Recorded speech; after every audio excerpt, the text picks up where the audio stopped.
Check, check.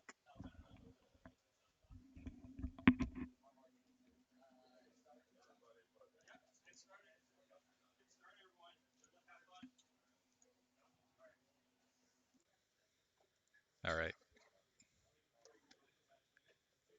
Give us a minute, everyone. We're starting the tournament.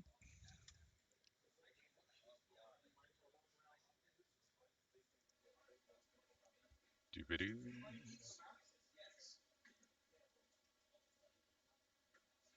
Check, check.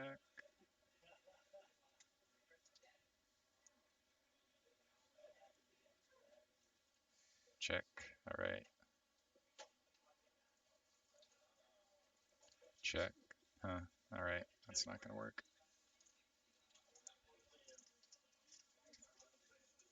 Waiting on exit to join this match. If you're looking for the bracket, this is it.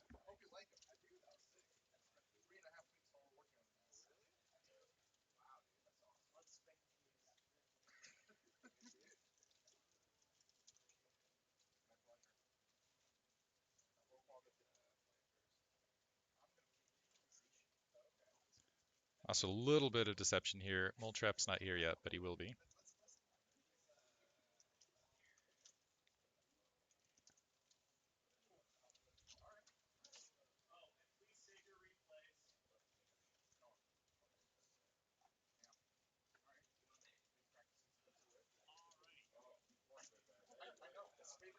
Give it a few minutes for people to start filtering in.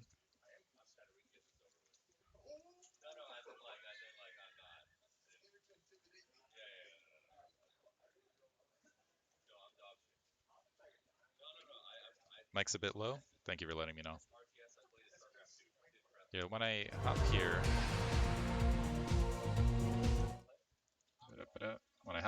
how's the mic here? Mic's still a bit low. Better.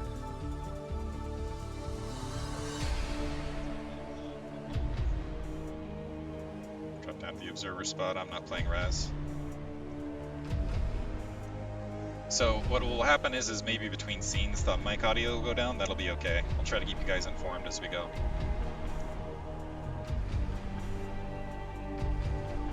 This is going to be the opening game. I'll give the entire spiel as we get running. Really fast, if you want to know what the bracket is, this is the bracket right here with the website. I do want to give you guys a bit of side information. Oh, it's a bit low here, or is it a bit low here? Because what I can do is I can lower the desktop capture a bit. So let me lower this a little bit by about 5 decibels. I can add gain to, where is it? Add filters, add gain. Okay, we're gonna add a couple there. Check, check. Okay, how's that? Well, let me get the audio back and back. How's that? Is that too bad or overwhelming for audio? Put the bracket in the background. Turn down the audio, the background audio on this tab here. Bump it twice that. Okay, hold on a second.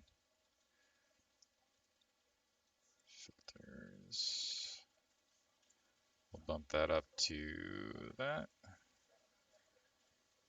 We're also going to add that for the, you know what, I'll also move the mic closer to my mouth. I'm gonna bump that over here too, for once we have a second caster.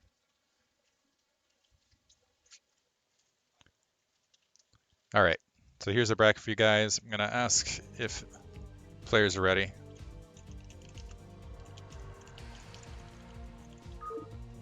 Little weird staticky filter on the voice when I'm in game scene.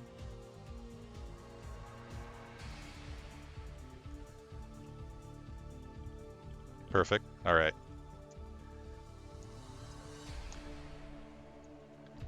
Raz is ready. Waiting on a signal from exit. Good luck to you, Urban. All right. So let's talk about the bracket really fast while we're waiting for exit to warm up here. First of all, I want to announce Cross is participating, but it's going to be a minute before he's arriving, so he might end up taking some losses out of round 2. So we're going to play through this first round. We're waiting for him to arrive. He's having some travel issues. But this is the bracket as it stands. I'll talk about it in between immediately after this because this is just an absolutely ridiculously stacked tournament. But as far as the game 1 match, wanted to pick this one out for particular because we got Exit versus Raz.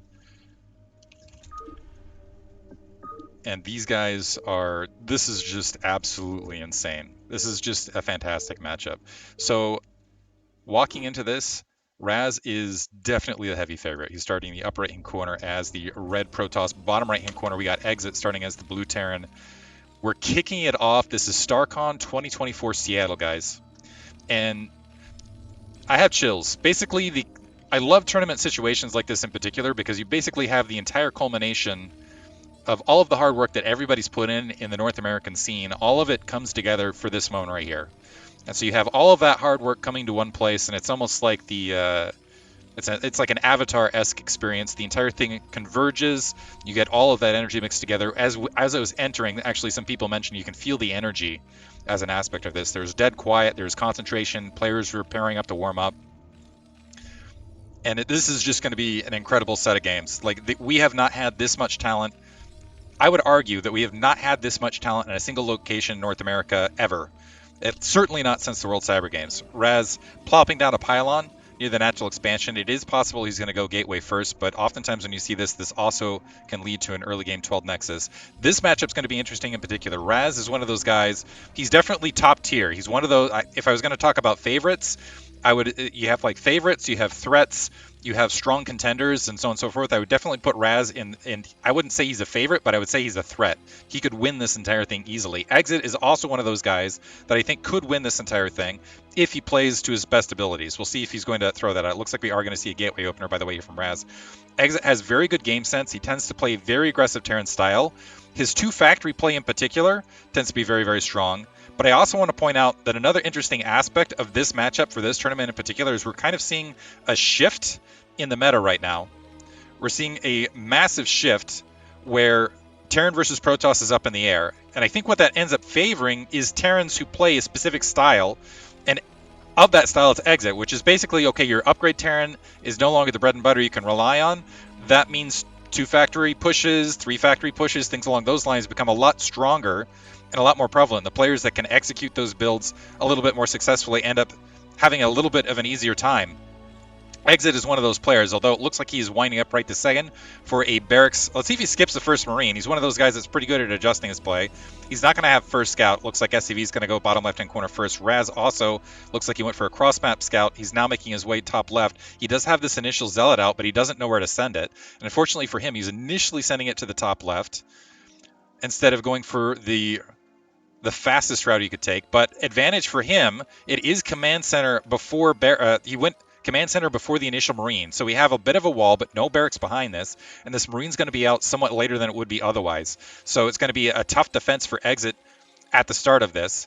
And Raz, even though he had an initial delay, has 2 Zealots immediately queued up and barreling down to this natural expansion. So it's going to be very, very quickly 2-on-1, 2-on-2 as far as Zealots versus Marines. And we'll see how Exit is able to fare. So SCV taking a lot of damage.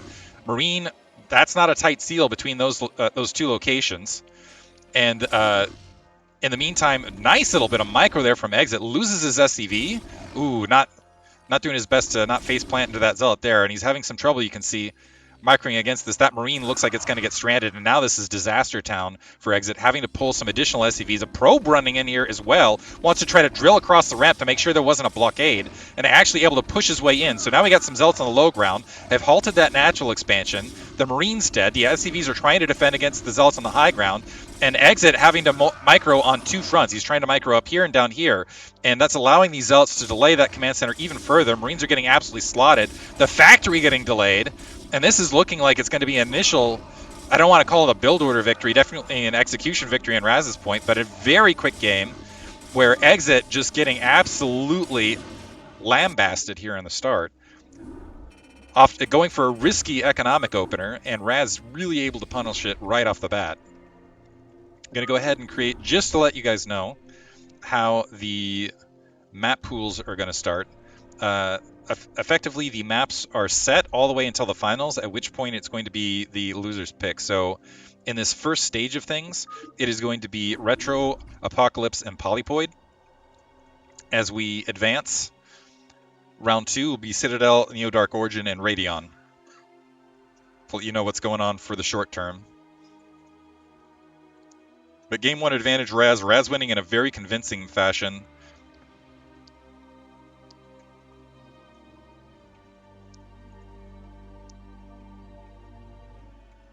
All right, we're ready to go. I'm gonna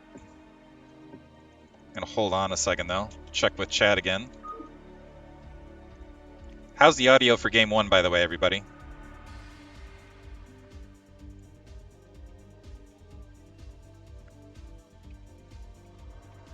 If we have an Artosis mod in chat, here's the bracket for you guys on screen. It's Challenge, however you pronounce that, StarCon 2024.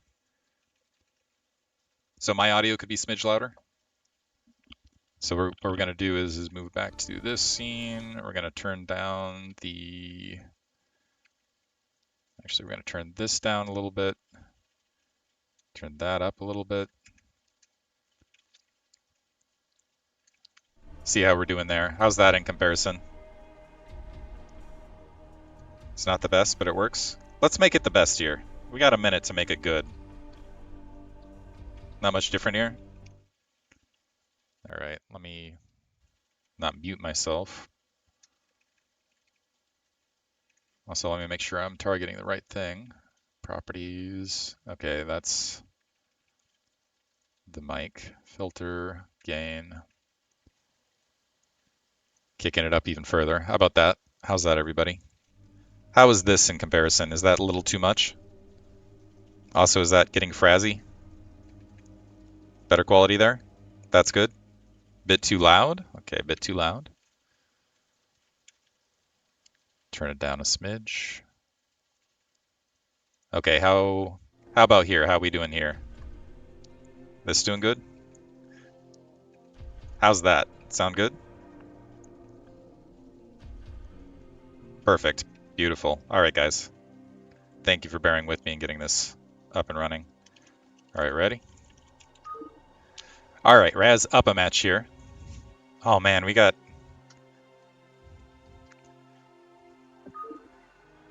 My Fleeting Dream. We got so many awesome people in the house. We got My Fleeting Dream up in here, who is one of those guys who just donates a massive amount of money to the tournament. Really appreciate that guy. He's brought his family in, and they're just super cute here in the background. We're gonna get a cute cam here. Look at this.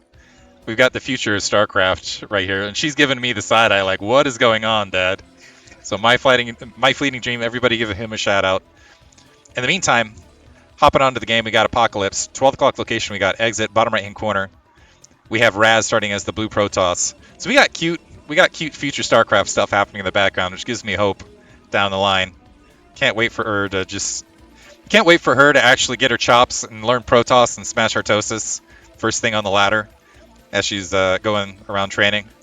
Then start typing Ayaya at him as far as the taunt. Anyway, Apocalypse is the map. Exit having a rough start game 1. I'm wondering if he's going to adjust his play. So going for, I think in game 1 he was, first of all, there's a little bit of nervous play, but second of all, I think he wasn't playing a standard game. I think he was thinking, okay, this is Raz. I feel like Raz is a better player than I am. So what I'm going to do is I'm going to play a little bit more economically greedy. I'm going to try to skip that first Marine to get the advantages.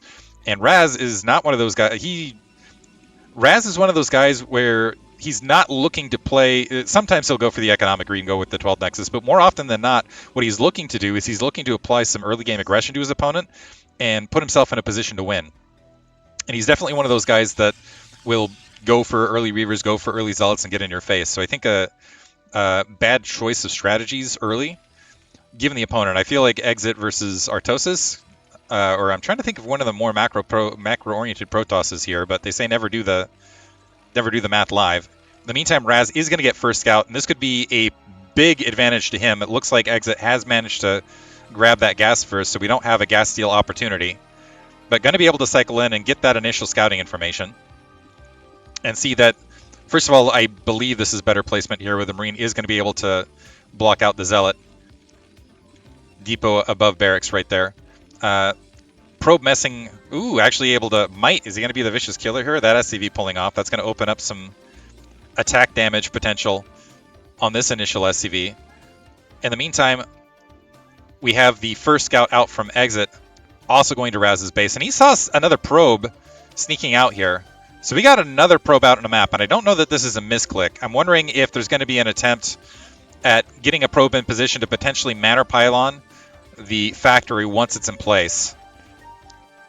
So wanting to apply some additional pressure. The SCV attacking that pylon line, that's going to distract the Zealot for a minute, trying to chase it away. Now it's going to turn around.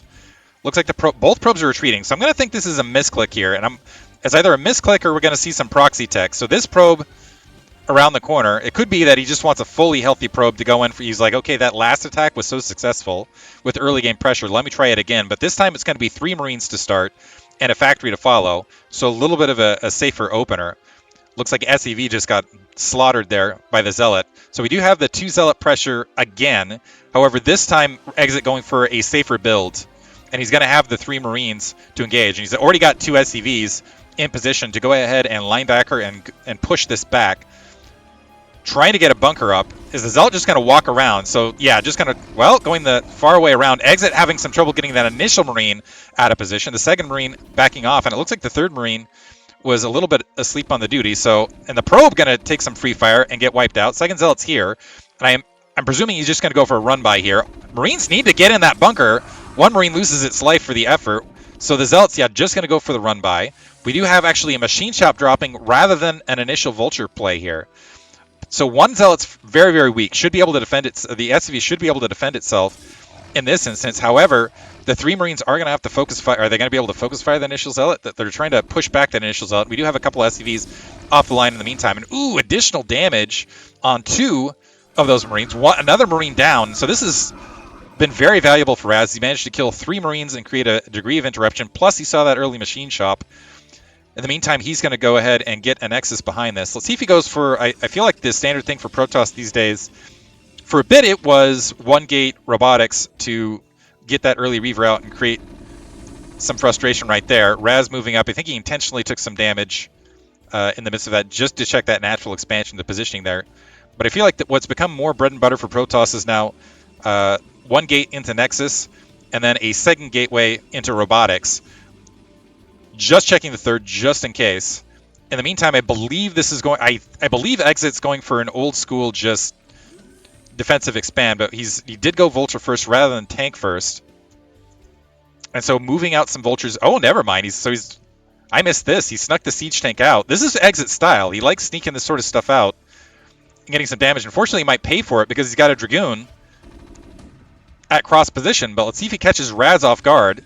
The Zealot getting pushed back all the way into the main, dropping some mines behind him. That's going to catch that Dragoon as it tries to defend. So now Exit turn, and actually hits both of these Dragoons, so they're weakened. They're very softened up. Going to be easy kills. So Raz now losing control of his natural expansion. And this is Exit style of play, and why I think he can have some success in his tournament right here. Moving in, getting some good damage, some probe kills, trying to do what he can. The probe's going to push the rest of this back. Another Vulture able to walk into the natural expansion. The Dragoon dying right as it spawned. So the Marines have been killed, but still this is an empty natural expansion. Exit going to have his natural expansion up, and he's killed a great number of Dragoons. Just going to leave that siege tank here in the meantime. That command center going to... So any damage that Raz managed to accumulate early is being negated heavily here. And we got another mine plant here on the front to go ahead and absorb a Dragoon should it get planted. A nice bit of micro there from Raz to step up and take it out. The probe's trying to pull off the line to defend here. But again, this is more probes that aren't mining. Another Dragoon getting wiped out. Is this Dragoon going to eat the mines? It looks like not. The probes are actually, unironically, the best defense here because they can just walk over the mines and not worry about it. But it's costing them their lives. And another Vulture still able to press its way up and get some additional damage here. And Exit just continually pushing on this pressure. And you can see the supply difference right here. It's really showing the power of Exit in these matches. And this is why I think he can be a threat in this tournament.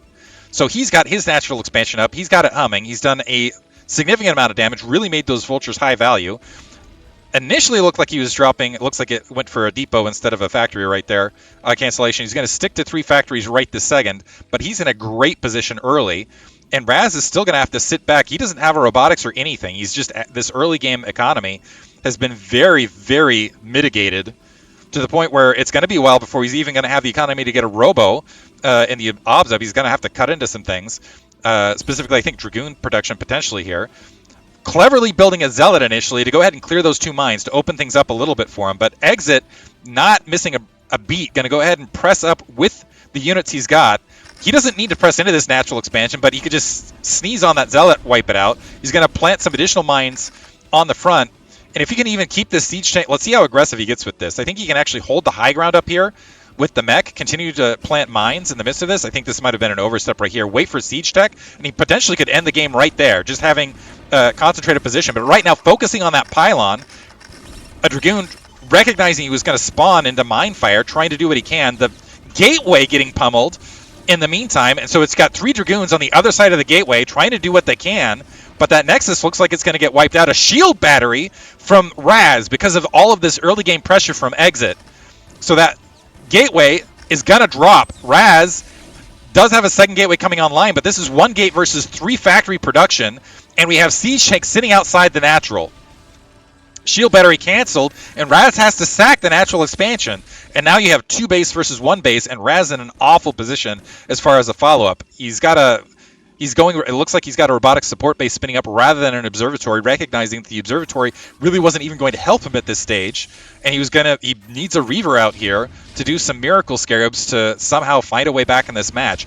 Exit, in the meantime, is about to grab his second gas, is sitting pretty on 2 bases and continuing to rally units right up to this natural expansion. And like I said at the start of this, is when there's kind of when the meta's up in the air, I feel like players of Exit style, where they're a little bit more aggressive in the early game, when they have the options of various factories that they can throw out and things along those lines, that ends up being a larger reward. And so I could see Exit going deep and surprising some people as far as the depth he's able to go in this tournament. We got a shuttle out. We're going to wait on the Reaver. It looks like we have 6 Dragoons out, but there's 6 Dragoons, a bunch of mines and Vultures already at the natural expansion. We've got 2 turrets up to help defend it. Exit in a fantastic position. He's already got 4 factories. He could add a 5th easily if he wanted to. He could go grab an additional base if he wanted to. He's got that armory humming, making its way towards +1 weapon. He's got an absolute death grip on this game. Another option for Raz would be to sneakily pull a probe out and try to sneak a ninja expansion somewhere out on the map. Could get cute with that. That might be an option. It looks like he is exiting to the south, but Exit not waiting for Raz's invitation, instead pressing out. It looks like he is going to dump a probe there to the south to try to sneak another base out in the field, but I think this might end up being a little bit too little too late. Because this is still, even just like on raw numbers, it's 2 base versus 1 base, which is turned advantage, but it's also 2 gate versus 4 factory. But some free pot shots. Raz's Reaver Micro is nothing to underestimate, so might be able to crawl out of this, but right now it's not looking good.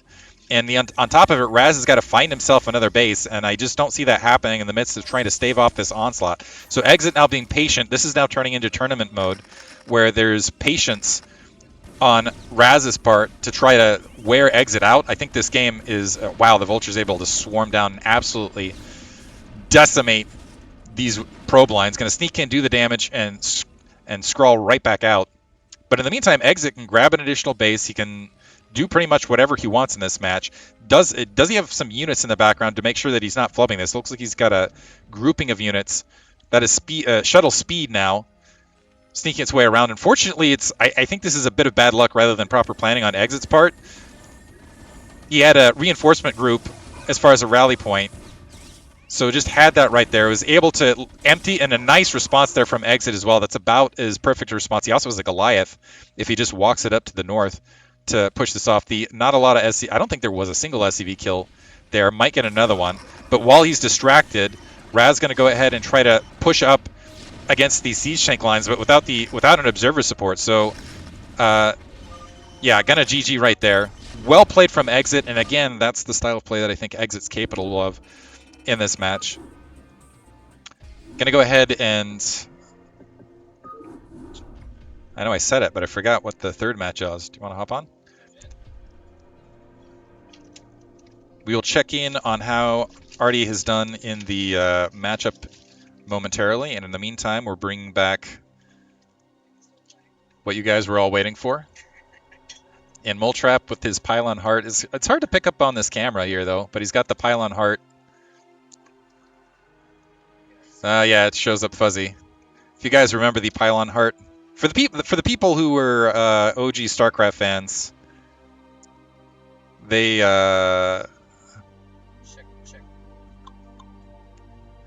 also, can you figure out which mic you're on? Because I've added a gain on mine of 8 to balance that out to the audio stream. You might want to add some gain to your mic as well.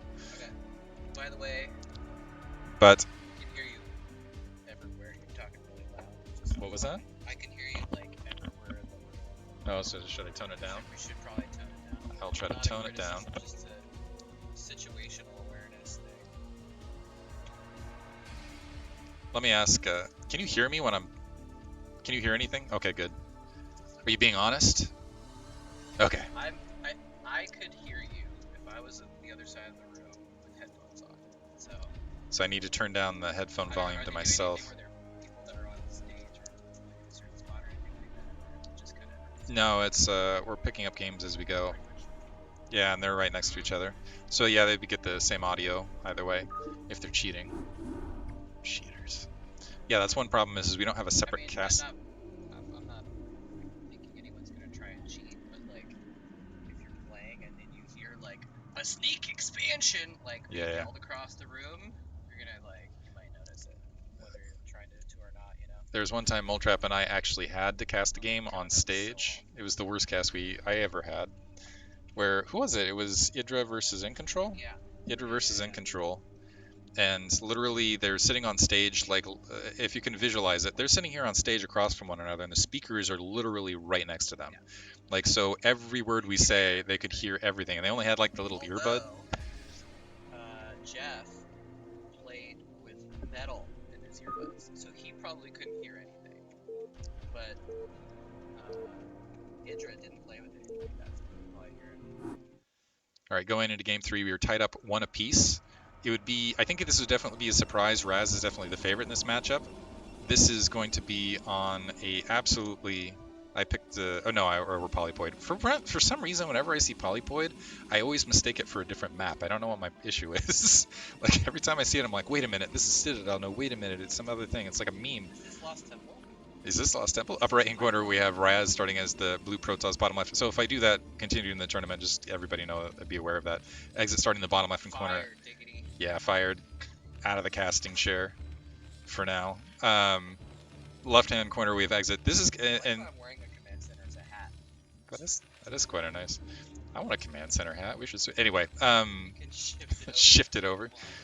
Have the big brain, whatever. Where all the. We wouldn't even have to move. I can actually just cut it in half.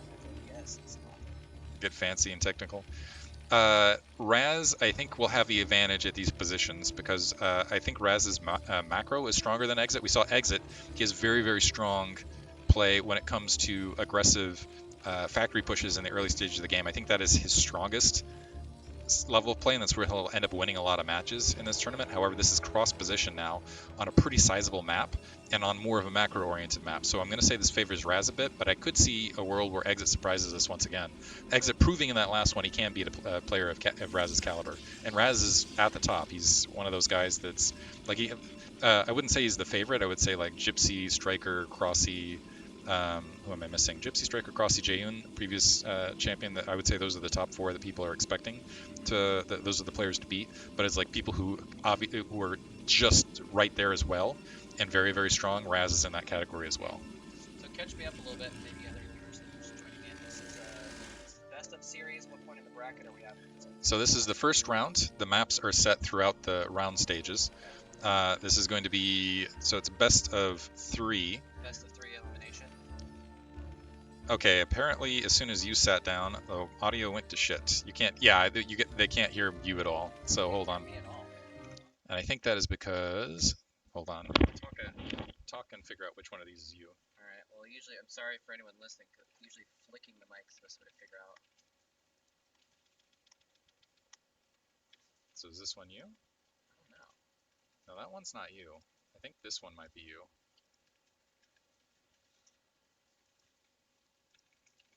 We'll find out in a second. Yeah, because it's not spiking. Oh, now that looks better. Yeah. Okay, so now I have a feeling that is Moletrap as well. Those are identical. Let me see. We had this set up yesterday. Why did it change? Well, we changed it because for some reason the audio balance went off, but. Oh, well, these are identical. We'll have to figure it out. So that's the same microphone device. So we'll have to figure it out in between really fast. Sorry, everybody. Well, you're not. Yeah, don't go into properties. You're gonna have to change that. Anyway, we can just do it after this game. We'll figure it out immediately after this game. In between, we'll try to make. And we're missing some action in the meantime. Bear with us. We're still getting everything set up. We thought we had it figured out. Raz once again. So in the midst of everything, it looks like Raz was able to once again get the Zealot into the natural expansion. The Marines chasing down a probe. Machine shop start, by the way, once again, the bunker actually getting canceled. The Marine's going to have to chase some things down. So the Zealot, wide and proud here in the natural expansion. And Raz, in the meantime, countering this, at the very least, able to get the engineering bay proxy down, which will buy him some time, at least a little bit of time.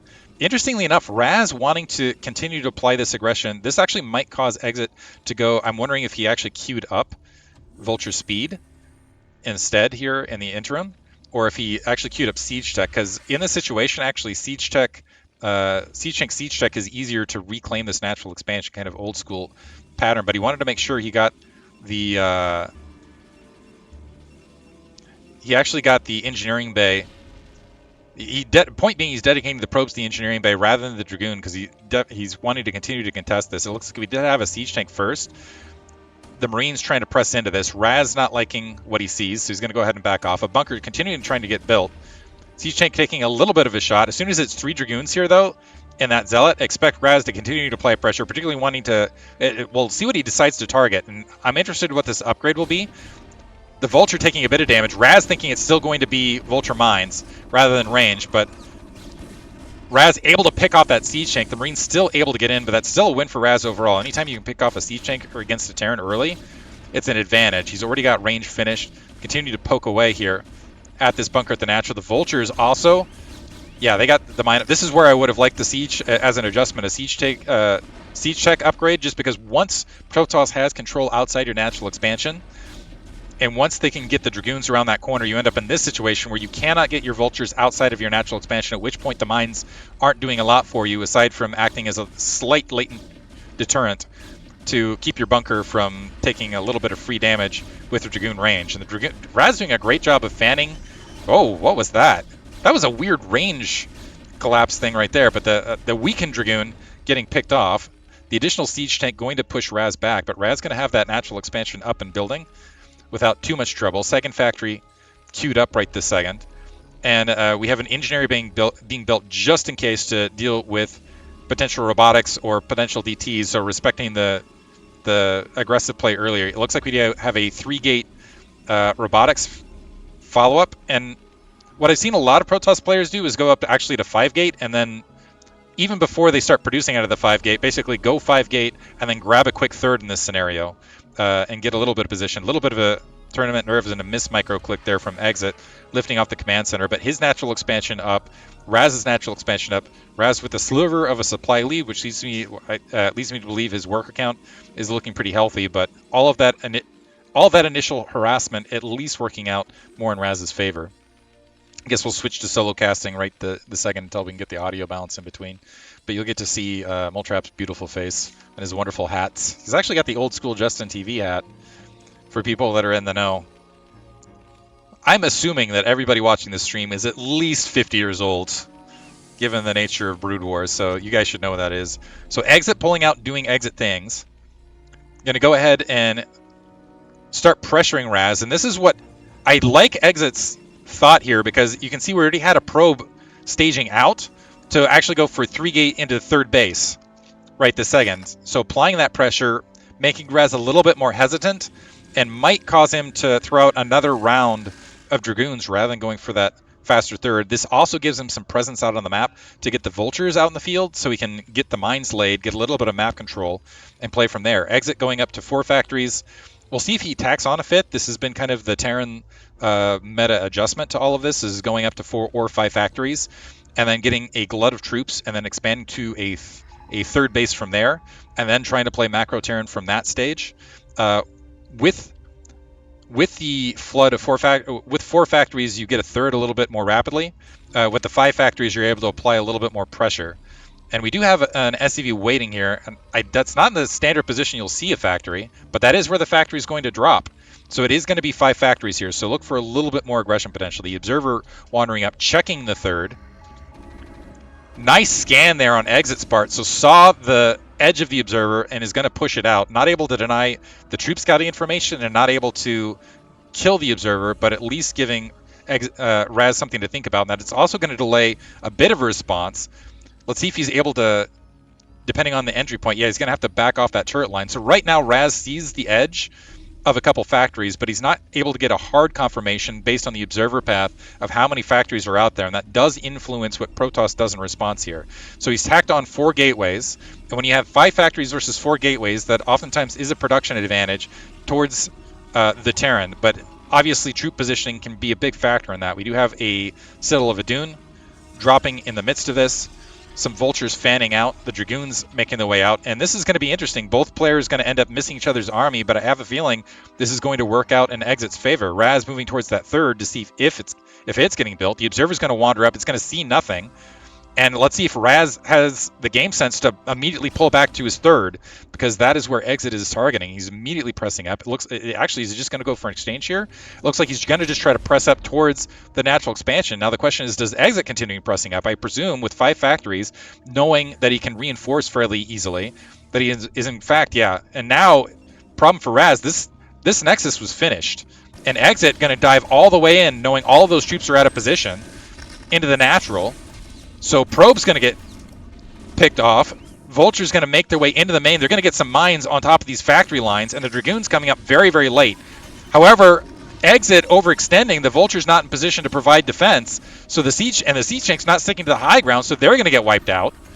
So it was going to be an emergency situation, because Exit spreading out, he's only able to get some economic damage done, rather than what might have been a dead third Nexus and a better encroachment point. So Raz now up to 8 gateways. I don't think he has the supply. Well, now he definitely doesn't have the probe or the worker count to really sustain this, but he does have 3 Nexus up.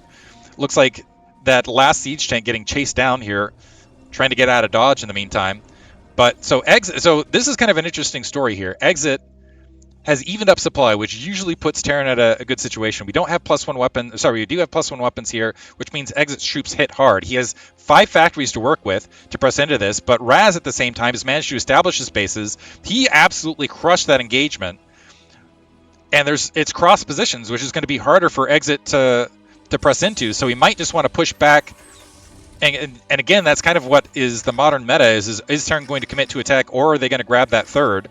Exit now staging up to go for a third, but if he does so, honestly, I could see Raz just able to swing back in and get the economy rolling. This is also only 3 siege tanks here, and the siege tank's not quite able to cover that mine line. If one of these Dragoons peels out and eats this upper level, this could be a dead third as well for Exit, because he just overcommitted with that last attack force. We also have a shuttle making its way up, so look for the shuttle bombs there. A 4th siege tank making its way up, but this is a lot of Dragoons. The Zealot bombs there as well, so Exit is certainly going to have to cancel and pull back to his natural expansion. So Raz in a great position. He's pushed up 20 supply lead, which is where you want to be at this stage, but I missed this. Some Vultures managed to sneak across the map in the meantime, and were able to feast on some additional probes at the natural expansion. This third has been up quite some time, but has been left unsaturated this entire time. But I'm not sure that it matters with all the economic damage on the opposite end, as Raz is able to push into the natural expansion. Some Zealots continuing to get ferried up with that shuttle. Raz overcommitting a little bit, might want to back off with what he's got, loses the shuttle. But what he can do now is he can go ahead and reinforce and fan these Dragoons out, especially up on this high ground, and mitigate the ability of the Vultures to get out on the map, re-macro. He's got the 3 bases, resupply, and then try to basically make these gateways work for him. Right now, though, his economy's been hit time and time again by Exit, so his saturation again has been lacking at that third to make sure that. So if he was just going for max production, he would have max production of the 4 gateways to work with, but he hasn't been able to tack on because of the aggression of the additional tech. Might not matter, though, because Exit is isolated. And you can see where he's trying to maneuver these Vultures out, and they're just running into that wall of Dragoons immediately. He does, and trying to sneak out what he can. Raz trying to chase the town. Looks like 2 were able to filter out, and as soon as those 2 were able to filter out, Raz is going to go ahead and back up, try to get back to his third. Looks he has managed to transfer some probes to get that saturated. He's going to go ahead and drop a cannon right there. So that will hopefully be able to absorb the initial 2 Vultures, and he can maintain some form of this contain. Make sure that a third base isn't established. Do we have a third base getting built in the midst of this? I don't see a third base getting built. And we do have a few additional probes. Basically, once those Vultures are out in the field, might as well utilize them. We do have a third base just now getting dropped. I actually feel like the better position for Exit in this situation might have been to actually go up to a big factory flood and maybe just trying to press into Raz that way, because Raz right now has a pretty solid economic situation, although the supply count definitely not showing it right this second. Supply count actually in Exit's favor.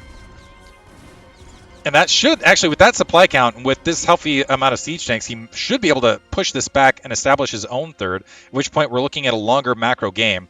We have a single Spider Mine going ahead and blocking that 12 o'clock location. Raz noticing this move out. I think he recognizes he's not going to be able to hold this. So just trying to get some value trade right here. Basically peel off some Vultures so they're not going to be a problem. Maybe get a siege tank if it just peels a little bit too far forward. And then delay this third as long as possible, but not commit too much. Make sure he preserves those attack troops. And you can see him exiting, no pun intended, as that siege tank there is on the line. And never mind Raz, where I thought he was going to back up, turning right back around, maybe because out leg speed, just finishing, recognizing those Vultures moving out of position to the north, and committing on this, and able to get a few additional siege tank kills. So stepping in and stepping back out. Oh, we have a freeze. Oh, whew, okay, for the second there I thought we lost a network line, but also critically Exit, able to delay that 12 o'clock location. I don't like those hiccups, those make me nervous.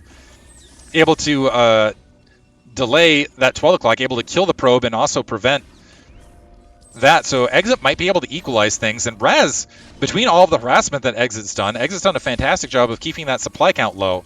Between the constant probe line harassment, basically Raz hasn't been able to macro in the midst of this. So putting himself in a position to swing right back in. So supplies are even, and with +1 weapons and a healthy siege tank count, that actually puts the game in Exit's favor, theoretically. And right now it's 3 bases versus 3. Exit in a situation we're going to see +2 weapons, +1 armor, presumably come online, and he can basically fold back to upgrade Terran in the midst of this, go ahead and get the late game factory count he wants, get that third machine shop down. Looks like he's got a starport control tower. He already has a science facility to press those upgrades as well. And also I like this, he's got that latent unit already comsatting, saw the probe making its way to that upper left hand corner. The one problem for Exit is at this stage, I'm not sure he wants to dedicate. Yeah, he's just going to peel off a few Vultures towards the upper left.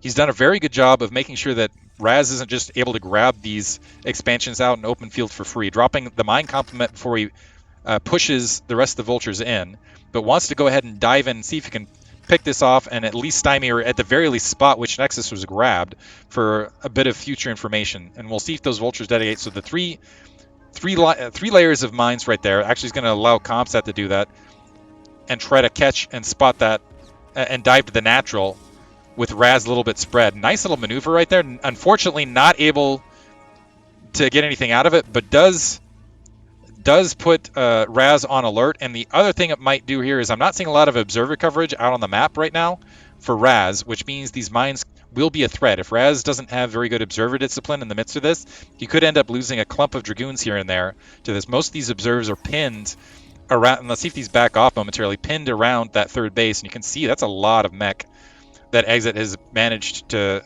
to generate. +2 weapon's going to finish in not too long. There's that observer discipline I was talking about earlier, and why it's so valuable, particularly to have that observer speed upgrade, but also to pull the observers back to get vision of those mines and clear it on the map. So right now we got one observer pinned on that army. Raz wanting to press up towards it and engage, but I love Exit's troop movement. In particular, you can see dropping some mines along that flank, clearing out any troops, and going across that southern doodad. He's going to try to press towards that natural expansion and get a solid engagement point there. Massive amount of mech, +2 weapons now online. And Raz, I don't see an Arbiter. He's just gone Gateway Man in the midst of this. And he didn't have the Gateway Man economy to make this roll. He's actually down a bit of supply in the midst of this, which means Raz is going to have Exit's going to have a very hard-hitting army that now has a wonderful wedge between that natural expansion and the third. So the army just going to have to try to collapse from two angles. You have this huge spot in between, and these mines able to spot, so they're going to be able to get a lot of damage here. Finally, an Arbiter in the space of this, but it doesn't have, and Raz actually in the red in a bad situation here. This might be a game-winning maneuver for Exit. I also want to point out he's maneuvering out to the 9 o'clock. Might want to grab that base next. Some emergency pylons trying to get built behind this, but Exit just moving in and being very, very patient with this as well. Pushing in the vultures to go ahead and pick off the probe lines to shut that base down and not pushing the siege tanks, the rest of that army, too far in. And then also dedicating some troops to the top left to try to take down that base. Two Goliaths pushing that Arbiter back, and Raz in a lot of trouble here. Probably going to lose his natural expansion nexus, which he couldn't afford to lose. He's down on supply now, and some turrets getting established in the midst of this as well. Raz has a threat top left. He doesn't have a way to get the probes up there at top left, and he's now down a base and at a massive supply deficit, and somehow has to find a way to evict Exit's army out of the natural. So this would be a huge upset.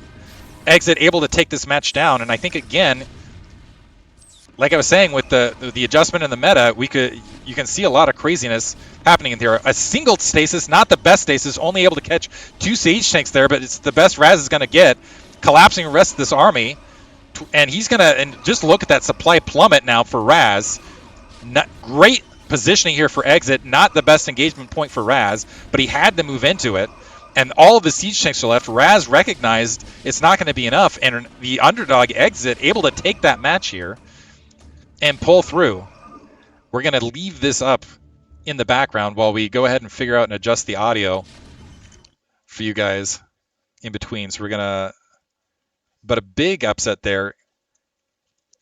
I'm going to continue. Do you know what you changed in the settings? Well, I know I added gain to myself because I was apparently quiet to the, what I don't understand is where we had this before, this all of a sudden, the mic audio was all of a sudden quiet, so I added some gain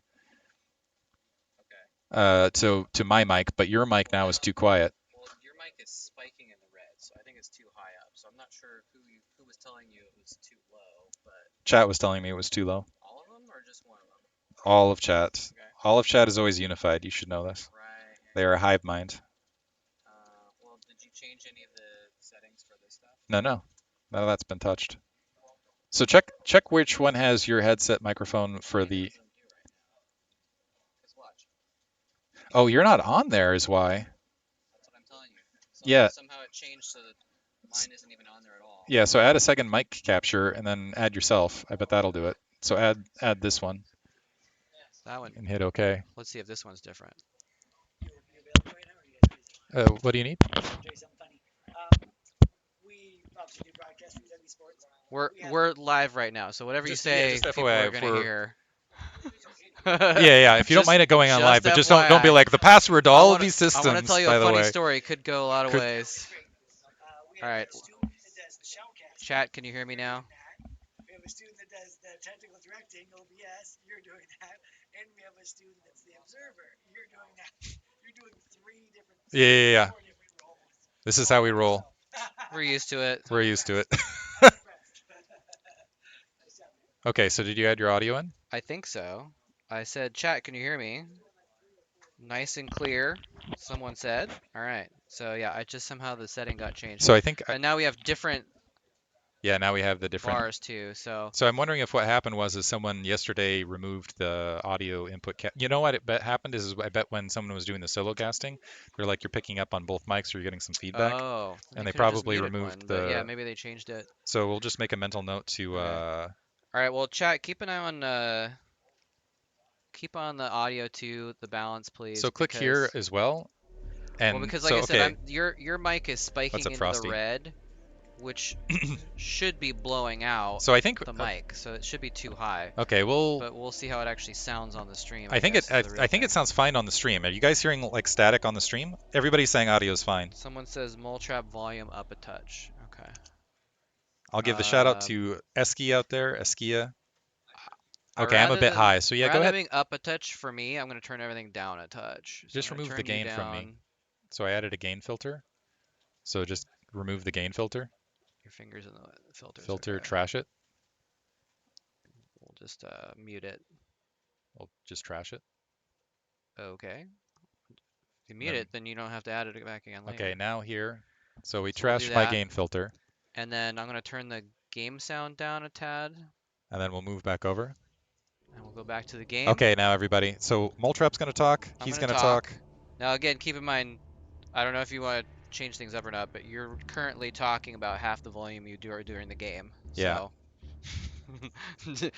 I And don't now the game, they're people saying the don't game audio care. is not audible now. So It's go ahead not and kick audible that at up a little all, bit. or it's just low. It's just very low. So we'll kick it up a little bit. All right, turn it back up. Kick it up to 35. What do you mean up to 35? So like that a little bit more to the right. Well, it's at minus 25 now. I don't know what No, I these just numbers moved are. like here. Yeah, okay.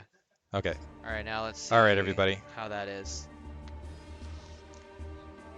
How's that? Do you actually hear the background? Oh wait, if I sing the Terran music, then And Moletrap needs a little bit oh, higher, no. so just move the mic a little bit closer to your mouth. I don't know if that'll work very well. And then we got everything set, hopefully. I guess we could try that. All right. Audio background's fine. The bold old gentleman's still too low, so add a little bit of gain to me. So on that one. Add it? Yeah. You're at the top right now, so we'd have to add the gain filter back. But I don't, you're gonna talk louder, right? I will talk louder once the game gets You're going, gonna everybody. talk louder. Don't, like, when you're just like casually talking at a low volume, that's not the best time to gauge You're right. the volume. So we'll see how it goes next game. Thank you, chat, for bearing with us and everything. Shoutouts, Nambona, king of. So you got the rest of you guys need to learn from Nambona because he comes up with the fresh ASCII spam every single time. He's always got something new. Everybody else seems to copy and spam him. He's got the creative, the king of chat right there. Eskia, shout out to you. See you out there, Mr. ES. Everybody from Roleplay Fun Times as well. Trying to pull DJ up the Cat bracket Jam, over here as well without. Chat Hero. DJ Cat is Jam quieter still. I will also probably be louder during the game a little bit, but again, like, I do think we want to tone our volume down a little bit. You were doing better, but yeah, maybe a little bit more. But be a little bit less excited. All right, so let's check out the bracket. And then more same excitement. Just disengage the diaphragm, which does the protection. Disengage the diaphragm. Disengage the diaphragm. Plus, So your voice is lower, and lower frequencies move through objects easier. So if you just talk like this, that'll be the solution, Diggity. Just do your best Mickey Mouse impression. And I'll do Goofy to be a little bit lower. This is like live action TTS right now. Really fast, see if talk to Zen and see if because cross Zen would be a really good matchup. Artosis Artoturtle actually would be. You don't know who Zen is. Okay, let me walk around and see who we're rolling. And I'm wondering if Artosis Artoturtle is already going. That's the next question. We're gonna try to find a game for you guys. In the meantime, the keyboard is not. Quit. There we go. So I'll talk to Zen, see if we can figure out the next match.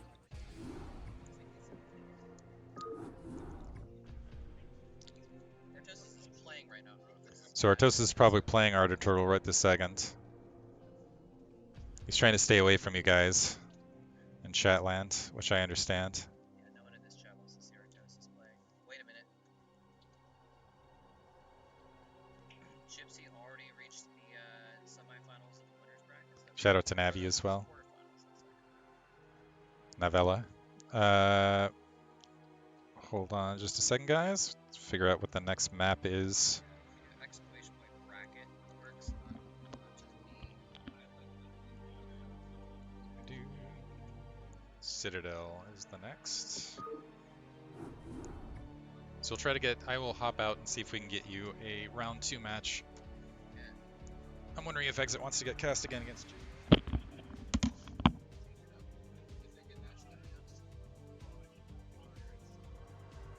Alright, chat, you're stuck with me for a moment. The Moletrap takeover. What nefarious thing am I gonna do now that I have control?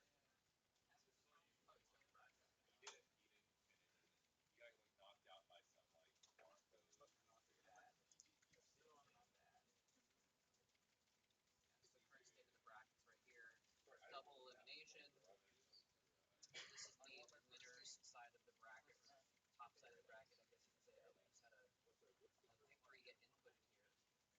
And it's double elimination, so if you lose, you go out and lose this round. I'm inferring here that there's 4 seeds. You can see the numbers here. So Cross, Artosis, Suko, Striker,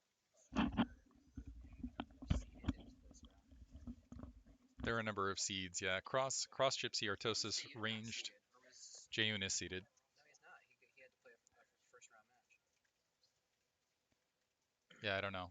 I think it was just the top 4, just the way the seeding system worked. Or something. Okay. And also it was randomized. And they went to make sure Cross had a lot of time to make it in here. Jayun's trying to figure out a. Fair enough. Actually, let's. Jayun's working on a monitor issue. Okay. Urbmon's actually. I wish I had done Urbmon semi. Looking back now, because that's an intense match because they play each other a lot and they're also very strong competitors. I'll try to get the striker versus the winner of Urbmon semi next. If so, it'll be a race between Jayun and Exit or striker and Urbmon/semi winner. So I'll let you guys know. In the meantime, can you hop on the observer slot over here? Yeah, we've already had some. And also check OBS to make sure that they're seeing the same bracket. Yeah. So they're not like, yeah. Sorry for the lack of game sound in between. It doesn't pick up game sound while the thing's not active. Be right back, everybody. Yeah, so we already have some matches. Well, Zeski has already been eliminated. No, I'm sorry.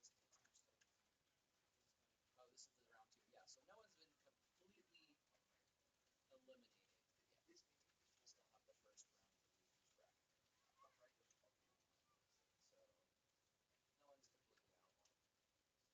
So no one's completely out. Unfortunately, in a tournament, not everyone's work. Just FYI for you guys. Let's see if I can find it. There's the chat one here. It's a window capture.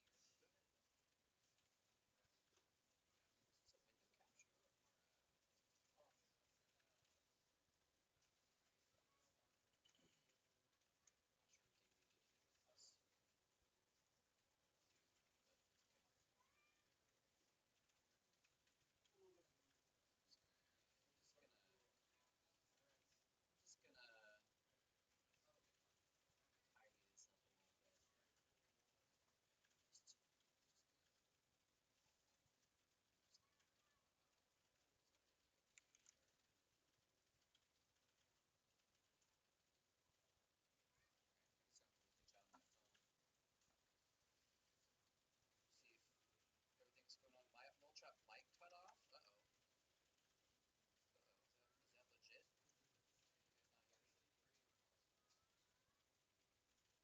No sound, no problem? What happened? Oh, it's because the scene changed.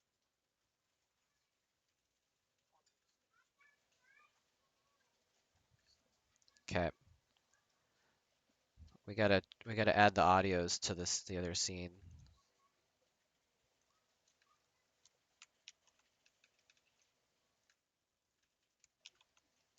All right, now we should have audio in this scene as well. Thank you for pointing that out. All right. Anyway, yeah, I've just been rambling about the bracket, and you guys haven't been able to hear it at all, so that's cool. Because we didn't have the microphone set up in the other one.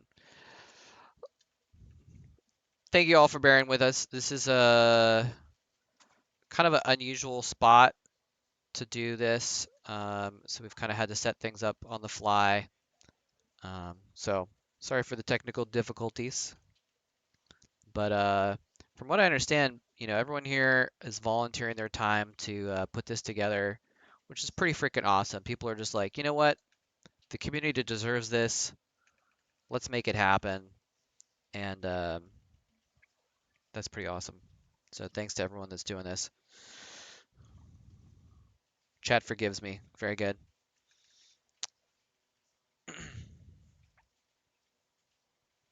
All right.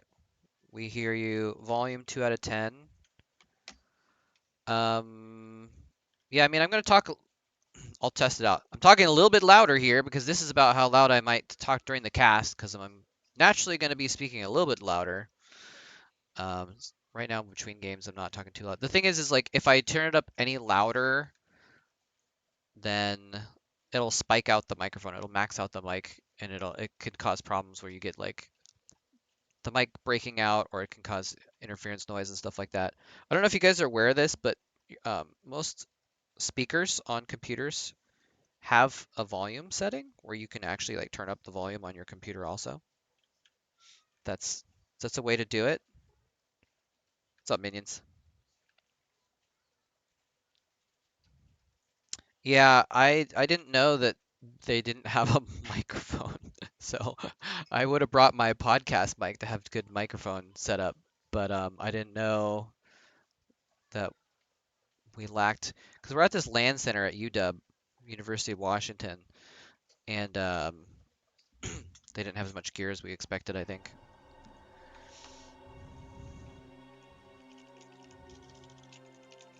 All right, Diggity's back. We got a match ready to go, it looks like. Is that correct? What was that? We got a match ready to go? Yep. Okay. This is the one. All right, let's switch back into the Planet Creator. Is that what this game is called? Planet Creator. Oh, StarCraft. Planet. Okay, it's very similar, but not quite. So they got. What are we missing? We got Warcraft, we've got Starcraft, we've got Minecraft. All right, game is underway, ladies and gentlemen. We got a nice match set up here for you guys today. We got. I'll give you. You want the? All right, Diggity wants the mouse. Take me the mouse. Diggity wants the mouse. No, it's just probably easier because I got the keyboard right Fine. here. So. Actually, no, you go for it. We could I'll do a just point out combo. Stuff on the map. Oh man, now I have to observe. Now you have to observe. Damn it. I get the day off. We got Jayun up here in the top left-hand corner is going to be our red Protoss player, and we got Exit is going to be the blue Terran player up here in the top right-hand corner.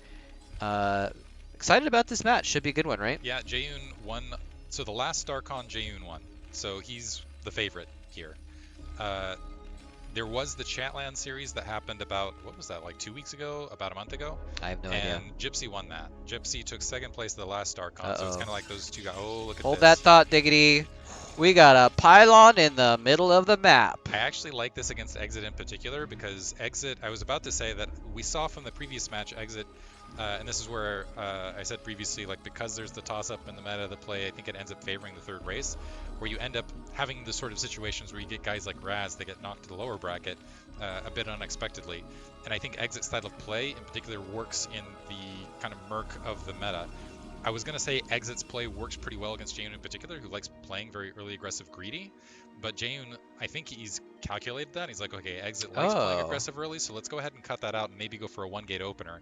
This and is apply just pressure one to gate. Exit. Yeah, he's okay. gonna, it's not a full dedication of units. It's economically, it does put Protoss sometimes at a weird economic disadvantage depending on how things play out in the mid-game, because sometimes you can end up losing a gateway of production and whatever else you dedicated to the mid-map, usually a gateway and a pylon. But what it lets you do is it lets you have a little bit more aggression early, get the Zealots in the base, and create a lot of frustration there. So basically, if Terran defends it immaculately, it's very punishing for Protoss, but more often than not what happens is Protoss is able to go in and create a little bit of chaos, and in particular slow down the factory, which allows Protoss to get a couple, usually you'll see like some additional Dragoons to mitigate the early game vultures as far as a follow-up. So we'll see if that's the case here. Can play out a lot of different ways. Right now though, Jayun getting absolute last scout, But because of kind of that hat game, you move these two, you don't see anything there. You know Yeah, where to he send knows this where out to after go the with the fact. Zealot because he scouted the other two, exactly. Now, I will say that Exit, I believe, like his Sim City is set up really well for this. He's going to have some spots where Marines can dodge in and out and kind of deal with these Zealots pretty well if he wants to while he gets the factory up. So, I don't know. It's going to, I mean, it's going to come down to his play, you know. If he plays it perfectly, he can hold this off without any damage, but it's not easy to play it perfectly. The Marine is going to do some pot shots. Oh, he doesn't even Exit didn't notice the expect it. Zealot come in until it's too late. The first Marine goes down. The second one's going to come out. That's a big disadvantage, though, to lose that so quickly. The second Marine is now going to be able to hide in between the buildings. If he can stop this factory from getting built for a little bit longer, that would be a good thing. But I think despite losing that first Marine, which is a pretty big deal, he's now aware of what's going on. The Zealot is not going to be able to do it too much. And we're not seeing a follow-up either. So We're we got not two, seeing a yeah, sec... two Zealots are already in there, but Yeah. Exit thus far is actually doing a pretty good job of defending it. He's Yeah. only lost a single SCV. Oh no, he got It's about- surrounded! Oh! No! No! He loses 2 more Marines. Now, crucially, the Marines' main job right here is to stall long enough for the factory to get up, because the Vulture coming out is the real main thing. But here's the thing. In the background, he's not all in. He's got a core up. He's getting more gateways. He's going to start putting out Dragoons. So as soon as he's like, I got a Vulture. I can deal with all these Zealots. It's going to be like, JK, there's Dragoons coming in as well. Yeah. And no Marines to deal with those Dragoons because he's lost them all to these few Zealots. Imagine there's 4 Marines or 5 Marines here instead when the Dragoons start coming in.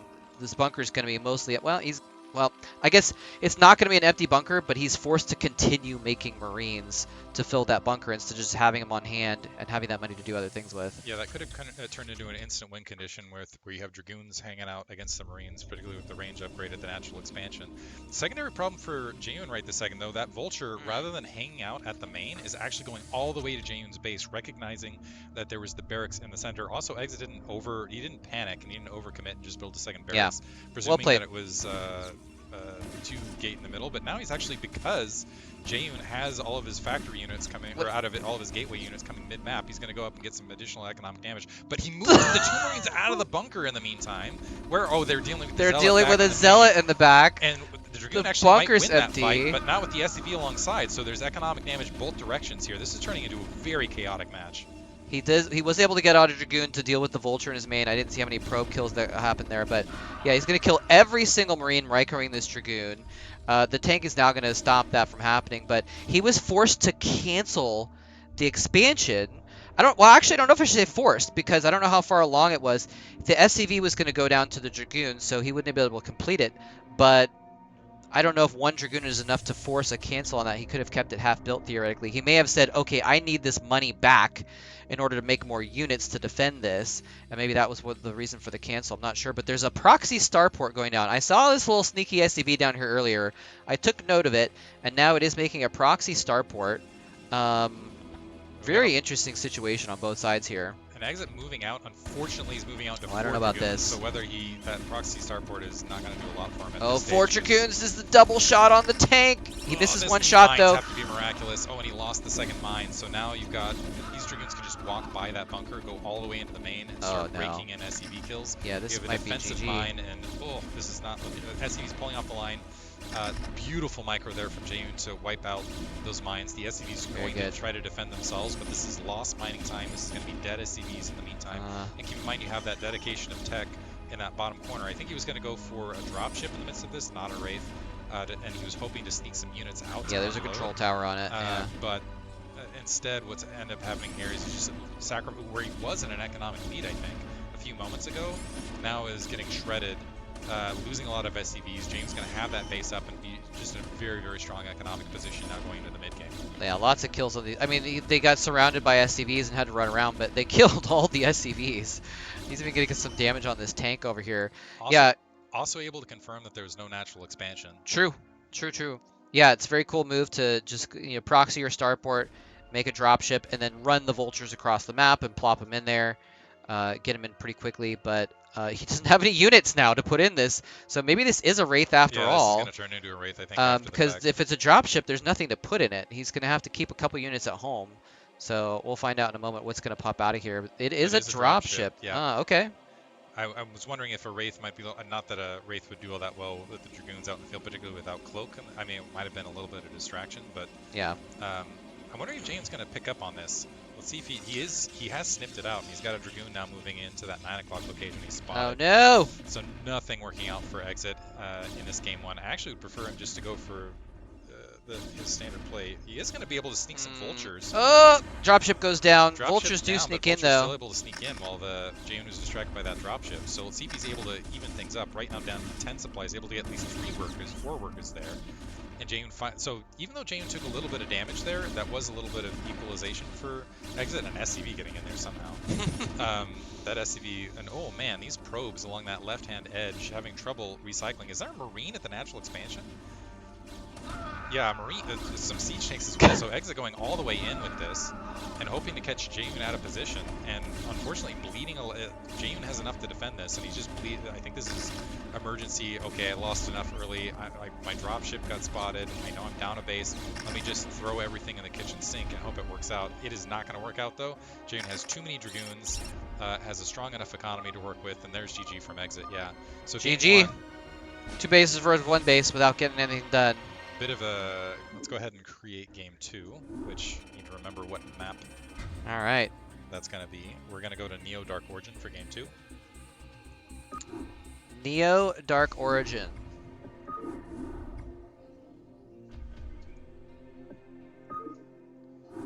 Not a favorite map for Terrans in many regards. Jaehoon up a game. I liked the decision to go for the proxy 1 gate just to apply pressure to Exit.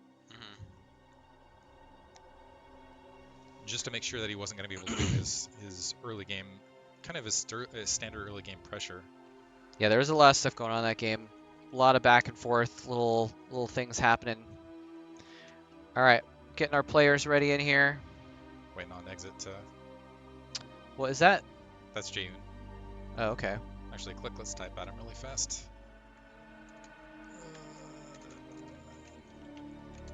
Yeah, we're ready. Go. Okay, so why is it a different name than the profile? It's kind of weird. So Kudos is Kaido's. So go ahead and go. That's us. We're using Kaido's alt All right. account right this second. Cool. Which now everybody knows his alt account.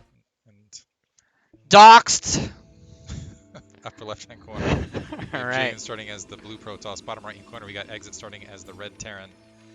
On Neo Dark Origin, which is, yeah, a lot of Terran I talk to do not like this map. Why not? One, I think the biggest factor is there's just a lot of places for Protoss to hide things. There's a lot of ways for them to be annoying and frustrating. You got that backhand entrance that's got the odd temple. Sometimes, actually in the finals. Yeah, there's a temple here, by the way. It's Yeah. not showing up on the Fog of War, but you can't run back through here unless the minerals are gone or you've glitched things through. In the finals last season, we actually had a hidden Templar tech, or had hidden Arbiter tech, or initial show of Arbiter tech, and then a lap back to Carrier tech. It was all hidden in that back hand corner, so it can be hard for Terran to scout things. The troop movement on the map can be difficult. You can get 3 bases fairly easily, but you can also end up in a situation where Protoss basically takes everything else, and then if you try to extend to any 4th base, Protoss can crash on it fairly easily, and it's hard to defend. So usually I think the standard is upgrade Terran in this instance. You get the 3 bases, you try to max out and try to make things work from there. But after those initial 3 bases, there's a lot of pressure on the Terran to win the game at that stage, rather than going for a continuation macro. You kind of have like this region you can safely take, but then after that, it's like really hard to get up in here. It's hard to get over. Anytime we have a gas steal in the main. Gas steal in the That's main. The other problem is you oftentimes end up with this sort of action where the probe's able to, because it's a 2-player map, there's no guessing game as far as where the Terran's at. You can maneuver with the timing to go ahead and get the gas steal and play aggressively from there. It looks like we're having a 1-gate opener. I wouldn't be shocked with the gas steal. This is the thing, you can go for a gas steal, you can field initial zealots to be frustrating, or you can just go for the gas steal, go 1 gate into expand and adjust from there and let the Terran overreact to the fact that you stole their gas. I suspect, especially with a 2-player map with full knowledge on both sides, I would guess we're probably going to end up getting into a little bit of a macro game. We're just going to go Gateway Nexus, and we're going to go early command center would be my kind of prediction here. We'll see if anyone does anything too crazy. We are getting Marines produced here in the top here. Once the Marine gets out, he might be able to pick off this probe and then be able to accomplish something else. Oh, do we have a block? Yeah, a little bit of an engineering bay block. Thank you for pointing that out, Diggity. Blocking that Nexus from going down, so the tit and then the tat happening here. We got the gas steel forcing a longer situation so he can expand without any tech coming after him, and he's like, oh, well, you want to expand? Then I'll stop you from expanding. Although that spot is cleared up. He's going to be able to put the expansion down before too long. Marines going after this assimilator. He really wants that gas. We don't see an expansion yet from Exit. He does have the minerals about to pile up here. He's almost at 400. But are we going to see the expansion maybe built at the high ground or something like that? Because he does see the Zealot coming in, threatening a little bit, so it's going to be hard. I mean, he has to choose between killing the assimilator or running down and trying to protect a new expansion. Can't do both at the same time. It looks like he's going to go for the assimilator kill, and then... Oh, he did build it down here as well, actually, rather than on the low ground. So playing it safe. Wow. Just making sure he doesn't get overrun here. Just really worried about these couple Zealots. Yeah, and I guess and he doesn't know if there's, maybe going to be Get out of Dragoons. there. I didn't see what happened, but his SCV is not scouting anymore, so he doesn't know what to expect. He didn't actually see this Nexus go down, so he doesn't know what this follow-up is. So he might be playing a little bit, like, conservative, thinking, like, I don't know if he switched into some sort of tech. I didn't see the Nexus, so I don't know if there's hidden tech or hidden gateways or something crazy. So building the command center on the high ground is kind of a safer move. This was super greedy on Exit's part, grabbing that command center rather than just waiting going into factory, because now he's going to have to try to evict those Zealots just with pure Marine, and it's going to be very, very challenging to do so. So rather than just saving the minerals, getting things up and going for factory, the factory is going to come up a lot later. So even though he's got that command center built, he's going to have to overproduce Marines to kind of shove things down to the natural expansion. We're going to have the Nexus and 3-gate follow-up, so I wouldn't be shocked if Jayun, as far as just a turnaround, first of all, is able to delay it quite a bit between these two Zealots, but also as a turnaround, if he gets a nice control outside the natural expansion with some Dragoons before there's even a bunker or anything else defended. But Exit now pushing out. There's 3 Zealots here. This is a big moment. Is he going to be able to get that bunker up? So the 3 Zealots getting a swarm, and all those Marines are really piled up in a concentrated area, which is allowing those Zealots to get a lot of free damage done. He's microing them decently well, but doesn't quite get them all the way back away, and some of the Marines do get killed off. Actually cancels the bunker. Interesting choice here. Sees, okay, well, look, there's no more Zealots. I don't feel Dragoon follow-up happening here, so why not get that money back, do something else with it? He's actually going to try and scout across the map here as well. Dragoon getting some free shots on the SCV, but it takes, I think, what is it, 173 shots for a Dragoon to kill an SCV? Something like that. So it's going to get past that Dragoon and going to be able to get a scout off. This is going to be a big sigh of relief for... Oh, is he... Oh, he had the probe on the ramp and then didn't block it. But he also kills it off, so he doesn't actually get to scout in here and get what tech was going on. Which currently there is no tech, but he doesn't know that. If he'd gotten in here and been able to search around, he would know that. Instead, he's a little bit blind. And you know what? This is a Terran versus Protoss. Don't usually get that Academy in the scans too early unless you are worried about some sort of cloaked threat. So he's not going to know what Jayun is doing for a little while. And again, Exit's just kind of have to play a little bit blind. So he does actually make that bunker again that he canceled before. Perhaps in response to like saying, okay, well, I'm not sure exactly what I'm going up against here. And like you said, he doesn't have his tech out very early either. So without a lot of tanks, it's going to be hard. I mean, you kind of need that bunker eventually, but yeah. Okay. Anyway, he's got a good setup now. Going to assume there's some Marines in here. Exit's going to have to protect this tank now. Oh no! 2 volleys of 4 Dragoons is enough to kill off the tank. Wasn't paying attention to that spot. Loses a tank. That is a huge blow.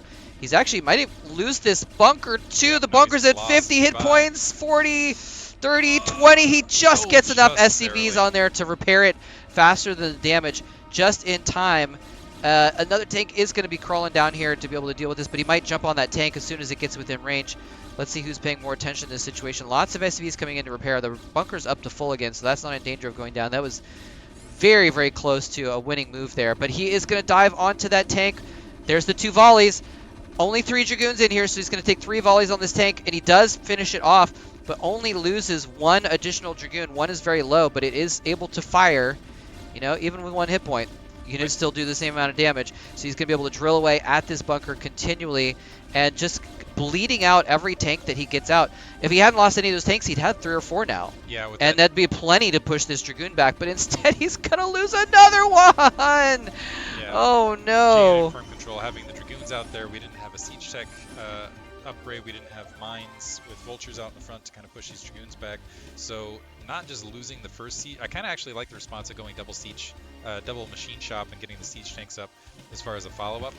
But without any siege tech, without any periphery threat, with just a handful and just all of the Dragoons out in the background, ends up being a major problem for Exit. And in the meantime, Jaehoon up a massive amount of supply, easily able to grab that third base. That was all off of just 3 gateways.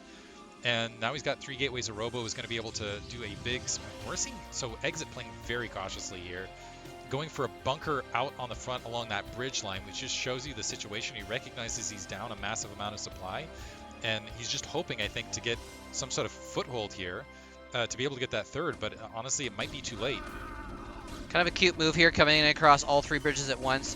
He's going to get right on top of these tanks, and yeah, these tanks are once again going to go down. Even if he loses all these Dragoons at this point, taking out 1, 2, maybe another third. Yeah, this is, I mean, he's just, Exit's lost, what, 10 tanks now at this point?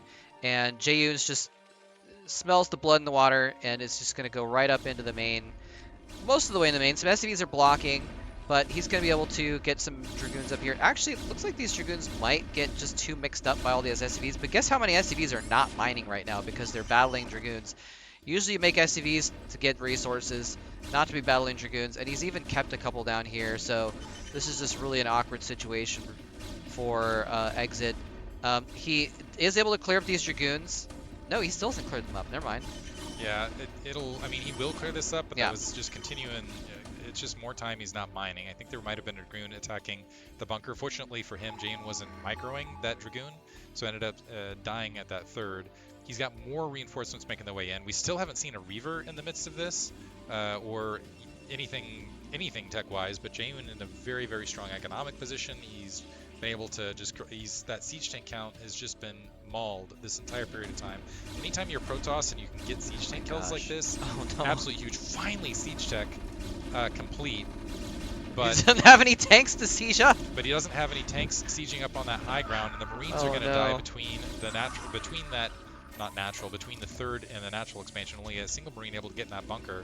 So Exit finally stabilizing, finally getting some siege tech and some siege tanks out there, but he's off to the races. He's had 3 bases up and running for quite some time. I don't know that Exit's been able to get a factory up in the midst of this. He might have just been distracted this entire time producing massive amount of tanks. He's got 3 factories, but that's Jaehoon has plenty to be able to produce against this, has a massive supply advantage, and really has kind of just picked Exit apart here in the early game. Yeah.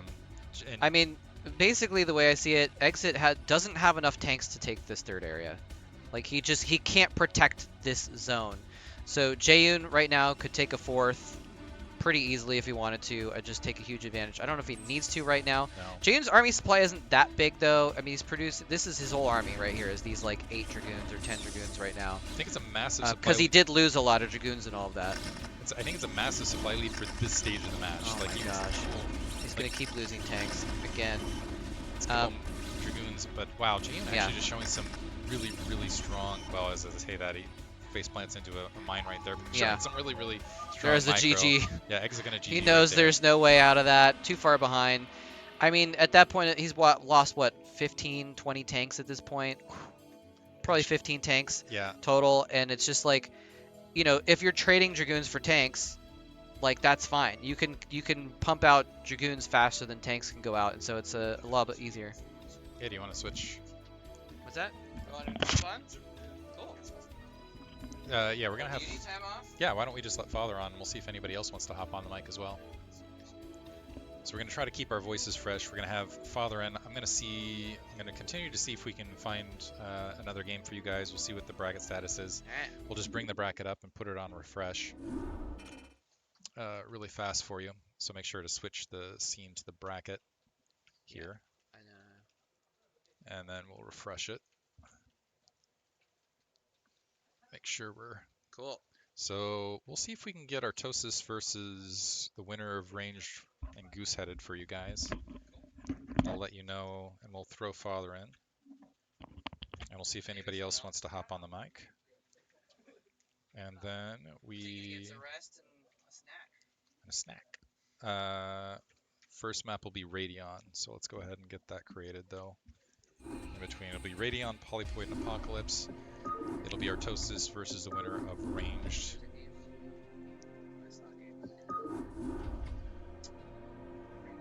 Radion. We'll go from there. So quick break on our end. Enjoy the music in the bracket. We'll be right back, guys.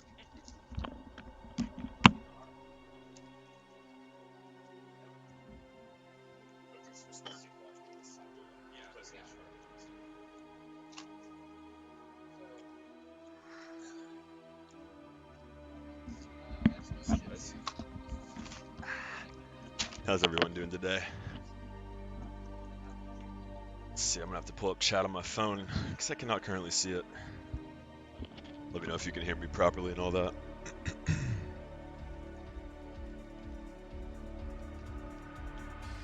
Boom. What's up, guys? Father back in the house.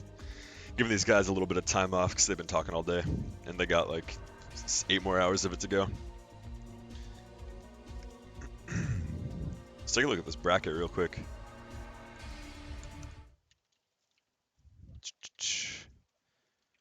See if there's any big upsets so far. Not too much. Jane just went 2-0 over Exit. I think you guys were watching that game previously. Gypsy versus Cross. That's going to be a good one. But we are going to wait for Artosis and the winner of Ranged versus Goose. I know.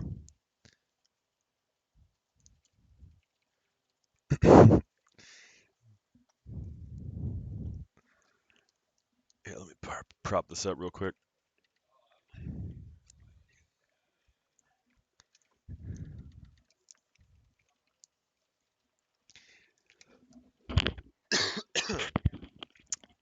Tetra shot. It's not up to me. If it was, I would let you come. Honestly, though, trying to find this place is a nightmare. I knew where it was, and it was hard for me to get here, so... Oh, yeah, here. What's up, Dan? We got the real Dan in the chat. We got the fake Dan in the bracket.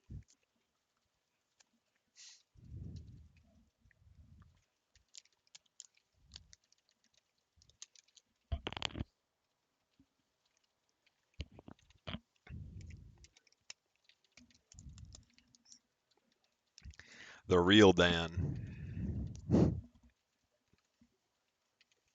I'm interested to see how Cross vs Gypsy goes.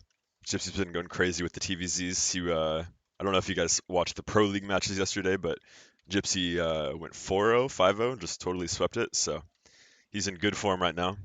Probably one of the favorites to take down the tournament, although he is only seeded 8th, controversially.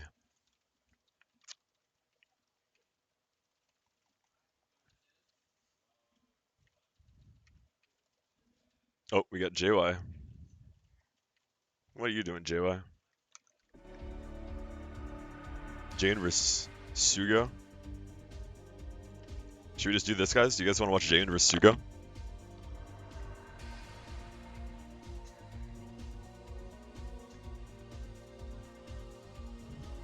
Do you guys want to watch Jane versus Sugo, or do you want to wait for Artosis and the winner of Range versus Goose?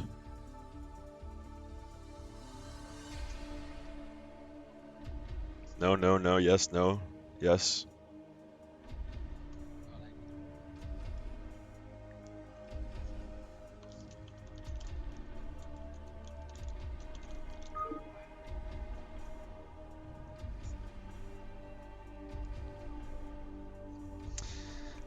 Had to lay down the law real quick.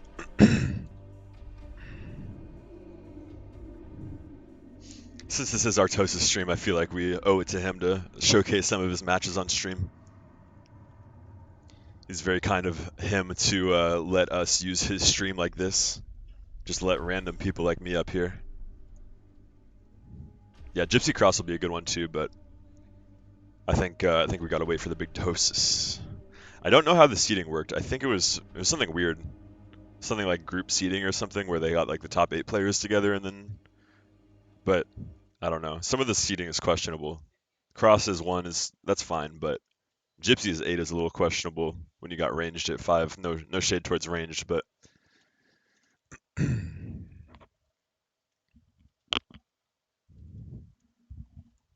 oh, I can't put my arms up.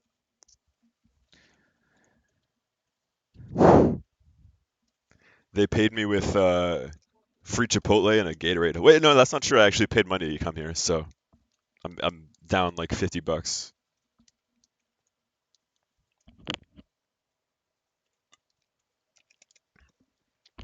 Yeah, it was yesterday. It was extremely hot in here, and luckily, I think they got the AC figured out. But everyone was dying yesterday. It was a bunch of sweaty nerds and like 30 PCs on full blast.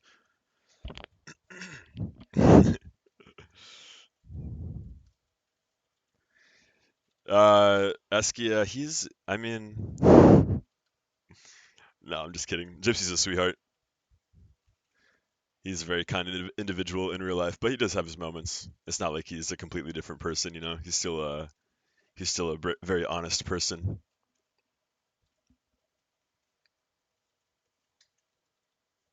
He's a good guy. Fun fact: back in 2019, there was a DreamHack StarCraft LAN in Montreal, and I flew out for that. And I was there from like Friday till Sunday, I think. But for some reason, I thought my flight out was on Saturday night, and so I showed up to the airport, and the ticket guy, just looks at me like a total dumbass, and he's like, "Yeah, your flight is tomorrow, dude." And I didn't have an Airbnb or hotel for that night, so that was like the first time I'd ever met Gypsy was at that event, and so I called him. I'm like, "Hey, man, any chance I can crash with you for the night?" And so he let me sleep at his house. I met his grandma. It was a good time. He's a good kid. Good kid. Just waiting on the winner of Range versus Goosehead so we can get some Artosis gameplay on here. How are you guys doing, chat?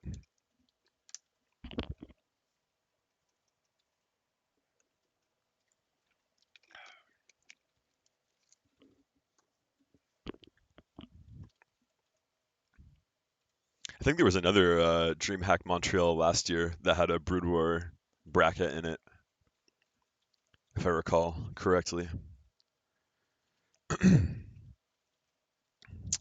No, they are in. I think they're in game 3 right now.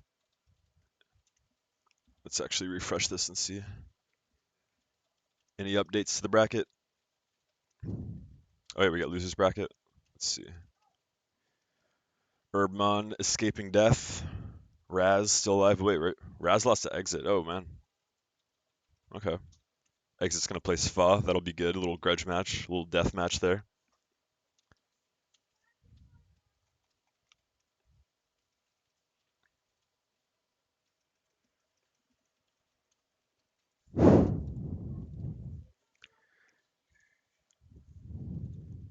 Well, when you're in college, you don't really have to go to classes all the time. So I think I skipped some classes for that. I was probably gonna skip them even if I didn't go. So Brood War making a slow comeback. I think so. I think it's making a quick comeback.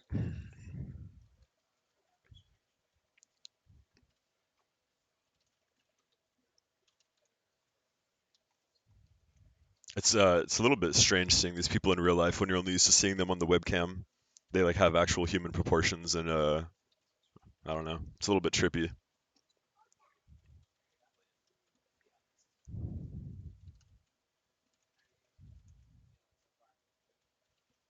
Yeah, Artosis and Gypsy in the same bracket. They may be destined to battle.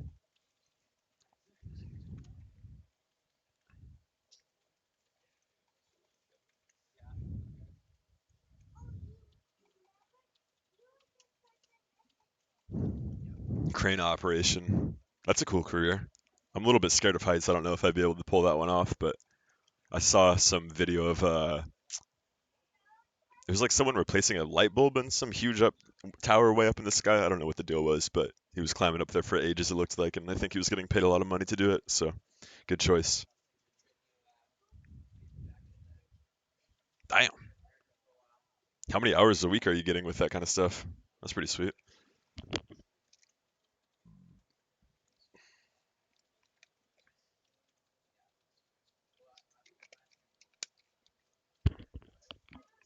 You're right. I should go to classes, but I was a very lazy student. I will not lie. Not a very good student. That's why I'm casting StarCraft professionally. Just kidding.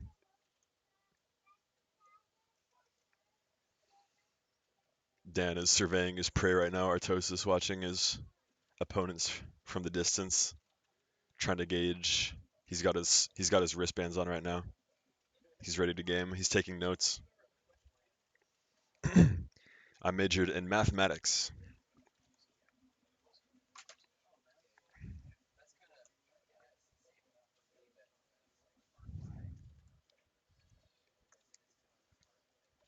You guys don't see his sweatbands when he's playing on stream? Doesn't he have like a hand cam or something? You can see his little sweatbands. He's a real gamer.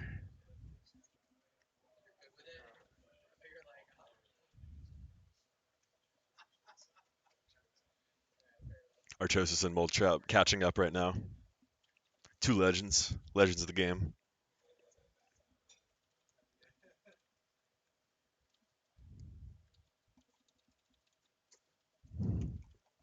Sorry, athlete, yes.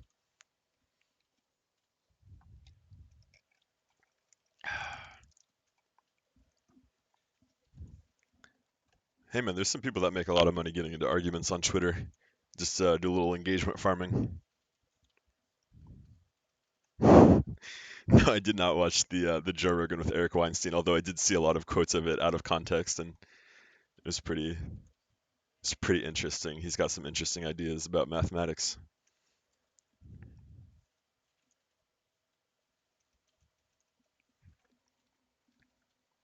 Did Diggity's hold on, let me check actually.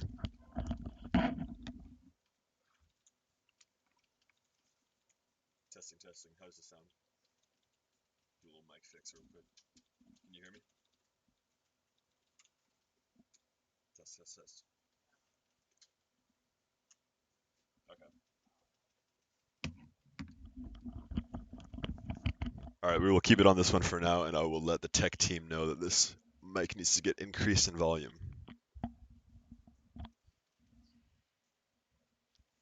Okay. I don't want to touch the stream setup because Lord knows that could get out of hand quickly, so I'll let someone in charge know when there's another caster on the couch.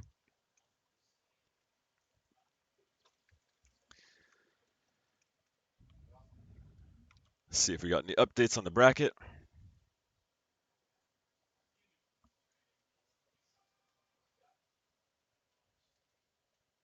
I'm watching a TVZ right now.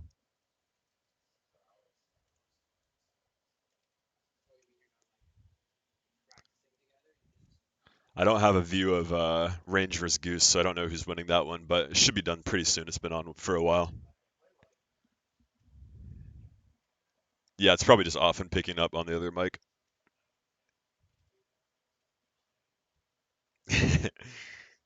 He's taking it very seriously, but he's not the only one.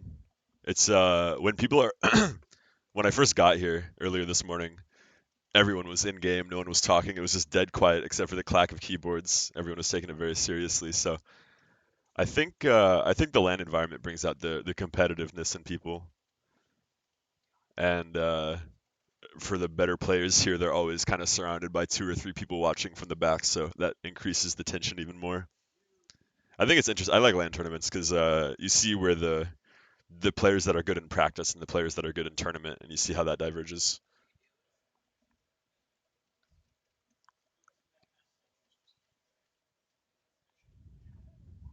Should we just do cross first, Chip? I'm not playing now. I haven't played a game of StarCraft this year. Actually, well, I played a few today and yesterday, but um, if Gypsy hops in here, then we'll just cast cross first Gyp because that's gonna be a banger. That will be a banger.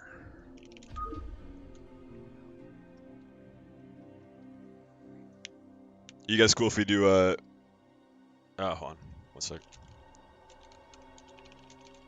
Alright, do you guys want to see Artosis versus the winner of Ranged and Goosehead, or do you want to see Cross versus Gypsy?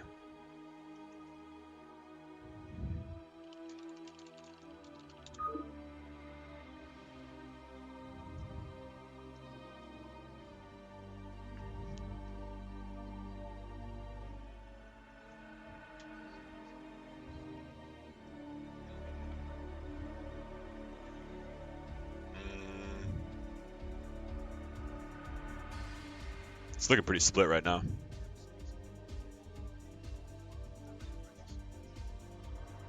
Artie. Okay, looks like you guys want to see Artosis. I think the other game just finished up or is about to finish up, so we won't have to wait too much longer.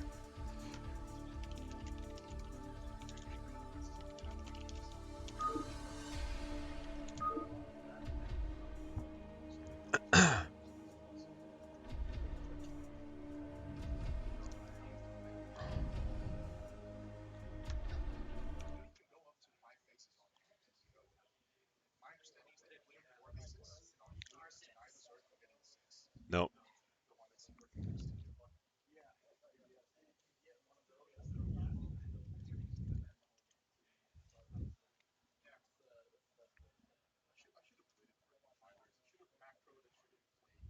Yeah, if you guys want to catch Artie, he'll be up next.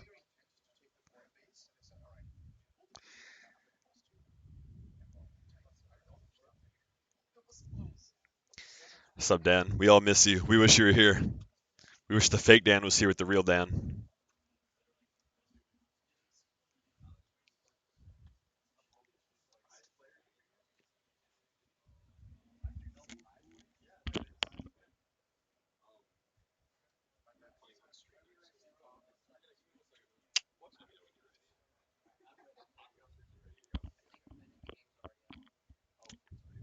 Yep. All right.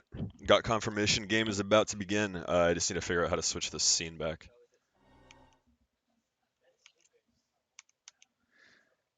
This is terrifying.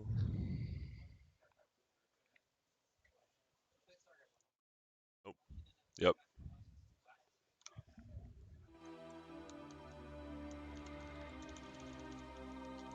Okay.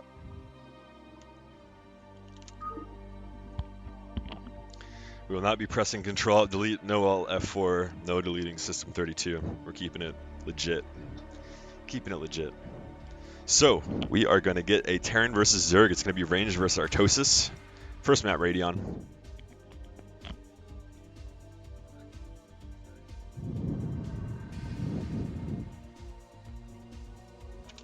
Oh wait, TVP. Never mind, I lied.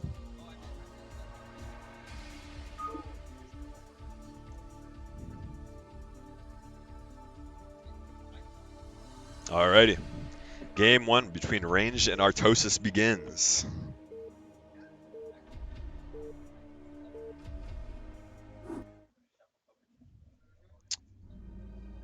Alright. And the top right, the blue Protoss, it is Range. And the top left, the one and only Artosis. The legend, the myth, the man.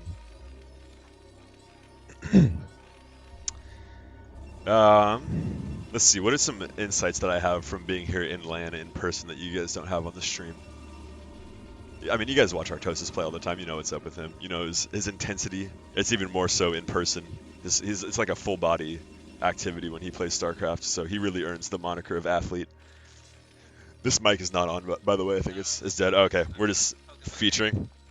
Just seeing how things are going. We're keeping it alive. Chat's not going crazy yet.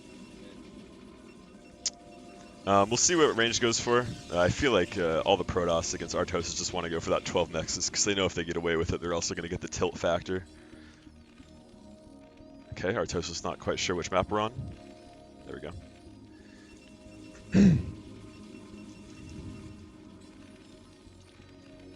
Whoa, who's that? Phasing in behind me from another realm, from another dimension. Is that Exit Brood War? Oh my goodness. We're live and in person and in color. What's up? Yeah, we need a live report on the Lip APM. Okay, we're just going Gateway Expand. Nothing crazy, nothing crazy.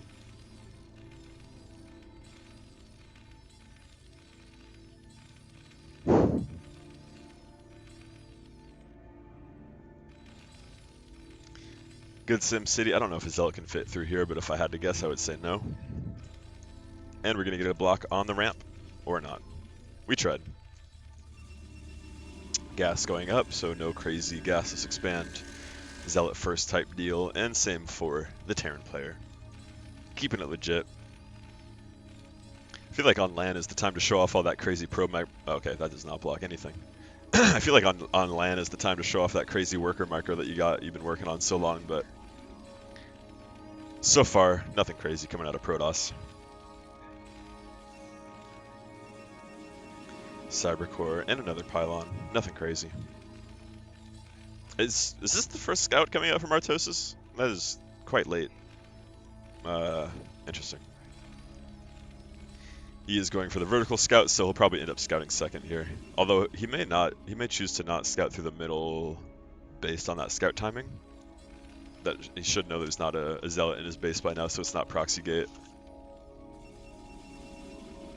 Range gets started for Protoss, so nothing crazy going on. No shenanigans, and the Terran factory is on the way.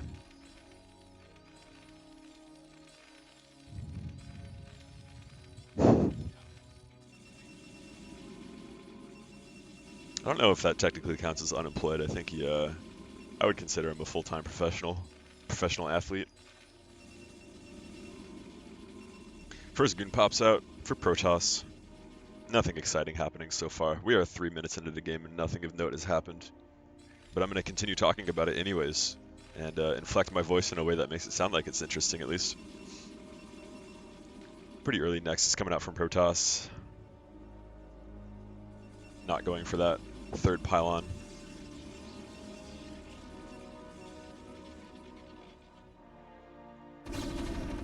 Goon poking in wants to get confirmation of the command center. It's taking a lot of hits actually, so it needs to exit. It does get one Marine for its troubles though, but I don't think Protoss got command center confirmation, but he will now. Walking back in. 2 SCVs getting pulled. I think a little bit of an overreaction, but especially with that Vulture coming out, he can definitely push this back, no problem now. Add-on coming on, machine shop I should say. We want to get this Vulture out on the map, but it does not look like that will happen since a second goon has shown up, and we still don't have a bunker left, and we pulled our SCV back, so if he snipes this, we're not in a good spot. We're going to lose this Vulture. Not great, not the end of the world, at least we did a lot of damage to the goon. Artosis finally gets in the base, good timing skipping by that goon that did not come out. Gets in, sees everything is normal, one gate, then a robo, second gate coming down shortly. Artosis side of the field, no upgrade on the machine shop so far. I like it. A little bit of port play, and it's good in these positions too, because you just fly right over, drop whatever, 1-2 vultures here, drop the rest of them here, do some good damage. But he does need to start getting these vulture upgrades soon, otherwise that by the time those vultures get dropped in the main base, they're only going to have mines, no speed, which does make a difference. Second gas right away. Still waiting on a mine upgrade. It looks like, I guess that is the build, is just mines, no speed for a quicker drop, which is acceptable. I'll allow it, I'll allow it.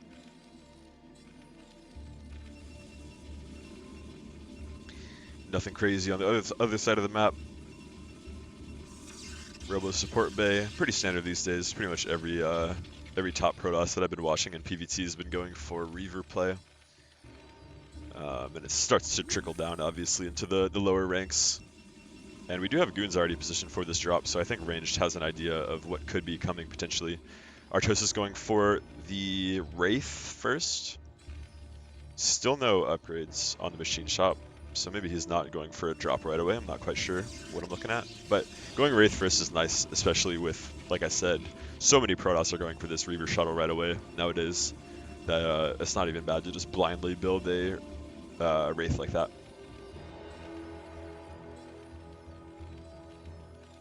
Okay, going into second factory, so interesting.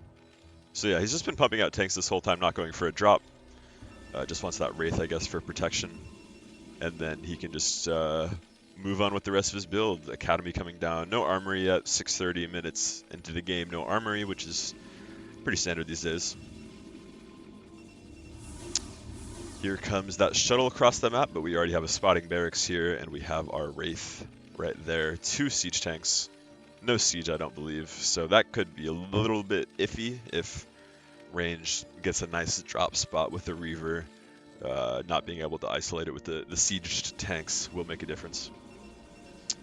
But we're just going to go ahead and take our third base as Protoss as we put on this little bit of pressure with the Reavers come out in front with the goons just to make sure that Terran's not getting away with murder. No crazy early third base or anything. Where's the croissant? All right, going right for the main base. I like this. Oh, never mind. What's going on here?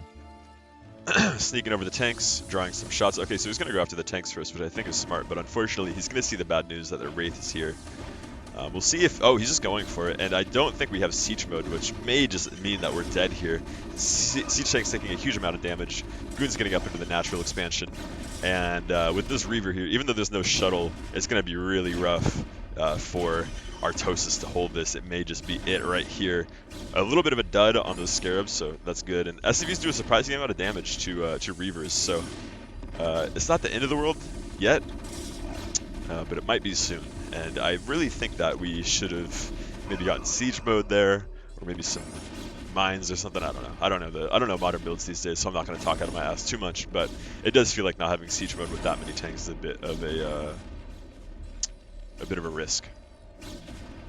So forcing Artosis to abandon this natural expansion while we are taking our third, and while we are also adding a third and fourth gateway. Not really teching up. I would like to see that Citadel of Adun soon, but for now, just sticking on the gateway man tech with Reavers. And Artosis is going to be able to clean this up finally, so reestablish that natural expansion, but we are down quite a bit in supply, down quite a bit in workers. Range has been really keeping up with his macro. You can see his pro production is out of control, transferring down. He's going to have nice saturation as soon as his third expansion is done. And in the meantime, Artosis is struggling to get back to... Actually, he didn't lose that many SCVs. He has nice saturation in the main. Definitely could use a few more at the natural, but it's not quite as bad as I thought. He has +1 on the way. But only 2 tanks, and as we're ramping up to 4 gate production here and we saturate this third base, we could probably go up to like 6 or 7 gateways with that Citadel of Adun, start getting Zealot legs, and then it's going to be very hard for Artosis to ever get a third base. But we're going up to 5 factories now. Pretty much the only way we're going to be able to get any map presence and take a third is with 5 factories, so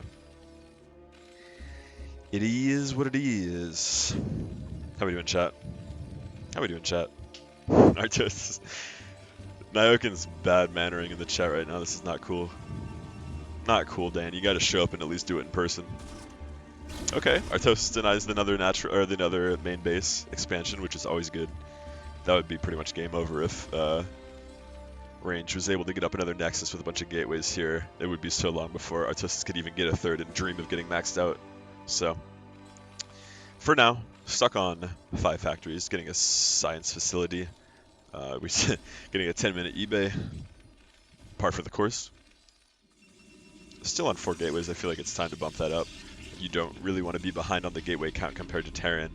And there might be a small opportunity here, actually. It seems like Range is really dedicated to try and getting that 4th base up. But he does have an observer in the main. He should see that there's 5 factories coming his way and no 3rd base on the way. So I do think it's time to bump up that siege tank, that gateway count, and Range would agree. Citadel legs on the way, so Range knows what's coming. He knows pretty much the only chance that Artosis has to get back in this game is to do a push and at least establish map control, if nothing else. I mean, he's probably not going to kill him, but he's got to do something. But we really don't have that many gateway units. I mean, a handful here, a couple more goons here. That's not actually enough to engage this army head on. And if Artosis just wants to take a position here, set up a couple tanks and build some units, some supply depots here, and then take that 3rd base, I don't think Range is going to be able to stop that. But we do have Zealot legs. Anything is possible with a little bit of Zealot legs. But got a minefield up ahead, missile turret. Gonna go mine down here a bit as well. I wish that we were just gonna build this on site. At this point, we're kind of far enough behind that we have to start taking risks, in my opinion, but it would be very vulnerable to this drop, so maybe Artosis knows a little bit more about this game than I do. What a thought, what a thought. Just gonna park those little bugs down there for now, make some scarabs. In the meantime, Goons versus Vulture skirmish on the other side of the map, and it looks like Range is going to use this opportunity to really take... Oh, he already got this 4th base. So he's going to get this base, but he's going to take this opportunity to secure this high ground main base expansion. And that's when the pressure really turns on for Terran. Obviously, Terran can split map and all of that, but as soon as there's another main base up for Protoss and they're able to start building gateways up here, then you're chances of winning go down drastically, or at least the amount of time you're going to have to spend in the game to win just goes up drastically.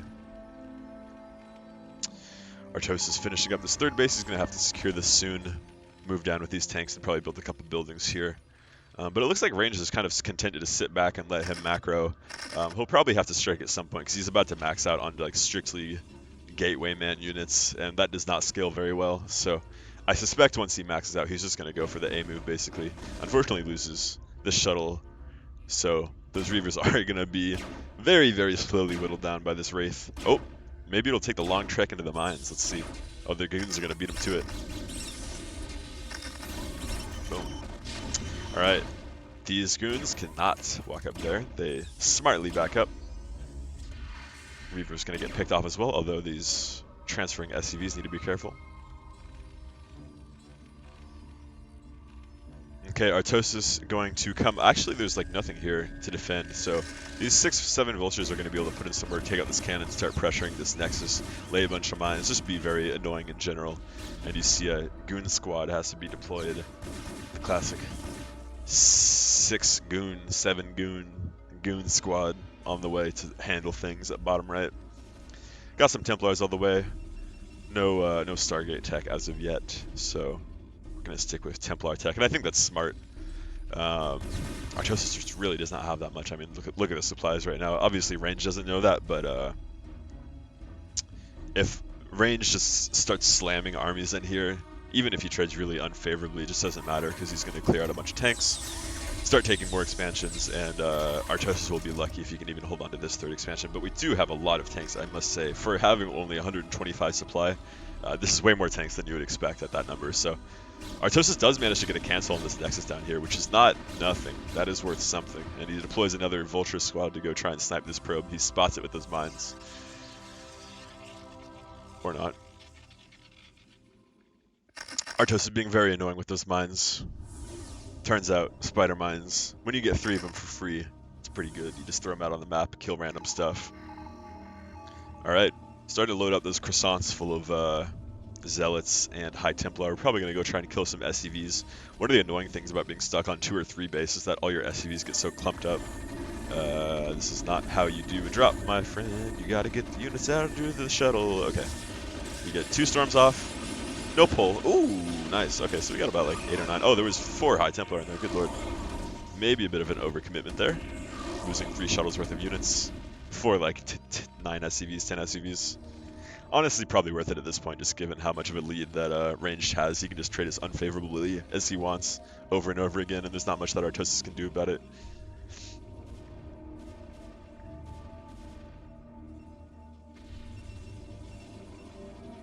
Artosis being very annoying with these vultures, laying mines everywhere that he can. And I mean, if Artosis does get maxed out, he's got 2-0 tanks and he's got a lot of them. So there is potential here. I would say Flash could win this from this position. Just throwing that out there. Mines being annoying as ever. 75 minerals for 3 nukes is pretty good. It looks like Artosis wants to take a position out on the map right now, and I have to say this may be a little bit premature, but you have like 16 tanks. I mean, that's a lot of tanks, I'm not going to lie. I'm not going to lie. And it does look like a ranged army is a bit out of position, so if Artosis can lay mines here and here and just kind of move forward here, he will be able to cut off a big chunk of the army. But that's not where you want to lay mines, I don't think. Okay, we get sieged up, but there's like no vulture support at all for these tanks, so there's a lot of Goliaths. If he's able to snipe down these shuttles and somehow the Zealots don't get on top of the tanks, we might have a shot here, but I have a feeling this is going to get ugly very quickly. Range finally securing this base down here, get some gateways and more cannons up, and he's going to be good to go. Artosis being diligent about sniping observers, which is very good. I don't think there's actually any observers left with this army, so for the time being, it's a bit hamstrung. I would like to see him continue advancing his position. Maybe up to here, continue laying mines down here. And it looks like the Protoss is going to go for a counterattack in lieu of waiting for an observer, which is... Oh no, he has one. I'm lying. And he's got observer speed, maybe? I actually don't know. I actually do not know. I like this, laying vulture mines behind these these goons are just dead. I don't know what in the world he was doing with that move, but he's going to probably end up losing all of these for little to no reason. Not the kind of trades that you can be taking willy-nilly. Goons are very gas intensive and they take up a ton of time in your gateways, but we do have 4 Stargates with the fleet beacon and the +1 air upgrades on the way, so we know what time it is. It's time for the blimps.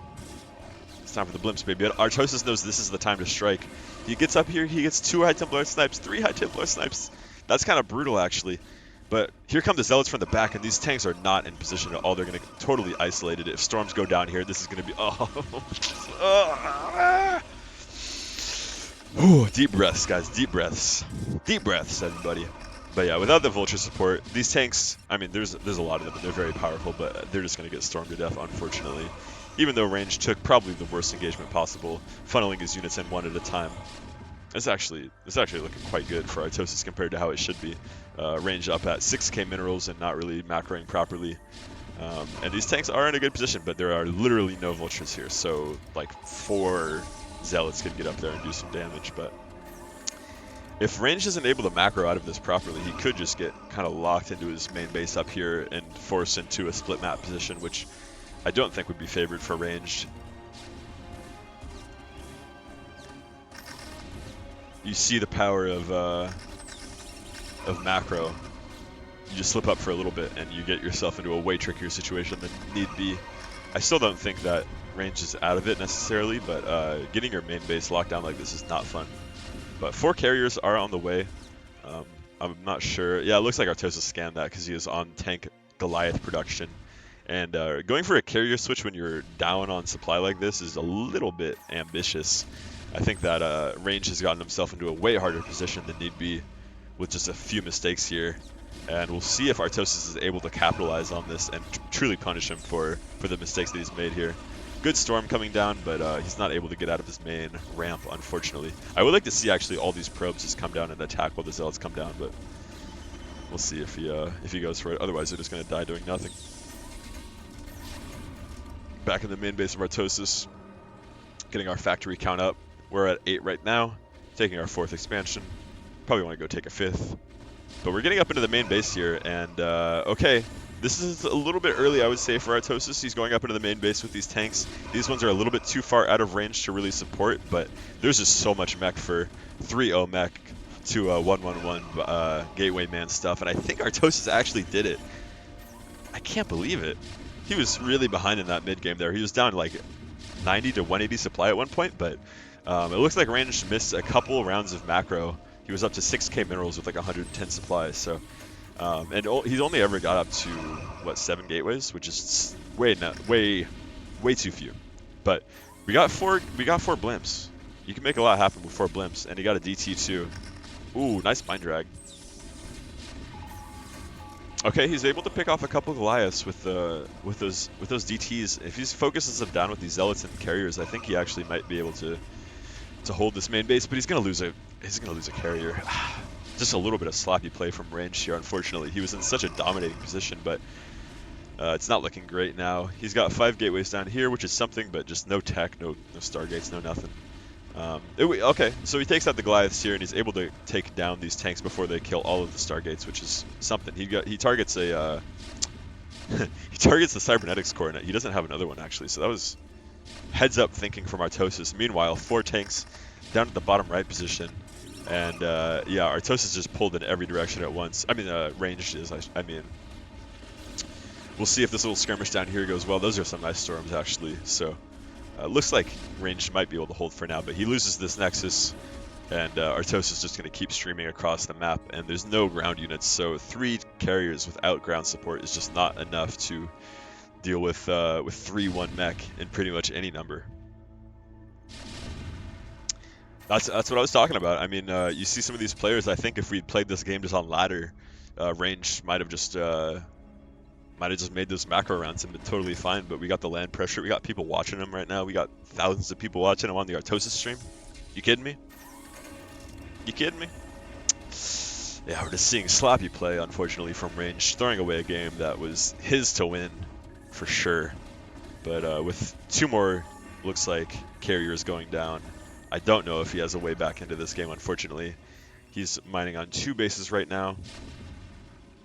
maybe tries to remake this one, but Artosis has this base fully mining, this base fully mining, and this one just starting up right now. So I'm not sure if Range is going to be able to get back into this. He's going to try and bust out one more time, but there's only 2 Zealots here. Going to have to make like 2 Storms per tank with the way they're split out, which I mean he has enough for, but it's just not enough on the long-term macro scale, unfortunately, and I think that's going to do it. Ranged, unfortunately, not able to keep up with the macro god, Artosis.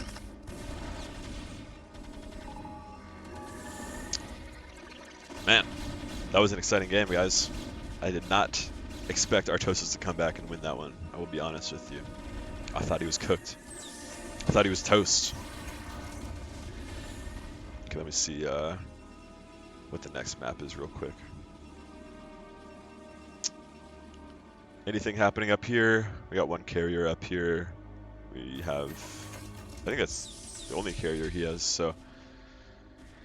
Range trying to get back into this somehow, sending some observers across the map. I think once he sees that there's this 4th base and this 5th base and this 6th base soon to be, he'll probably get out of the game pretty soon, losing this natural expansion. There's no way for him to break out of it, unfortunately, so I think that's going to be it.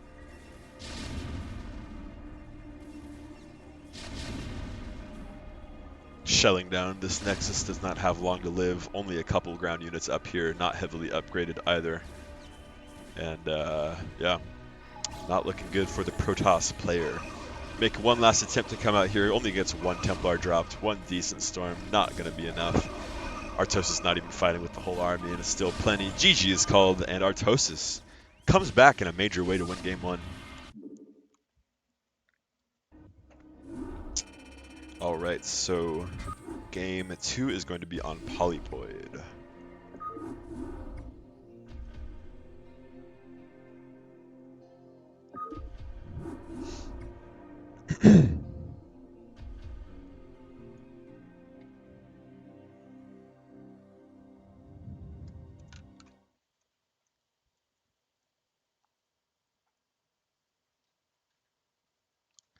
Bum bum bum.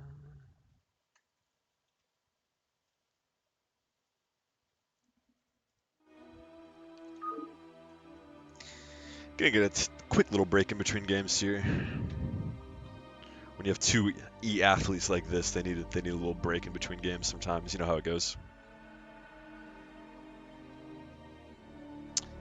Yes, Artosis won game 1. Come back in a major way, I have to say.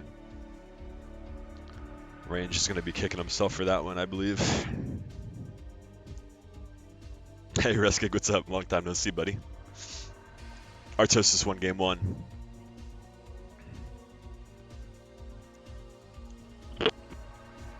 Yeah, this microphone is turned off, I believe.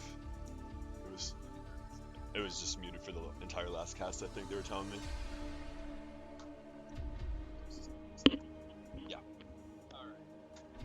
Do a little test, mic test here real quick. Check. Diggity on the cast, let me know if you can hear him. I'll check stream. Problem with this headset is you got this headset on, you can't hear. Yeah.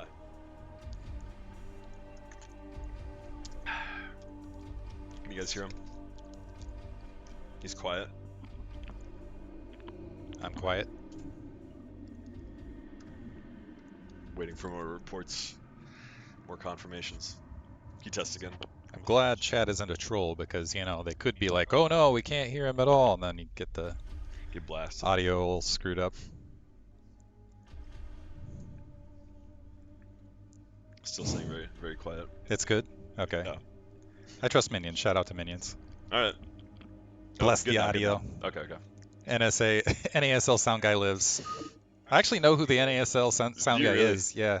Is he in witness protection now? Yeah, or? he is in witness protection. I'm not allowed to say where he lives or what his name is. Alright. Going into game 2 here. Artosis versus Ranged. If you didn't catch game 1, Ranged had a really big lead early on. He was up like 170 to 80 supply, and Artosis made the big comeback. I was actually talking with Raz, this man right here in the background. Let me talk about Ranged for a minute here. Ranged, honestly, has some of the best game sense I've seen. He might have the best game sense here. There was a PvP I watched him. Someone peeled off 4 Zealots, and he had the diligence to pull back rather than he had like a in other games, you know, kind of a win condition where if they concentrated their army, you could just barrel them over. But he had the diligence to sit back, ended up winning the game from there. It was one of those things where it was like, man, that game, is he map hacking or is his game sense just that good? And his game sense really is just that good. That's cool. Okay. But I feel like his early to mid game play, very, very solid. But right there, the hesitancy. When you're Gateway Man, you need to reset that factory count constantly because the point is you need to kill the mech, make sure they never get the concentration that Terran needs, and then where they're just overwhelming you. And because he had that economic lead, sat back with Gateway Man, and let Artosis build that mech ball and then get the upgrades, it does not work from there. Yeah, you have to turn off your brain a little bit and just slam your army in over and over again. Yeah, that's what you got to do with it. It is 8 style Protoss, 100%. You get your big club of Dragoons and Zealots and you just smash that army. Yeah. And then it doesn't matter that they have 2 or 3 bases. Eventually they starve out because you got the rest of the map. Right. Which is another reason you can only do it with economic leads. But Range had what, like a 40 supply lead at a certain point? It was more than that. And when he had that 40 supply lead, that is when he should have been pressing in. And we did unmute it. Is when he should have been Moletrap providing support in the background. When he had that 40 supply lead, that was the opportunity to go in and start crushing that army, but instead stayed back, and that gave Artosis the opportunity to like macro right back into it. That's the thing. That's what Artosis will do. Honestly, I felt like what might have been better is to actually, when he was so far behind, go up to that. It shows he knows he won the game. So at the end of the day, he knows better. But I was almost hoping to see an 8 factory there. Yeah. And a push from there because I felt like Range was playing a little bit too light on the gateways as far as the follow-up. Yeah, no, he was on 4 for quite a while. He was on 4 for a very long period of time. That actually might have been the reason he felt a little bit tentative actually in the transition to gateway map. But anyway, we're in a new match now. We are, and because Range has the top left position on Polypoid, he can go for this nice little forward gate here, pylon on top, gateway on the bottom. Scouts bottom left first, he'll probably go over here with the Zealot next, and then get the bad news that we are cross-map. So Artosis is probably going to be pretty safe here. Just going for standard gas, factory, normalcy. And gas from Range too, so he's not going for just like forward gate Zealot and then Nexus. Yeah, at least when Artosis scouts this, he'll be relieved the fact that it's not a 12 gate, a cross spawn 12, you know, that notorious cross spawn Nexus early. And Artosis does have the opportunity here to go drop an eBay, which I would like to see, because that forces either the Zealot to stay back, which it won't, or you give a ton of build time on that eBay, delaying that Nexus by quite a bit. So we'll see if Artosis pounces for that opportunity, but first Zealot coming in the main. Nice little body block with that probe there. That was nasty. Got the force around, and the factory a little bit far away, so that STV's taking a bit of damage. It looked at that probe pulling back, but Range has another Zealot incoming, and I think he's going to wait for that second Zealot to come, at which point it's going to be 3-on-2, and there's going to need to be an SCV pull to help this. Yeah, that was unfortunate with that body block. Really good use of the probe there, probe micro. Now the Vulture coming out, this kind of puts things on a timer, but the second Zealot is on the way, so we'll see if he's able to kill a couple more Marines, maybe an SCV here. Oh. Range debating. Looks like he's waiting to the positioning. Now he's going. Yep. So we got that 4th Marine out. I was expecting that a little bit earlier, but the Vulture alongside, so should be able to clean this up. Yeah. But, he needs to pull that Vulture back. The Vulture taking a little bit of damage there, losing a spare Marine because he had it so piled up. But trading damage, Range actually able to get a 2nd Marine out of that.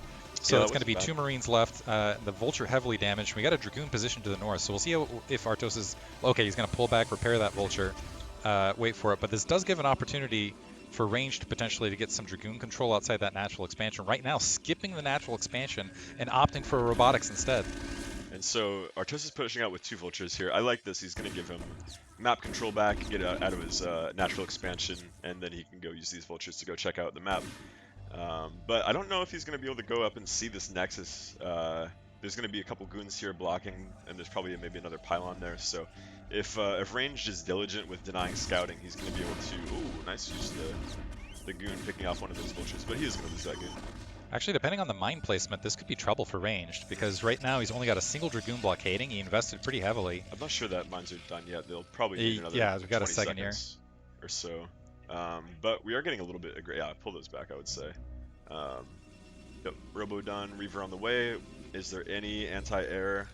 We're going for port. Okay, so this is the same build that he did first game, except he is getting mines this time, it looks like. But this port is way too late to deal with this Reaver shuttle. I think this is going to be on the way near the natural by the time that Wraith is even building. So, yeah, good timing. Yeah, Artosis has been he had a cast on his Artosis cast for Flash went for 2 factory Vulture upgrade Wraith, and then utilized the Wraith to deal with to basically deal with what Protoss has been doing by and large these days, which is either 1 gate or 2 gate into robotics to help with it. The problem with it is I feel like when it's 2 gate or even 3 gate Dragoon to counter, it just shuts it mostly down because you've got the Dragoon count large enough to deal with the Vultures. In this situation, it might be okay, depending on how slow ranged is in exploring this, but you can see Artosis is already starting to move out on the map with those Vultures. And he's going for add-on first. He's not going for Wraith first. He went Wraith first last game, and I was actually wrong. If he had made that Wraith first, he would have been in a very good spot to defend against this shuttle. The timing would have worked out perfectly, but instead he's going straight for that drop ship, which is going to be unfortunate because there's no Wraith out in time. He does have an engineering bay though, so we'll see if turrets start going up in time. This might be some trouble the opposite direction because we've only got a single Vulture and 2 Marines at home, though, to deal with this Reaver that is shortly going to be interior to the base. Now, my question is what does Artosis do with the Vultures in the meantime? Does he shove the Vultures to range his natural expansion, or does he bring them back home? And look at this timing. Artosis knows that a shuttle potentially could be coming in right now. The mines are in place, but the turrets are not. And I think he's just going to go dive in there. Ooh, catches one of them. Just a couple blocks away from that mine, unfortunately, for Artosis. Not going to trigger. Oh! He walks right into it, and he takes a full hit, and he picks it up with just a couple HP left. So that was a miracle for Artosis, really. He held that with almost no damage. And now Range has to go back and lick his wounds with only 4 probes in the natural. Looks like he did shove those Vultures to the natural expansion in the meantime, and Range's walls of Dragoons were able to clear it. Yes. But yeah, that was honestly... If that had gone slightly differently, if that mine had not hit on that Reaver, if the Reaver had targeted that lower turret, that could have been ranged carving up Artosis' base right this second. We do have a Wraith out in the field now. I'm wondering if that was a dropship cancellation into Wraith as far as a follow-up upon seeing that. Maybe kind of emergency maneuver, but now might have an opportunity if he spots that shuttle to be able to hunt it down. He should be able to move this out. He's going to go intercept it right now, and with no goons on the map, no goons in the shuttle, and no speed, this is not long for this world. And unfortunately, Ranged, if he unloads right there, he doesn't have good... Yeah, trying to unload the Zealot first to see if there's any mines underneath. But even unloading here, the Wraith is going to be able to take out that Reaver just because it has 0 health, so there was no rescuing it. I also kind of like Artosis just in case moving forward the Vultures to intercept the Dragoons, so it was a guaranteed kill. Oh, is he going to peel into the natural expansion as well? Might even be able to get all the way into the main. It goes from bad to worse for Protoss today. And yeah, I don't know if there's not going to be much defense here. The pylon placement was good to block it, but the Vultures is able to maneuver up on top, and now these goons are getting all confused too. And the SimCity for range is working against him right this second. He's having trouble getting the Dragoons in position to take care of this. An okay probe drill, they gave him like a half a second right there, and now actually getting some more time.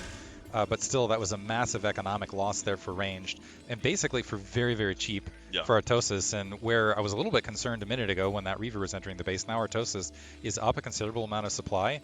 And when you're a Protoss in this situation, this is where you want to be at a 10, 12, 15 supply lead and starting to grow it. And instead, Artosis ahead. I think Ranged, he's taking that 12 o'clock base, but honestly, well, we'll see if Artosis moves more Vultures out in the field to engage that. I don't know that Ranged has enough to defend the entirety of this territory right now. Yeah, with only 2 gateways, and he maybe remade that Reaver shuttle. I'm not sure. I don't see it right now, but if he didn't, then he definitely has no chance of dealing with six factories worth of production from Terran, and an armory finishing up shortly as well. He's got that Wraith as well, so even if he does remake that shuttle, he's going to be able to zone it out as he moves across the map with the 6 factory push.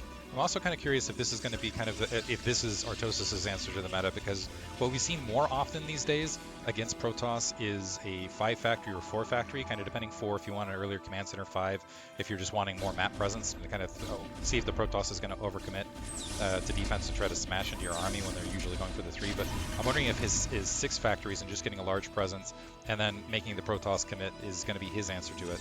Just have a much larger attack force. You know what's funny? Like usually, I would say a month ago, if I saw 6 factories, I would be like, yeah, Artosis is going to go pile drive into range. But right now, because of the state of the meta, I'm like, I'm not sure whether he's just going to relegate and try to grab a quick 3rd and a quick 4th or not. Right now, I'm thinking Artosis is just going to pile drive into him because I think he knows he's done enough economic damage to range and he's got enough of a supply advantage that range basically can't keep up. Right now, range going for a gateway flood, but with Artosis, depending on when he moves out, I don't know that it's going to kick in time. Yeah, those gateway timings need to kind of be on parity with the factories. Otherwise, we're just going to get a little bit out of control here. We have, looks like, about 8 tanks so far already. And we only have a handful of goons on the other side of the map, and so once Artosis feels like he has enough tanks, he's going to move across the map, switch to complete vulture production, and just rally everything to the natural here, I would assume. Split off him a little bit to kill off that third base, and I think he's just going to go for the killing blow when he feels like he has enough tanks. The question is what's the magic number of tanks where Artosis feels comfortable? And he does have double armory in the background here. So this is, and it looks like +1 weapons just finished. So again, well, maybe not. Did he cancel it? No, it was just a little bit late. I think it finished at like, the armory finished around like 9 minutes or so. So it should be finishing up soon. I think that'll be probably his cue to move out with about 10 or 12 tanks. And I just don't know if there's going to be any, oh, we missed a drop up here actually, forcing a big pull with probes. And Goon's not really able to get in there because of the nice mine placement. So that's nice, just a little bit more disruption on the economy for no real cost. Yeah, able to scoop side. it right back out. Yep. Keeps the tank alive, which is really important. I know back in the day, Terran players really like to go gung-ho with their tank drops, and they would just throw away tanks like they were nothing. And I think nowadays they're a little more reserved with that. So Artosis, yes, now starting to group up and starting to move out. Yeah. Starting to clear the mines, which lets you know he's serious about this. And now the question for Range actually doesn't have vision on the factory count either. I don't think he ever had the observer, the observer able to peel flew in. by here and it got shot off, but he probably saw at least 4 factories. He might not have seen those last 2, so that is a big difference between 4 and 6. So Artosis is now moving out. He has a 10 supply lead, keep in mind, in the midst of this. And theoretically, +1 weapons is going to be complete somewhere in the midst of this. So Range moving up, trying to delay this as much as possible. I think this is going to be a push. He's trying to sell as though, oh, maybe I'm waiting around this third, but I think this is a move out to go ahead and try to crush and do the rally here. Yeah, and without any Templar, it's just Zealot Legs and Dragoons. And while those are good units with good upgrades, they're I don't know if they're going to be enough to face this army head on. That shuttle. Yeah, shuttle gets picked off immediately. There is no siege mode yet, so that is a little bit worrying. We're going to abandon these Goliaths to get these tanks back. Where are our vultures at? We really need vulture support with this. So we kept the tanks alive, which is the most important part, and we're going to be able to retreat. Oh, yeah, we do have a little counterattack here. Just a little drop going to get cleaned up, it looks like. And so we have 5 vultures, a couple more up here that need to get rallied down. It's looking a little dicey for Artosis. I'm not sure why he decided to move forward without any vulture support. He's going to siege up back here, and these vultures will take care of the zealots shortly. So not too much loss from Artosis. He does keep most of his tanks alive, which is important. So interesting enough, he was able to harass the 12 o'clock a bit, but honestly, that still is looking pretty well saturated. Yep. It looks like he did go, 6 factories. I saw a command center floating around there somewhere. So it looks like he's wanting to go ahead and, he planted it and he's going ahead and grab it. So it looks like 6 factories was his more comfortable position as far as the state of the meta. But Range getting some great trades in between. He was down 14 supply and coming out of it at even supply, which still doesn't put him ahead, but puts him in a much better position than he was in, I would say, 2 minutes ago. Yeah. If Range is able to keep it kind of a scrappy game, it's going to be good for him for sure. Unfortunately, the tank count is still decent. I mean, he got some good trades last time, but we're still up at like 8 or 9 tanks right now, which is not bad for 120 supply. You want to make sure that you have a little bit under 2 control groups of tanks by the time you're maxed out, so you got to keep an eye on that ratio as well. Secondary problem for Range is we don't see any Arbiters out at this stage. We don't see any High Templar inside shuttles right this second. So he's basically trying to play a Gateway Man again. But if you're trying to play Gateway Man, you need to be economically ahead. And if you look at that supply count, Artosis is actually ahead in supply, and particularly when you have decent upgrades, which it looks like, I'm presuming with those double armories, Artosis is going to keep pumping that. Yeah.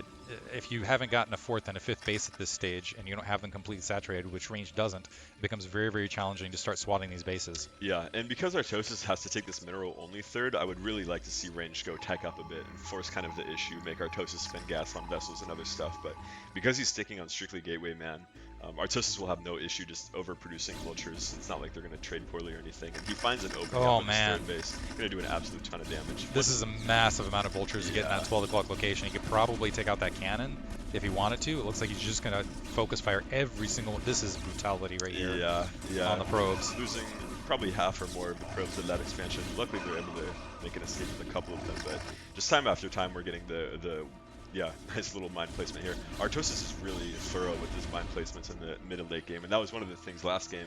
When Range gave him a little bit of room to breathe, he started being really annoying with those vultures on the map, so I'd like to see him avoid that. So ranged, transferring some probes to the, and what's particularly hard about losing all of those workers at the 12 o'clock location is this was particularly with range's strategy, he needed to start saturating additional bases. So losing that saturation timing really puts him against the wall.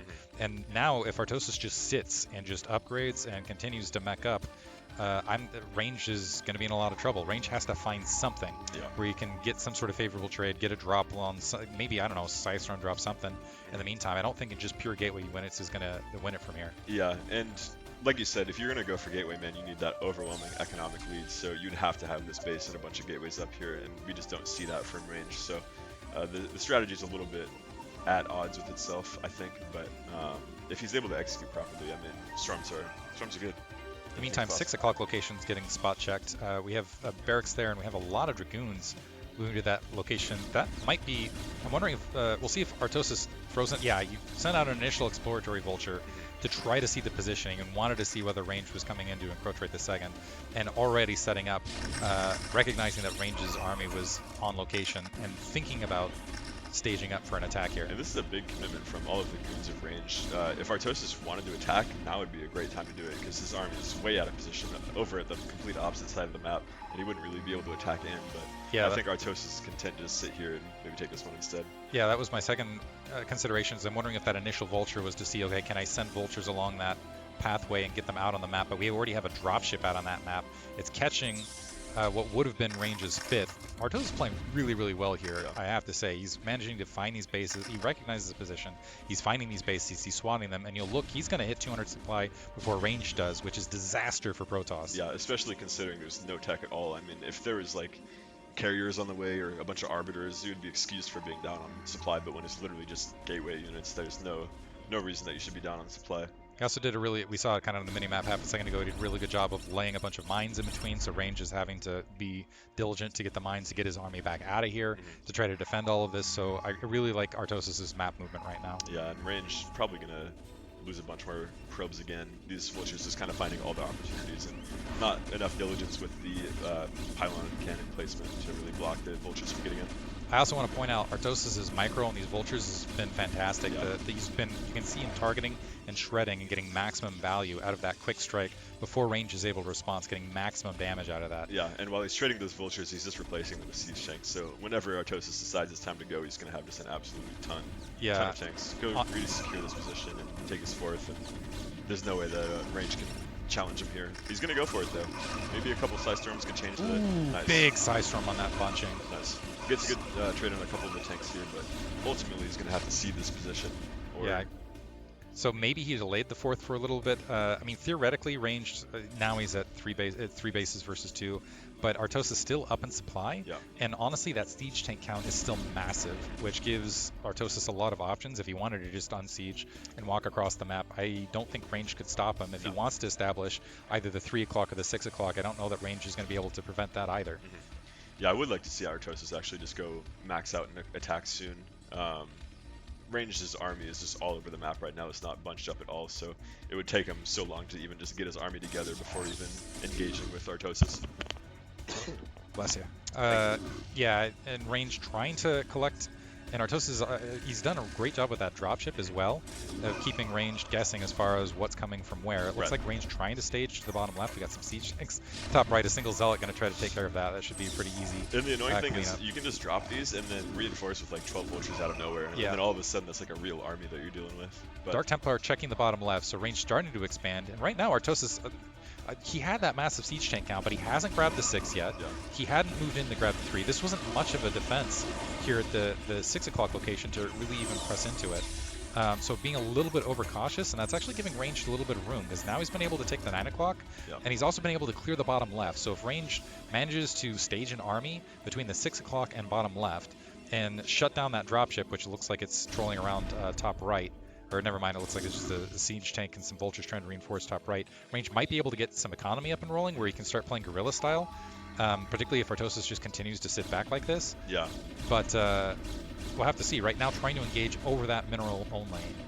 Yeah, I think he's going to back off wisely, knowing there's no real reason to press that issue. This base isn't even long for that world anyways, so just going to let that stay for now, which I agree with. But yeah, I really would like to see a little bit of aggression from Artosis at this point. He has such a dominating army position. I mean, to the point where he's sending vultures across the map and like engaging. So I would like to see him force ranged to get his army together, because right now he's kind of just all over the place. Some units here, some units here. Looks like he has found bottom left. There is a Dark Templar. It looks like it's trailing the vultures right there. So he's going to be able to stop bottom left, which is absolutely significant. This was going to be an opportunity for Range to sneak back into the match. And so shutting this down is great. Getting the Comsat off should be able to halt that. However, Range still, he's not totally dead yet. He did get the 9 o'clock up, but he does need to establish something else, and that bottom left or top right is where he wants to make it happen. And Artosis is doing a good job of stymieing that. Yep. And he's probably going to force the cancel on this Nexus too. Vultures do a surprising amount of damage to buildings. Just making it... Oh, and bringing in the reinforcements with a couple tanks to increase the DPS, I think. Nice. Yeah. So yeah, he's going to force this. He didn't even get the cancel on it, he just forced it to die. So leaving it alive with just a couple HP to force the goons to engage. And trying to sneak a probe in here to remake it, but if Artosis spots that, it's just going to be all bad. Did we have a recall in the main in the meantime? It looks like we just had a Psy Storm drop, so we probably missed. Oh, it was over going on the third drop over the mineral only. But in the meantime, Artosis is pretty close to 200 supply. He looks still pretty well saturated. He's saturated at the 6 o'clock. Might want to go ahead and grab an additional base himself though, because this is still 3 functional bases for ranged. He's at max supply. He's still honestly in control of this map right this second, but he does. One problem I've seen Artosis do is, again, and it's kind of the meme in chat, is not taking the additional bases when he has the opportunity to do so, and so handing opportunities to his opponent to start sneaking back into it. Yeah, I do like building this CC here. He can just go land it here and then have his army kind of start attacking this base and making sure that Protoss doesn't sneak back here. I think that's probably his plan most likely, and I think that Range should probably just commit to taking this base up here, just when the expansion line from Artosis is going to cut off this base pretty quickly. We already see it kind of isolated from the rest of his army. So yeah, if Artosis takes that mineral only, it'll be a little bit less frustration than dealing with the Dragoon's top off. Another Nexus dropped actually, so the probe not caught. Yep. So Range going to try to retake that. There's a big minefield and a few siege tanks in between. But if Range gets that up and running, I don't know how he's going to reinforce it, but might be an active base for him. Still have not seen a Stargate from the Protoss player. I mean, at this point, it's a little bit kind of late to switch into anything like that, so I think that's fair enough. But the lack of tech really is... It's a huge pain, because Artosis knows that there's no recalls coming. Just completely... He has some turrets for the regular dropships, but he knows there's no recalls, there's no stasis, there's no real win conditions from Protoss other than just taking every expansion on the map. And trying to play guerrilla style from there, yeah. Although he has established some factories bottom left, he defends there, but 2 siege tanks able to sneak in between. And top right getting checked by Artosis as well. So he's like, okay, now I know you're going bottom left as far as that's going to be your guerrilla exit base. So let me just go ahead and throw the vultures around. And These vultures can engage, but decides to pull back. Yeah. I'm wondering when he's going to start, because the bottom left is, okay, now he's starting to move out to make his way that direction. Yeah, and I think it's about time. He's got 3-2 done. Protoss upgrades 3-1, so pretty solid. But 3-2 is just such a difference maker. Artosis is trying to build a command center on site there, probably going to get shut down, but if Artosis gets him to get his army out of position like this, it's all good for him, because he can just lay mines here, kill this base, and the Protoss army is just way out of position right now, so... Yeah, you got to be able to engage it while they're not sieged and find some stray tanks and then cut off reinforcements from there. Instead, it looks like Artosis has the entire ball. He's at 200 supply. Range is not at 200 supply. I only see 1 shuttle in the air, and I'm hoping there's some High Templar for Range's sake in the midst of that. I don't know if there is. He's trying to sweep all the way around, but Artosis is just diving into the natural expansion, so it looks like Range hoping to try to force that army back, potentially for an exchange. Big storms coming out. Artosis is not paying attention for a few seconds and takes a bunch of damage on those tanks. But yeah, he's going to kill this base, he's going to kill this base. Range going for the counterattack, but there's a ton of mines and vultures here already. I don't think he's going to be very successful with this. And now there is a huge 3-2 ball in the Protoss' natural that he can do pretty much nothing about. Breaking through a lot further than I thought into this, but once those Zealots die, then the tanks are going to take a quick work of it. Protoss Dragoons. There's just too much latent supply left over for Artosis as well, as he's still got that massive army that's sitting outside the natural expansion. You've got only 2 gateways here bottom left. If Ranged earlier had the 4th and the 5th here bottom left and had more gateways, he might have been able to create something, make something happen. But right this second, you've got a big pile. Although Artosis is staging very far forward at that natural expansion and eating a massive amount of Psy Storm for it. Yeah, that's one thing that does get tricky in these late game situations. Even if you have that overwhelming army supply lead, if you don't pay attention for nice EMP. If you don't pay attention for a few seconds, you can just get it all stormed. So very multitask intensive. But Range trying to do his best. He's snuck the mineral only in the top right hand corner. oh yeah, But there aren't probes there. I'm not sure how he's going to be able to get probes to that location. He's got bottom left, but basically the 12 o'clock base is all he has left mining. yeah. And so it's gonna be a minute. He's down a massive amount of supply. It will take Artosis time to start carving up to the top left, but there is an opportunity to never mind, just gonna GG right there. Bracket. GG. So Artosis takes it 2-0. That second game in much more dominating fashion than the first. But yeah, well played from range as well. He had a few moments there. I think both games he had opportunities to win for sure. But yeah, I think that's it. It was just a best of 3, right? Yeah, best of 3. Cool. Best of 3 in the winners bracket, best of 1 in the losers bracket. We'll see who we can. We'll refresh and see who we got active. I wanted to see if we could get Striker versus Doodle. It looks like they've already started their game. So what we might try to do is. Has Cross vs Gypsy started? It looks like Gypsy's playing right now. So maybe we'll try to get the winner out of that. Yeah, Jane versus the winner of Striker Doodle. That could be good. How we doing, chat? Yeah, I think Gypsy's in game right now. Playing against Striker. Hold on, let me actually switch screens so they can see the bracket. The actual bracket. So I'll go check around and see if see if anyone's ready to play.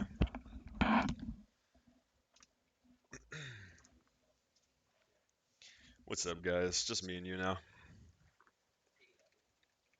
Yeah, all he had to do was move out and he wins.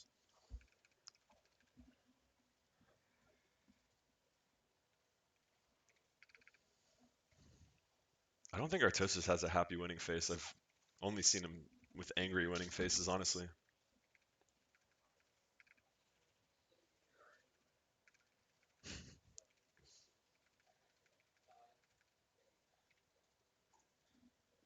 Yeah, Cross vs Gypsy is going to be a good one, but I'm looking at Gypsy's hands right now, and it looks like he's playing some StarCraft, so they're probably in game. Jaeyoon goes 2-1 over Sugo. I assume they played PvP, so that's a interesting result. Right now in the losers bracket, Raz beat out Goose. Raz took an early loss to Exit in somewhat of a surprising fashion. So he's having to crawl his way back through the losers bracket. Exit got knocked out next round, beat Zva in the blood match, grudge match, death match of the century. Urban versus Sugo, that might actually be a fun one. Might be a fun one. Yeah, I don't know what's up with these seeds, honestly. I don't want to talk too much shit, but definitely a couple players ranked a little bit higher than they should be. Not gonna name any names. Not to name any Sugos. I mean names. Just kidding. I love you, Sugo. Oh, DeWalt. Thank you for the raid, buddy. I appreciate it. We got Diggity out looking for games for us to watch.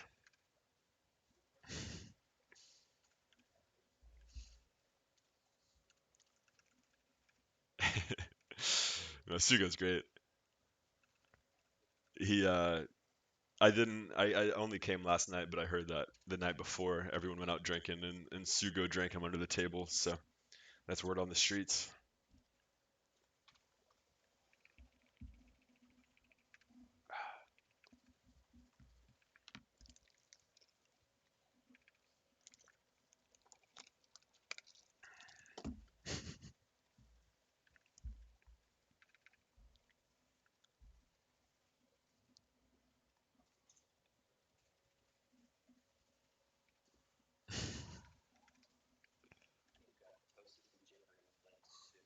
Oh, sweet. Oh, Gypsy goes 2-1 over Crossy, and now it's gonna be Gypsy versus Artosis. This will be fun. This will be fun. Let me see. I'm gonna go talk to him real quick and just let him know.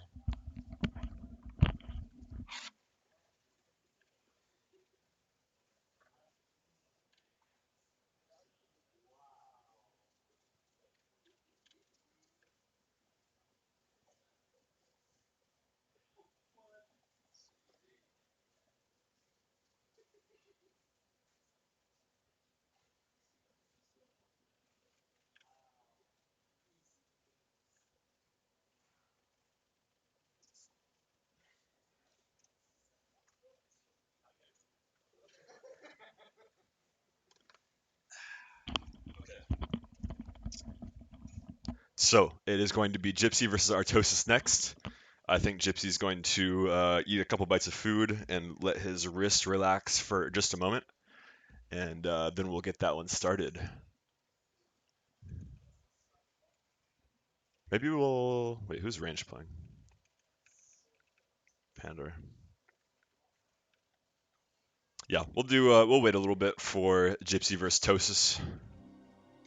Let me figure out what map they're playing round 1. This is winners round 4, so they will be playing Neo Dark Origin for game 1. 2-player map. Only 2-player map in the pool.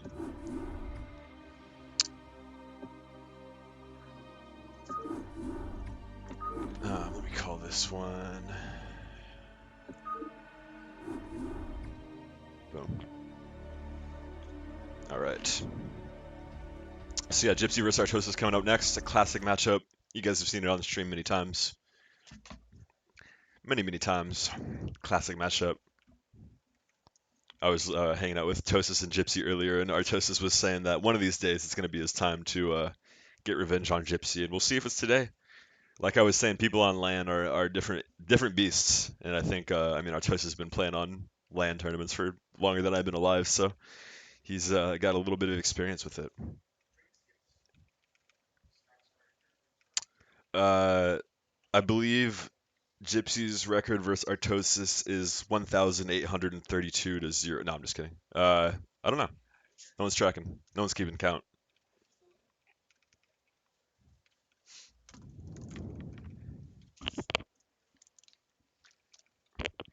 Um, Shout out to everyone that put this event together. The Seattle Star Con has been a great time. We got Chipotle catered for lunch, which better than I'm eating most days at home. So thank you to everyone that put that together and put some donations together. Gypsy's currently eating a Chipotle burrito. I don't have confirmation of what kind of filling is in it, but we'll try and keep you up to date. Hello, I'm Father SC. I used to play and stream a little bit, but ever since I graduated college and realized that I needed to earn money, I haven't been able to do that much.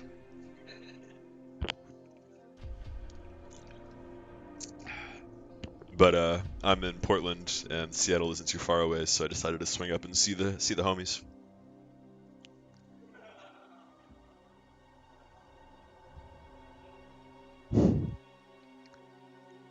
I cannot confirm or deny if Artosis eats or not. I've not seen him eat yet, though. Actually, that's not true. We went out to get Korean food last night, but during the matches, I think he's a faster.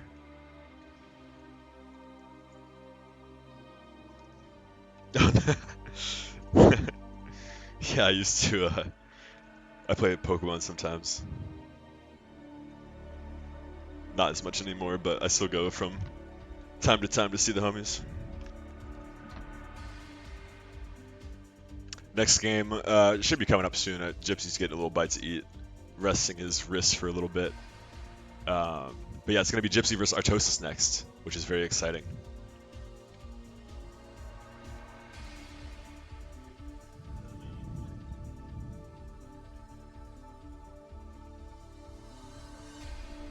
Yeah, I used to be a big Pokemon TCG player. But yeah, this is shaping up to be a pretty good bracket so far. No huge upsets. So far, Gypsy, Artosis, Jayun in those quarterfinals, and then back in the losers bracket, exit falls to Tartman. Excuse me. I don't know if you guys heard that one. That was a good one. And then Cross fell to Gypsy, so he's playing as Tartman next. Cross actually showed up late. I was surprised he didn't get a little game loss there. He probably should have got one. Just kidding. Fraz staying alive, Urbmon staying alive. Sugo versus Urbmon. That'll be a fun one. Damn, that's crazy. How did the first and second seed end up in the losers bracket already? What is this A seed doing up here in the winners bracket and the 7th seed?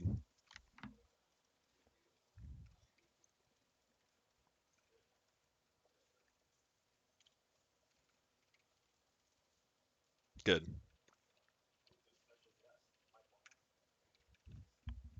Yeah, there's been a rumor about some special guests going on all weekend, and no one knows who it is, but apparently someone's coming that's very special. Yeah, I think it might be a troll.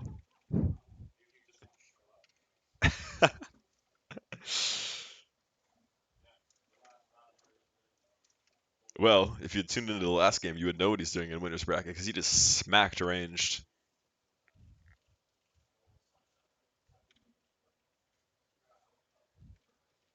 Flash, yes. Flash is coming out to Seattle to see a bunch of fucking foreign Brood War players embarrass themselves on stream. I don't know. Have you guys been seeing the games Flash has been putting out lately? I don't know if he could make a deep run in this bracket. He's been looking a little sus. Homesmack did make an appearance yesterday. He was not the special guest, but he is always our special guest. Yeah, it's not Hotbid. It's not. We were thinking maybe like Machine or Tasteless, but I don't think those are happening. Maybe Day 9. That'd be cool.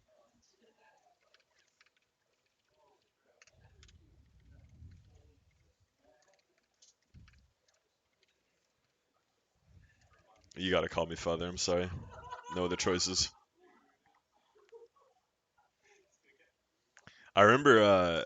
I think Jayun, Striker, and Crossy did like a team melee 3v1 versus Sharp for a couple matches, and they got absolutely smacked. So I don't know if Flash would be able to do much worse than that. Welcome back, Diggity.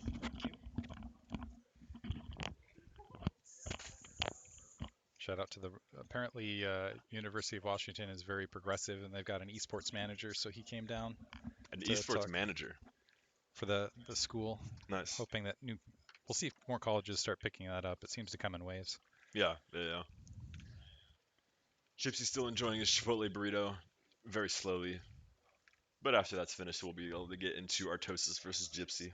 So who are your calls for the finals here? With who's left here? Um, I think we're gonna see Gypsy over Artosis, and then Striker will probably come up versus Jayun. I think Striker beats Jayun, and then it's gonna be Gypsy versus Jayun. Sorry, Gypsy versus Striker for the winners match. We'll see here. I think a lot of people sleep on Doodle.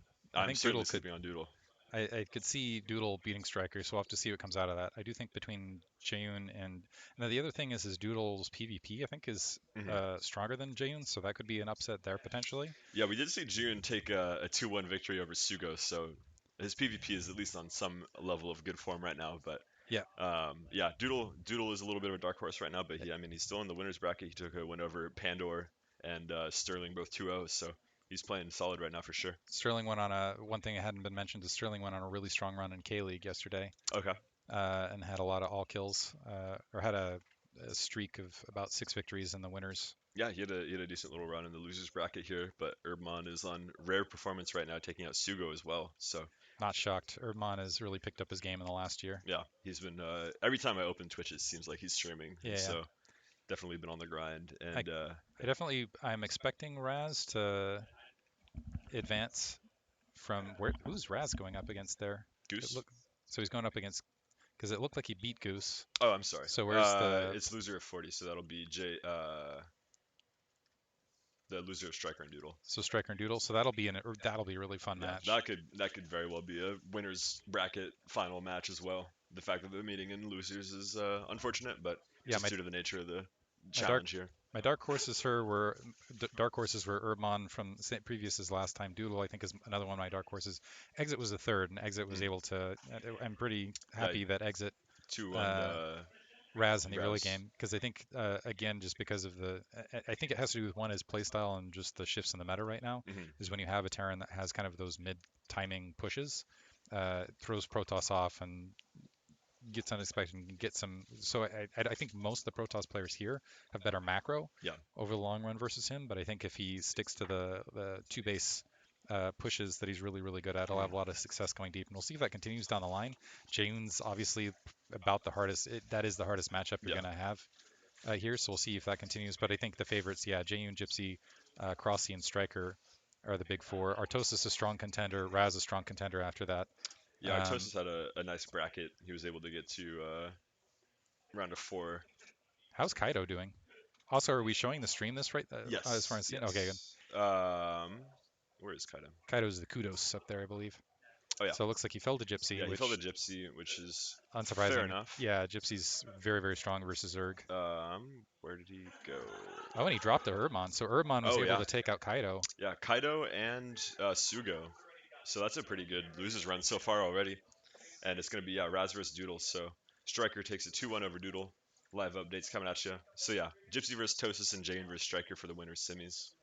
That's actually really big. Kaido is no joke when it comes to ZVZ. Really? I'm really surprised actually that I'm excited for Urbmon and that he was able to take that win because he had like a similar loss to Striker in the Hmm. losers match previously, where I felt like he underperformed, but actually taking out Kaido, I think that's a big one for him. Yeah. Let's see. Also, special shout out to Kaido because he gave us the spare account Ah, to do the obsing here. thank you, Kaido. Oh, that's why it was being weird because it was showing Diggity, but every time I'd send a message, it was Yeah, I was Kaido. saying Kaido. I gotcha. How we doing, chat? Excited for a couple long TVTs coming at you soon. Tosis versus Gypsy coming up soon as he finishes burrito. Artosis was lamenting. It seems like every tournament he joins in, where they're in the upper brackets, they seem to collide. Yep. Something about whenever there's a couple foreign Terrans, they always meet. I know that DreamHack Montreal LAN way back in the day, Nyokin and Gypsy had to play in the winners semis or something, and a little bit of a friendly kill there. We gotta stick together. Not many of actually. There's a lot of Terrans here. I was surprised. I haven't really been in the scene the last couple of years, and there's been a handful of Terrans that have stepped up their game, which is good to see. Gypsy and Artosis definitely the top two here, though I would argue. Hmm. But yeah, it feels like we got a lot of strong Protosses, a few strong Zergs, and then the Terran are a little bit under the usual As to thing be where it's not expected. as many, yeah, not as many Terran out in the field. Exit, I would say, is probably the third Hmm. best Terran here. Um, Yeah, probably. Actually, see has if we can leveled up find quite a bit. see if we can find the I want to see the participant information here again to see who are overall.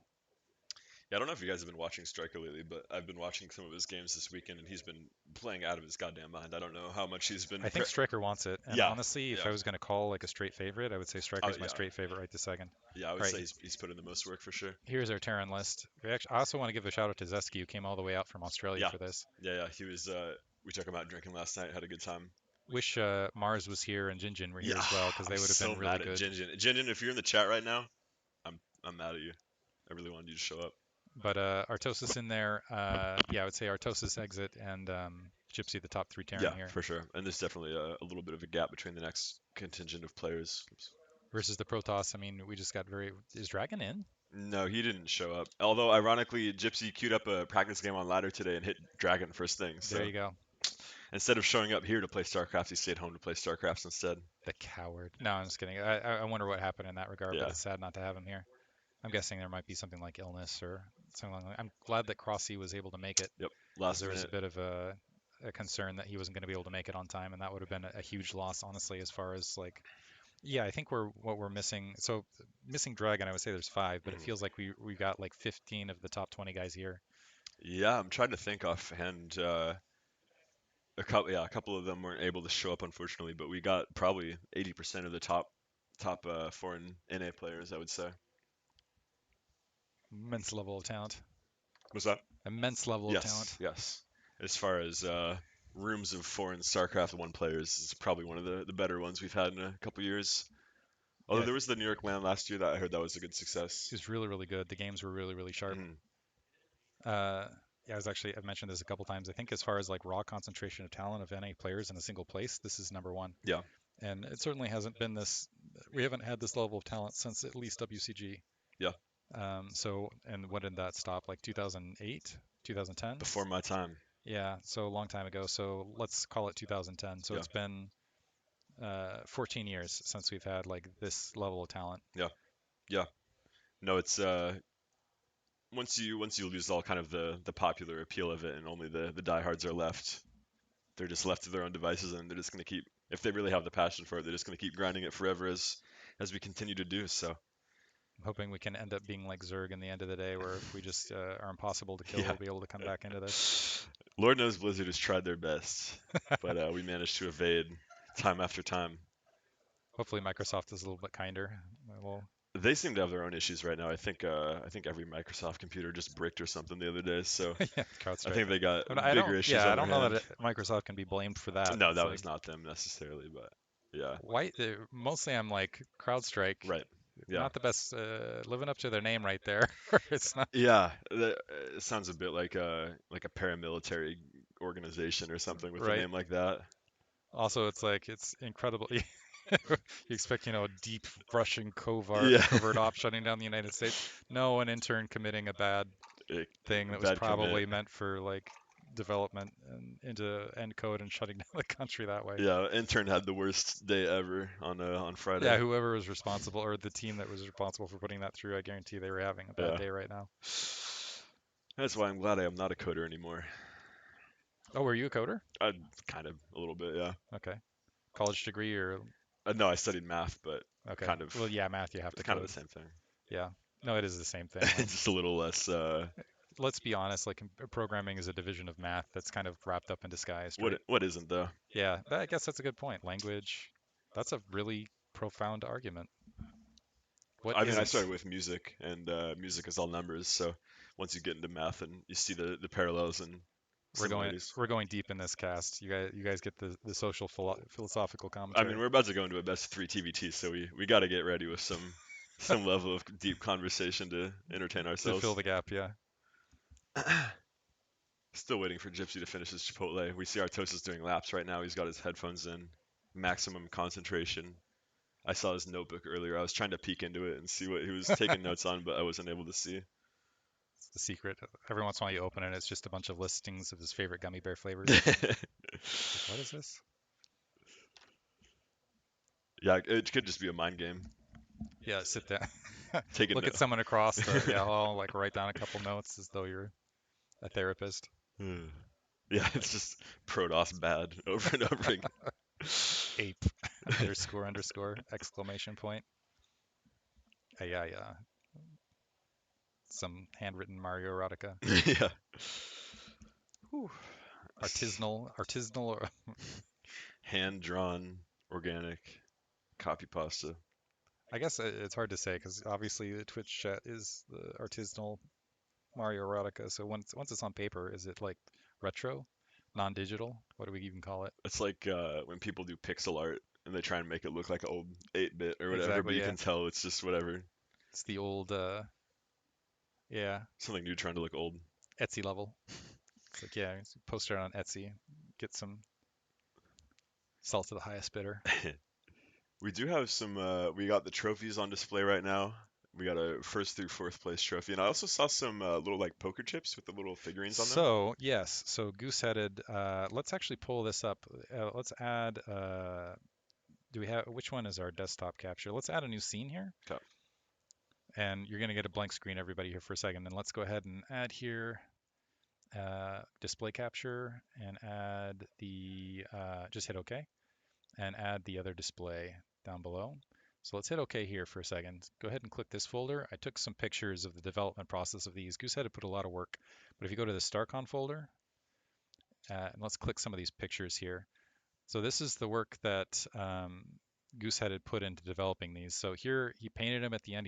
It took him a month to produce all of these, but he basically went and hand painted and 3D printed all of these. They're really dope, and they just look amazing. And so these are consolation prizes for everybody. This you can just skip this one over. This is how to get a thing running. So here's the final products. You can see the Zerglings and the Marines on the poker chips. Those are cool. I want to take those to a house game next time I go play poker. Yeah, use it anti a Marine. 2 Zerglings equals 1 Marine versus or, It makes the chip shuffling a little more difficult. But yeah, this is good work. These are like 3D printed, and then he painted those by hand. yep. Nice. And I think that's what we were using. We haven't had a lot of opportunity to run it, but if you switch scenes to the next match, that's what we've been using. So what we can do actually is we can update this as well for people. So if you double click the player 1 text info, we can make that Artosis and don't misspell stuff. Don't misspell stuff. Like yeah, it's hard with this keyboard. And then player 2 can be it's easier to click it down there. And then player 2 for Yeah, I misspelled. I do this a lot actually, where it was Stryker instead of Striker. I can't get the R in for some reason. And then I also had Citadel. I had Citizen instead of Citadel. That's close enough. So I'm waiting for the troll where someone releases the map Citizen, and it's just like the exact same map as Citadel, but Yeah, I was horribly nailing the map score yesterday for Pro League, but Gypsy ended up winning the whole thing back to back, so it didn't really matter anyways. Gypsy in the building right this second, but Leaving the building again, so walking back towards the Chipotle. round two. He actually has TVs out there. We could start communicating to him. We could start- Stream overlay, but we'll leave him alone for now. It's like some sort of what would this be the equivalent of? It's like a seance, but like between living people. Is there a word for that? Like tele something? Telecommunication is not it, because that's something else, Phone call. right? That's a good question. I mean, technically this is a telephone call. It's just really roundabout. Let's see if any bracket changes have been made in the last couple minutes. Okay, Cross takes it over Tarpman, and we got Raz and Doodle waiting on. Tarpman. So shout out to the Joe.2 community, and also Snacky and Kachung back in the day. I actually know Tarpman prior to even when I was doing StarCraft stuff. There was an old first-person shooter community called Joe.2, and Tarpman was part of that. They were Counter-Strike 1.6 and then Team Fortress 2. And there's a Oh, game called nice. Natural Selection, Mhm. which is basically Terran versus Zerg, the first-person shooter, Okay. where it was like a mixed RTS first-person shooter. It Oh, was interesting. so fun. Huh. It was incredible game, but he was out of that community. So as far as the hometown guy I was rooting for, I'm glad he got really far in, actually. Yeah, no, he took out Exit. That's a big one. That's a big win. Cold, and he was in the winners bracket for a bit. Where did he exit at? Whoops. So glad to see Tarpman do really, really well. So he was the guy that, as far as bias, that was my personal bias towards someone. Yeah, 2-0 refrigerator, solid. Usually root for round him one. and Machine. Raz is getting there where I'm like, I gotta make sure that people know I'm biased towards Raz a little bit Yeah, because no. he's just an awesome dude. He's a lovely gentleman. Ranged waiting for Pandora and Semi. If you don't love the protist man himself, you don't love StarCraft. Went out drinking with Semi last night as well. He's a good guy. Got How some. did Semi do? He performed really, really well. Where is he at? He's in the losers right now. Who did he? So got dropped by Striker, but pulled a game off Striker, which shows Yeah. you the level he's playing at recently. Yeah. Semi's really picked up his game. Yeah, 2 under Urban, which is no small feat. Been noticing him and Urban playing against each other quite a bit. Looks like he's still alive. Going up against Pandora, that's a tough match. Yeah, it'll be tough, and range will be tough, but it is doable for him for sure. And then he would have that Crossy match, and if he went 2-1 or 1-2 against Striker, I mean, there's definitely a chance that there could is go a world, yeah. 2-1 against Cross. But that losers bracket is harrowing. I mean, there's so many matches you got to play, and then once you do get to the grand finals from losers, you're down one map. Yep. I'll have to find out. Also, there's been some discussion as when we switch from best of 3 to, or best of 1 to best of 3 in the lower bracket as well. Oh yeah, let Like me what actually rounds? can pull up the structure real quick because I think it changes. So winners bracket semifinals is best of 5, and grand finals is best of 5 as well. But that's not until the next round. I wonder if the lower bracket switches at that exact same moment. Lower bracket. Losers bracket best of 1 series best of 3 in the last 2 rounds. So not quite. We got a ways to go. Saying in chat, you've got the rapper voice. Do you have any bars to throw us? I have no bars to throw, unfortunately. My hourly billing is too high, unfortunately. My fee. Don't want to get. You gotta have that fear. You gotta save Fear it. LP. Yeah. Gotta save it for. But we do have Artosis versus Gypsy coming up very shortly. Gypsy is near his computer right now, so we're making progress. I see Artosis sitting himself. Artosis is always ready. He's got his sweatbands on. Always has a keyboard in his somewhere near him where he can. Probably doesn't feel comfortable unless he has a keyboard underneath his fingers, like tapping away. I tried playing a few games on the keyboards that the school was. Okay, they're ready to go. Yeah, We're getting news from Sva that he's. Artosis versus Gypsy coming up very shortly. Artosis joins the game. All right, that's good. Gooseheaded joining the game for unknown reasons. Get the heck out of here. Trying to sell us some car insurance. Not gonna happen. I can hear him giggling across the room at himself. He thinks he's so funny.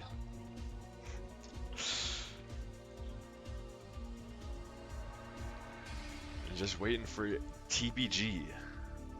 So, being that it's Neo Dark Origin, Yes. are you expecting a longer one or a faster one here?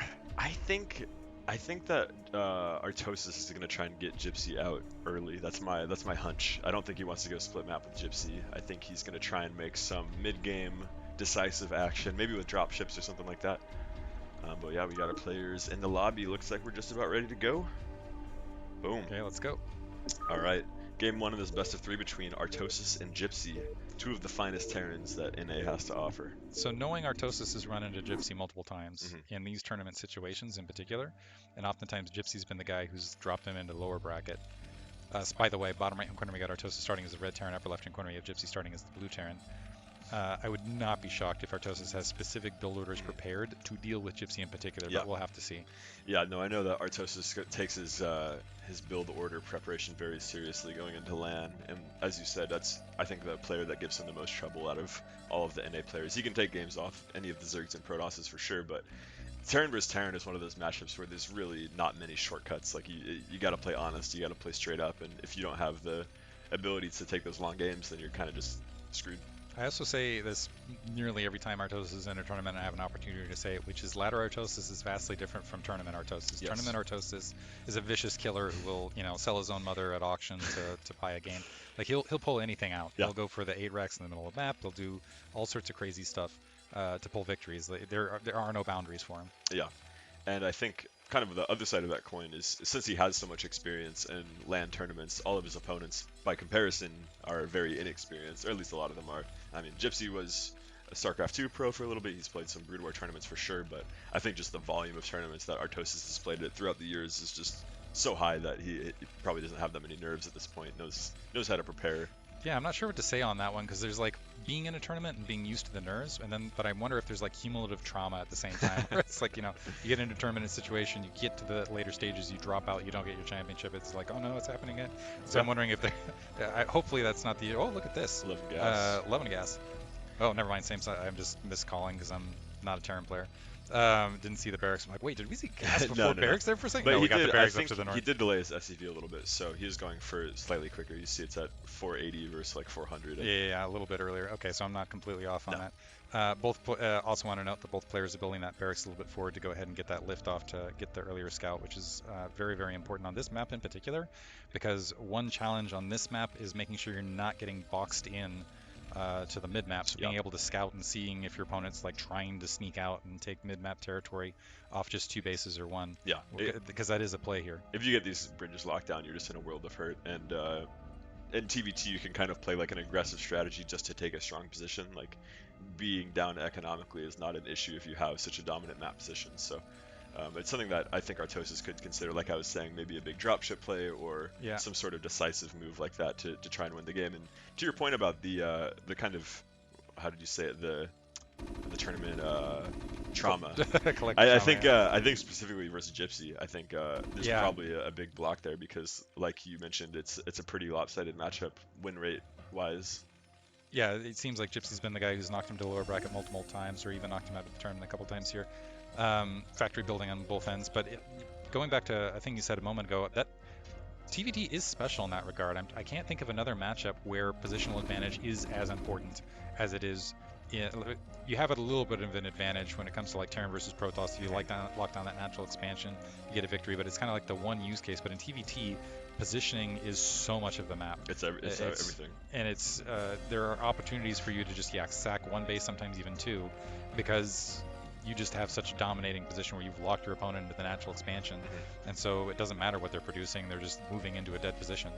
Yeah, and you see a lot of Terran players that are quite good at Terran vs Zerg or Terran vs Protoss end up struggling with Terran vs Terran because it's just such a different matchup. I mean, you can have 100 APM and barely any macro, but if you're able to just play smartly and smoothly with moving your army across the map, you can take out some really high level Terrans. I'm interested to see. So we got a Vulture that was produced initially here from Gypsy. In the meantime, Artosis went straight to the machine shop ahead of time. I'm curious to see if Artosis is going to try to go straight to tank. But right now he's got 2 Marines guarding the ramp, and you got an SEV exposed. So that's going to be a delayed natural expansion because of that earlier Vulture. Yeah. And if it is a tank, there's still a little bit more time before that's able to come out and drive away the Vulture. So We are delaying this by a pretty considerable margin. You can see Gypsy's command center has taken the build lead. So cost 75 minerals. Might even be able to sneak around and get another SCV. Ooh, misfire right there. Was that a misfire? I think that might have been a misfire. It looks like it shot at it. So I think that was the 1 out of 255% chance that it didn't land, because the fire shot, but it didn't do any damage to the SCV right there. Yeah. So none of these took damage. Yeah. So not a oh, Gypsy did anything wrong. It's just that's part of the wonderful game we call Brood War. The joy of Brood War is every once in a while the math doesn't work out for you. Yep. And another kind of interesting tidbit about these players, Gypsy definitely favors Vulture openings compared to Artosis. Artosis is very much a tank and Wraith player, as we see in this game. He likes to take it slow and methodical, but Gypsy knows this. He's just going to go ahead and go for Vultures, and he might actually... he can be pretty greedy with this. Usually if you're going Vulture versus Vulture, where you have to really ramp up your factories and cut out a couple SCVs, but once he recognizes that it's just going to be tank Goliath, he can take that map position and not have to scale up so quickly on the factory production. I kind of like tank Wraith on this map in particular because of the bridge lines. Yeah. And because of I mean, granted, you have to, at a certain point, you're microing against mines in difficult positions with the siege tanks, but overall, I just like the Wraith being able to spot over that map line, and there's just a lot. Neo Dark Origin as a map has a lot of map contours, has a lot of just random regions where you need that range spotting, particularly around the 3 o'clock and 9 o'clock location, should there be battles around there. And so I think having superior air and having the Wraith and having the mobility to do that spotting can play out really, really well. Yep. So Artosis is going to come scout the map with the Wraith. Probably not going to get any damage done. We have an armory finish, and I imagine a Goliath on the way. But we are going to get the Academy to deal with any potential cloak, which is not coming, but better safe than sorry when it comes to dealing with Wraiths. I think a Wraith does beat 2 Marines, but he doesn't. But Artosis wants to keep that alive as long as possible. Doesn't want to stick around to have a Goliath. And I think still wants to keep that Wraith up for forward spotting.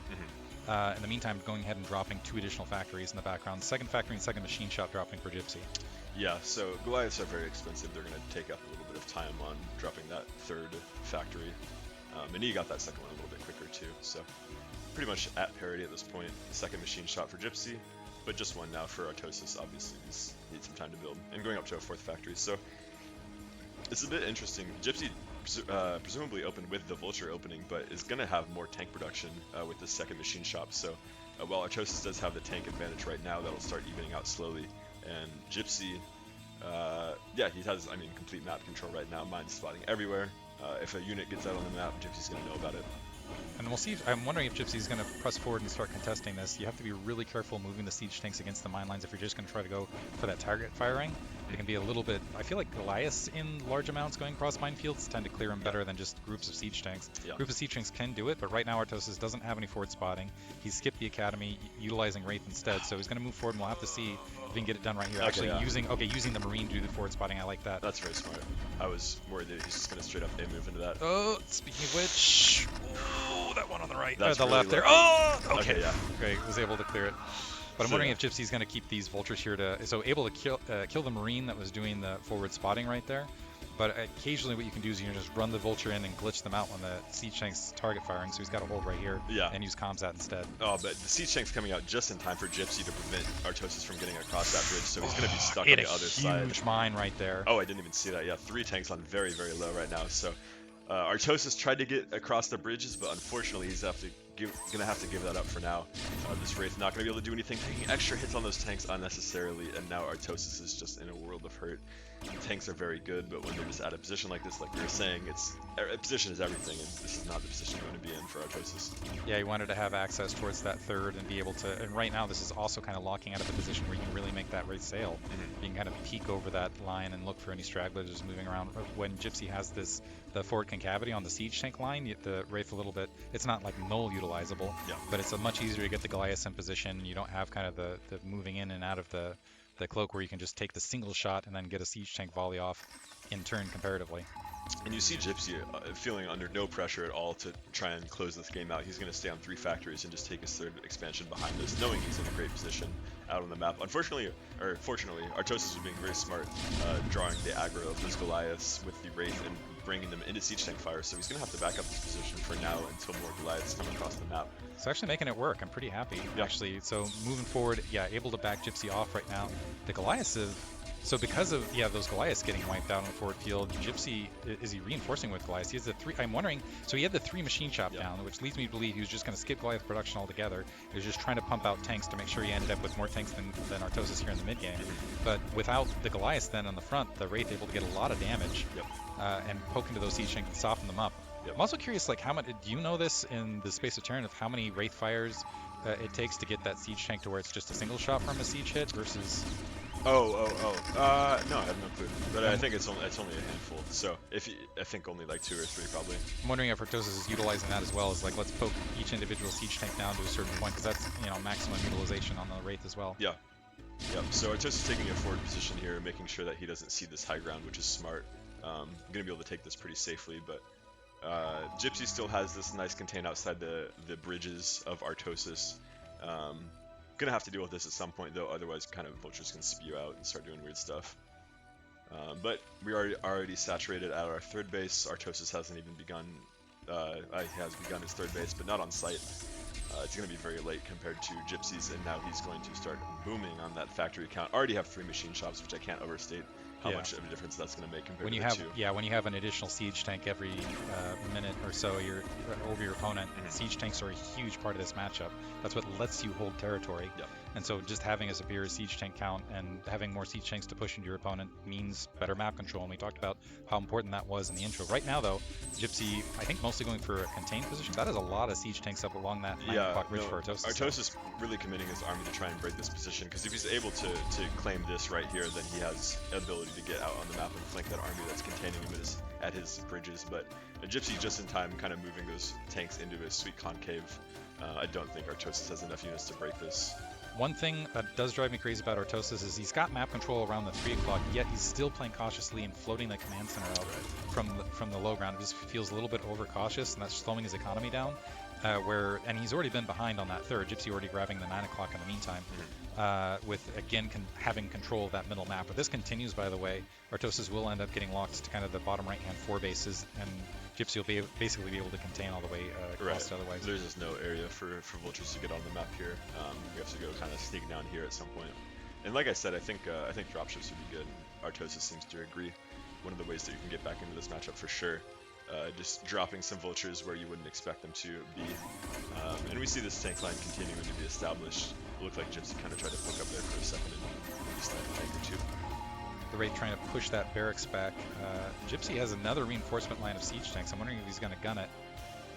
Repositioning, maintaining the reinforcement. We've only got the 2 siege tanks to the south here for Artosis. He's continuing to try to isolate that 3 o'clock and push out. Yeah, if Artosis does reinforce that top right with all of these tanks, Gypsy probably would have enough to bust, but I don't think, Artosis wisely just making sure that he has that bridge secured. And Gypsy, like I said, he's just in no pressure at all. I mean, he's getting this 4th before, like basically at the same time Artosis got his 3rd. And now he's going to go take this base.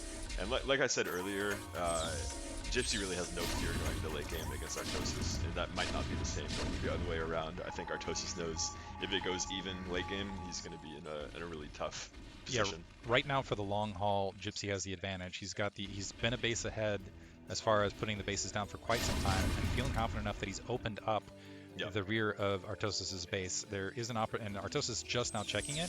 This is going to put a lot of pressure on Artosis because he's got so much stacked up there at that 3 o'clock location. And he's got so much holding that bridge. And a Wraith fleet coming in as well. This can siege from the low ground out to the natural, and that's still a very active base for Artosis. Which means he's going to have to either seed the 3 o'clock, which looks like he's pulling all the vultures back, and I don't even know that's going to be enough. And Gypsy getting a fantastic position right here as well. Oh, and we got Cloak Race as well. There's only 1 Goliath out here right now. GG is called instantly. Boom. Great play from Gypsy. Yeah, decisive. And it's impressive too, because like I said, he was already up a base the whole time. He had really no pressure to go attack there, but he just saw that opportunity sneaking in the back there and took it. In the meantime, check what the map is. We'll see if Moletrap wants to hop in. Yeah, that'd be cool. I'll one direction or take another. a little bathroom break or something. I could use a little vocal break. Appreciate it. All right, thank you guys very much. I'm gonna swap out for Moletrap for a bit, but I will be back later. Where were we on the This is game 2, round 4? Round 4. And so round 4, Neo Dark Origin Retro. All right.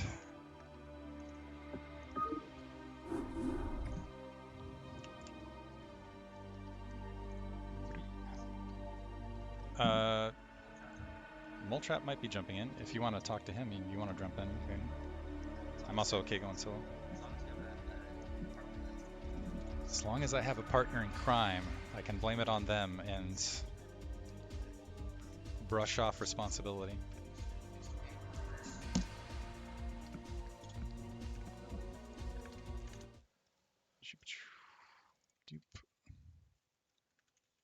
Wonder if I could put a little like tack a win here, one way or the other. Okay, we got both players in and ready to go. Make sure we're back here.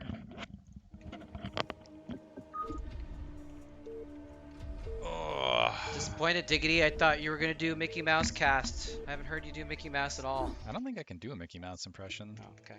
Upper left-hand corner, we have Artosis starting as the red. I think I could do an Eeyore impression, maybe. A what? Eeyore from like Winnie the Pooh. Oh, Eeyore. You know the I heard E-War, like E-War? some sort of esports. Star Wars thing. esports, the esports personification in the Star Wars universe. I can't. Upper left-hand corner, we got Artosis You know, starting as the red. There Terran, are bottom wars right-hand corner. outside of Star Wars. Dude. Are there? there's more. Name another war outside of Star Wars. Without being controversial. You're right. That's the only one. It's the only one. Only one, chat. Bottom right-hand corner, Gypsy starting as the blue turn. This is on Retro, which is one of my favorite, actually, TVT maps. I think it makes really interesting games because it was discussing this with Artosis earlier in the day, where Retro... I did not know this. It's actually a remake of Fighting Spirit. Did you know that? I think I had heard that, and I forgot about it. So they updated, so basically they compressed and updated Fighting Spirit, but it's made a completely new, more interesting map, or one that people favor. It's funny, it's like there's another thing we were discussing. It's like you've got that favorite map 4 years ago, and then within 4 years, everyone was like, that's such a trash map.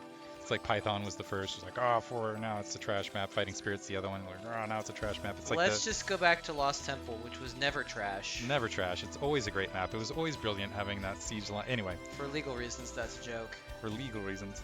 But anyway, Retro, it's one of those maps where even though it is 4-player, there's less resources out there, and more often than not, what ends up happening is you kind of have to make do off 3 bases. So you make do off 3 bases, and then it's just a large open middle area. So mid-game, a lot of times the mid-game is what decides it, and mid-game TVT is interesting, in my opinion, when you have like the big battles over whether you can lock your opponent into 3 bases or not.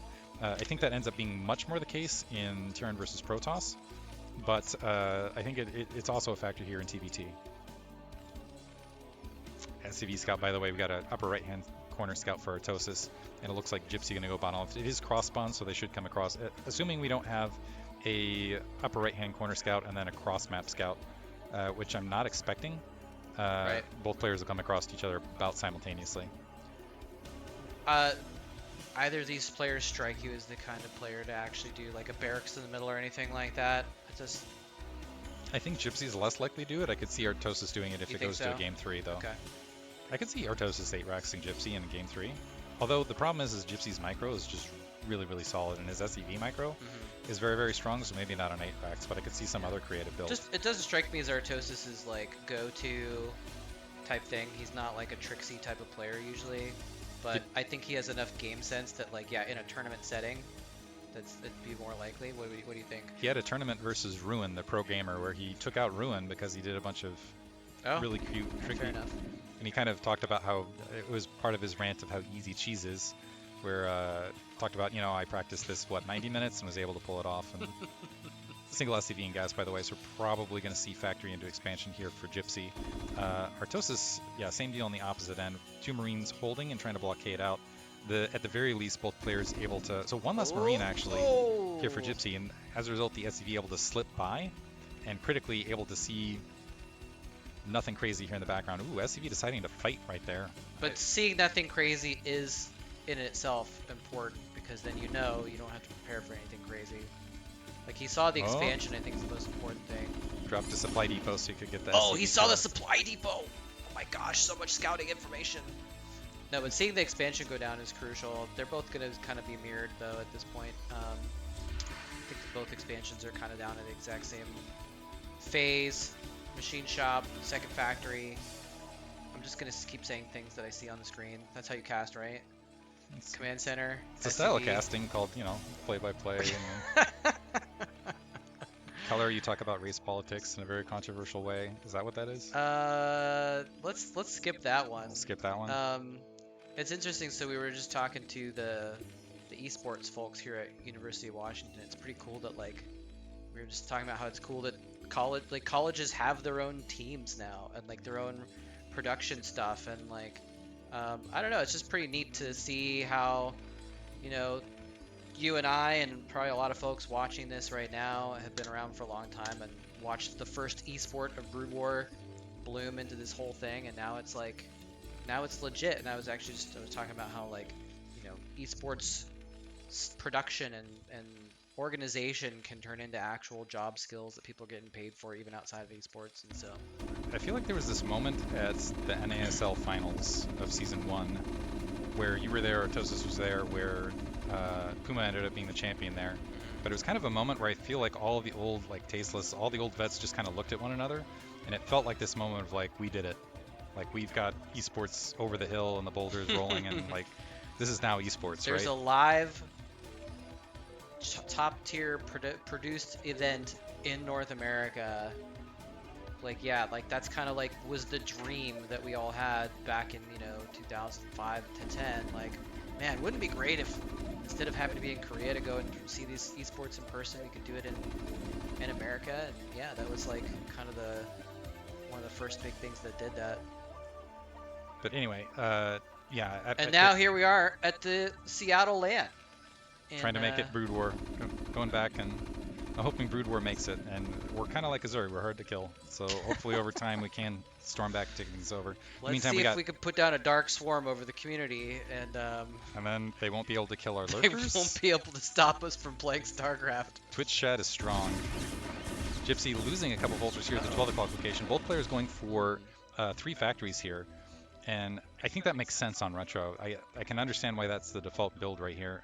But Artosis is able to catch a pile of those vultures, which means he's going to have a larger number, which puts a little bit more pressure on Gypsy. Big deal, actually. Does he have enough to move across the map and actually make use of this vulture advantage, though? I think the amount that he killed was kind of less than the amount that would be produced by the time he got across the map. But it looks like Gypsy's kind of wary of this. He's building a depot in front that's going to soak up a lot of shots if Artosis does try to push in and force the vulture battle. He does have more vultures by a couple here, even with the production advantage.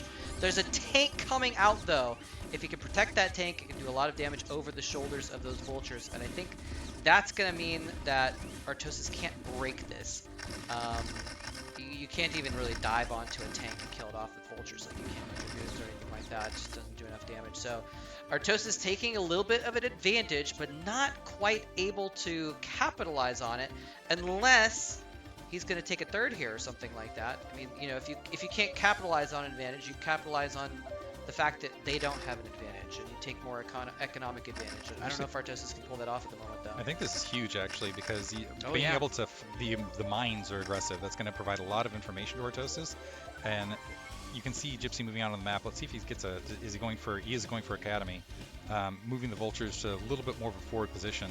But this puts a lot of pressure on Gypsy right this second. So supply counts are even, but as far as you think about the continuation game on Retro and securing either the 6 o'clock or 3 o'clock location and then kind of being relegated to just holding that from there, Artosis knows when that's going to happen. He's going to know the troop counts as they're moving out.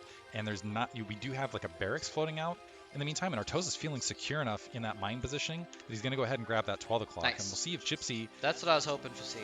We'll see if Gypsy tries to, trying to comp set and clear that, recognizing the threat of it. Tank sieging in the background underneath this. Oh, the siege tanks!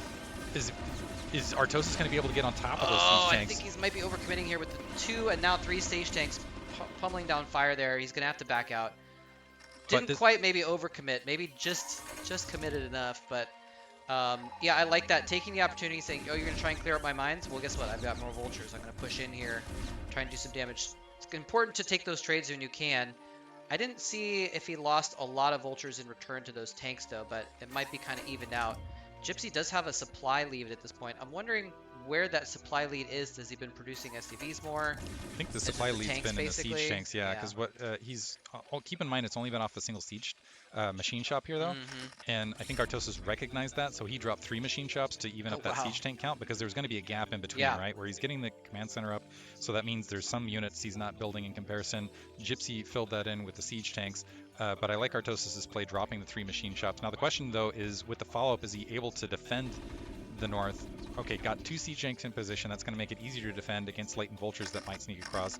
Gypsy going to move them across, drop a couple mines, and I'm curious if he's going to try to suicide at that 12 o'clock regardless, or if he's going to try to poke at the natural expansion. Comsat at the natural expansion, sees not a lot there, and SCVs and transfer. Oh, Wonderful no. timing, so able to pick off some SCVs right here. Yeah, this is not good for Artosis. He's going to lose several SCVs here. This is basically what Gypsy wanted to try and do here. Is he says, all right, you've got a third. I can't take a third right now. I got to shut something down. I got to go in and take out some SCVs. But unfortunately, he takes out like 5 or 6 SCVs, but doesn't do a ton of damage. And crucially, the third is up and running. A lot of SCVs transferred over there. With 3 command centers, it's going to take him, you know, a couple minutes to catch up in the SCVs that he lost there. So it's not a huge thing. Gypsy is going to try and move over here and take his own third, though. So killing some SCVs off and then taking his own third in quick succession might keep him kind of on par in terms of economics. But yeah, Artosis pumping out at 3 machine shops here is going to look to try and push and retain the advantage that he seemed to have taken. But it's a tough nut to crack right there. He might just have to go for a contain and maybe try and go for a 4th. I think Gypsy probably did more damage than give him credit for. One, he equalized, but I think he got enough SCV kills. Ooh, lost a siege tank mid-map to some mines. Nice anticipation, actually, of dropping those, and recognized Artosis would be moving units around after the fact. One, I like that Gypsy didn't commit to the 12 o'clock with the 2 siege tanks latently defense and attacked the natural expansion and cleared it. A distance mining right now are at the 6 o'clock to try to equalize things. Oh, Gypsy the right mine now, stopped him from landing. a good amount of supply ahead, a bit of a skirmish around that 3 o'clock position. This is what I was talking about in Retro, and what I love about it is you end up with a lot more of this scrappiness and a lot more of this pressure. So Artosis is continuing to try to utilize this advantage where he's got that third base up for a brief period of time, has a bit of a macro surge, so trying to encapsulate around these bases. It's interesting that Artosis has these tanks parked right there. You can check on them. You can see on the mini map that some of those mines in the middle are actually not Artosis's. He's gonna, and that's what I was worried about. If the skirmish happens and he moves a little bit to the side, he could get sandwiched. But he actually, luckily, spots that beforehand. Very good reaction there by Artosis, seeing the mine pop up and comsatting to get rid of all of those. So never mind, that threat's a little bit gone. Gypsy is going to continue to try to move around the map, but nice catch by Artosis, heading him off at the pass. Can't sneak up in there and plant mines on the tank, so the third for Artosis remains strong. But yeah, Gypsy's third is up now as well. I'm assuming he's cleared out that mine and landed the command center at this point in time. So interesting how we kind of have like a little bit of a different advantages for each player. Gypsy has a little bit of a supply. Well, actually, the supply lead's even dwindling right now. But Artosis, I think most importantly, especially in TVT, has the positional advantage. He's kind of got the lock on that position. It's far away from his main, so it's going to be difficult to reinforce. So there could be opportunities for Gypsy to break out, especially if, like right now, you can see on the minimap, there's 3 spots. I see this. There's 3 spots where Artosis has forward positions. It's hard to defend all 3 at once if they concentrate their army, but Gypsy is going for a drop and circumventing all of the containment entirely with a tank and a couple of vultures. Let's see how much damage he can get done with this. Yeah, completely caught Artosis by surprise with this. We have 2 vultures. It looks like a siege tank just spawning. Ooh, the double siege tank spawn actually just in time to mitigate a lot of that. That could have been a lot worse. Wow. But right now, Gypsy up 8. He's going to get this 4th up before Artosis. Artosis does have him sealed in to the 4-base situation, just a very light contain here bottom left. I kind of like Gypsy's odds right now. He's up economically, and Artosis trying to contain at the far point. I think he just felt like he was behind, needed to do so. Trying to contain at the far point is giving Gypsy opportunity to, okay, well, I'm just going to take my army advantage and press through, and as long as I hold my natural expansion and have a close reinforcement point, I can reinforce where I need to. So now he's broken out of the map. He's got the 3 o'clock location. We have a couple Wraith moving and no Goliath, so might be able to get a little bit of bonus damage here, but I'm waiting for Artosis to actually unsiege and maybe try to crash either the 3 o'clock or the 6 o'clock and try to punish Gypsy for basically having more territory than he could potentially defend. Yeah, this is cool. Coming in here and getting a couple rates out when they don't have Goliaths yet, you can do a lot. He's actually going to take the advantage from killing off a couple tanks with the rates and dive in with a lot of his army to take out the rest of this chunk of defense, trying to reestablish this containment on this sort of the left side of this the three-pronged containment basically. Looks like Artosis is short 1 or 2 units here, so Gypsy is going to retain control of that low ground below his third. And actually, his third, when now he's getting a fourth that looks like the size wall. Sorry, Diggity, if you mentioned that, and I didn't catch that. But Fourth base that, is I up but think, not is the crucial saturated. thing, that Artosis has that contained, but needs to get in there and do something about it, or take a base or two himself. Otherwise, Yeah. he's going to lose in the long run. Yeah, right now Gypsy's ahead in supply and continuing to mount that supply. We've got 2 additional factories dropping down. Artosis has not grabbed another base, cloaking, trying to negate the Goliath. He has managed to equalize things here a little bit, but he hasn't moved the siege tanks out from the right to either punch here at the 6 o'clock location, nor has he stopped the 3 o'clock base from mining. And he's already behind in supply and starting to dwindle, and he's a ways away. Like, he hasn't started his fourth at all. Like, so which means if he's going to win it, he needs to win it through some sort of maneuver here. He's got like a couple minutes, I think. There's a little bit of a window where he still could theoretically use his positional advantage, maneuver around, he basically needs to either take out a base or at this point take 2 bases of his own. He's got enough bank to do so. So there's the fourth being started for Artosis. I would actually love to see him start a 5th command center, maybe inside his third to float over or something like that, because he's got a little bit of catching up to do. Of course, I say that with, we have caster vision. The players don't know exactly what the situation is. They can't look at the supply count and say, oh, I'm behind, I need to do X, Y, Z. But I would love to see Artosis re-expand or make some kind of a move. But you know what? In the time it took me to say all that, since I said he had 2 minutes, guess what? It's been 90 seconds. His window might be closed, and Gypsy taking advantage of Artosis having his forces split between 3 different positions, takes his entire army, goes after one of those positions, is able to just walk right through it with very little resistance. And now he's going to walk through another position as well. It's like, if you've got 4 and they've got 3, well, it doesn't matter if they 3v1, 3v1, 3v1. Yeah, exactly. That's part of the problem with going with this and not punching at the 6 o'clock or 3 o'clock with the large concentration of forces, is eventually Gypsy can just say, okay, where are your forces thin enough? And then Artosis needs to come back and redefend a push potentially at his natural expansion. And right now, this 9 o'clock base, a couple vultures can be sent there to basically clean that up. Yeah, Artosis is going to GG, recognizing the position right there. GG so WP. Gypsy able to take out Artosis in the upper bracket. I think, hopefully for Artosis, we'll find out when the best of 3 starts, but that does put Artosis at risk on the lower bracket. Join one of those? Let's go ahead and create a game, and we'll hop around and see if we can find who's available. Well, I mean, if they have a game open, that means that they're available. They're about to start a game, right? Unfortunately, we can't. Well, we'll need to chat to them here, because we'll need to create the game for the next, because the maps are set. So that was round 4. We need to start round 5 on Citadel. So we need someone who's going into round 5. Oh, we specifically need to do a round 5 game? Or we need to be able to set the map for someone to hop in and join. If we're hopping in and joining, I think everybody else is doing top versus bottom where there's not an observer slot. So why don't we do Gypsy versus Jaehoon here, though, because that'll be so let's show you guys the bracket. Let's go ahead and have Gypsy versus Jaehoon here. Okay. Do you want me to go talk to him, or are you going to go do it? Yeah, go talk to them, make sure they know. I'll go see. Do you want to see if, do you want to continue casting, or do you want, okay. So we'll have Moletrap continue casting. Urbmon went pretty deep. It looks like he dropped to Doodle. Doodle did drop to Striker here, 2-1 in some good matches. And this is playing right now. So we got Urbmon versus Doodle overall. This is actually, I wish I could hop into this. So talk to Gypsy and Jaehoon, because that's going to be a repeat of the last season finals. I think we might be in a best of 5 now.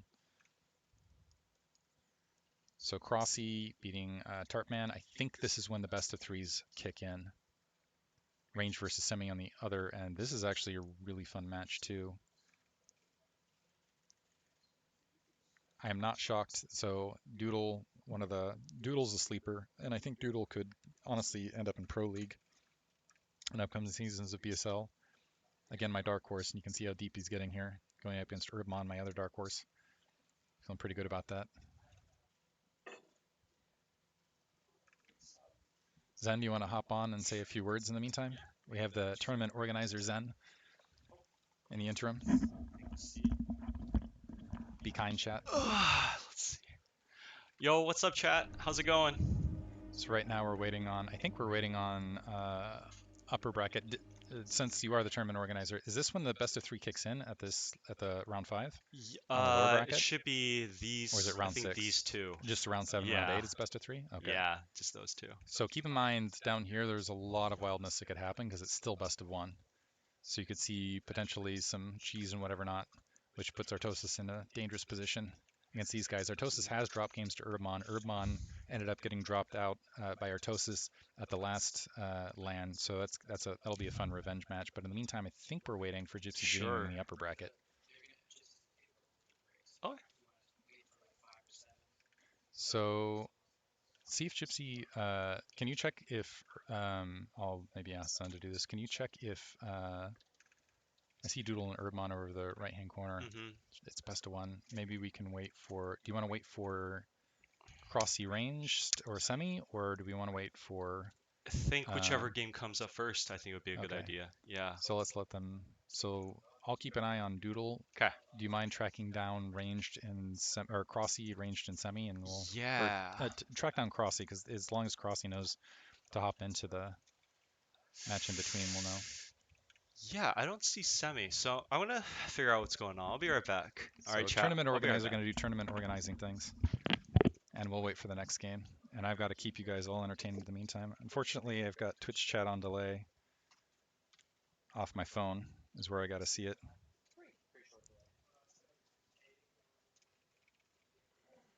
Shout out to Lirak. You guys really like Lirak. Should sing a song. I don't have songs to sing. That's embarrassing. That's blackmail material. Singing songs. For me, singing songs. I only sing for people I really care about. Yeah. What's up, Skincrawler? Yeah.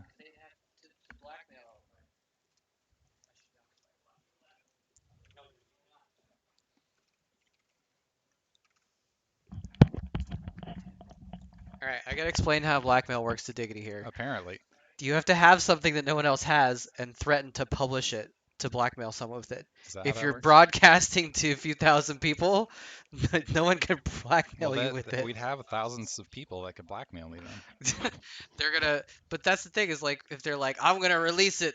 If you don't give me something, then you're like, well, it's already been released, so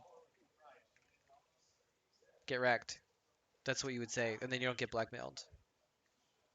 All right, guys. This has been Blackmail 101 with Moletrap and Diggity. Okay, so let's sit and tell our deepest, darkest secrets now, so that no one can blackmail us, because all the thousands of Oh, Twitch that's chat- true. No one can blackmail us if everything is public, anyways. All right. Well, there's one time at band camp. Did you actually go to band camp? I actually did go to band camp, yeah. I didn't even know we had band camp. We went to the same high school for people that do Because not you know. were in the orchestra. Psh, nerd. Yeah, we were both pretty nerdy. I played football, so I tried to like balance it out that way. Is that the thing that went on the other side of the scale? Oh, It's you're like, well, I'm like a super nerd and I play in the orchestra, but I'm gonna play I think football, it- so I people think don't it know. ended up canceling both, where I don't get credit on either side.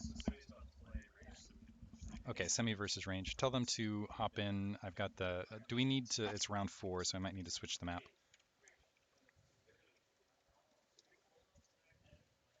Semi range. I need to create Neo Dark Origin for it.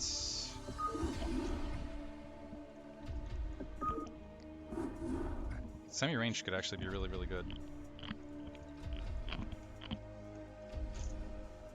We got ranged. Wait on semi. People sleep on ranged. I sleep on a bed personally. What? Floors are where it's at. No one can threaten you Wait, with ranged homelessness. is heading out now? No. Is that a joke? Yes, a joke. We should have starred everybody out so everyone, it's kind of like the trauma producer things where it's like you don't give people food so they're all testy and angry and you can get trauma on tape. Should have just not given any food at the tournament so people were like, scraping in. So we got range ready. Semi ready to go. And let's make sure we got the right overlay That'd up. be handy, yeah.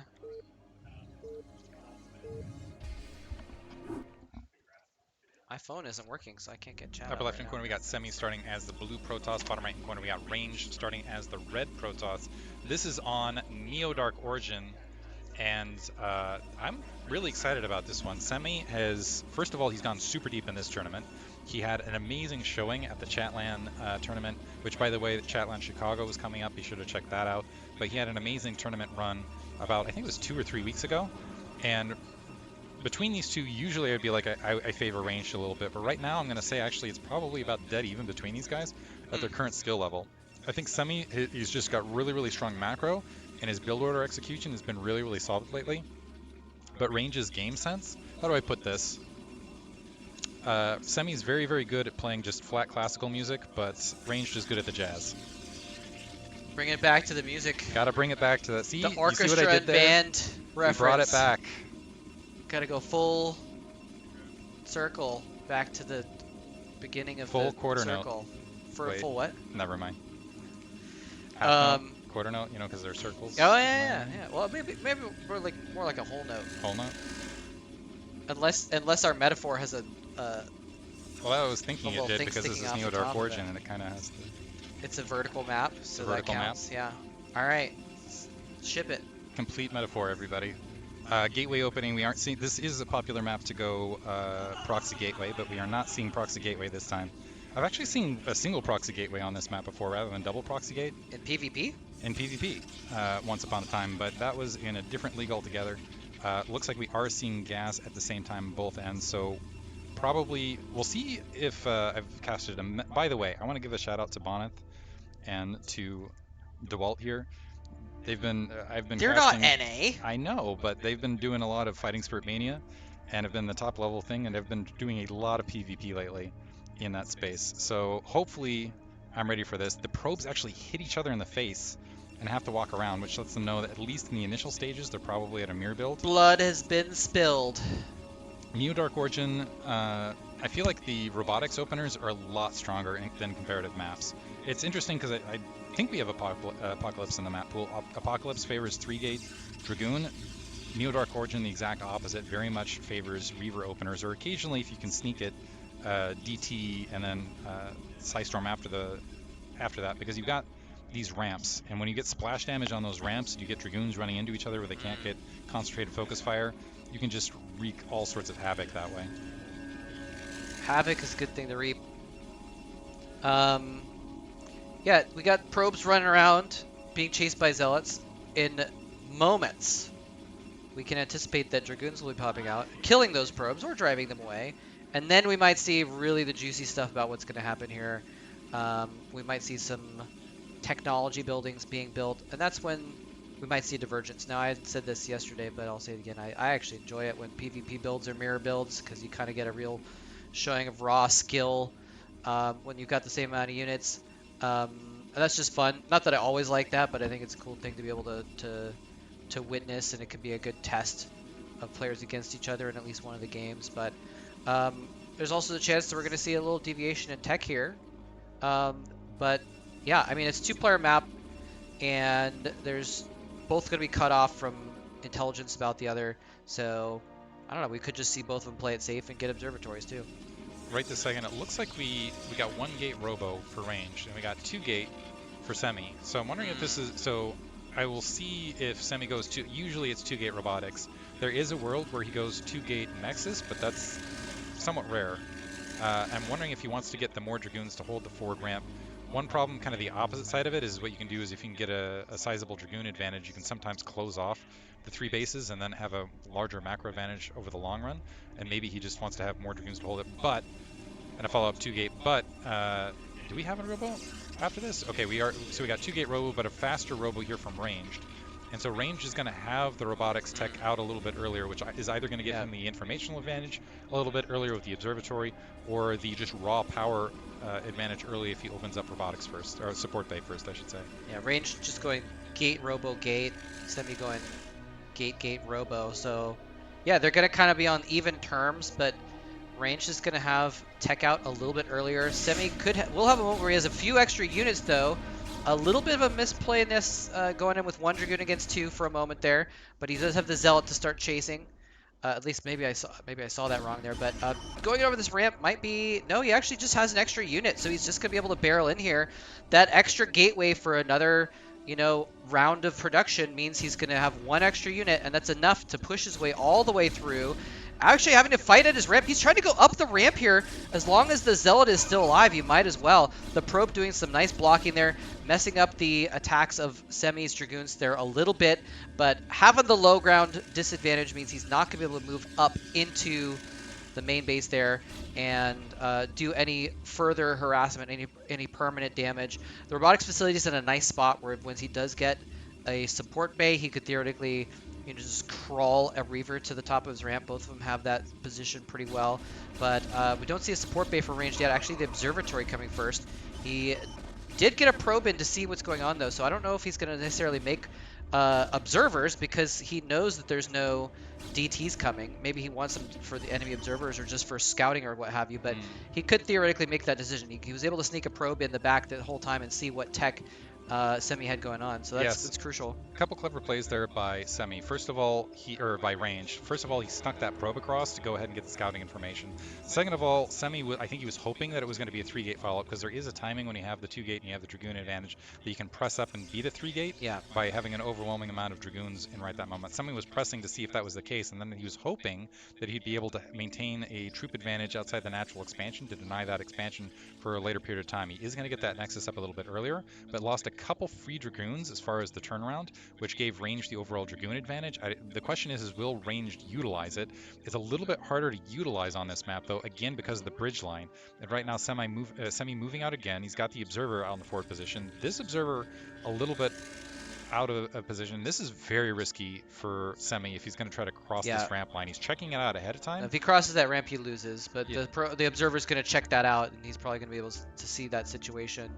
But able to confirm the natural expansion. He wants to wander in and check the gateway count and see if he can see a Reaver produced, or basically kind of see the state of it. And once he comes in, now he's got the information he's looking for. Sees the robotics facility, sees the shuttle, and I think he wants to camp it here and wait and see if he can see the Reaver come out. In the meantime, natural expansion up a little bit earlier. Range spots it. The supply count's just about even. And we'll see if Range opts to go aggressive with this, because he knows he's going to have the Reaver out theoretically a little bit earlier than Semi's going to have his Reaver. And what he could do is he could move to this ramp line, bully it back. What he could also do is use just the large architecture of this map to maybe go for an assault. Yeah, I mean, you can go around. Those bridges are not the only way to get in there. Of course, it is kind of a small area to go through on the right side of the map to be able to get in there.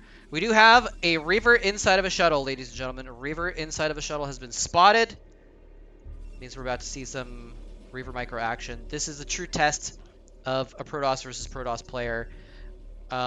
He's going to go here and spot. Ooh, he's trying to maybe bait Semi's Dragoons into a bad position, theoretically. He's got a nice little arc here. Semi does have a little bit of an advantage, though, aside from that Reaver. So he's going to cross the bridge, see the Reaver pop out, cross back over, just loses a Dragoon for free, unfortunately, there. I think it was worth the risk. He had the Observer right here. He was hoping that he was going to catch Range when he was on a macro cycle, something like that, and wasn't paying attention to that shuttle. But Range actually spotted the movement, was able to scoop it up and protect it. But so Semi loses the Dragoon, but if in another world might have been able to get a volley off and pick off that shuttle and Reaver right now, that's the disadvantage. He's down a shuttle and Reaver. Well, no, never mind. He's got a shuttle Reaver out in the front, but he's going to be down at the closer reinforcement point. We got 2 Reavers out in the front. Semi right now, the hope is okay. Let's box him in over the long term, be able to get the third up faster, and basically play map control from there. Ranged has it's going to tax Semi where he needs to keep an eye on this front and look for any breakouts towards mid map. The advantage for Ranged is okay. We'll wait until we can catch Semi off guard and do the same thing the opposite direction. Yeah. I don't know if you caught, are there 1 or 2 Reavers in Semi's shuttle right there? Probably 2, I think it's just imagine. 1 with the timing of it, actually. Oh, okay. But we'll have to see. I'm. Oh, so Ranged has left 1 Reaver at his front to protect against this, and he's going around with his shuttle with the other Reaver. Now it'll be 2. So yeah, now it'll be 2 in that shuttle for Semi. Interesting play, though. He's going to try and go around. This is a slow shuttle, so it's going to take its sweet time to get around, you know. Did the Dragoons it saw was running though, had a sense Microsoft, of and the recent update caused it to have crashed. some delays on launch. But yeah, 2 Dragoons in perfect spot to fend this off, so no damage done. Is Semi going to take advantage? Looks like Semi Is he going to be able to take advantage? No, actually, I just look at the minimap. He's retreated his Dragoons from that front position, so he's not going to try and like push in at this point in time or anything like that. Shuttle speed checking the 3 o'clock location and actually retreating overall. Ranged actually might try to sneak an expansion top right. Semi doesn't have eyes up right there. It looks like, yeah, the getting pushed out of the middle. We do have shuttle speed on Semi side, so Semi actually, yeah, retreating to his side, wants to try to grab a third faster than Ranged and try to flip the positions, it looks like. Maybe because of this observer and because of his ability to see reinforcements coming mid-map. I kind of like that decision overall. We do have the observer on the opposite side, but basically this has been camped for a long time. Ranged hasn't done anything about it, so Semi, theoretically, if he holds this position for a long time, he's going to be able to see the troop movement. He'll know what he needs to do to counter it. He can grab that third and let Ranged kind of throw himself on the spikes. In the meantime, Ranged, I think, recognizes the situation that Semi's planning to go for third since he ceded the outside position, so he's gathering up a lot of troops along that 9 o'clock. And the probe, yeah, he hasn't spotted this, and okay, now sending up the probe, he's going to spot it right now. Yep, he knows now. And isn't going to have an opportunity to cancel that pylon, so loses 100 resources there, but this is working out very, very poorly for Semi, where we'd have to attack uphill potentially. He's got 3 viewers at the near edge, but they're somewhat out of position, so instead of engaging right there, he's picking up his shuttle, using speed shuttle to go across the map, and saying, okay, Ranged, your Reavers are out of position, a lot of your defenses are out of position, let me just go cross map and do some damage, maybe get a drop at the main. He is going to go right by a couple of Dragoons into the main. The shuttle's already taken a couple hits. He's going to move in here. Reaver drops out. First Reaver drops out. Does get a Scarab off. It's probably going to land on a few probes. 3 or 4 probes down, and the shuttle goes down. I don't know if the second Reaver was in that shuttle, actually. I think the second Reaver was there, and I definitely do not think that was worth it. That was 2 Reavers and a shuttle lost for just 4 probes. Even if the second Reaver wasn't in it, that's a Reaver and a shuttle for 4 probes is not a good trade in this situation. Especially because he doesn't have the mobility for his Reavers now. Look at those 3 Reavers just sitting around there, wishing they had a money in their account to hire a lift. In the meantime, third base is going to go up for range. Range also has a significant supply lead. In the midst of this, doing a great job of macroing. He's is sitting at, it looks like, a 7 gateway count in the midst of this. And Semi now has the trouble where, yeah, he's boxed out of his third. He does have these Reavers on the low ground, but mostly all Range has to do is make sure that he threatens that third, and even if he just threatens it, and it's a little bit later for Semi, he's got this third coming up way earlier. It's just about finished, and Semi hasn't even started his third Nexus. I feel like Semi, he had an opportunity to kind of do exactly what Ranged is doing, kind of missed that opportunity. He didn't really... He like repositioned and then didn't quite take a third and repositioned quick enough. But hold that thought, because we do have a little bit of a weird skirmish in this tight little corridor on the left side of the map. And it's just, I think either player, if they get past that tight corridor, chasing into a wider area, they know the advantage goes to the other player. So neither one really wants to push all the way through into a disadvantaged position. But Semi needs to hold that spot at least if he's going to take that third. He has put that Nexus up. We are going to have a battle ensue. Reavers for Ranged, and the slow Reavers are still back at home for Semi. I think Semi was hoping Psystrom would be the difference in that battle, but he lost a High Templar before. I'm not sure if he's got an upgrade right this second. He lost a High Templar in the midst of that battle, and I don't think he got the Psystorm off. Okay. And Psystorm can really negate Reaver's shuttle. Semi, again, knowing he's in a bit of trouble, is moving another shuttle mid-map, but we have a bunch of Dragoons trying to crash in on that position. Okay. While that's moving across, we have more engagement.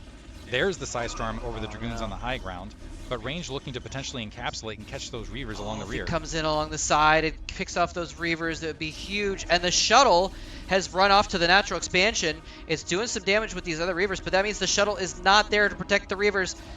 He actually didn't pick them off. We didn't see what happened there because we were trying to look at 2 places at once, but the Reavers survive. At least one of them now survives for Semi. It does go down, but getting a lot of pot shots off. Those Dragoons were not able to actually just run in and pick them off and secure the victory entirely.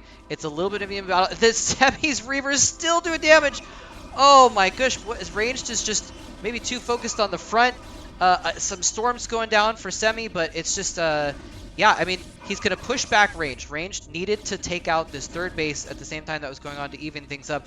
But the Reaver is still going. 36 kills on that Reaver. 38 kills on the Reaver. Oh my god, Range needs to win the game like with these 5 Dragoons, or he's not going to be able to come back. And guess what? It's not going to happen. The Dragoons are falling in huge numbers, but Semi's got reinforcements close at hand. That one Reaver and one shuttle is not going to be able to take out everything Semi's going to be able to throw at him, especially if it stays put there. Takes some Archon shots and a Dragoon shot. So, yeah, Semi holds his third and kills basically every probe that Ranged ever even imagined having. And Semi is in a huge position right now. He's not that far ahead in supply, but like, I just don't know how Ranged can turn his army supply lead into a big enough advantage. Here we go. This may be Ranged's final defense. Semi pushing across the map, trying to get an advantage while he has it. Will get a positional advantage while he has the economic advantage. He is going to lose some units here. He's going to lose the battle, but it may not matter in the long run that he's losing all these units. Ranged ending up with 6 Dragoons and an Archon, and that's basically his entire army. Semi's going to be able to pump out that much very quickly with the production he'll have with a lot of extra economy. Yeah, Semi had a bad battle along that left-hand side, but as long as he stabilizes, he's just going to be able to pump more units out more rapidly. Yep. Looking at the raw gateway counts, I don't know that with the probes that Ranged has left, that he can even produce out of the amount of gateways he's got. So Ranged has right now a supply advantage, I'm going to presume, because keep in mind so many workers died. So I think this is going to be a lot more Dragoons right this second, but we have some High Templar to go ahead and negate that Dragoon advantage, but they got to get to the ramp and storm over that bridge line when they're all concentrated up, and if they die to this Reaver in grouping, that'd be, so one High Templar down, a second High Templar down, and that was going to be the equalizer. This is the one opportunity that Range has to get back in, and another High Templar lagging. Is he going to get the Side Storm off? Finally, a Side Storm drop over the lines, only 4 Dragoons defending to the top left. This is a closer reinforcement point for Semi overall, but try to keep an eye on the supply counts. So Range now piling in to that third, might be able to wipe out that third, which would equalize things quite a bit. And so Semi being in a game-winning situation, Range taking the one opportunity he has, and might be able to turn around and win it. Because he lost all those probes, but he actually still had a better army. And I think he noticed that and said, well, I'm not going to be able to catch up. I got to go do damage right this very second. Pushed across the map, and Semi missing those. He must have been looking at another screen. 3 Templars dying with storms in the bank. He needed those 3 storms to be able to hold this off. If he had blanketed those Dragoons with storm, he could have theoretically held that. Yeah. And instead he didn't. He's going to lose his third base. And now Semi has the economic disadvantage because he's going to be mined out. He might actually be already mined out in his main. And at this point, Ranged is going to be able to start catching up in probes that he lost before. He didn't lose all of his probes. He just lost a bunch. So he's actually resaturated his natural pretty well. So they've flipped back around. Things have flipped back around, and reversal fortune. Yeah, this is actually one of those situations where because he lost the workers at the main, it ends up being an advantage because he has more saturation over 3 bases compared to Semi's 1. So Semi only has resources at the natural expansion right now, and now he has to commit an all-in. And with Range just backs off and does the same thing that Semi should have done about a minute and a half ago, and encapsulates around the bridge lines and basically allows Semi to come to him. And just keeps an eye on the corners along the left and just engages the army as it comes. He'll just be able to smother. Ranged macro-wise, killing off that observer to make sure that Semi doesn't have forward vision. We do have a High Templar advantage, and again, if this is bunched up, Range doing a great job of spreading out, recognizing that.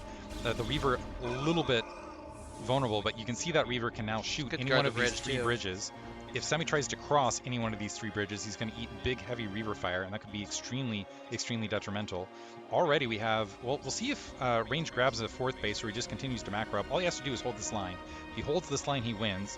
If Semi can somehow get his 3rd up and break out, maybe he can find a way to get back into it. Maybe have another suicide shuttle make his way across, but with storm drops this time, maybe he can make his way. Range committing a probe just to kind of see what's out there opposite side. But right now, Range with a 40 supply lead. That's quite a bit. It's quite a bit of 20 lead. supply lead, half that, but still significant. Yeah. Yeah, it's gonna be tough for Semi to come back from having come back before. And at Range doing exactly what he needs to, just go ahead and take that 4th, hold those bridges, take the 4th base. What is this? Secure the long game. Whoa, there's a DT in here. I didn't see it. How did that even get across? Yeah, that was the sneakiest. It's like they're cloaked or something. I couldn't even see the DT. And there's no observer right here. The probes are flooding. There's not a lot to take out as far as vision, but he could go after the robotics facility right this second to shut down additional observers and maybe buy himself some time that way. Yeah, he's not going to lose too much out of this, though. It's going to be, what, like 10 kills on the DT now or something like that? Yeah, and this is an empty. So he's got 6 kills overall, so a few workers here and there. There's the observer. There's the observer.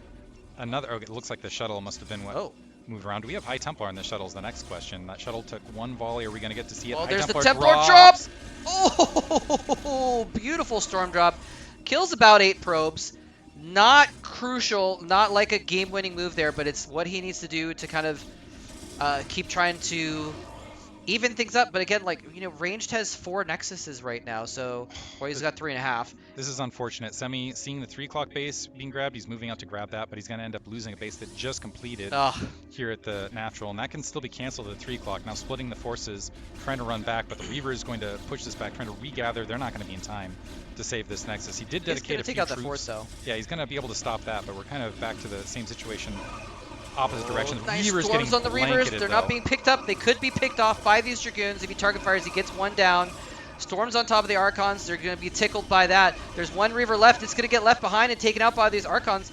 And he is going to be able to push Ranged back. One more Storm on those Dragoons would be enough to secure victory in this particular battle. He's going to go ahead and back off. There's nothing to defend there, so you don't need to push that advantage unless you know you can really do more damage. He's getting these 2 Reavers up in the back as well. So Semi loses that third, loses the skirmish, but does force a cancel, or it looks like he actually destroyed that 4th base. It looks like they did get canceled. I think he on needs to that start fourth, distance so- mining at this third now because his natural is looking very, very thin. We still have a full third here for ranged that Semi doesn't have. Supply Yeah. is within 15, which honestly at reinforcement point, maybe Semi could get something done. Crossing Another big the engagement. We've got a lot of bridges. High Templar. The Storm is going to be huge here. The Reaver plus Psy Storm along that edge might be a lot. And wow, actually I think Semi might get some good exchanges, but never mind. Additional Psy Storm wasn't there. The Reavers are actually backing up and we have reinforcements now making their way in. And it looks like range starting to encapsulate. There is +2 weapons advantage, by the way, right this second overall. So +2 weapons was +1 versus armor, but lost the Reaver is going to be sent right back across the bridge. But just a 10 supply lead gap right this second. A probe waiting to potentially grab that third. And Well, but Semi he's going to just, grab the 3rd with 100 minerals. but he's got very little. Yeah, he needs to start distance mining immediately. He needed to start distance mining a while ago because right now range still mining very efficiently at this base. His natural expansion should be gone the next time we look at it. Range in a position where he can go ahead and grab that third and maybe even continue to threat. Now we see some distance mining from Semi Well, at that third. honestly, he needs to start preparing mentally for the next game is the real answer. Well, this is elimination. This Oh, is this the is best the of one the because we're on best the of lower one? bracket. All right, well, then he needs to start saying some prayers, I guess. Ranged isn't in a huge commanding position. Like if we look at the supply, he's only A good 17 portion of this supply might be ahead. workers here, yeah. Um, So some side storms like that. Still could be has the tech difference. advantage with the storms, so there is that possibility. You know, at a certain point, you have to throw a Hail Mary to get back into the orchestra metaphors, and I think he probably needs to get a couple of those Templars, maybe a few and some shuttles, and start trying to do some storm drops, because now things are mining out for ranged, and so he does have his probes pretty heavily focused, and right now it's basically one base to a distance mining base. If you could take out all the probes at that one base, distance mining is going to be even an advantage there. So, and it looks like he is trying to distance mine up enough to get a Nexus at that location. So he's not producing any units right now. So he's just hoping to hold this spot long enough with this paltry force to be able to get that third up eventually. But it's a tall order to be able to do a lot of different things at once with just a skeleton crew. Yeah, I think it's one of those interesting scenarios where it's basically because of the architecture, the army that's able to hold position on this side of the ramp, which is now seated because Semi moved his entire army to 3 o'clock. Now range able to flood don't know across. about but that. yeah, he needed to hold that ramp side and deny the 3 o'clock and the bottom left. The bottom left is up, and we see bottom left workers is up already too. making their way that direction. Semi did get it. He has a Nexus here, but a Dark Templar is just sitting there, smacking his lips. There is an observer nearby, but this is still lost probes that Semi can't afford to lose right this second. He's going to go ahead and move that observer up there. DT's going to get a few kills before it does go down, but not too bad. He's aware of that as well. And yeah, ranged getting up that bottom left base means that even if Semi does hold that third, ranged is still going to be significantly ahead with his economy. And the supply advantage is starting to get really out of control now. I think Range was looking for a storm drop there, and then found He's- an empty natural he's expansion. like, It's wait a minute. oh, had to turn around. Semi going to try to hold interior to the 3 amp, continue to distance mine until that Nexus comes up. It's still 2 base versus 1 production, and the supply gap is significant right now in Yeah. Range's favor, and it's going to continue to grow. It's gone from 15 to 50 in the last couple minutes. Just, I mean, that's what happens when one person is mining and the other one isn't. The person who's mining can make more units. And so now, I mean, at this point, Range just has to be a little bit cautious, make sure he doesn't overstep, spread his units out maybe against storms, although there's not many storms here. But as long as Ranged can turn this supply advantage into a victory at this third base, he's going to secure the game. He just needs to make sure he's smart about it and careful about it, but he should be able to take that. He might even just want to wait a few minutes, get another couple rounds of units out, because he's going to have more production there. Yeah, I don't think Range needs to go to Semi, just to make sure Semi doesn't break out any place. Yeah. And starves off on 3 bases. Oh, crossing the ramp, getting hit on the shuttle. Ooh, nice counter Psy Storm though. Last second morph, which is going to allow that Archon to potentially produce, but I think he lost a lot of Psy Storm, which he needed. I like how the Archon has 9 out of 10 hit points on it because the Templars took some damage before they took a little bit of health. But in the meantime, yeah, all Range has to do is encapsulate and make sure that Semi's not able to break out and continue mining at the additional base he's got. Semi has to break out, looking for the engagement along that left-hand side, and this is it almost reminds me of the TVT we saw, where Semi. And this mostly has to do with the architecture. Range going to fold in and attack the one latent probe line. Psy-stormed. I think he Psy-stormed his own shuttle right there. He dodged both the storms and all the probes live. Very cool. Slippery probes there for Semi, keeping him in the game. Wow, that could have been... I mean, because Ranged just walked in there with Templar and just was able to walk up to... It wasn't even a drop. He was just able to walk in and storm. But he stormed where they were, and they dodged left, and he stormed where they were going, and he dodged right again, and saved all of his probes. But now it's up to a 75 supply lead for Ranged. So I would say any other map, this game would be completely over, but because it's Neo Dark Origin... There's the storm drop, and nice. the double storm. Again! Wow, the slipperiest probes in StarCraft. Able to thread that needle and just, keep the resources coming in. A few High Templar picked off. But what Range is doing is with these Psy Storm drops, with the constant barrages, he is managing to keep Semi back, and as long as he's keeping Semi back, that means he can just continue pushing towards max, and eventually this base is going to run out, and Range is still going to have this base mining. It doesn't matter how good the trades are. Yeah. Maybe Semi should change his nick to Neo because his probes move like they do. They're definitely doing the bullet dodging right there. Doesn't really come across very well with the small camera with the faux green screen, but you get the idea. Yeah, Ranged, taking another base, it looks like in the top right. A little surprised it's not the mid right, but it doesn't really matter at this point. Again, like you said, he just has to make sure Semi doesn't get out, and Semi can't get out. So seems like only a matter of time. Also, the +2 weapons is kicked in for Range now encapsulating that army and just sending absolutely everything in. The Dark Templar is in the midst of this. Okay, it looks like the Dark Templar are getting... Well, actually, storm on both ends. The Dark Templar... I'm not sure if that was a friendly storm or a hostile storm. That might have been a storm from Range to go ahead and clear it out. Yeah. Because that could have been a game-winning condition, but now he's able to storm just going to brute third. force. There's the GG. Great play from Semi, but Ranged is able to prevail here. And hope you guys enjoyed that one. Unbelievable match. I wonder if folks can hear the applause. We have the game up on some screens nearby, so people that aren't playing at the moment can go ahead and... We'll have it for another 40 minutes. We're going to have a bar mitzvah actually happening outside. What's that? At 5 o'clock, we've got so we're in the West Coast, so 5 o'clock is in 40 minutes for us. So we'll be losing the area where we're doing the observing. Oh, this area here, there's going to have a bar mitzvah? mitzvah? Okay. In a little bit, so we won't have... I was like, what, you're going to a bar mitzvah right now? No. What are you doing? I've never been to a bar mitzvah. I've been to a bar mitzvah, maybe one or two. So. You want me to check if we got? Sure, if you want to check who's next or what. Yeah. Entertain chat. Entertain chat. Artosis versus Doodle is gonna be next. Cool. You guys ready? So round 6. Are you ready to go right now?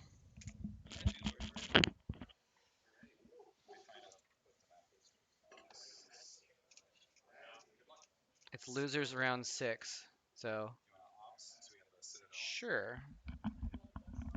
And I guess just keep in mind Doodle's right there, right? So So make sure Doodle. he's literally like 5 feet away. This So here. whisper commentary. No, you're fine. It'll be No, fine. you're good. Good luck, man. Actually, that might actually not be a terrible idea. Let's take a 5-minute pause. Doodle, actually, do you mind actually if we can just reorganize everybody and everybody that's still in it starts logging in on computers towards that Oh side? yeah, that might be a Because good we're idea. just about to lose. So in another 40 minutes, we're going to lose this area for observation. And that way, what we can do is have a second obs right here for people that want to watch. Okay. Yeah, maybe ask them about it. But yeah, so let's see if we can get you on a computer over here, All right. like near Artosis. So we might have like a 5-minute pause here, guys, while we shift people over, just so, because Doodle's literally right next to the casting station. He's to the right here, and we want to move his computer so we're not like, oh, Doodle's getting dropped by vultures right here. This one you said is a rematch of the finals from last time, right? Yep. Gypsy J.Un. They might be playing right this second. Doodle, my dark horse, I think previous BSL champion. Oh, so let's see. Oh yeah, they're probably playing right now because they were about to play when we were doing Yeah. it before. Okay. So I'll spread the word on that one while we're moving everybody across. Okay.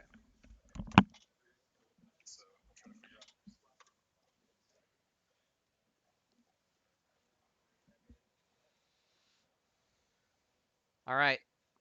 It's just me and you, chat. What are we gonna do? What prank should we pull on Diggity when he gets back? When he gets back on camera? Should I put a whoopee cushion in his seat?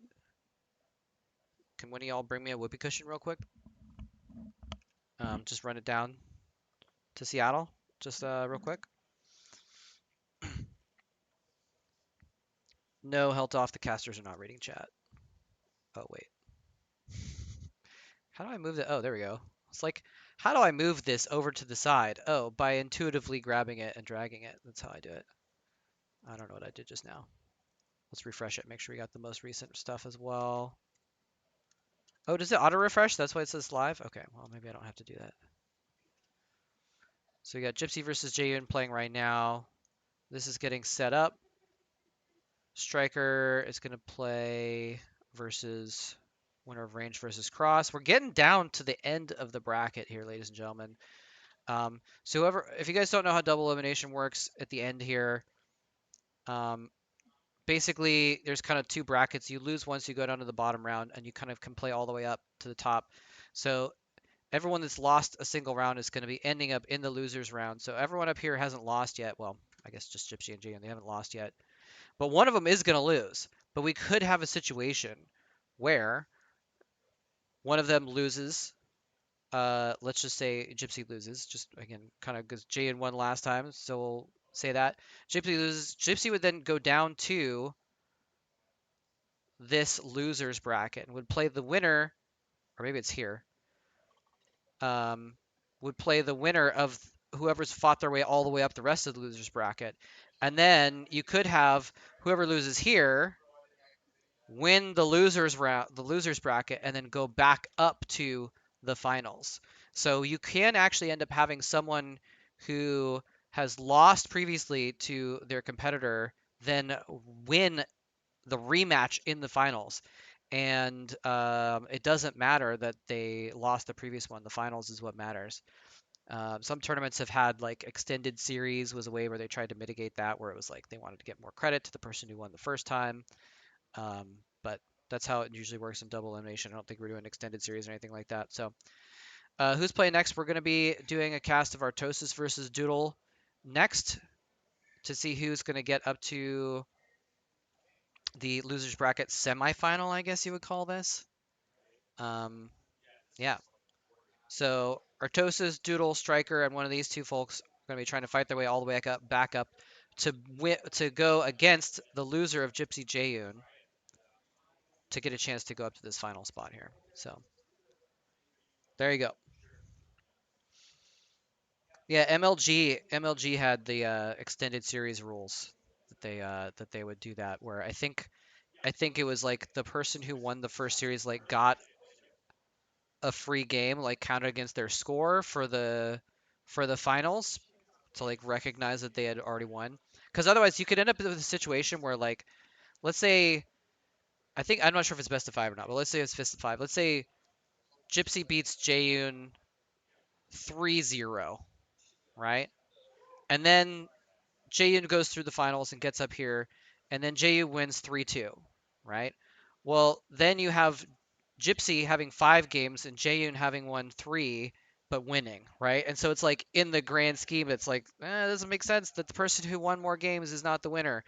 But in the bracket situation, that's how it does end up, or it can end up theoretically. So it's a little bit of a weird system. So MLG had a thing where they did extended series to try and like even that out a little bit. I don't think anyone liked it, did they? I don't remember. It was a while ago.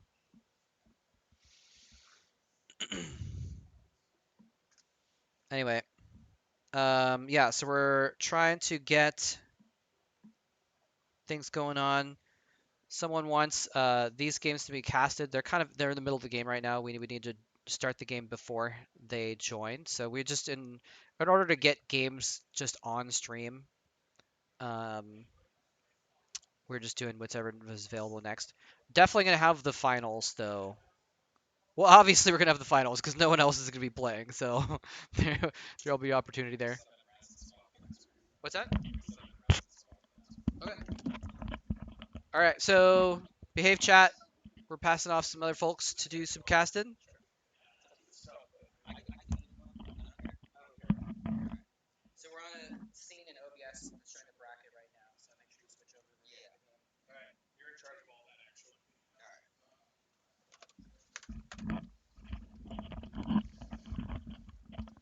I get it on OBS here. Do we have to host the game too? Yes. What map is it? Hey chat, how's it going? We got Raz here. Hey Raz, What get up? in frame, man. Come on. What's up, everybody? I'll tell you, the music is very loud. Oh, I don't have sound on mine. It's only on yours. What's the map? Moletrap, do you know? First map. This is the winner bracket roundup, the semifinal. So we're doing Artosis versus Doodle. Losers round 6. loser round 6. Citadel. Ooh.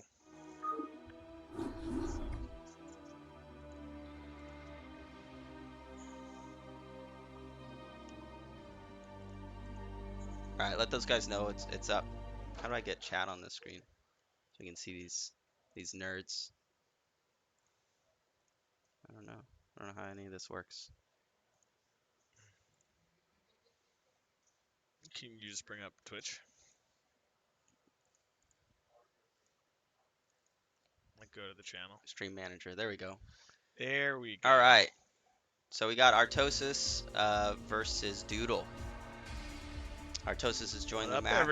everybody? What up, Love Snow? What's going Dude, on? Love Checking Snow's everyone over out there. Gotta love the love snow, you know? We're waiting for Doodle to join. Waiting for Doodle. All right. Did Well, he change setups? His maybe keyboard is he over here. moved. Yeah, his keyboard's not over here.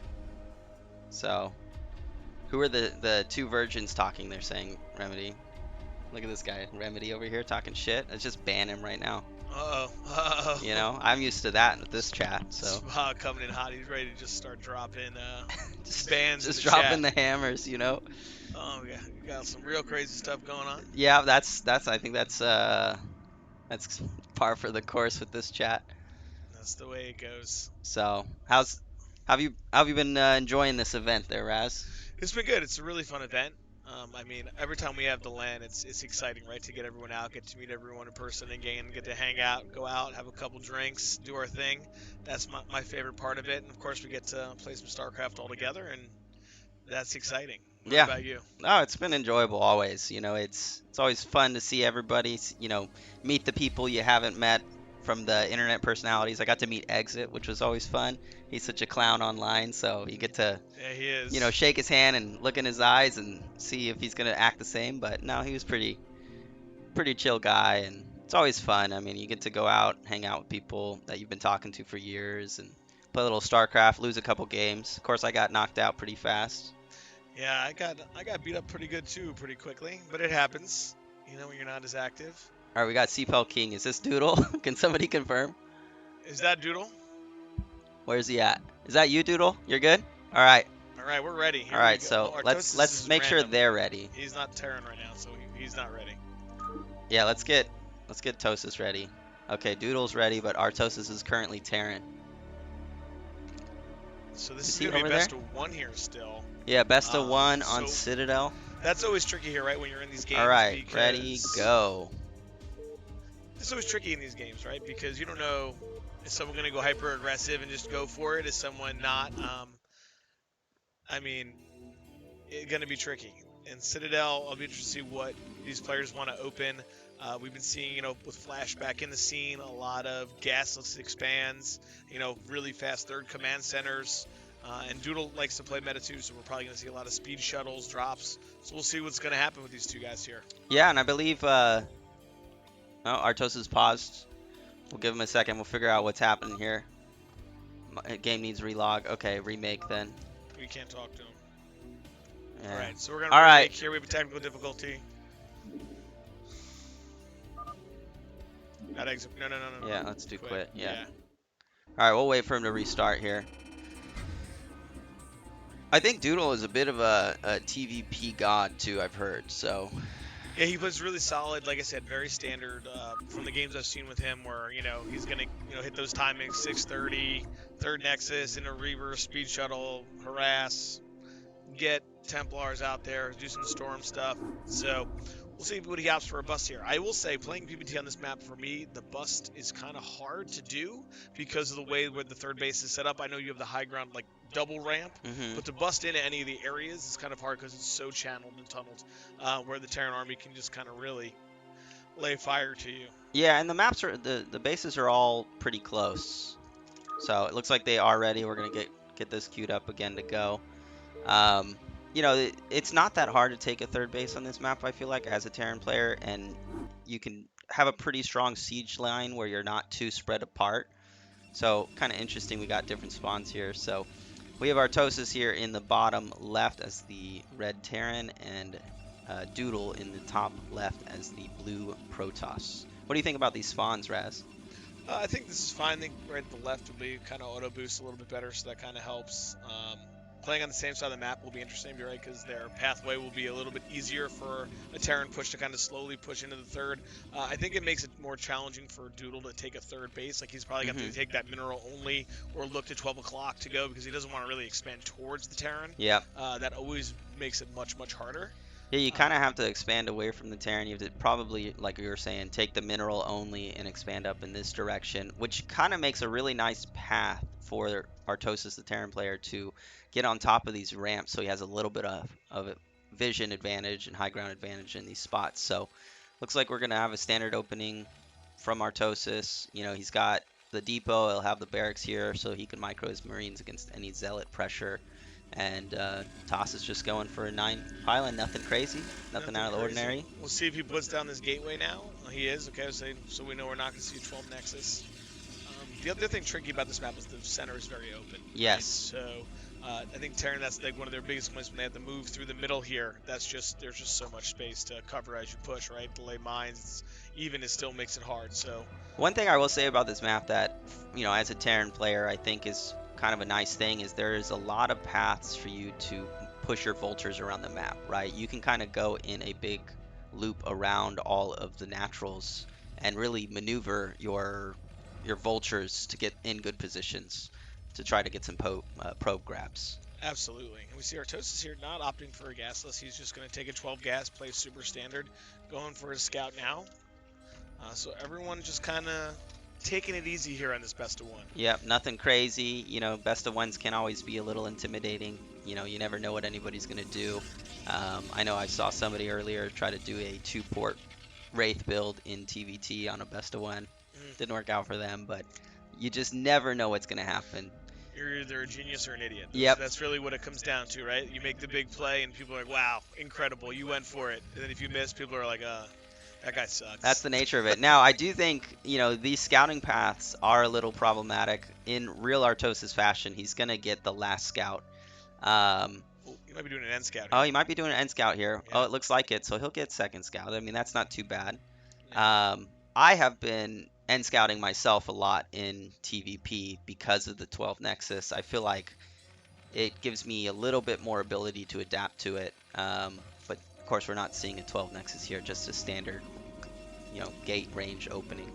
Yeah, we'll see if he goes third pylon or if he's just going to go 23 Nexus. I'm assuming he's going to go 23 Nexus, super standard, into a Robo, Observer, second Gateway, Reaver.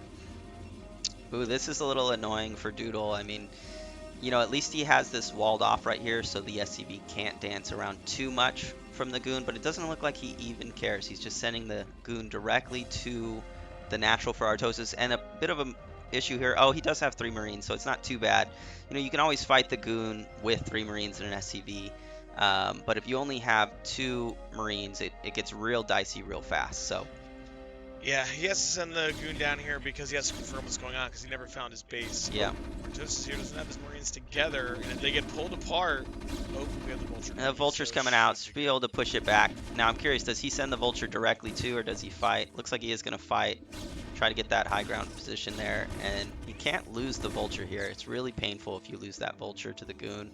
I do want to say, this bunker seems like it's a little far back, in my opinion. I feel like it should be a little further up there, but maybe that has to do with the timing of the Goon. And he is getting an add-on right away after this. Doodle is just having a nice CC timing with the pylon. Looks like he's going to set up for the wall, putting the second gate down, and probably going to transition into an OBS. Yeah, it seems very standard here for Doodle. He's going to go get an OBS out there, going to get it across the map, see if Artosis is going to go some pressure build, maybe, second factor right away, 3 tanks, or is he just going to go Vulture's Mind Speed? We've been seeing Artosis play a lot today, that kind of flash die with a quick starport and Wraith. For Doodle, if he's able to get an Observer and scout that, maybe he doesn't get a Reaver right away. He goes 3 gate, Observer, gets his unit count up and takes a 3rd base, maybe 4th base grid. He punishes that heavy tech build himself. Yeah, and it looks like he's going to drop his second factory here. He's most likely getting mines since he's continuing to build Vultures. Going to be able to mine up the different expansions to slow down Doodle's economy a little bit. He is building the OBS at the front. I've seen a lot of TOS do this in the last couple of years, I would say. Make that wall a little bit easier to, prevent Vulture run-bys. He's got the Robo down. Very standard game going on right here. Yeah, we see a quick academy as well, so he's going to try to scan and see what's going on with Doodle. It's great to do this, but he's going to scan pretty much nothing really crazy, and this is going to hurt his SCV count, right? He's taking both add-ons at the same time. Usually you want to take one, continue SCVs out of the other, so you're not cutting the 2 SCVs of both at the same time. You kind of balance it out. But he's instead decided that he's just going to get both. He wants to know what's going on exactly. And you know what I don't see? I don't see a tank. So we have 2 gate OBS versus no tank. Yeah. And it's just continuous Vultures and mines and speed. He's really going to be at the risk of getting busted early. You have to sit behind that bunker and take some heavy Goon pressure. Yeah, and it's interesting. It looks like he might be afraid of DTs in some way because he does have the eBay. He's got the 2 scans. He's got Vultures up, mines up here protecting all locations. It doesn't seem like, in my opinion, it's a lot to invest into preventing that from happening. And you're right, building the 2 scanners at the same time does delay your SCV count quite a bit. He's finally starting to build tanks, but he's still just on 2 factory with 1 add-on. So you're right. I mean, if Doodle decides to get a little aggressive in here with the OBS and the 5 Goons he's already got, there's really nothing Artosis is going to be able to do to get out of the containment that would cause. Yeah, we see that he's laying mines all over. Doodle's diligently clearing them as well. Doodle just playing really solid. Like I said, the timing of this Nexus is really good. Started right around 6:30, which is like the optimal timing you want to get it. He'll probably add that robotics for the Reaver, and he'll probably add 2 more gateways and really amp up his army here. Yeah, it's odd. I mean, he has the eBay, but he hasn't built a single turret yet. So I'm curious. I'm curious why he decided to make that investment without a single turret. Okay,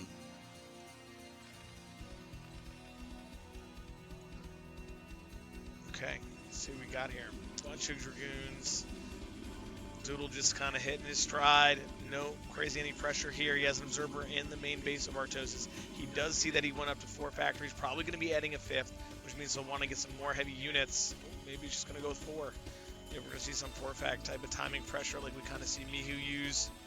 Or maybe he'll just go 4-fac and just make some units to try to take his third, which I think Doodle's kind of going to see and say, all right, I can add 2 more gateways and use the Reavers and take a fourth myself, no problem. Yeah.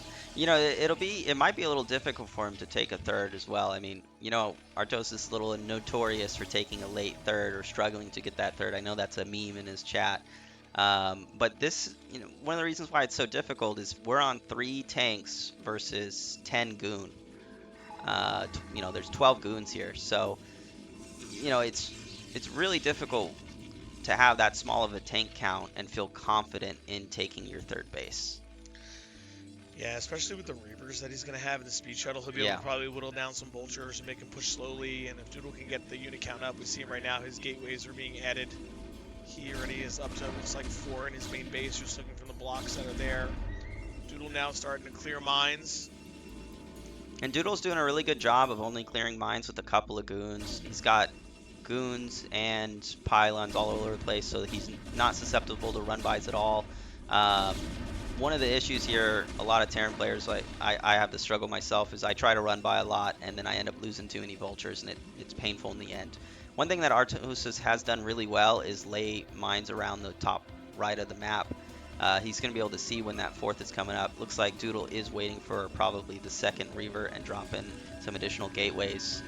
Yeah, we see him going up to 8 gateways right now.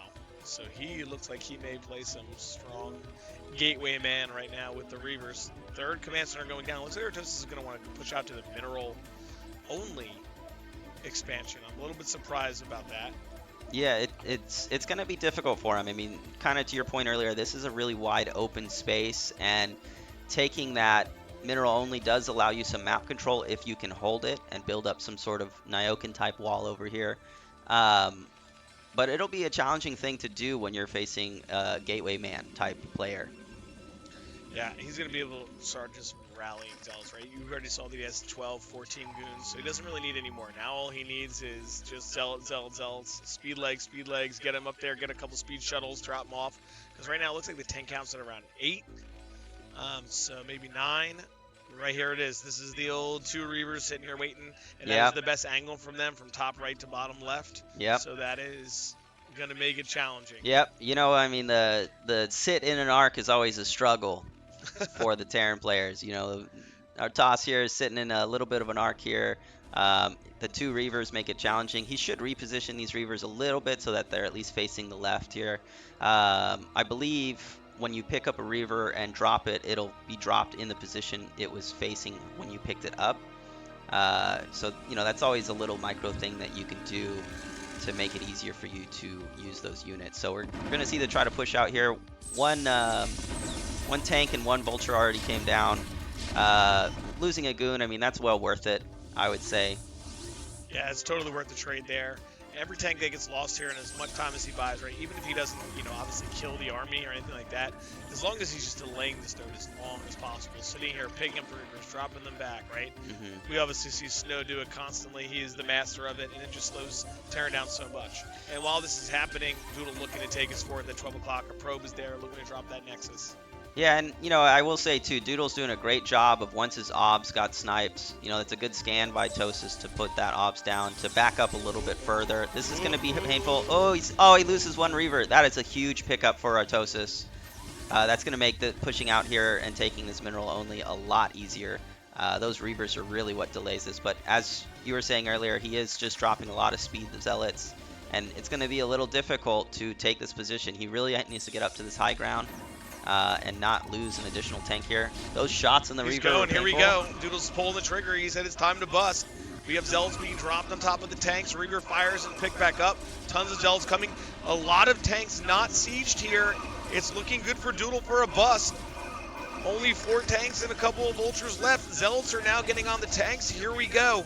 Has Doodle done it? Is this going to be a successful bust right here?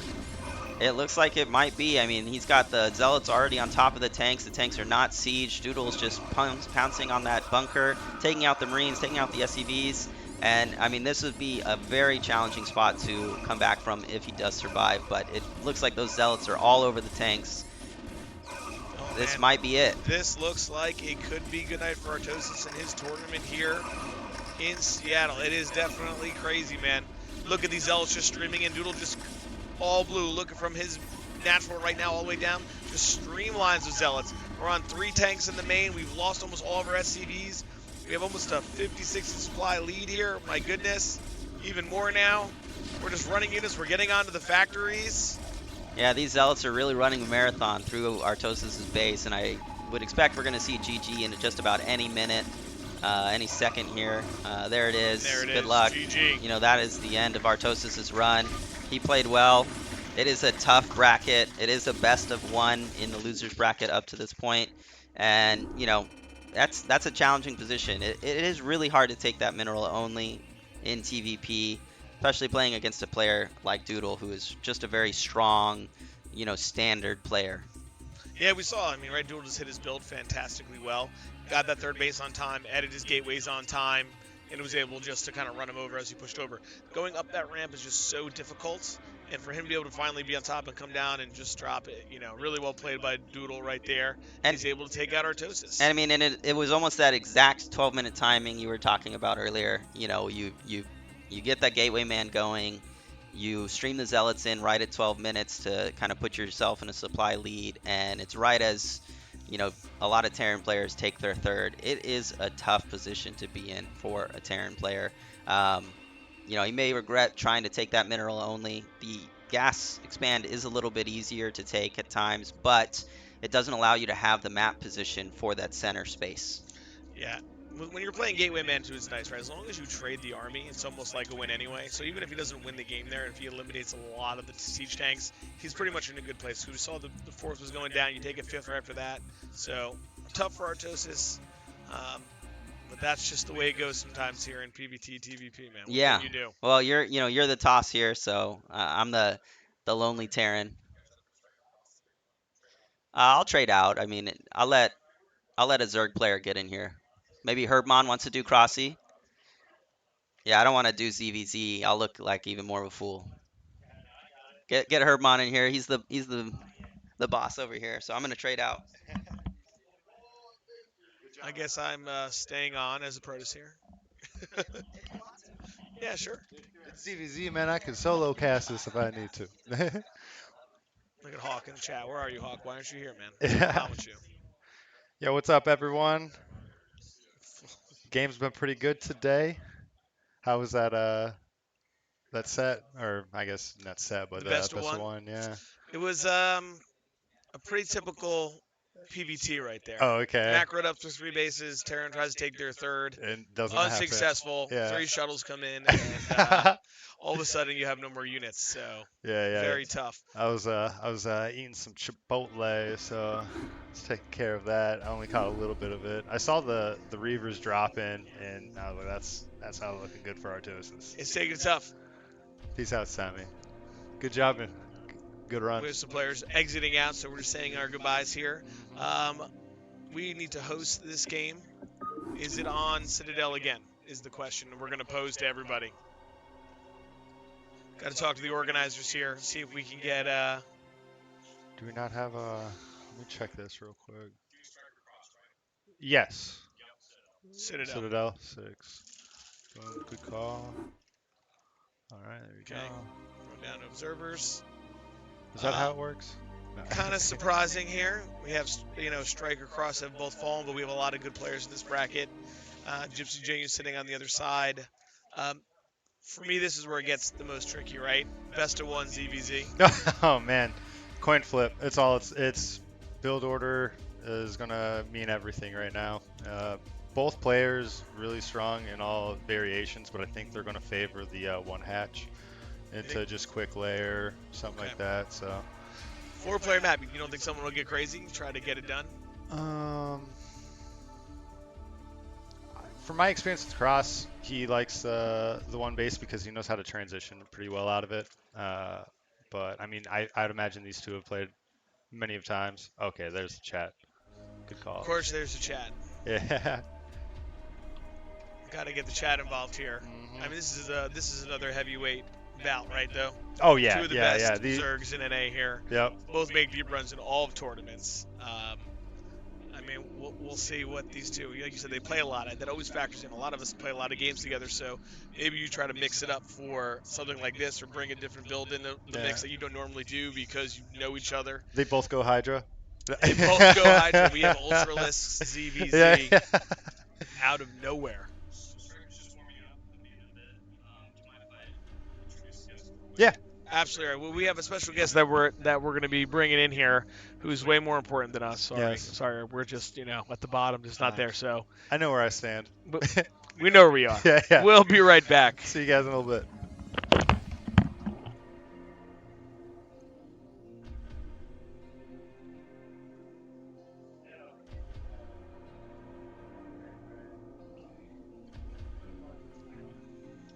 All right. Hello, chat. I brought a special guest to the event. Some of you may know him as Nudie. It's our super old school but awesome talent Protoss is the face of the scene. Yeah.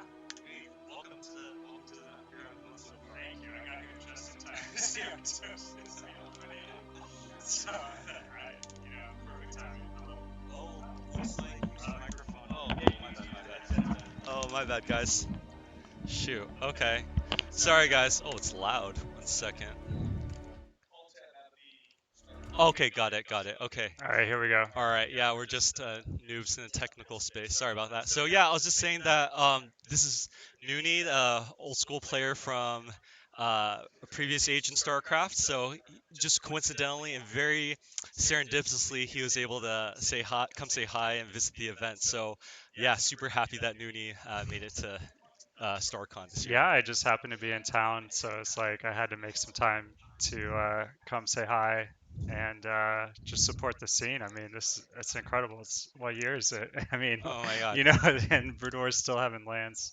I think Brood War turned 26 today. Wow. Or not today, but this year. So Yeah. definitely an old game and still going pretty strong as we can see here. So. Yeah. So yeah, I mean, I'm impressed by the level of play.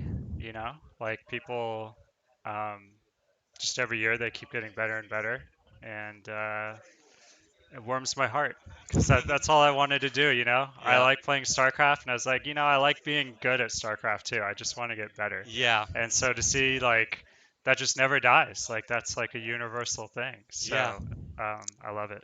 Yeah, it's an never-ending love for the game. But you've been playing Stormgate. That's the game you're pretty into these days. Yeah, I'm looking forward to that coming out. Right after I'm going to be in Seattle for a week, and then a couple days later, that'll be playable again. So, obviously the Brood War fans, they don't really care to hear about every new RTS coming out. So, but my Brood War days are behind me now, so I like checking out the new stuff. Yeah. Well, we love to see you nonetheless. We're very grateful that you made an appearance here so we could say hi. Of course. Yeah, hope you enjoy the rest of your time in Seattle, and we're, like I said, forever grateful that you came to stop by and say hi. Of course. Thank you. All right, thanks a lot, man. Thanks. Take care. All right, chat. Are you guys having fun? Are you guys enjoying the event so far? Thanks, man.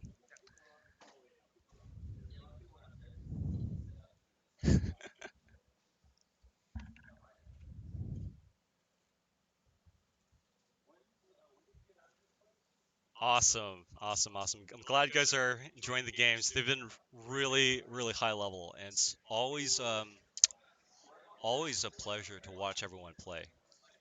It's pretty crazy how everyone turns their play up a notch once a land setting where there's more pressure and there's more um, eyeballs watching their games, and yeah, it's super cool. Okay. Man, I'm a noob at this stuff. I'm messing with the audio. I should get back to experts pretty soon. Um, yeah, I think we're gonna get our next game started. But thank you everyone for your support. It means a lot that you guys are supporting Brood War and letting this game live on. So really appreciate that. Um, we still got some really wild games upcoming. I'm really excited for them. Uh, the losers bracket is going to be uh, a bar fight. Really, the top players are left, and the series are going to be still pretty short for the losers bracket. The elimination games are pretty short. For example, we got Striker versus Cross upcoming, and that's a best of one. So uh, really crazy. And then the next ones are going to be best of threes. But yeah, this is coming down to the wire. We really have the best of the best remaining. So all right, stay tuned, guys. I'll give you back to the technical experts. See you soon, and thanks for supporting the stream. Thanks a lot.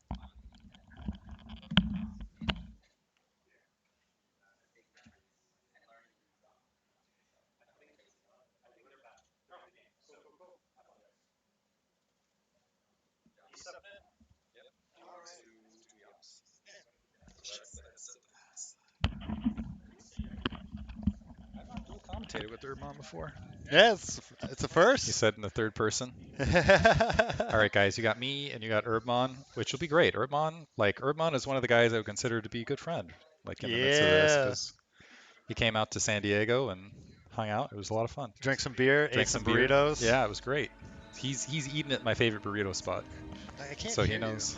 Oh yeah, so you got to keep one ear off because Okay. of the sound. That's what I had to do as well. All right. I was like, So now the chat knows the secret that whoever's in the main caster thing has to keep one ear off. Looks like they're ready to go. Okay, they're ready. All right. It's nice to have an actual Zerg in the midst of this because I feel like a lot of ZVZs, like Dark Arts, particularly in that mid space where it's like, when do you sneak a drone?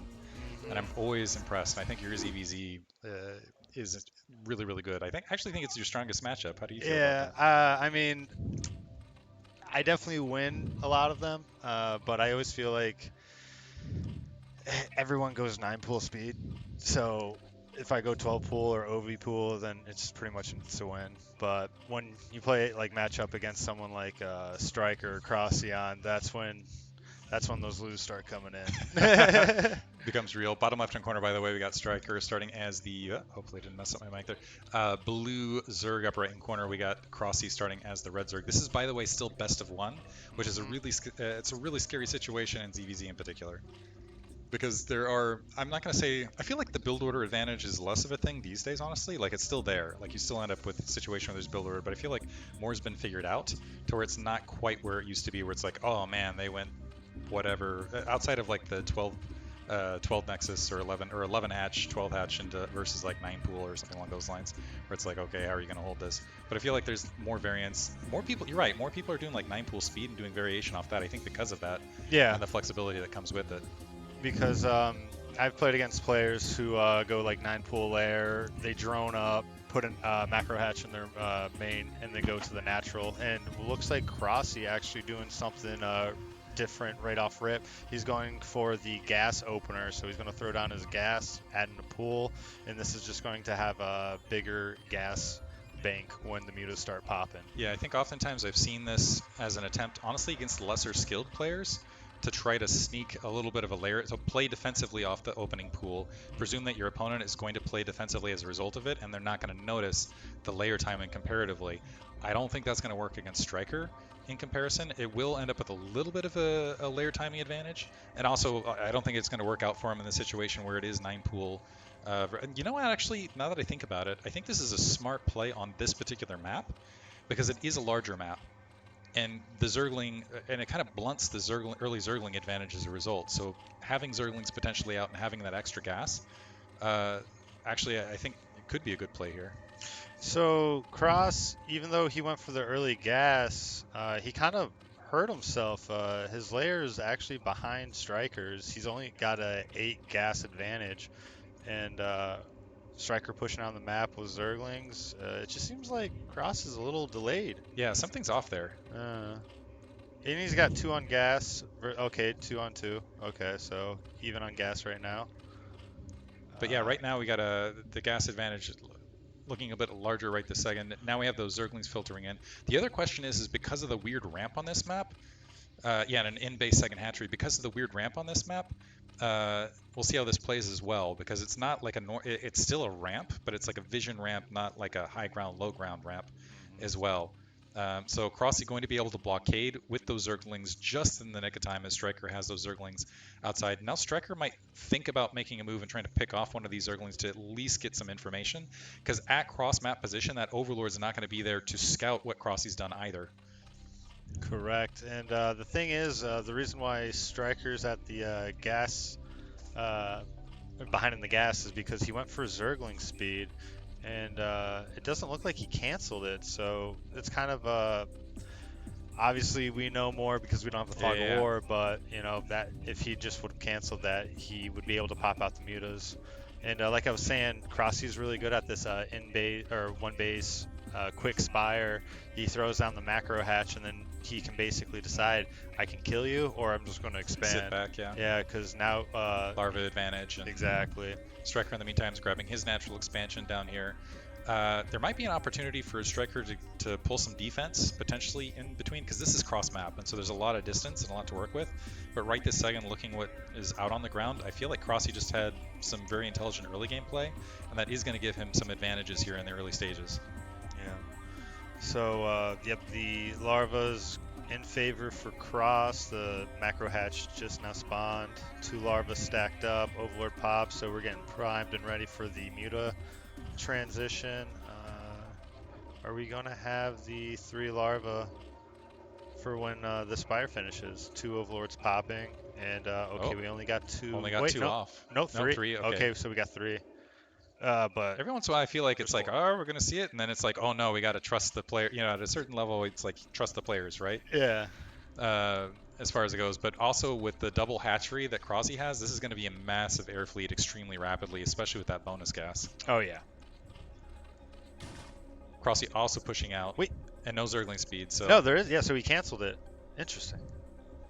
So the Zergling's going to go ahead and retreat back to the natural expansion. The other thing this is doing, this is also making Crossy's larva advantage even stronger, because Striker basically doesn't have vision this entire time. So he might think, okay, this is equalized, but then he's going to approach and realize he's down a Mutalisk and down some Scourge. Yep. 4 mutas versus 3 and a set of Scourge for Crossy. Already taken some volleys from Crossy. There's the Scourge. And the Scourge landing the connection. Totally caught Striker off guard right there with those Scourge. I don't think he was expecting those Scourge. And also the Zerglings able to get cleaned up in the meantime, but the air battle is really where it's at right now. And 3 versus 4. Closer reinforcement point though for Striker, so we'll see if he's able to negate.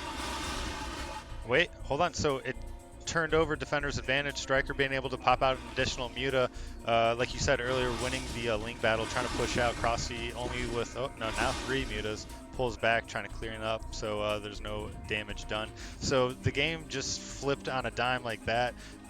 Striker being able to get the natural and harvesting gas, that means he's going to have the advantage in the late game. Crossy trying to throw down his natural, but the time it takes to build that hatchery and to start mining gas out of it, it's just not going to look good. Yeah, Striker's just going to run ahead with it. This is one of those situations where I feel like if it was like vertical spawns or if it was horizontal spawns, that might have been a trade situation, but at cross spawn, even those additional seconds to get the additional reinforcements out for those Mutalisks, where that was an informational advantage for Crossy early, ended up being an informational disadvantage as far, or a travel distance reinforcement disadvantage for the corner, and so Striker able to get a little bit of defense out, and now if he can stabilize a little bit, as soon as that gas comes in, as soon as he's able to utilize a little bit of that larva, he will be able to get an equalized army. All right, looks like Cross coming into the natural, gets 1 volley off, slips 2 Lings into the main. Scourge get the connection. That was just good play on all fronts. 2 Lings in the main, mutas of Striker going to run into the main, drones getting pulled from the natural. So another slight win. Striker not getting too much of an advantage of the gas. And oh man, this is the benefits of having the early larva advantage. Some good muta control coming out from Striker, killing off those Scourge, and is going to be able to clean up the natural. So taking a little bit of disruption from the... Took out the hatchery. There was a single Zergling that was cloaked underneath all of that. It got the last second hit, and now Striker has the supply advantage, but he's supply blocked with the loss of that hatchery on top of everything else, and now Crossy can go ahead and drop an evolution chamber, get a whole bunch of spores up, and we'll see if that's in time. But in the meantime, Striker has a small, I think he's got a larger air fleet right this second, just potentially barely. Let's see if he can go and make something out of it. I think if he just settles for Overlords, he'll still end up off losing the hatchery. It's not going to be sufficient. So I think he really needs to go in. Right now, he looks like he's going to work on that Overlord and then go for continuation. All right, Striker pushing in, getting some volley shots off on the Overlords. Crossy running back. He does have his Evo chamber done, so he's going to try to just sit back, buy time, and Spores are up. So now Striker is pretty much do or die right now. Can the Scourge make the connection? Oh my god, just losing like 5 to 6 Scourge to what? 1? Yeah, it looks like That there's a big was- volley across. Now this is where I wish Striker had gone and just ignored the Overlord and gone straight for either the natural expansion or the main right there. So gave time. There's GG and Striker. Unfortunately, I'm gonna say Striker was my favorite actually to take this entire thing Yeah. up to this stage. So it's unfortunate to see him drop in his EBZ and best of one at this stage. But brutal.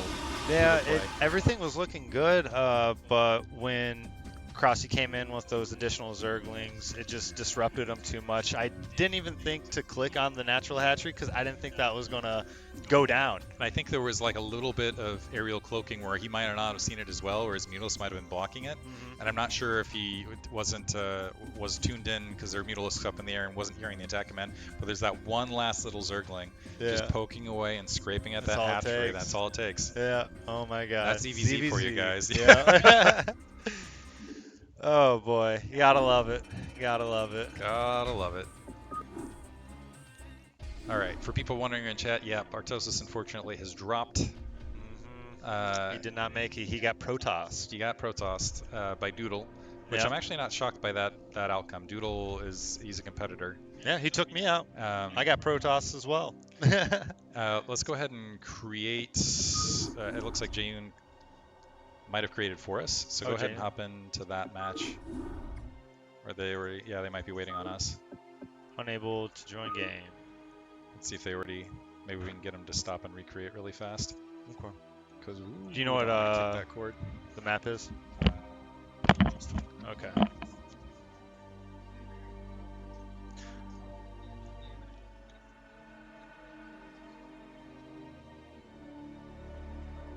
All right, so it looks like we're doing a little bit of administration over on our end. How's everyone doing? You guys enjoying the stream? Artosis was missing TTS to win, right? You guys need to make sure to hit him up with all the donos, catch him up with the Mario Luigi hentai or whatever the hell you guys do. Good, Herb. How are you doing? I'm doing great. Fucking drove all the way out from Detroit. It was an amazing drive. Got to see a lot of cool stuff. Got to hang out with a lot of cool people. Got to drink a lot of beer. Good times all around. Yeah, I'm enjoying the stream. Everyone here at the LAN, they're watching on the big screen. A lot of hoop and hollering. The casters, the weeb. All right. It's not hentai, it's art. Yeah, all right, man. Art's subjective. It's a long ass drive. It was a long ass drive, 38 hours. Oh, is this the game?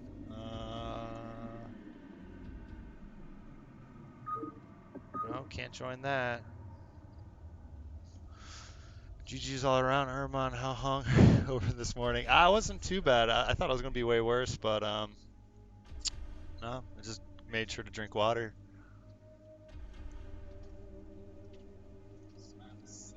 Citadel? Okay, so I'm hosting up? Okay, cool.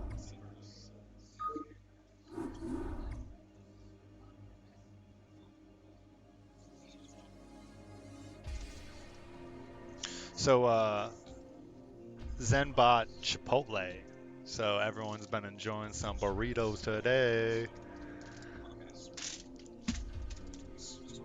JY versus...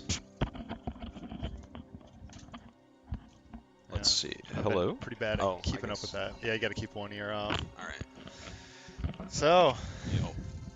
how Good does run, by the way. Good yeah, job, appreciate good job, it. Good job. You as well. you We as- both got taken out by the same guy.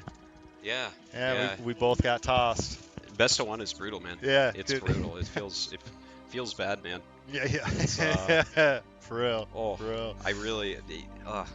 What do you think? I don't mind losing a best of 3, but a best of 1, I'm just like. Yeah, it just you feel robbed. Feels. Yeah. It's like just an like, I all-in have got more me, to okay. show, and it's like Yeah. no, you don't get it. It's like lose a best of 3 to Gypsy, which I always do. Yeah, same thing And then happened in lose Montreal. one game to an all-in, and I'm like, oh, I guess that's it. I'm flying home tomorrow. Yeah. Just like that. What was that? Jayun Gypsy? Ooh, that's a good fucking match. TVP. That's a nice match there. I guess we'll just wait till they join in. What do you think you could have done different in that game? Oh, it was my bad. It was my bad. Like he played well, but so first off, I missed a depot early on, which kind of fucking I didn't get my depot flow right. The build I did is actually I find it to be the hardest depot flow of any build I have, where I go quick academy. Yeah. I don't know what the fuck it is about that build. I really need to work on that because it's like a really flexible build. But I had like 300 energy on my comm sets. Like I had mines pretty much everywhere. Yeah. I was doing a really good job, but he kept re-clearing 12, and I kept like picking off probes. So I'm sitting there thinking like, okay, my mind went to taking a third because I was denying his fourth. Yeah. And it's like, okay, if I can like get my third up with reasonable time, I'm ahead. And I didn't like I had plenty of energy, but I didn't scan his main. If I scan his mains and scan his army, then you'll see the gateway count and you'll see the army count. I'm like, oh, and then you turtle like fucking crazy, Yeah. right? And then you're fine and you're probably ahead. But That's it's literally, like verbatim what Raz was saying. Yeah. Was Doodle took the mineral only, so it wasn't that much of a like necessity to get the third, and all you had to do was just push out a little slower. Yep. Yeah, I screwed that up. It's too bad because I kind of lost like that to Semi in Montreal as well. Very similar loss, which that makes me sad. Yeah, Protoss just hold Yeah, on. I'm disappointed in myself to lose like that twice. Well, there's always next time, right? Yeah. We'll be there. Yeah. We'll be there. We'll lose to some Protoss players. Yep. Nah. Doodle's playing well. It'd be interesting to see if he can do anything against the man, the myth, the legend striker. Yeah, winner of the Montreal LAN. Oh, wait. Well, no, I'm talking Doodle. Mix up, yeah. Doodle, because it'll probably be Doodle striker and Oh, striker. okay, yeah. Dude, striker is so fucking good right now. Dude, It's insane. my God, yeah.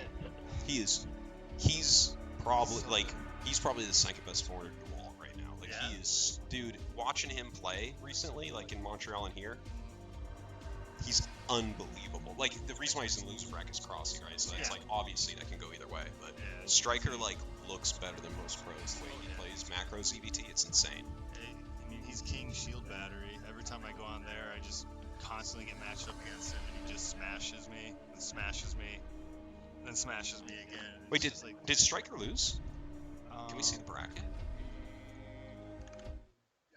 Yes. He Striker lost. No shit. Yeah, That's yeah. crazy. So wait, he lost to ranged? Is that what happened? No, down here. Loser bracket. Striker, Oh, yeah, he lost to Jaden, that's right. 2-0, yeah. Dude, So- me and Jip are lucky he wasn't near us, man. His CVT is fucking unreal. Yeah. No, I So mean, here, hold on, just F5 you go this. for it. Okay, so you haven't seen. Wait, ranged versus. Wait. No, I know he lost to Jaden. I don't think he's actually played yet. Anyways, I don't know. I don't know. Whatever. Maybe Zen's a little preoccupied and has updated the brackets. Yeah, I don't know. Could be anything. Yeah. But anyways, he's really. There's just a lot of good players here, man. It's pretty crazy. Striker, I was anticipating him to like make it to the distance for Zerg. Yep. You or Gypsy as the Terran, and then I mean, there's just always so many Protosses. I mean, JY, he was the winner of the LA LAN and The New York LAN. New York LAN. Actually, the winner bracket top 4 was the top 4 from New York. Oh no way. Yeah. Oh wow. But now I'm out, so the dream is gone. How does it feel though? Like now that you're out, do you feel like you can kind of like decompress a bit? I feel okay. Like it was rough. I know what I did wrong, and like I actually fixed a ton of stuff from Montreal. Like really, I fixed a lot of things. Like I had some very good TVPs this weekend. Like I had 6 series against range and stuff. But yeah, it's just I'm not like too upset or anything. I'm like disappointed in myself, but like I know what to fix now. Yeah. Like very very specific things to fix where I won't lose like that again. And then something else happens, and you're like, oh, Yeah. I wasn't preparing for that. But yeah, I feel pretty good about how my run went. Instantly, the first match of the tournament I get against Semi, which was the same as Montreal. Yeah. It's just like, oh my god. That was really? crazy. Again? What were the odds of that? Yeah, so had to do that. I got knocked down this time, and then just made a run through the losers bracket. Met my fate with Doodle, but Yeah, you knocked out Sugo though, right? yeah, knocked out Sick. Sugo, Kaido, and I was rooting for you when I was watching Versugo, man. I'm like, break those fucking cannons, Urban. So we actually practiced together, so I feel very comfortable playing you. Oh, yeah. I was hoping to get another ZBT. The one ZBT I got, he went back. Oh, really? Yeah. So I was just like, oh man, like when I see a Terran player go mech, I'm just like, oh, it's like ZVP now. Oh, I just okay. need to get a giant army. I don't gotta worry about drops. I don't gotta worry Yeah. about all that. I actually had a mech switch prepped for Striker because he's so good against Bio. Yeah. Like there's one that Flash has been showing just a little bit, and it's really good. It's like a beautiful mech switch, and it's like hard to detect. Is it like back when Circuit Breaker was like in the main map pool, he'd go for like the +1/5 racks and then transition into the mech? Yeah, that's the old one. It's not. It's a new one. So it's like a 2 racks Academy opener, like Marine heavy, so that you're kind of zoning out. You try to force the sunks, but it's not mandatory. And then you go into from 2 racks, so you can build enough turrets. You go fact. Wow. Then you go 3rd racks. Then you go port 2 racks. So you're basically on 5 racks, 1/1 non-stop vessel production, and then you throw a little armory down. You have 3 tanks. You start your vulture production, double expand. It's hard to detect, man. Yeah, it's cool. yeah, it's a very, very good build. I practiced it everything some. Terran does is hard to detect. What are you talking about? You got overlords and speedlings, my man. Oh yeah. Well, heaven forbid you have a unit that shoots up in the air. They're like, oh, did he build a natural? I'm assuming he built a natural. Oh wait, no, he didn't. He's doing the 2 racks at a time, and what's that? I lost the game. Oh, I think we're ready. Yeah. I think we're ready. Right. Enough bickering about CVT. And just gonna see. Ready. All right, everyone's ready. So let the countdown commence. This is a rematch, right, of the winter bracket finals in this is the winter bracket finals, and it's a rematch of the winter bracket finals in New York. Yeah, because I remember when Gypsy had to go take that little break. Yeah. That is a very tense moment. Yeah. We should be expecting some really good games. So spawning on the bottom left-hand corner, wearing the red trunks, we have JY. And at the bottom right, we have Gypsy. Dude, Gypsy is playing out of his mind this weekend. He's playing really, really well. And I'm not just saying because I lost to him, but like, I was very well prepared for my match against him, and he just fucking slammed. That's an early probe. Yeah, no, this is how Jaeyoon plays against Gypsy, man. If you recall, like, he lost to Gypsy in the winter bracket finals, and then when he came back, he started cheesing him. And like, the thing is, Gypsy is a bit of an emotional player. He's been getting a little bit better at it, but like, if this starts to do damage, he might fall apart. Yeah, Like, so that's a real thing that can happen. JY is going for like a psychological. Exactly. Gypsy's actually kind of like Hydra like that, where he can start to fall apart psychologically from certain, like, people would plan a really dastardly cheese game 1 because you can't beat him straight up. Like, honestly, like, Jaeyoon won't beat Gypsy straight up. He needs a trick to get him an advantage. And if you can upset him with something like this, kind of tilt him, yes, and then he's just gonna snowball off that. Double 9 gate, dude. It's fucking so dirty. This is the dirtiest of dirt. And if that probe was going in the right direction, but it's not, so maybe Gypsy can still do it. I mean, by the time the gateway finishes, hey, they say they can't hear you. Oh, they can't hear me? Yeah, you gotta get that hey, right. Thank you so much. I'll just deep throat this. But yeah, I mean, the gateway is gonna finish up, but I think he'll be able to scout both bases before the zealots out. But what do you want the probe with the zealots? I mean, you would prefer it, but yeah. He's gonna send probe top right, and you'll see nothing there, and then he'll just rally the zealots. The zealot will rally towards bottom right, anyways. It's just like you're covering your bases. Yeah.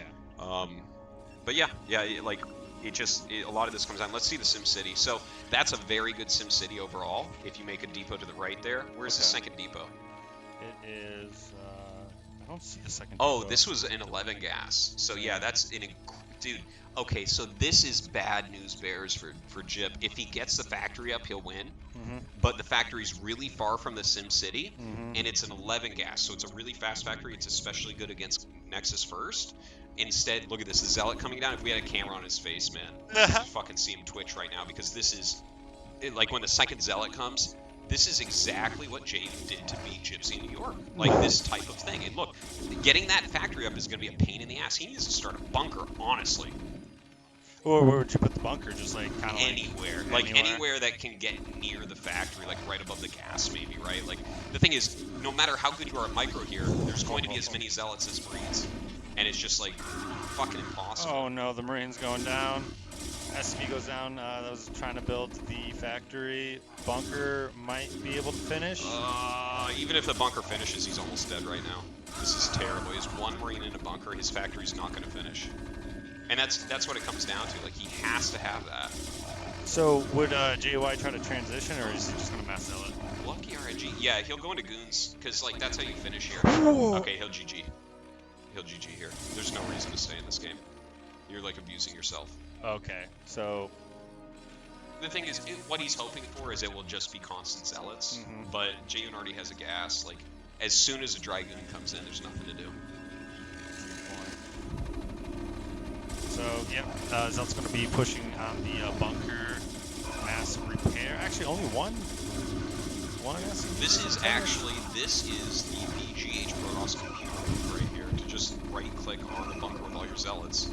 But he runs away, so a little bit better. Yeah, not just complete throwaway. Was the pylon build, like, is that BM, or is that just because he was supply blocked and just threw it down? I think actually he was probably thinking about making a battery. I think he just got his probe sniped, so it didn't work out. Yeah, so he just... There's a battery in this is pretty good. Yeah. That's actually... Dude, look at that depot he made. That's... Gypsy's keeping his cool pretty well. But, yeah, that's... Oh, he's... Yeah, that's going down instantly. 3 Marines are exposed. SCVs are trying to stack on top. JY actually attacking the Lancer, but now the Marines go down. He's just got to focus fire well. Look at this good glitching.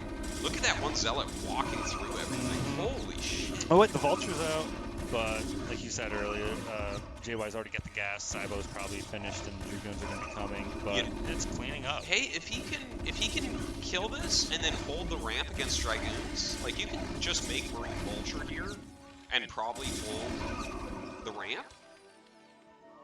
This could actually turn into a real game. Like, I was calling it over. I think Jayun, if he loses this, is really going to be kicking himself because right-clicking on that bunker, like, he's looking to win right then instead of in, like, a minute and a half. Yeah. And that seems, like, not the best call.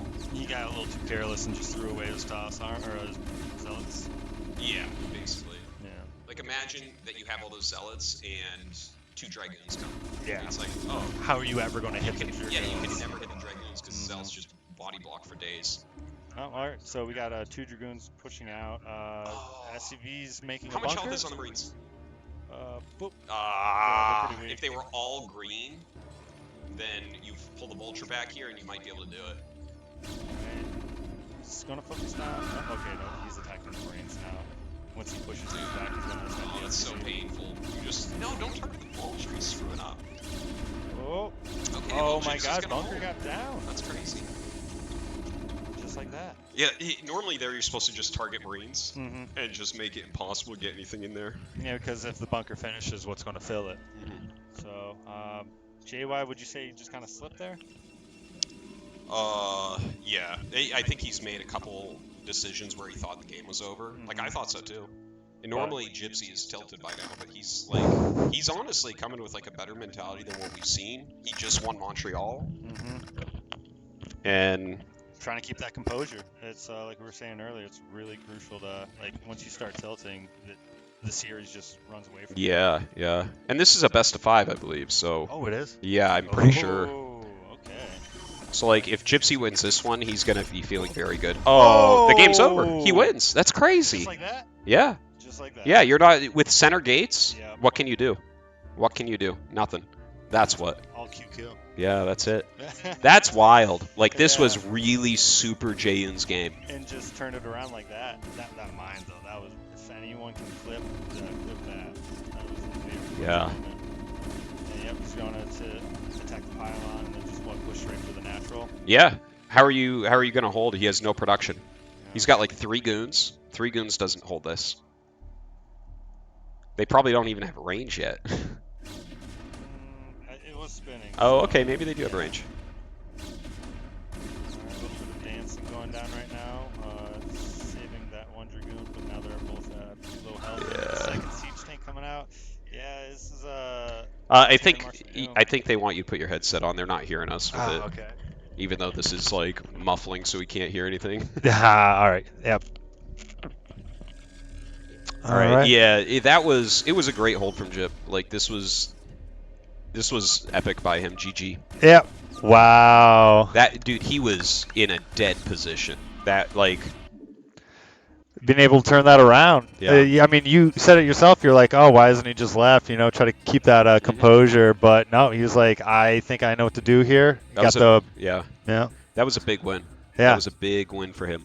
Like that, Jaeyoon's like pretty resilient mentally, so he'll probably just shake that off. But like, if I was him, I would be so sad at like 2 of the choices he made there. Like he just, if he doesn't sack all those zealots and he just, And then just as has soon the as army. the factory's canceled, you get a goon in his base and he loses because the bunker doesn't cover anything. You just walk the goon around and Yep. you find somewhere. And if he had saved those zealots when Gypsy was trying to take the natural with the bunker, he would have been able to have those additional DPS from the zealots, take that down. Yeah, 2 dragoons attacking there too. 2 dragoons do 20 to a building. Like, yeah. Just like that. Easy victory. So do you know what the next map is? No, I can check though. All right, cool. Hold on a second. Where is this? Dude, I'm in too many Discord servers. Oh, man. This is like a real issue of our time. Yeah. Okay, so winner bracket semifinals, I guess this is called. Citadel. Okay, Neo Dark Origin. NDO? Yep. Hosting up. Yeah, I hope you guys are enjoying the tournament. It's been a great one. Oh, dude, having a blast. Spread the word. Get more people in here watching because this is the best of North America going at it, man. Yeah. And I tell you one thing. People are like, Europe's better than North America. And North America is hands down better than Europe. Ooh. DeWalt and Bonneth are good. The rest of them are fucking weaklings compared to this lineup. No one outside of those 2 would make top 4 here. 100%. You're telling me Julia wouldn't make it top 4? No. He knows I love him, but it's a love-hate relationship. Yeah. He knows what he does. He knows. Yeah. Yeah. All right, so spawning on the top left-hand corner as the blue Protoss, we have Jaeyoon. On the bottom right, we got Gypsy. He's going to be pretty happy to be spawning bottom right here. Why is that? Better mining. Oh. The right side mineral patches, like Just all your buildings OP. are significantly quicker. It's like at this point, everyone in America has started like mineral boosting heavily. Yeah. I mean, I know like the cycles I need to do, but I never take the time to actually learn like what if right side or left side's better, up and down. I hate when my mineral patches are on the north though. That's the biggest pain. North I don't mind because your first 4, if you put them on the 2 patches that are like this on the left, it's those seem to mine really quick. Really? Yeah.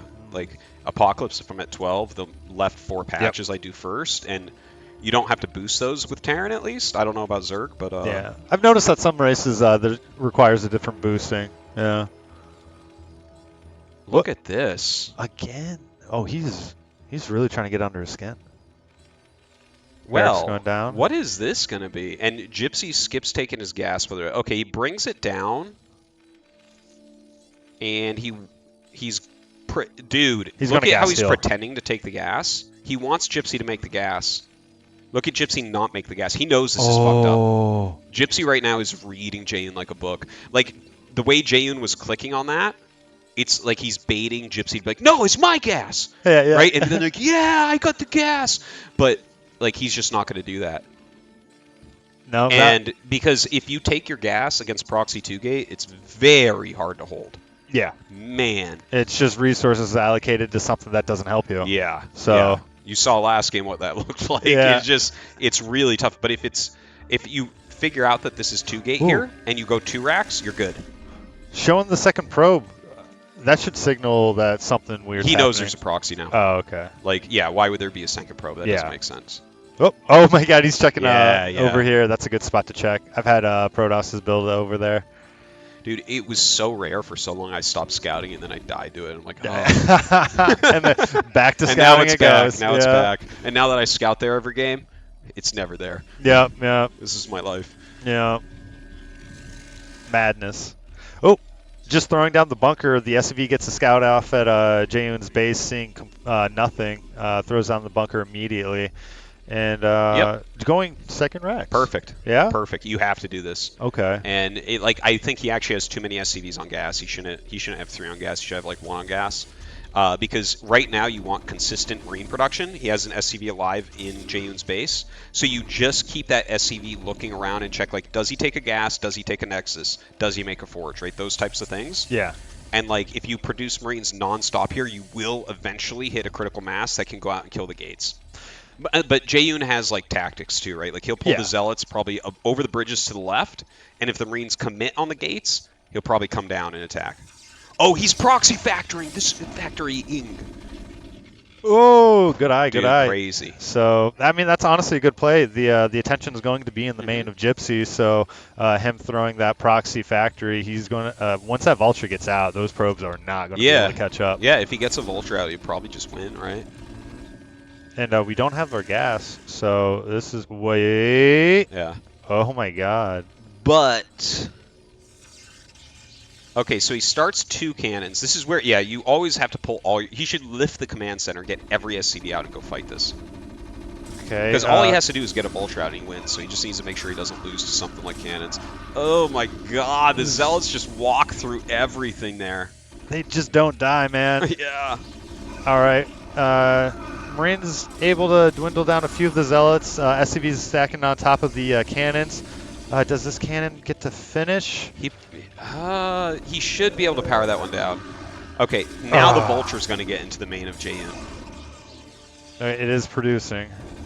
This was a ballsy clutch decision to do the proxy factory when this was happening, because you can see how hard this is to hold. That's why I was suggesting don't mind so much on gas, just produce consistently and watch for forge. Oh, GG goes down GG. immediately as the vulture pops out. Gypsy, I think he looked in JY's playbook. He was like, okay, this is what you want to do? Yeah. Okay, I'm going to tell you exactly what the build orders are going to be next. Okay, so next we're going to Polypoid. Okay, cool. Gypsy's going to go command center first, and Jaehoon's going to go nexus first. Ooh. You watch. I guarantee. What was the map? Poly. Poly, all right. I guarantee those are the builds. All right, so we're going to be looking at a macro-oriented game. Yeah. Ooh, JY joining instantly. He just dismantled double proxy 2-gate, and now Gypsy's going to fucking call his bluff and go command center first. I feel it. All right. If Jaehoon pulls like proxy gates for the 3rd time, that's some MVP level, like steel balls right there. That'd be crazy. All right, so spawning on the top right-hand corner as the blue Terran, we have Gypsy. And at the bottom left, we got Jaehoon. Man, down 2-0. That is never a place you want to be. Couldn't even get just a single win out of that. It's wild. Like game 1 should have been his. Game 2, that was good by Jip.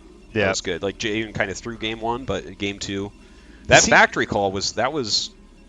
It's funny because you're so low on probes to do that all in that Jaehoon didn't follow the SCV with a probe. Because sometimes you get people that do that, but you're doing 9-9 gate with a forge, like, and 2 probes are out on the map. Like, yeah. Once that second probe shows, you're like, all right, I don't like this. Yeah. Yeah, like as a Zerg, when I see a second probe, I'm like, it's just like a bunker rush. You're like, okay, there's cannons at my natural. I better go check. But, oh my God, the first time we see a pylon built in the main. Yeah. He'll put a gateway there after he makes his nexus. Oh. I already told you the builds, man. Yeah. Sorry for the spoiler, guys. Gypsy actually likes to mix in things like command center first. He's won every mind game that I've seen for a while. Even against me, like I'm not going to explain it now, but like we have played each other so many times recently, and he's nailing me on the mind game like 80%. Oh. It's kind of like what happens to you where you go pool first and they went just racks expand, and you don't go pool first and it's 8 racks. Yep. It's just wait. Wow. Okay, never mind. I was wrong. He's not going to go CC first. He's so going to go 11 he's gas. 11 gas, and this is just trying to get the fast vulture out. Yep. Hopefully to do a little bit of is it more geared towards like probe killing or just scouting? Oh, it gets there before the Dragoons are out. Oh. Yeah. Okay. So if you go 11 gas, the vulture gets there before Dragoons pop, and they don't have a full wall yet. Jaehoon like the thing is, if he goes like he could go forge, he could go 1 gate like really quick tech. There's like a few different ways you can nexus first, but if he goes 2 gate, Jip will get ahead. Okay. Yeah, no, I was listening to Semi and Nomad talk about doing like a forge after a quick nexus, and I didn't know that was a thing. Yeah, Huh. it is. It's disgusting because they Yeah, don't have to skip doesn't- any probes. Oh, really? Yeah. So it stops Marine SCV Ugh. Vulture all in, and it's like it's heartbreaking. It puts them up like if you constant produce on a factory expansion, they're up 8 to 9 probes Get the hell when outta your here. command center finishes. Wow. Yeah. But their tech is slow, so I guess it's okay. I Right? mean, yeah, you got to give up something. Is that a gate? 2 gates. Oh wait, no, Forge. gate forge. Okay. The 11 fact, I think if he starts the cannon right when that finishes, he'll have it. But like if he tries to delay, he won't. Yeah. So Yeah. Well, super excited to be able to see this forge play. You just throw down one cannon. yeah, That's it. you put No? one down. Alright. He sometimes puts it out front. Like Yeah. I'm thinking like out here. yeah. One vulture without speed cannot run by a cannon if it's finished before it gets there. Okay. And okay, factory just now started making that vulture, so I think that cannon is going to be up in time. Yep. Marine's pushing out, zoning the natural, so Gypsy can throw down his CC once he gets 400. Yeah, so the opener looks better for Jaeyoon here, I'd say. Yeah. You know, there might be a path where Gypsy, because that is so far out there, maybe he can slip it in. But the thing is, the Zealot like will come down the ramp. south. Yeah. Like it looks like he'd take like 2 hits getting down, and then be out of range, then another hit, Yeah. or 2 hits going up. Okay, yeah, I don't think Gypsy can do anything. So, No. so like from here, you either go Starport, which is kind of predictable, or you go third base generally. You can go Marine Siege though. Is Starport like anticipating that the opponent's going to do some shuttle play, or is it for It's like just the a drop. inevitable upgrade? Oh, for the drop. Oh, to Yeah. elevator the You just try to vultures. kill some probes with it, Yeah. but like, it's kind of predictable. Like a lot of people do it. Okay. Thing is, if you get the probes, it fucking worked, right? Yeah, exactly. It just comes down to that. It's StarCraft is if it works, I look like a genius. If Yeah. it doesn't, then I look like an idiot. And most of the time, I look like an idiot. It's not always about yeah. Well, all of us but one will look like an idiot. Yeah. And even that person might look like an Yeah. idiot on the way there. So true. Okay, this SCV. Yeah. No way. This is the best play. Is To this- just take an insta third. really? Yeah. That quick? Yeah, because the forge slows down any tech by so much that you just lay mines out, and even if they rush to observer here, you'll have enough to hold when they get there. I mean, Like that's you crazy. build your bunker at your third, like a new bunker, and Yeah. you just make, you make like 3 vultures and lay mines in smart spots, and then you make some tanks, and you kind of macro up. And you just produce off of one factory the entire time?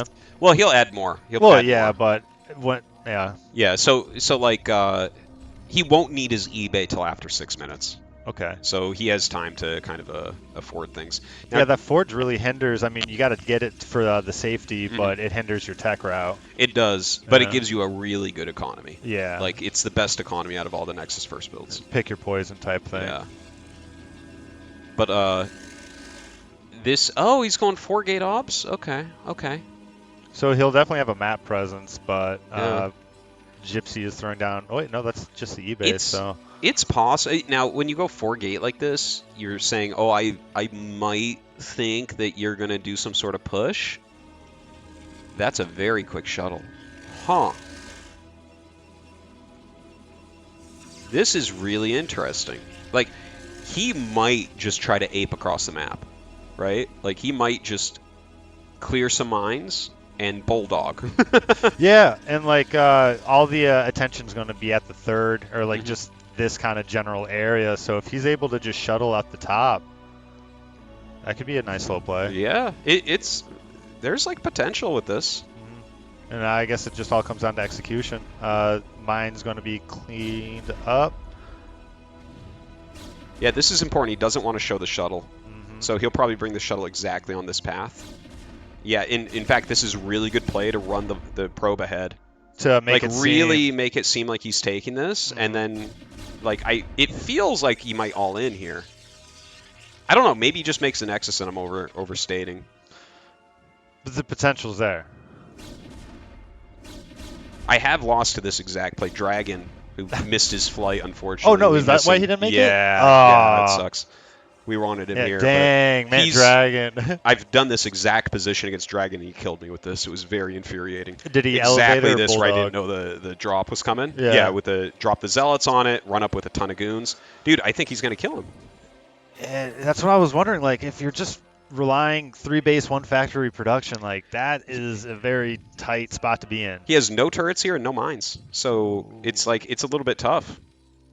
Okay, Dragoons are starting to split up. We got 2 more coming from the rally. I don't Shuttle know. coming in from the back. Drop zealots, drop zealots. Okay, drops 1. Oh, dude, what? What's going on? What's wrong with the shuttle? It just... What am I looking at? I think he flubbed. I don't understand. Something went wrong there. Yeah, that... Like, his shit got frozen, or like he misclicked. Like that Maybe was... he hit like hold position. Maybe. Yeah. Like something went wrong, but like his shuttle just sat there. He only dropped 1 zealot out of it, right? Or maybe I missed it.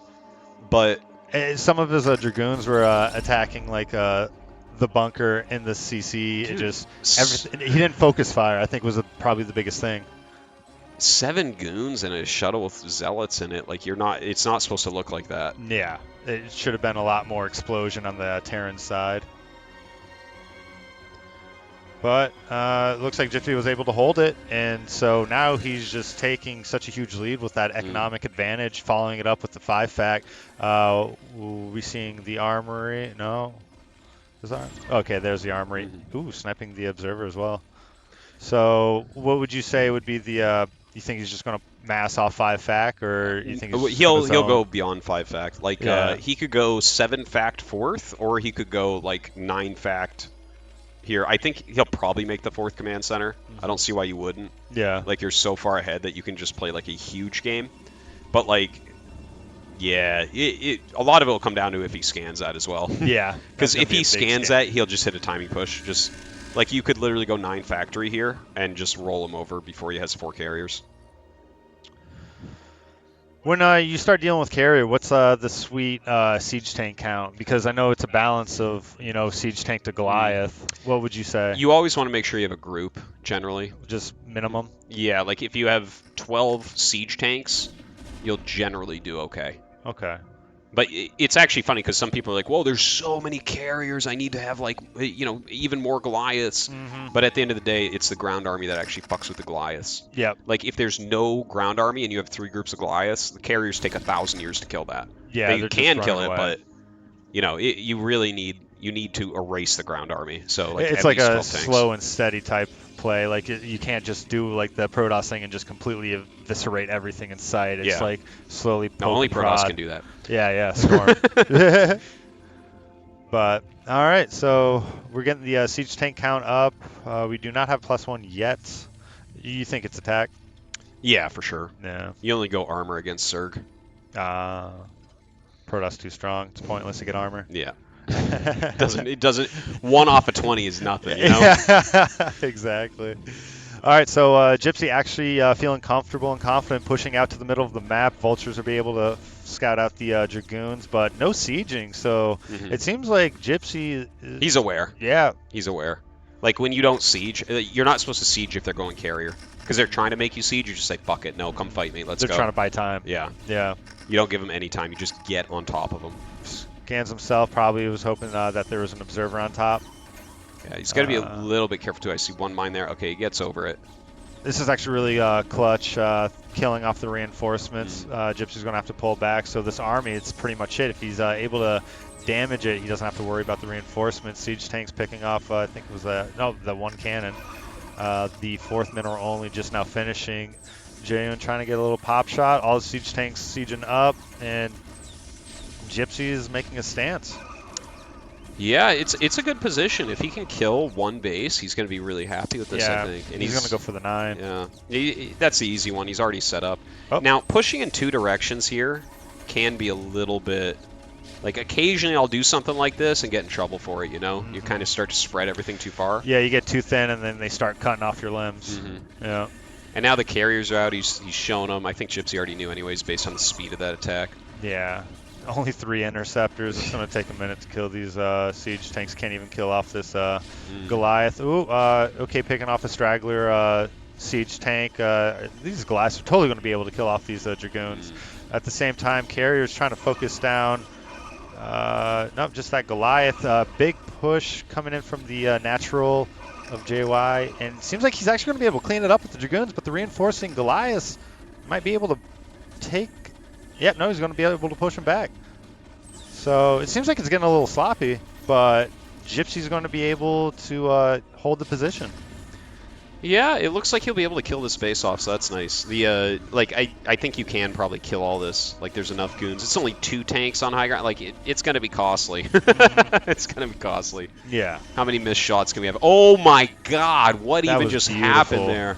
Just melting. Yep, and it looks like Gypsy's going to be able to hold the 9 o'clock, take down the Nexus. Probes are trying to hide in the corner. JY once again trying to go for the reinforcements, but he just 2 carriers. 1 is almost dead. Just went down, so now just 3 carriers. GG goes down, and Gypsy takes game 3, 3-0. That's a quick 3-0. Made man. that look easy. Wild. Holy crap. All right, GG's. Great castle you're on. I got to go eat. Oh, yeah? Go get yourself a burrito, man. You deserved it.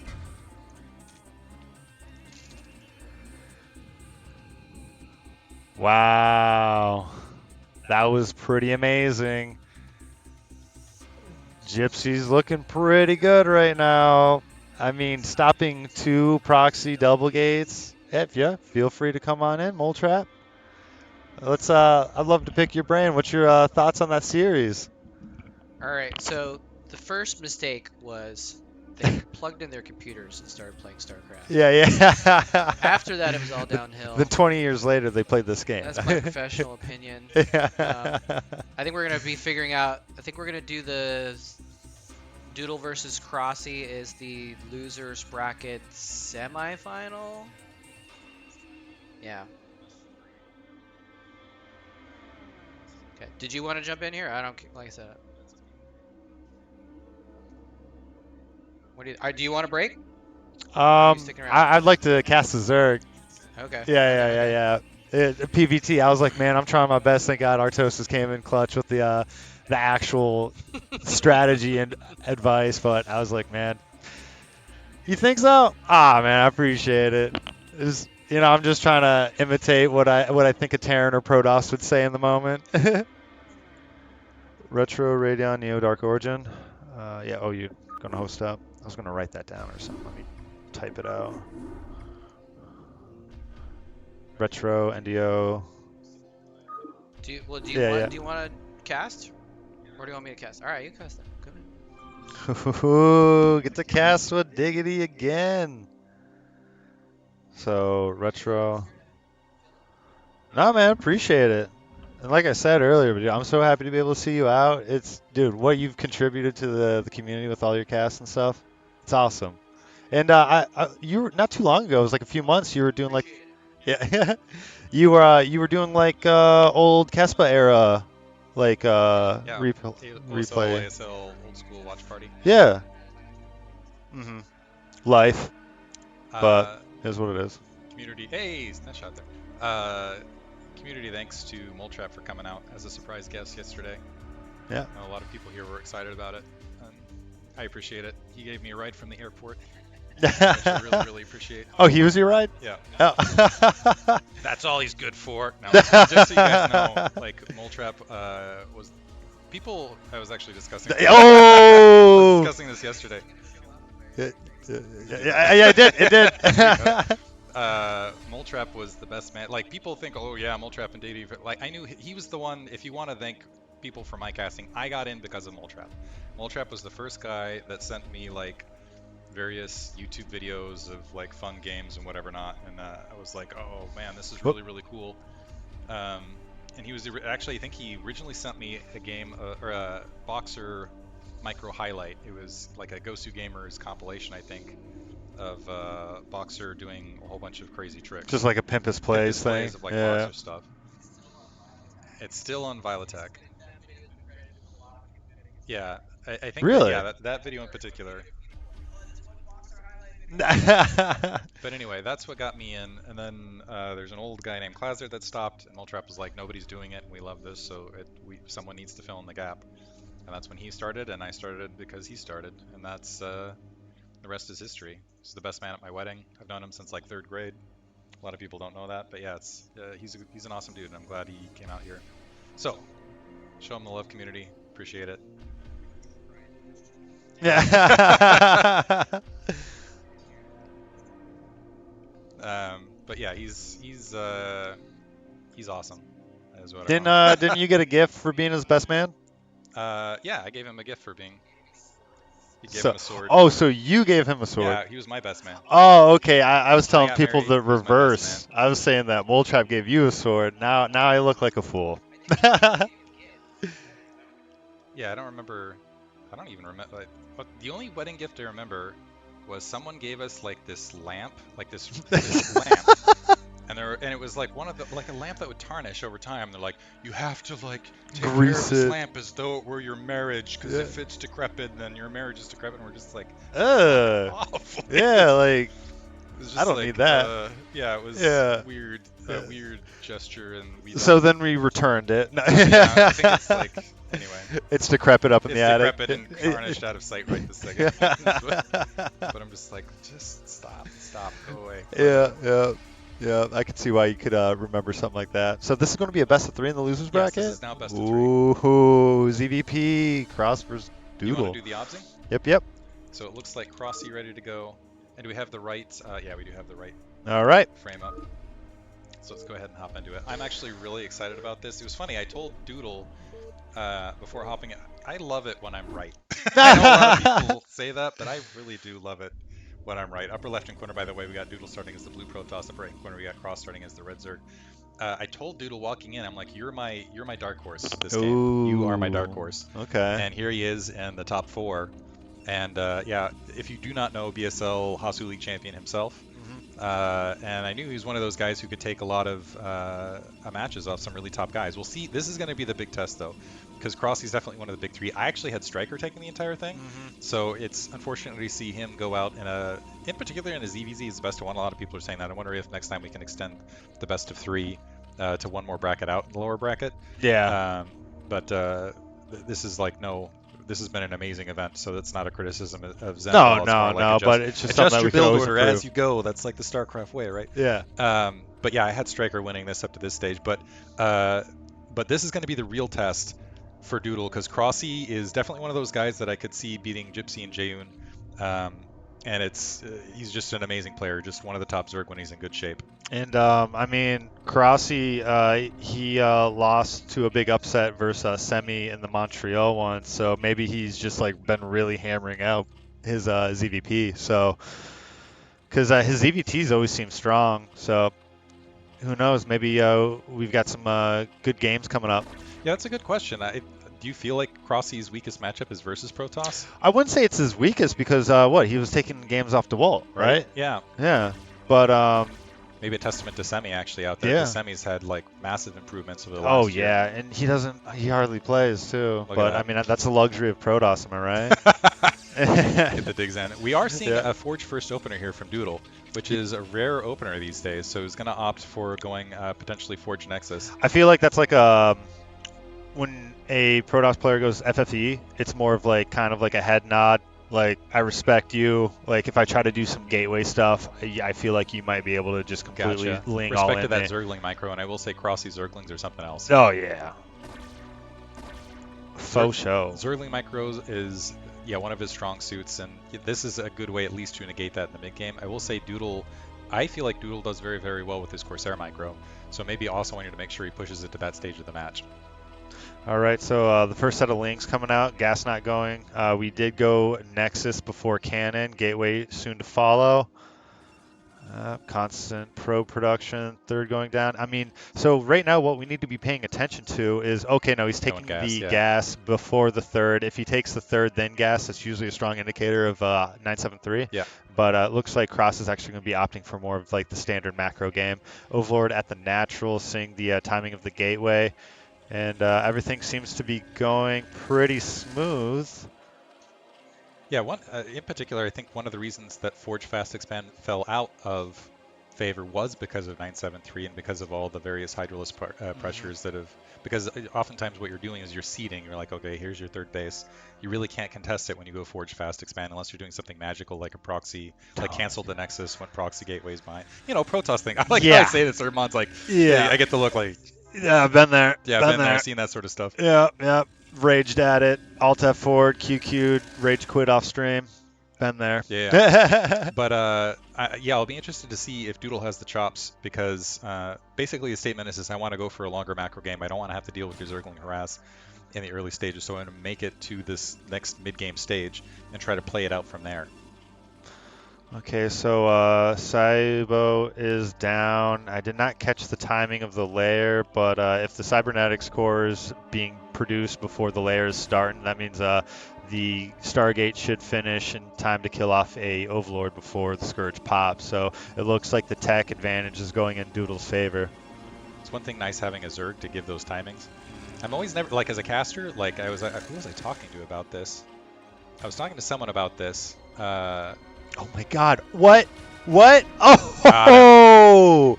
Did the drone get the kill? Is that like a vicious... It was just a body block, causing the probe not to be able to get in. I love because... it when workers get kills, because it's like, worker on worker violence. Yeah. Viciousness. Wait, what's... We're going to see Spire? I think the layer's about to finish.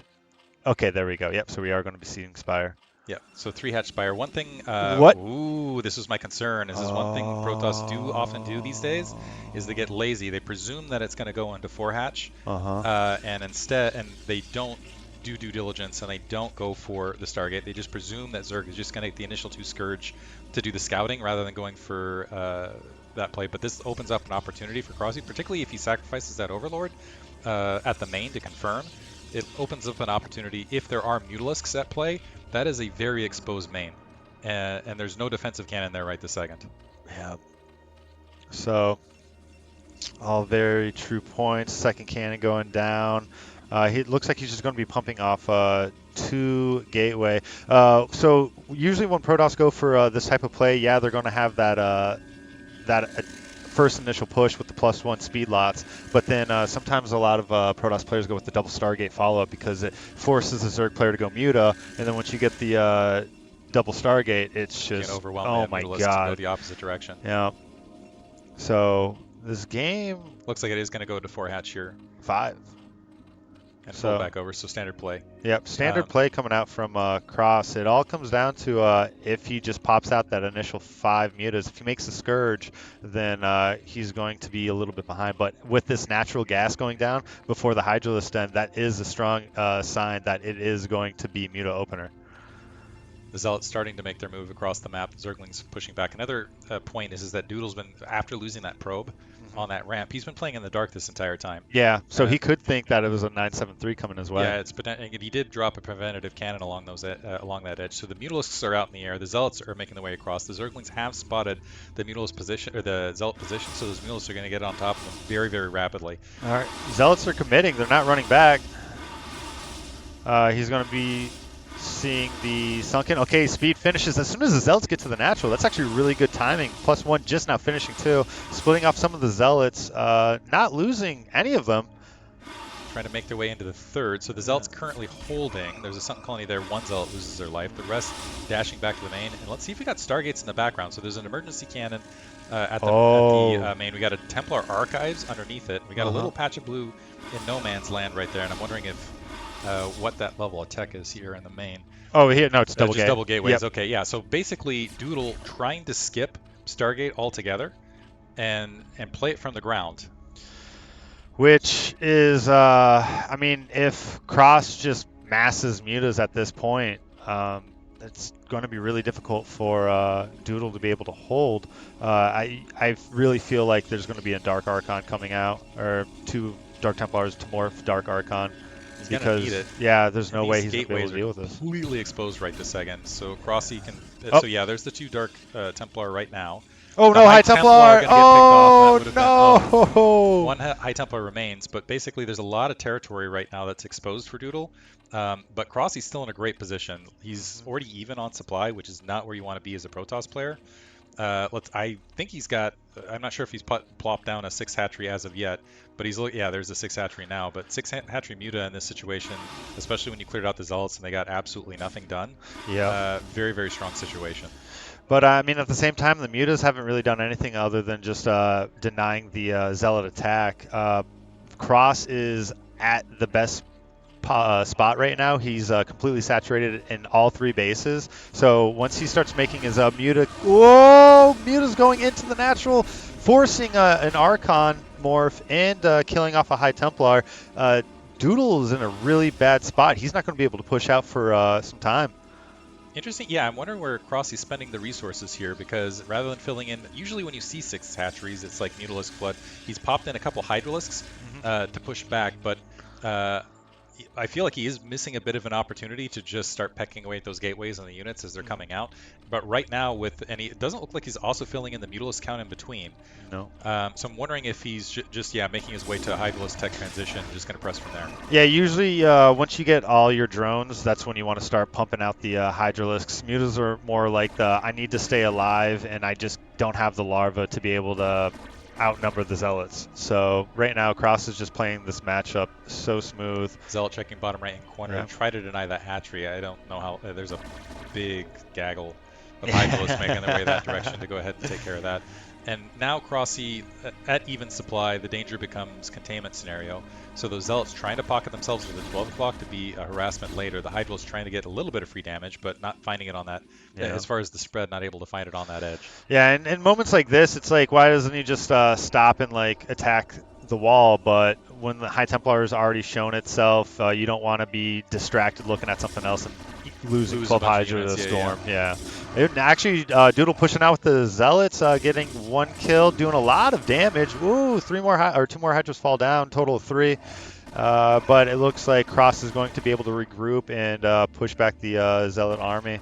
Yeah, 4th. Yeah, I think that base is the additional problem is Crossy doesn't need to go to Doodle right this second. He's already got 3 saturated bases. He can go ahead and drop the 4th, get that saturated, and just make sure that Doodle can't break out on any front.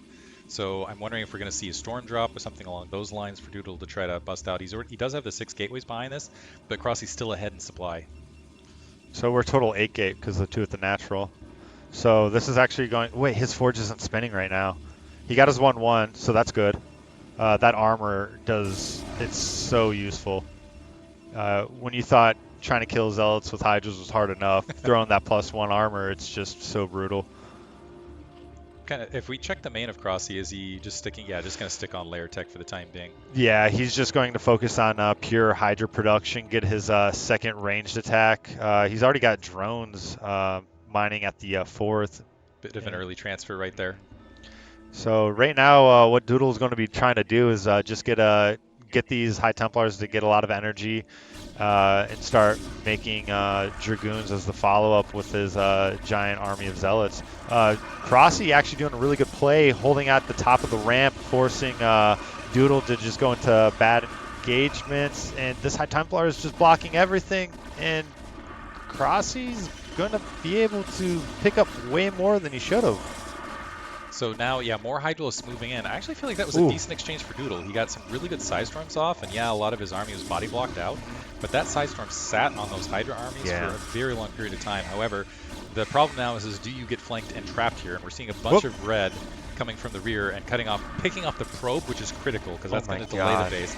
So it looks like Doodle got a little distracted working on the morphing larva of the Hydralisks at the main, and instead we got encroachment in both ends, and now that army is trapped. A wonderful, wonderful, however, Maelstrom on the ramp to hold the Zealot's place. blocking it, so... Unfortunately, the Zealot's not giving it access. Now Doodle coming from the opposite end, and these exchanges are working in Crossy's favor as long as he keeps that right these lurker blocks. Oh man, beautiful. 4, and now, yeah, the rest of that army going to get peeled back. Oh my, Crossy's in such a great spot right now. Able to shave off the Protoss army when they're committed to 2 base 8 gate and getting his 4th. saturated and throwing down additional macro hatches. The thing about 8K is it's expensive. Yes. So if you end up losing your army, think of it in almost Terran versus Protoss. When the Terran loses their army, it's expensive to rebuild, and if you're on 2 base, you really need more resources to keep it alive. The entire point is to get a big army so you can bust through the Zerg to go ahead and establish something. So losing that army at the 12 o'clock location is particularly costly, although it looks like an army has snuck through the bottom right and is looking to encroach, and there are no lurkers in position to defend. So these Zealots might be able to get something done here. I got some reinforcing Hydras. It looks like Cross is just trying to buy some time, just running these Hydras around. But it looks like these Zealots are going to be able to clean it up. And Crossy just consuming the entire right side of the map.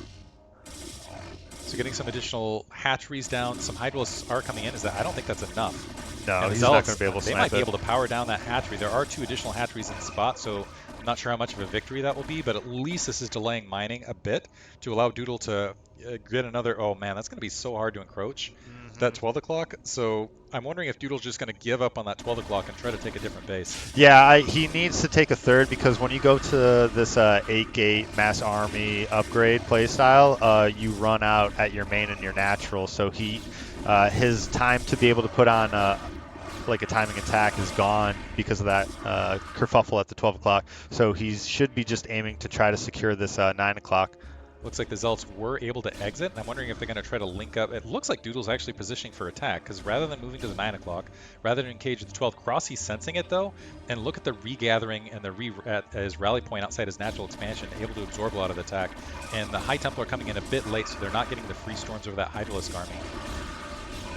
Yeah, able to catch maybe 1-2 Hydra, and the Zealots getting stormed instead. A nice follow-up side storm right there, but the High Templar are picked off, and you have reinforcements of Crossy going cross-map and engaging from both angles, so not able to protect a lot of this. Although a lot of that army has died, but this is kind of that Protoss trap where it's like, okay, I'm overcommitted, I need to commit one direction or another, and I have units coming in from behind. We have a couple Dragoons, beautiful side storm right there though, able to pummel a lot of that, but Doodle's in the fight for his life, because right now with what he's got, actually was able to sneak some units to the 12 o'clock, and it looks like able to clear that out in the meantime, so continuing to press forward, and he's going to hold outside this location. That was a nice exchange from Doodle. I thought that was going to be end game right there, that Doodle was going to lose his army, but between side storms and some nice engagements, back and forth, he actually still has a large standing attack force, and he's now bearing down on the natural expansion. Is the storm going to go down? This would be so perfect.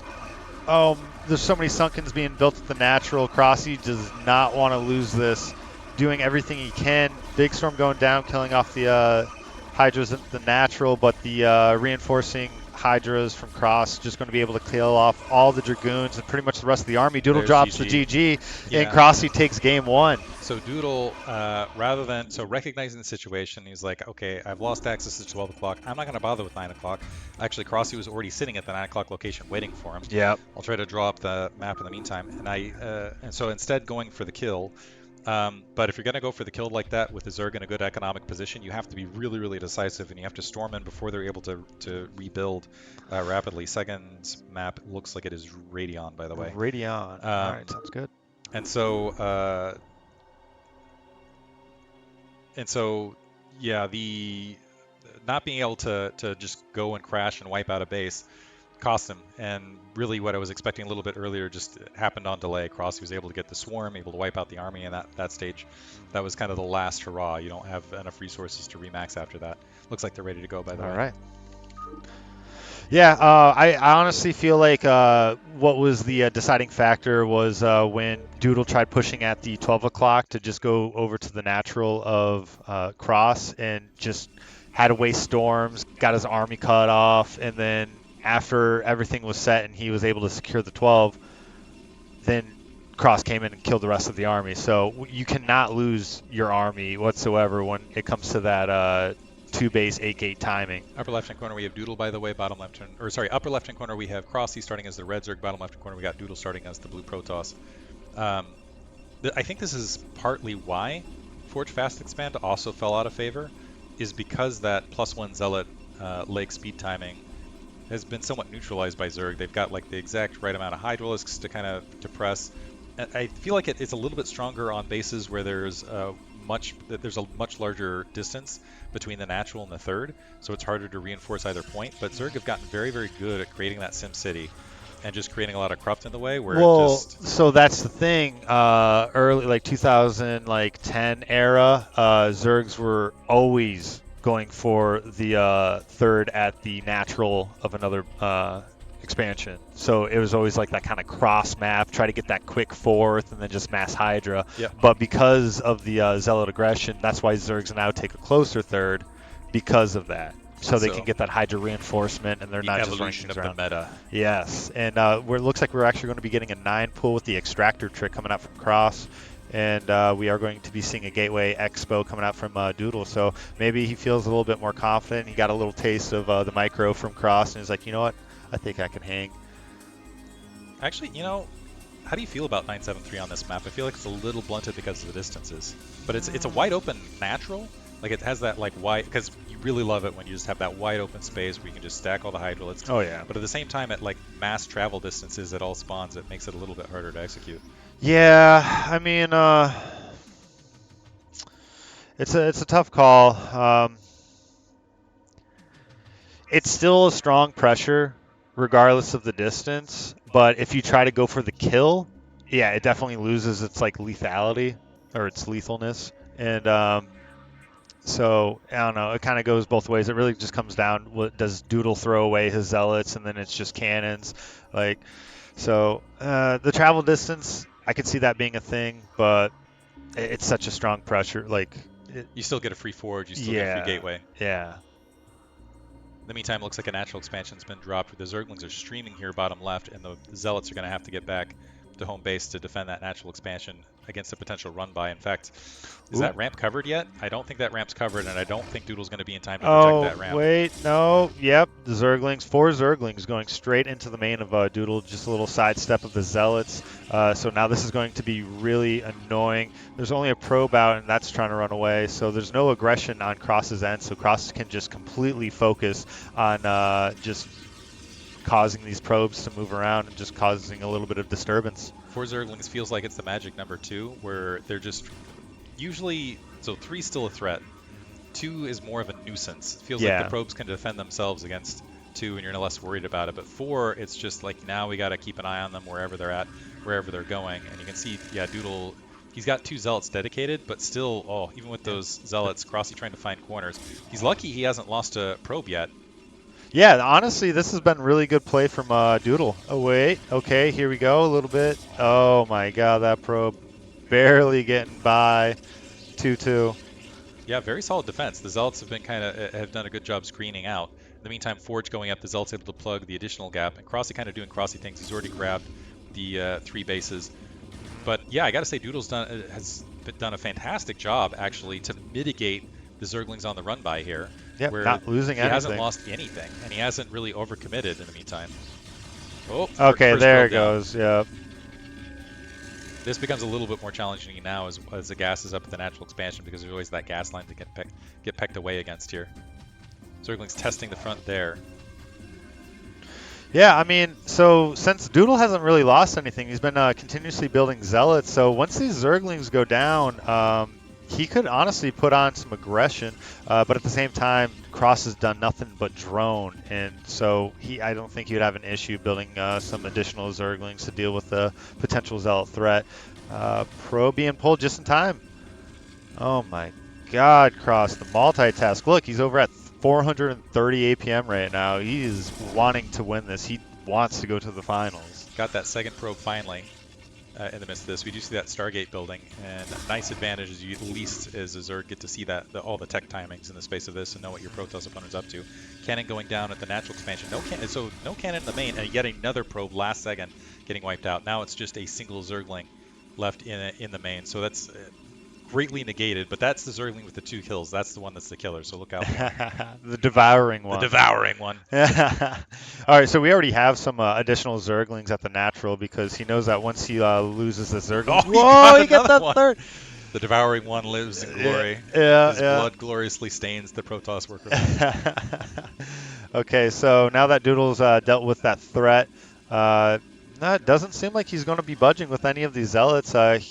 You did point out his cannon went down at like the least possible or the last possible second, he threw down his Cybo, then Stargate, and then the cannon was finishing. So that honestly gives him a little bit of a tech advantage, but the Spire is already about halfway done and the Corsair is being produced. So I think he'll be able to snipe off a Overlord, but no, at the same time it looks like Crossy's pulled all his Overlords out of the way, so this Corsair is just going to be going on a goose chase. He's got a good amount of Zerglings at the natural expansion as well to absorb any Zealot attack there that's going that direction, and I don't think we saw a Citadel of Adun or anything plop down in the midst of this. So, or sorry, there's a Citadel of Adun. Yeah, but that was just following after the Stargate, exactly. so it's nowhere near. So it's not the same speed, and it's not going to have the same. I think that's kind of usually the advantage of having the one gate to start is being able to have Zealots all over the map where you can run around and keep the Zerg, and they're not sure where they need to defend or how many units they need to jumping around back and forth, and that's how the Zealots are able to shave off the Zerg army. Exactly, it's the chaos that the Zealots provide when they're out on the map. Right now, Doodle is once again contained, and this was with not a Forge Fast expand.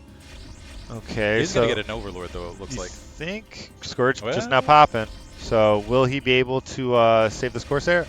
I think this Overlord's gonna keep live. that alive too. Yep. Oh boy. Oh, okay. He did a little breakdance move right there. Oh, look out! He's got a cutoff route. Oh, nice adjustment last second there by Doodle. He's trying to go cross map to the bottom right hand corner, trying to juke this out. He's got to get back to that cannon. Oh no. There's a bit of micro that comes to this where you can kind of do the square micro and move back, and it messes with the like right there, the Scourge able to break off. I think this Corsair is going to get back to home base, but the Zealot's now storming forward, going to create a bit of distraction. I don't know if that's going to create the window. Are there more Scourge in the cutoff? Yeah, more Scourge, just trying to box him out away from that. Cut the line. The jukes. Dang. Doodle's got moves. So able to get back to home base, but now the Zealots storming out. The Scourge trying to pin on those Zealots to keep an eye on where they're at. And Hydras are already out. So, and in healthy numbers. +1 not finished yet, so the Zerglings are able to be more of a nuisance. And Cross being able to group all his units together and just going to push back the Zealot army. Yeah, now what Doodle needs to do is he just needs to get the Zealots back in the darkness to where where Crossy doesn't feel comfortable just dedicating the attack force to, again, going for a contained natural expansion. Good job actually separating the Zerglings in insufficient number, waiting for them to get away from the Hydralisks and then turning, attacking, and peeling them off. And staying able to escape. That's very, very important, because otherwise, if he got trapped in the midst of this, there was an opportunity for Crossy to just walk and just post at that natural expansion. Right now, the Hydra's trying to cross off, and Doodle macroing behind this. All right, we're going to be going up to 7 Gateway, so it's basically going to be an identical build to last time, but we have the Stargate this time. So we're going to be seeing the 7-8 gate to 1-1. And that's when he's going to be setting up his timing, but there's not going to be anything cutting him off, so I think this pressure is going to do a lot more than it did last game. So we'll see how it works. The Zealots, in the meantime, have gotten caught top right-hand corner. There's only a single survivor in the midst of that to tell the tale. The war stories. 3 Zealots have snuck out. We'll see if they can get something done at the natural expansion. Those Hydralisks should be able to micro just fine. Yeah, Doodle doesn't like what he sees, and he's just going to go ahead and turn back around. Good control. Third gas coming up now for Crossy. Yep. And so that means we should be seeing Lurker upgrade should be going right now, and we should be seeing Lurkers in about a minute or so. And a Scourge posted out just in case the shuttle was making its way across the map. I like Crossy doing a really good job with the Scourge and keeping an eye on it, but we do see a Dark Templar that's managed to sneak out on the map. Wait, where? Where was the Dark Templar? Oh, there it is. Yeah, okay. And he's able to make his way around. We'll see if he finds an opportunity down the line. And I haven't seen Overlord speed, whether it's been upgraded or not, but I haven't seen Overlord spread. Nope, no speed. Still offline, so might have an opportunity to get something done. In the meantime, the Zealots getting chased back towards that natural expansion. Ooh, breaking off 3 Zealots. So honestly, in this position, this DT is going to be able to deny the 4th. So Crossy is going to feel like he's in a good position. Oh, he's going to know that the DT is there now for sure. So if Crossy does try to go for this attack, I think it would go really bad against him, because we have the High Templar out, and they do have that energy stacked. So that was actually huge, taking out that drone at the 12 o'clock location, delaying that for it. That's really going to give Doodle a good position to continue to macro. Yep. And not end up in an overwhelmed economic position. The Dark Templar checking top right. It looks like we have an escort now. Yes. Moving into the 12 o'clock location. Is there an Overlord there at the 12 o'clock, though? The Overlord's peeled off. Yeah. So let's see if that Dark Templar is able to make his way back across. We also have 3 Zealots making their way into the natural expansion. Okay, the Zealot's seeing yet again more Hydras, so he's just going to pull off. Okay, that's what that noise was. Egg's going down, so it looks like Doodle is going to be setting up to push out soon, but that is a big Hydra army, and it does look like he's Cross is actually going for the contain. Yeah, so Lurker's plopping down. I think that's the Corsairs getting chased in the bottom right-hand corner, or no, just the two Zealots earlier getting chased. I'm not sure if that top right-hand corner blip is the Dark Templar that survived. Yep, it's still there. Okay, so still hanging out. Turnaround Psystorm, yeah, Doodle doing a good job of recognizing that contain was still soft and moving out with his observer, able to push this off. This should mean he should be able to establish a third. Yes. He's up in supply, and he's got enough to hold back against Crossy right this second, and with that delayed fourth, should be in an okay spot here.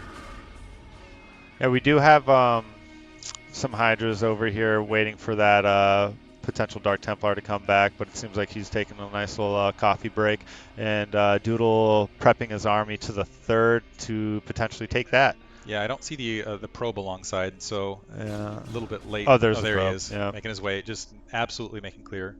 Sometimes I love it when Zergs sneak a burrow upgrade in the midst of that. Yeah. Zerglings at that Ooh, that was a nice High Templar snipe right there.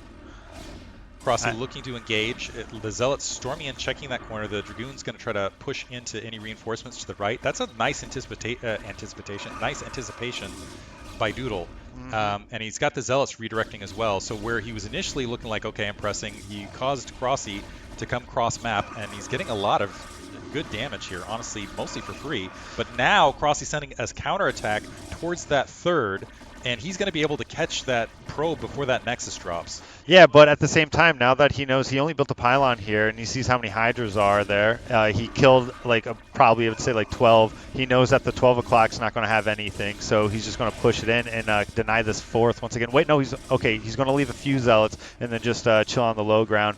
And like I was saying earlier, shaving off whoa. So two High Templar dead. They were able to pick off the greater part of that Hydralist army. That 12 o'clock's going to die again.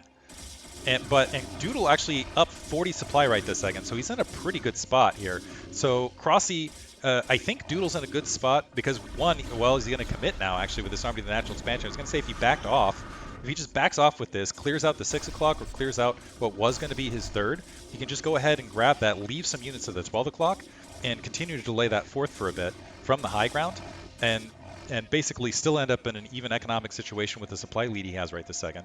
But I'm worried that he's delaying enough. Oh, is this a drop? We got a bunch of Overlords heading bottom left. Yeah, you don't really see that.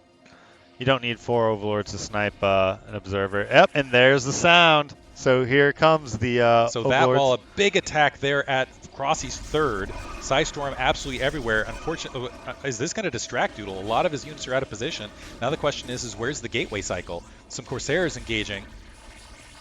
Probes are fleeing. It doesn't look, there aren't any lurkers, but the Hydra is able to clear out the Corsair before they're able to take out the Overlords. Some Zealots trying to come in, and this is a challenging area to storm. Those Hydralists have pretty good spread.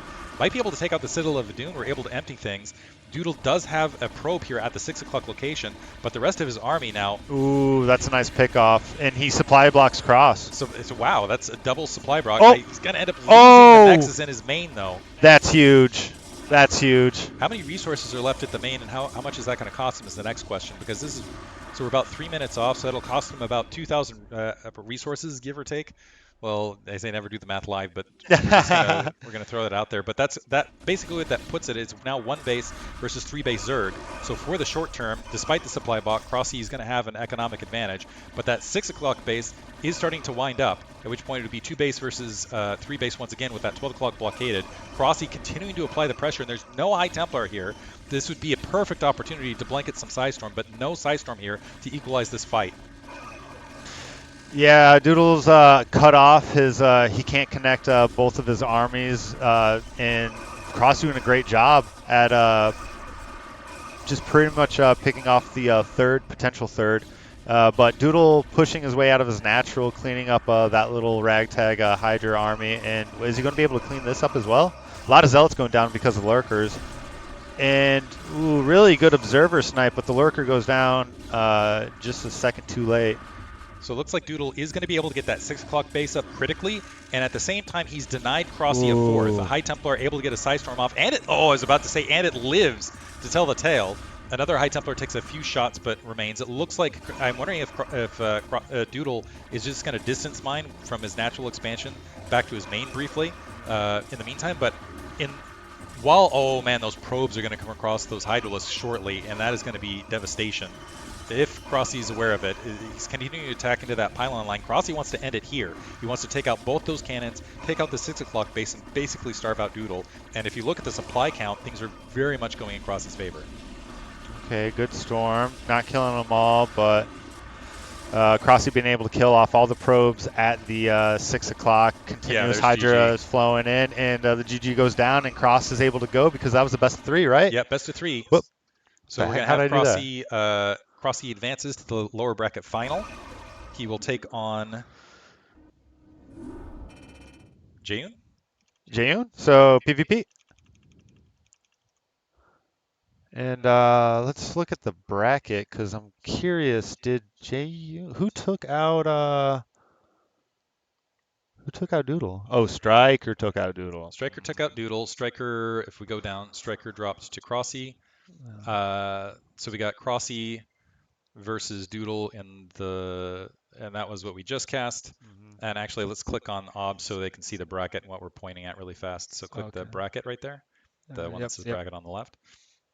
So now we are at the losers bracket final. We're going to see Crossy, a classic matchup of Crossy versus Jaeyoon for a best of 3. This is going to be a good game, man. And potentially, depending on, here's the thing. This is kind of the interesting rock paper scissors of it. I feel like Jaeyoon does pretty well against Crossy. I feel like Crossy gives Gypsy a lot of trouble. Okay. And so we'll see if Crossy manages to sneak past Jaeyoon. I could see Crossy coming out of the lower bracket final and doing well against Gypsy. That being said, Jaeyoon wins. This is maybe a repeat scenario of the previous New York LAN where Jaeyoon once again came out of the lower bracket and snuck a bunch of victories. And I'm kind of curious if it's like that Mind Games once again, where it's like, let's throw out the lesser builds that we're less concerned about to put Gypsy a little bit on point and tilt, and I'll come back out of the lower bracket to score some victories. Yeah, I mean, as of right now, I feel like it's anyone's tournament. Like Gypsy, phenomenal player. Jaeyoon, phenomenal player. And Crossy. They all could win.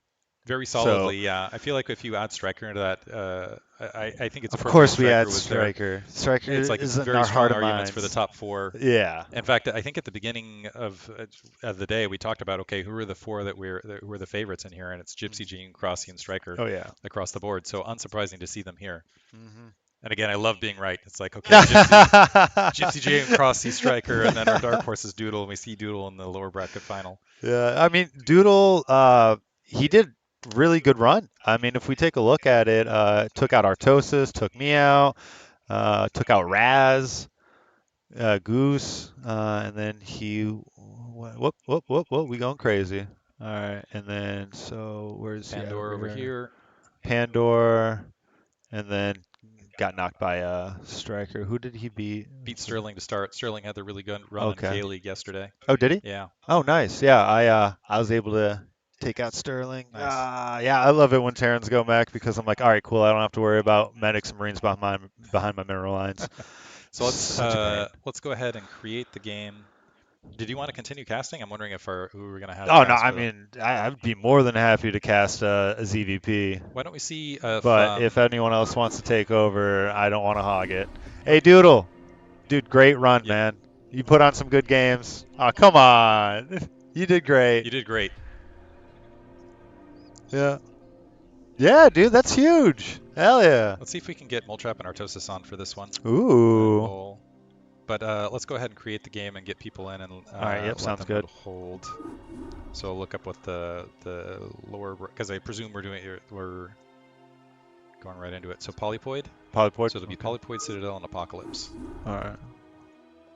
I'll see if I can grab Artosis. All right, sounds good.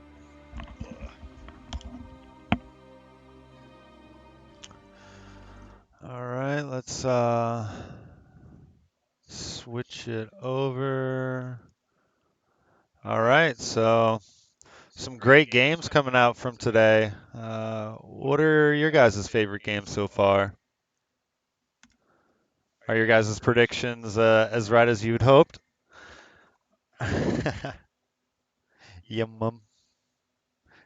Yeah, Doodle, he did really good.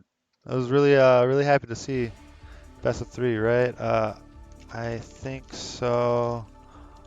One sec, trying to figure out caster.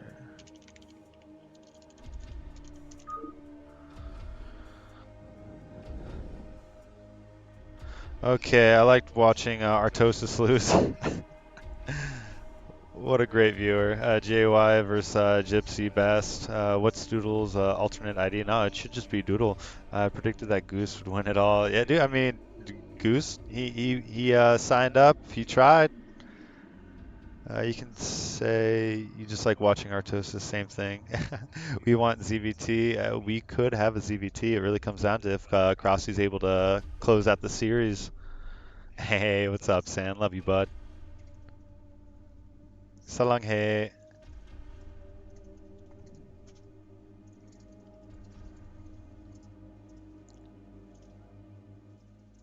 ZVT. ZVT. Alright, so it seems like everyone's ready. We're just waiting on some casters. I think Artosis and Moletrap might be taking over, but we'll be finding out in just a moment. More coin flips? Nah, man, done with that. Let's hope for some long macro games. Those are my favorite. Yeah. Once bodies start moving out, PCs aren't being used, it's kind of nice. Yeah. We're seeing if other people want to cast. Diggity went up to go ask Artosis, so we're just waiting for him to come back. Everyone's just in the lobby. Best of 3? All right, cool. Yeah, I'd assume since the last one was, but...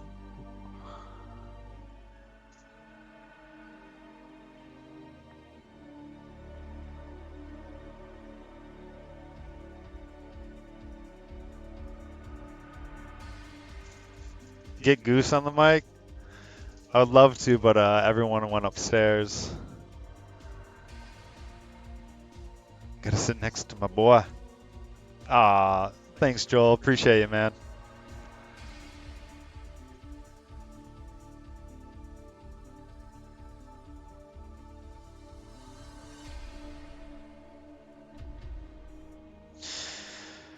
Whew, all right.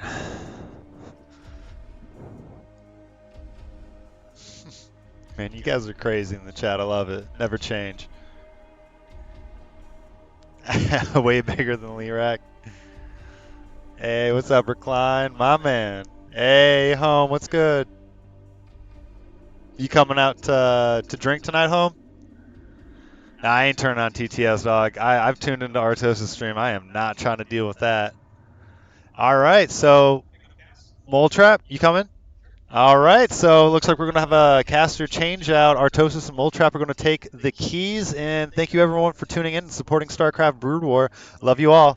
See you guys later.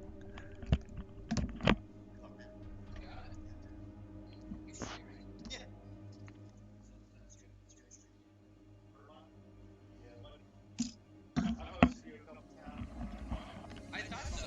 No, I thought so, but I just want to make sure I get it right.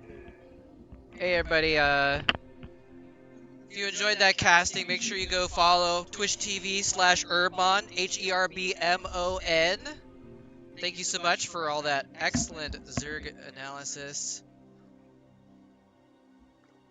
GG's. We're gonna get the next round here started in just a second. We're gonna have a special guest star for the Artosis stream today. And it's... Oh, wait. Yo. It's Artosis. What's up? What's up, man? All right. How long has it been since we casted together? I was trying to remember if we have casted together. Of course. I know we've worked together. Yeah, we were in Korea. There's no way we didn't cast games together. There's no way. There is a way. Because you and Tasteless, when I was there, you guys kind of like just had your own duo. You casted Yeah, but sometimes with someone Wolf. would be sick or something. Oh, well, usually they got Wolf to fill in. I would be shocked if you and I have never casted a game together. I would be shocked. I believe you. Yeah. I believe you. Well, in that case, it's been like at least 10 years. Yeah, a while. Yeah. I think they're ready. Good to sit Let's down with you go. again, man. All right, we're ready to go. Let's do it. Wait. He says go. Do they both say go? They both say go. So we're gonna go. Let's get the losers bracket finals underway. Can you explain to me one thing, Artosis? You're a StarCraft Yes. expert. Okay. How do you pronounce Crossy's name, and why is it pronounced that way? Crossy? Yeah. Well, he used to play the ID Crossy with a Y at the end. Oh, that's But all. I think he's like grown up, so he wants to call himself Cross. I don't Okay. fucking know. We mostly call him Crossy, but some people call him Cross. I don't know. He's used both IDs. Sounds good. Yeah. He's going to be the blue Zerg here in the bottom left-hand corner of the map. He's going to be playing up against JY up in the top right-hand corner of the map. The defending champion of this LAN. I don't know if you can call it a champion, but the defender of the winner of the previous LAN here. Now 3-0'd down to the losers bracket. We'll have to see if he's got the fortitude to come back from kind of a big loss to bring it back to get back to that finals and then face a rematch. He's particularly good in this matchup because Jaeyoon used to be the best Zerg in America, and then he switched to Protoss. Right. So yeah, exactly. yeah, it just this matchup he excels at beyond like. Yeah, I don't think anyone would argue. He's like the best Protoss at Protoss for Zerg by far. Dragon's really good too, I've heard multiple but people say that today.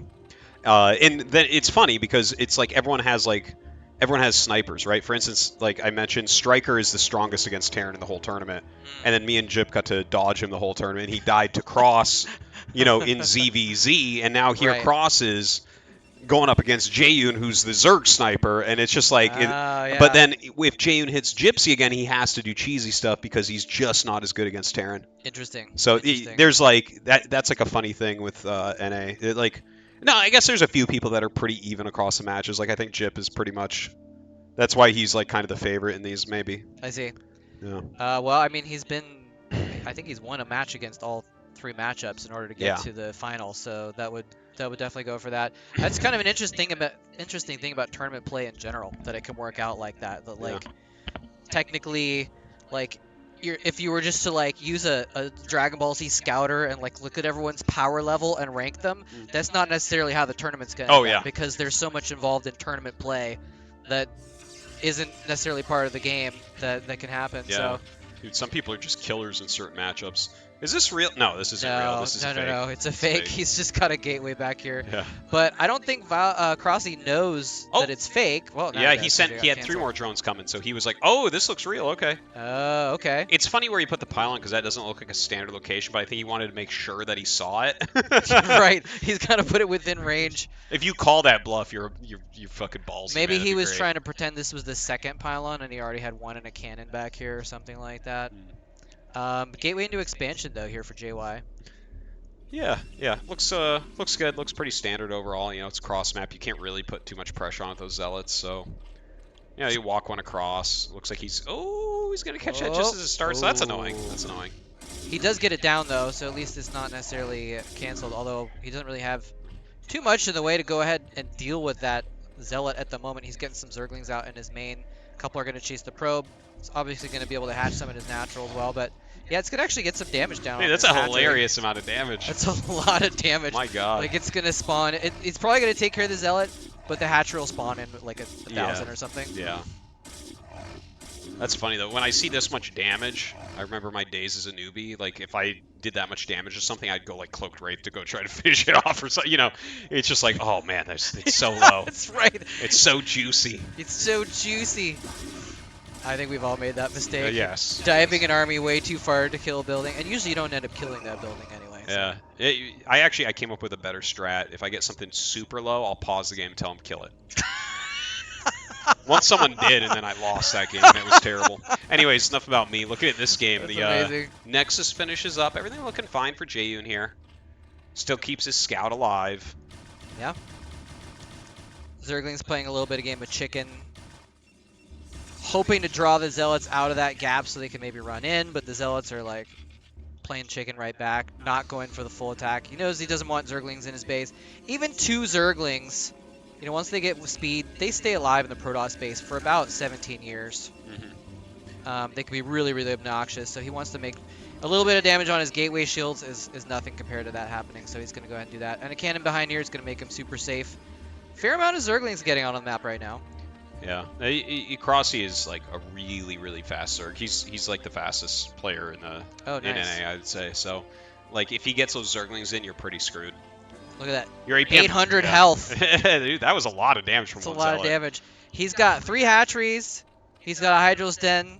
Oh, sick. 3 He's hatch got- Hydra. Let's go. He's got some drones that add up to certain numbers. We might be seeing 9, a 7, Hydro's and bust 3? here. Could it be? It's about what it is. Yeah. 9, 9, 7. 7. There's the 3. Oh, he hatched. Yeah, another this drone. is common now. We've seen the 4th drone a lot. Okay. It's so interesting that like an extra drone like makes a difference. In a build. Like people have been like, oh, if I get that extra drone, it makes me get 2 extra Hydrolists in a minute and a half. Yeah, there was I tell you, the Koreans don't necessarily name their builds the best. So, like 973 turned into 9734, which was the 4th hatch. Okay. And it's like, guys. This could be dangerous here for JY. I mean, he doesn't have a scout on the map. The Zerglings did kill things off. He never saw this den. He hasn't seen any Hydrolists. He's kind of trapped in his base. The Corsair's coming out now, so he looks like he's going to cross right. Oh, no. He must see it. I don't know if that's within range. He's making how many cannons? Let's see. Okay. Yeah, he saw sees it. He saw it. Okay.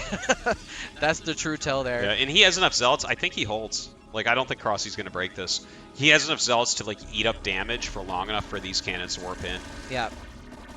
Yeah, you're right. We've already got 3 cannons. He's going to get a couple more. He's even warping in a 6th here. He's actually going to go in and try and snipe some of these cannons, but a lot of Zealots getting on top of the Hydrolist, immediately just destroying them. Half his Hydra's gone. Another few come in to reinforce as all of the initial Hydras die.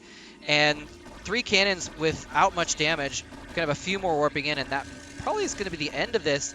Yeah, Crossy's going to have to drone, I a few think. Hydras. Yeah, I'm trying to see if he's hatching anything else. We got some Overlords. More Hydras coming out. Wow. Okay. The Corsair still being a little bit of annoyance in the background, but yeah, he still does have the Forge, crucially, so he could make more cannons. It looks like JY is kind of like stopped cannon production. I think he thinks he's held this, and he thinks Crossy is going to go back into drones. Well, he should. He should. There's the hatch. Yeah, he's teching up. Just a little bit of Hydras at home to hold off Corsairs, so is there... he'll transition. Okay, I was going to say, is there an opportunity here to, like, do a double fake? But with the Corsair around, he's going to see it if he makes more Hydras, so I guess that wouldn't happen. Yeah, and with Zealot legs out, like, you're going to get so much more intel right now. So this is a great play from Jane. You can tell he really just understands both sides of this matchup very, very well.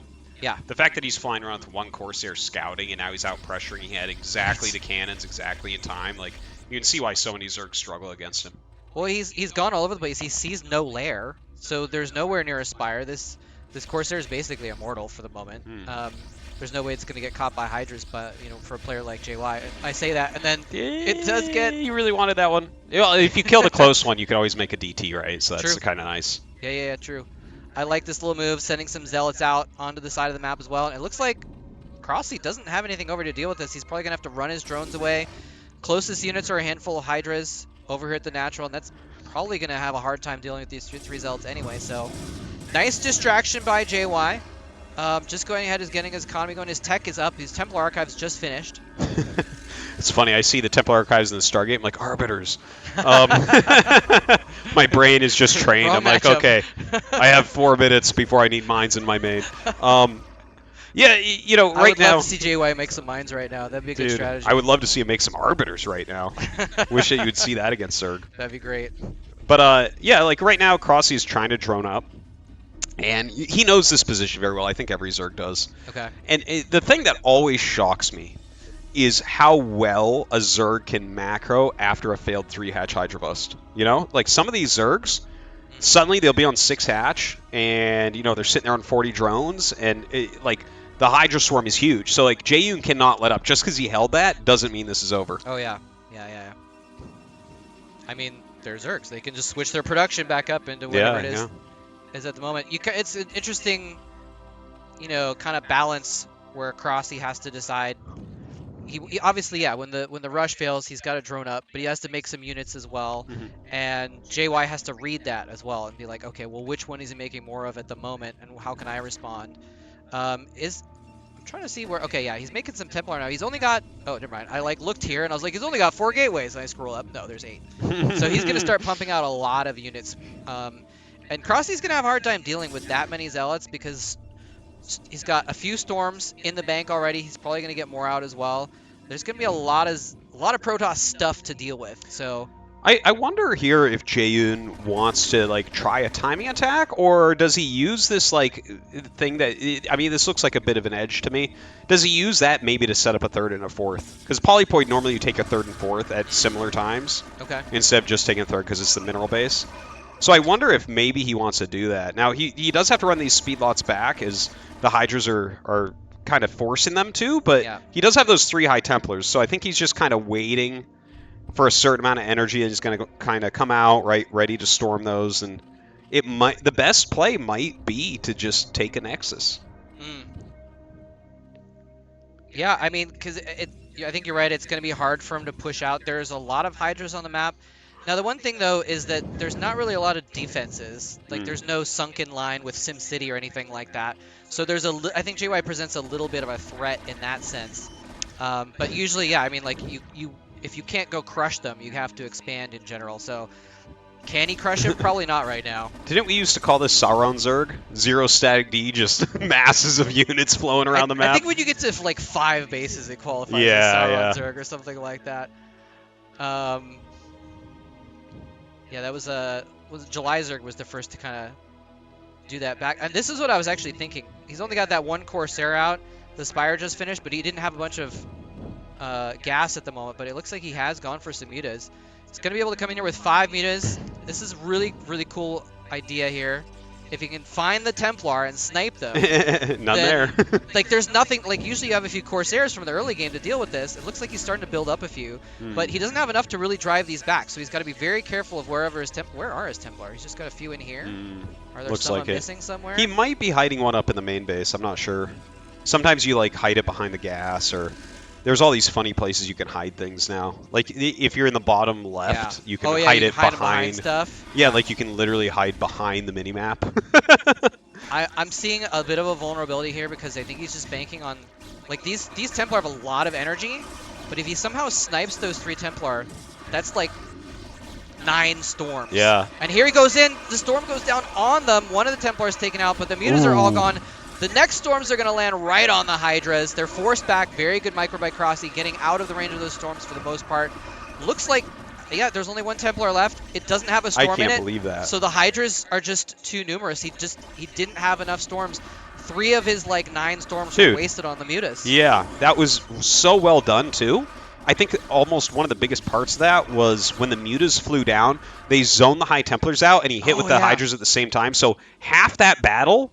Jaeyoon was fighting without High Templars. Right. So it's like, you need the High Templars there at the beginning to push it back. So Crossy just did like a masterful engagement and takes a big lead from that. A big lead. Oh, that was huge. I mean, the Zerg having a higher supply count at this point in the game is kind of a big deal. He only has one storm left. He uses it, doesn't get too much done with it. There are a ton of Hydras. There's no AoE damage left here. It's just 6 Dragoons versus like 5 times the Hydras. Zealots are going to get on top of a few of them, but they are easily going to be pushed back. And JY is going to be forced back to this cannon line. I mean, can JY kind of turtle and try and build another army to push out with, or is he just going to... It looks bad, dwindle man. at this point. The one thing to mention, though, is that Crossy's a 3-base player in ZVP. Like, most of his games look like this, where he plays hyper aggro on 3 bases. Like, technically he has a 4th, but nothing's even mining there yet. So, Jaeyoon's aware of that. That's the thing. All the top NA players know exactly how each other play. So that's why he's not going to leave this game. Like, if he thought a 4th base was up and saturated, I don't think he'd stay. But here it's like, you know what? Actually, a few good size storms and, like, this 3-base pressure, it's not as good as it looks, maybe. Yeah.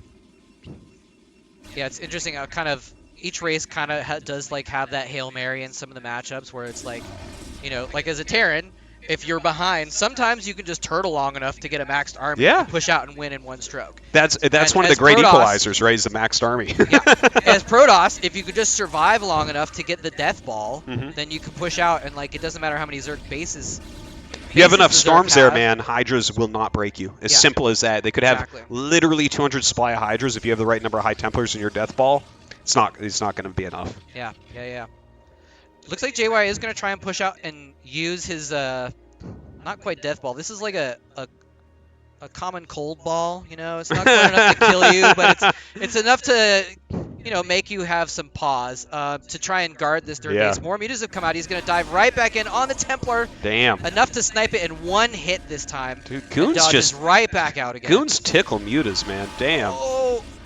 Yeah, there's no Corsairs. He never built up a Corsair count to stop this from happening. And what is this? Oh, okay, we're back. Just a little hiccup in the game. Sorry about that. JK, just fooling. All right, so I mean, he still holds on. Not looking as bad for Jane as it was before. It's still, I would still say Crossy has a bit of an advantage. Oh, you know, this base that Jane's taking, it's a mineral base. So, like, a lot of times I look at that as like a leapfrog base in this matchup. You get that, and it's going to help you to afford the one with gas. But realistically, what he needs is just consistent Templar production. So, hopefully he can utilize this and play defensively here and get that gas. Crossy is coming in for an attack to try and press that to make him call his bluff. Basically, all these Templars have one storm in them. A few die before they get out there. Beautiful storm. Blanketing the Hydralisks. So much damage being done by these storms.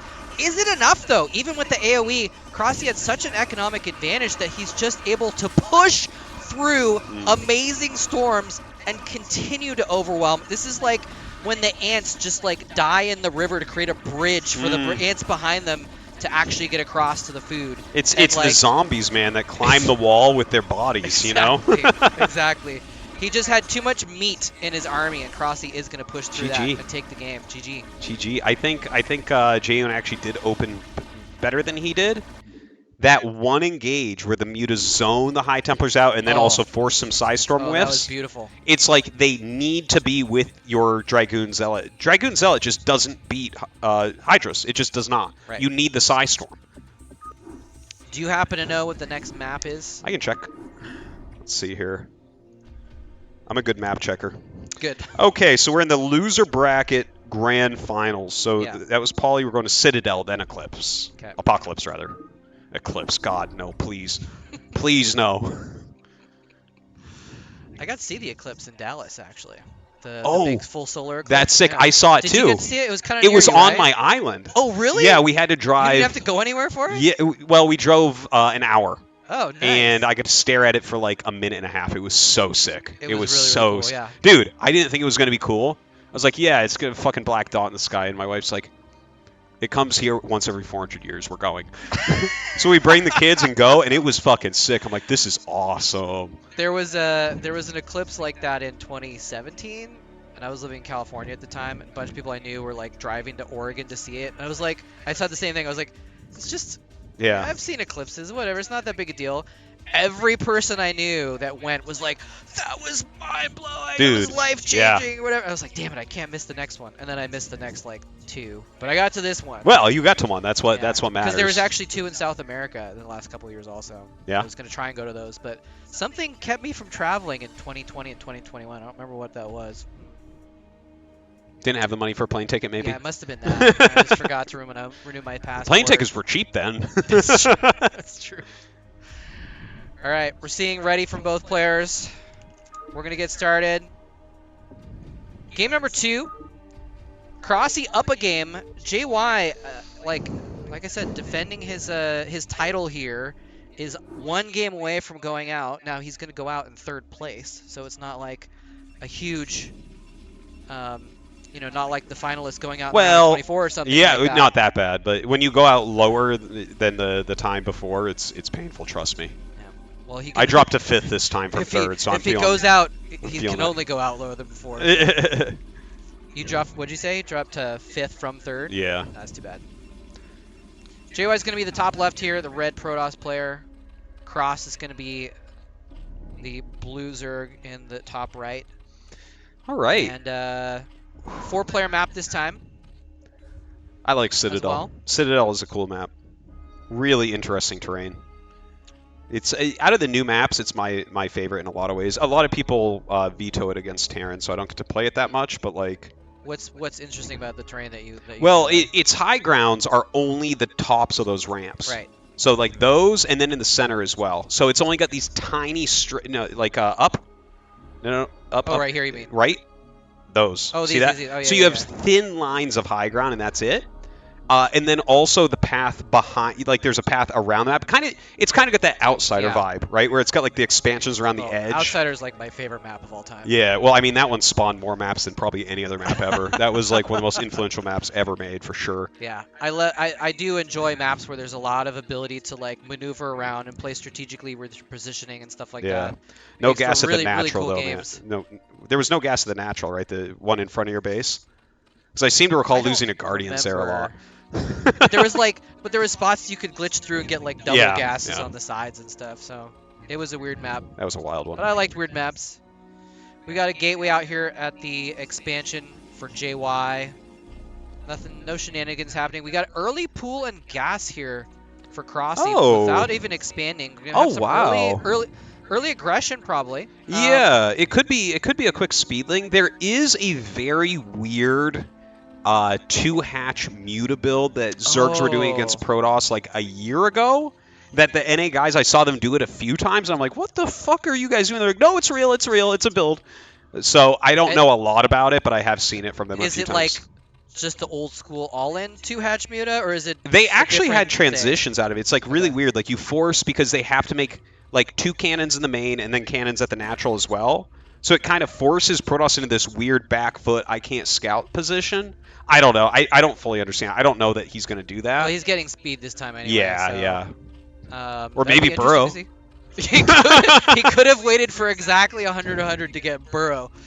I mean, who knows? Maybe this is a special strat that he's prepared for this losers bracket final. Burrow can have some interesting. You can do some interesting things with Burrow, but probably not as much as you can with speed. Crossy actually uses Burrow against Terran sometimes. Oh, does he? Yeah, he has some really weird ones where he waits for the bio to move out and unburrows underneath him, like the old days. Okay. Yeah, I've seen him try that a few times lately, but nice. Yeah, obviously it's speed, as you said. That's a cannon, right? Oh, it's a shield battery. And then a cannon. Yeah, so he's like super. He was really afraid of the all-in. I mean, he got in here early enough to see that there was an extractor and nothing on it, so he was like, "Oh, speedlings. What am I going up against here?"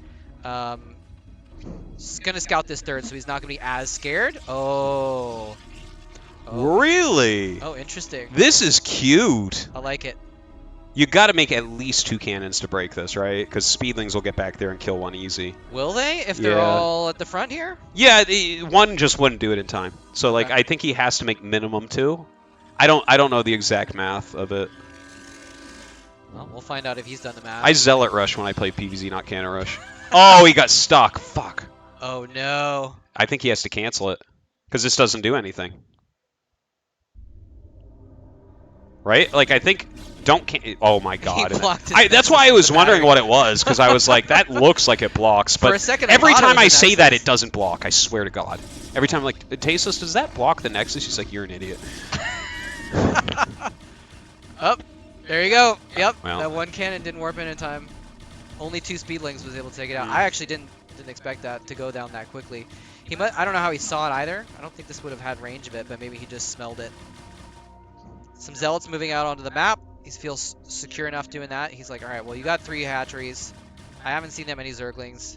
I know, if you had more zerglings, probably would have sent them to deal with the cannons. So he's kind of secure in knowing that he can move out with these 4 zealots and not get surrounded. Sometimes you'll see zergs do that, hide some zerglings on the side, fake that they don't have as many as they do, so that when this Protoss moves out, they can just mob the army, destroy it, and then they're like, oh, I've got map control for 7 minutes. Yeah, that's for sure. Well, he's going to come down with those speedlings. He should be able to clean this up. But are they going to get there in time to stop them from getting wedged into the minerals? Because, like, you got to kind of push back there. Ooh, he left 2 of them behind. That's a little bit unfortunate for Jayun, I think, right? No, well, Crossy engages with, like, half of them for a minute there. So it's actually not going quite as well as it could have. Really good micro from JY, getting a lot of hits, not getting fully surrounded. Look at this wedge. I'm, like, pointing at the screen. I've got a mouse to point with. I should use that. But I like how he had like this point, this point, and this point. He put Zealot in each of those 3 choke points to make sure that he couldn't get surrounded anymore. Does a lot of damage. Only a few Zerglings left out of that. But yeah, I'd say probably an even trade on that account. But Could have gotten more done, theoretically. Oh, sending a Zealot into the natural. Ooh, Crossy missed that. He lost a drone to one Zealot. It's a little bit rough, but good timing from Jayun on that. What am I looking at? What was that? It's like, he was like, I'm going to glitch a drone through to deal with the Zealot, and then it just... Zealot just does not attack. He's like, hey, how's it going? The Zealot and the drone just Well, go that's way back. They're like, That's we're the up- we're prettiest telling drone the I've truth. ever seen.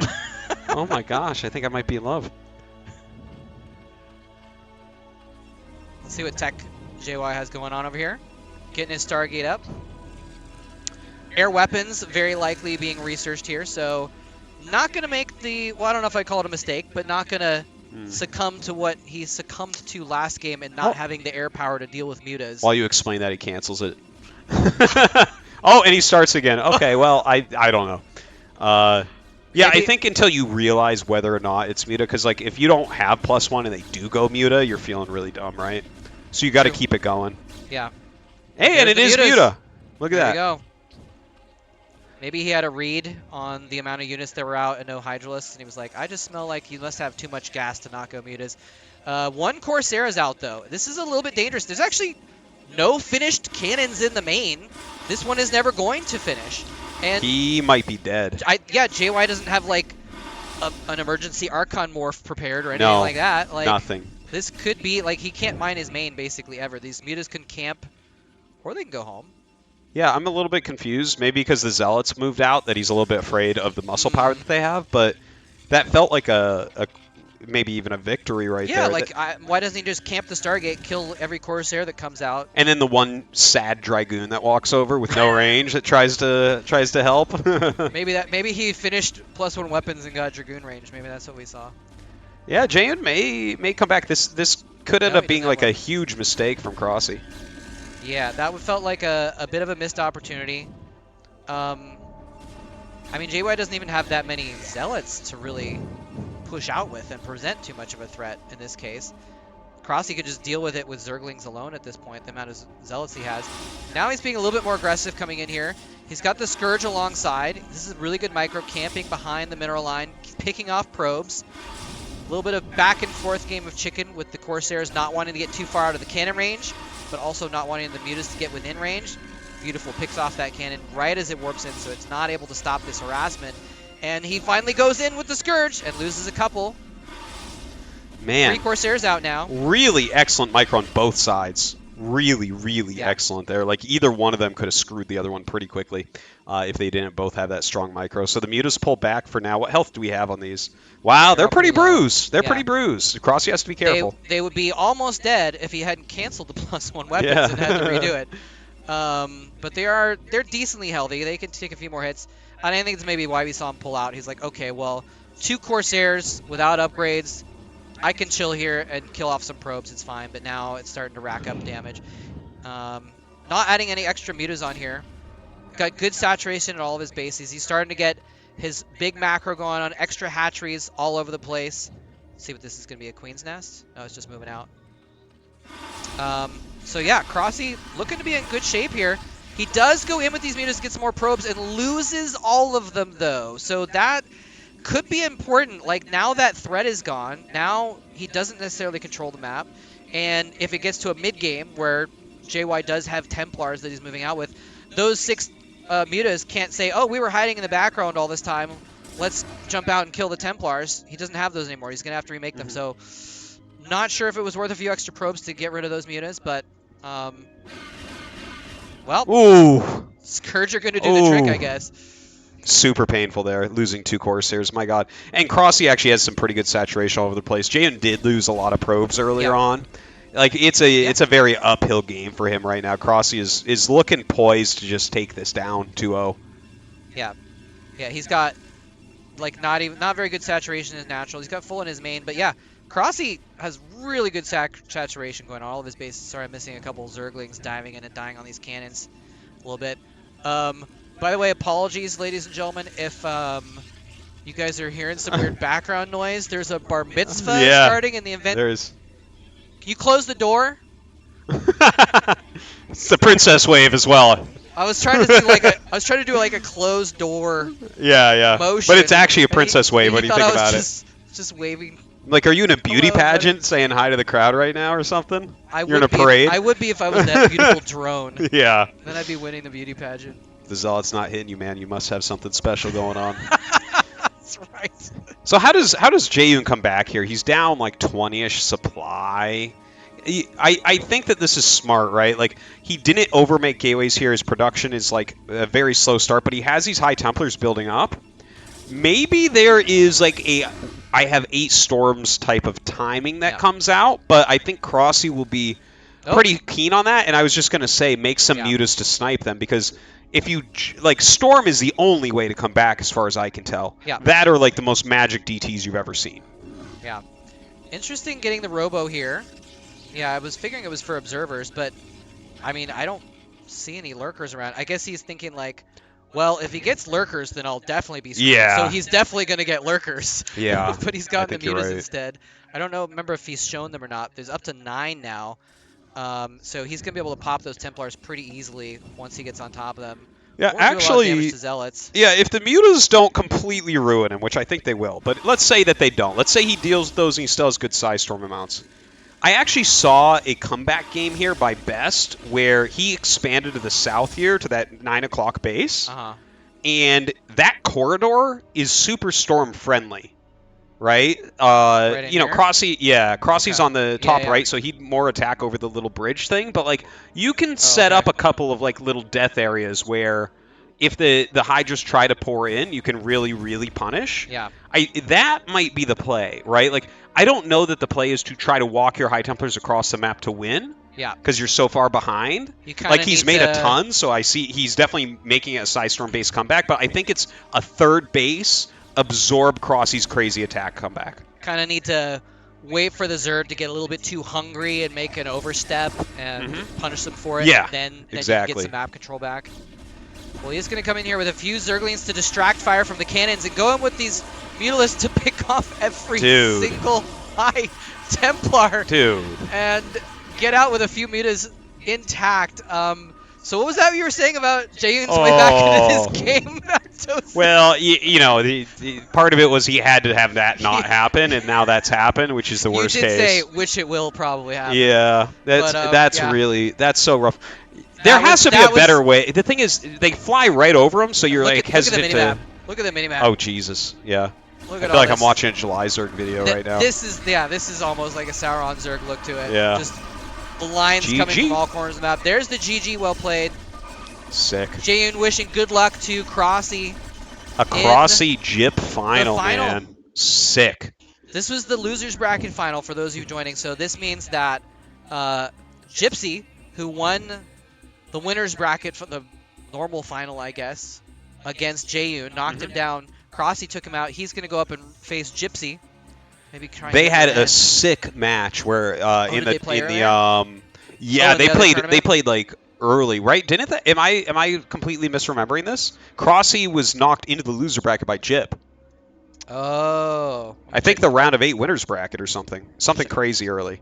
Check the bracket if I can. Yeah, if I'm not mistaken, but dude, they had a great match. They always have great matches against each other. It's the standard macro Terran going up against the most aggressive Zerg, and I mean it's interesting. Fireworks. Nice. It was a pleasure, Moletrap. Yeah. I'm gonna give my headset to Diggity. All right. Thank you for let me borrow your stream with Diggity.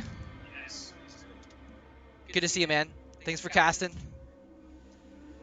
All right, guys, if you like that guest caster, you should all follow twitch.tv/Artosis. He's pretty well known in the StarCraft community. You might be tuned into him right now. Yeah.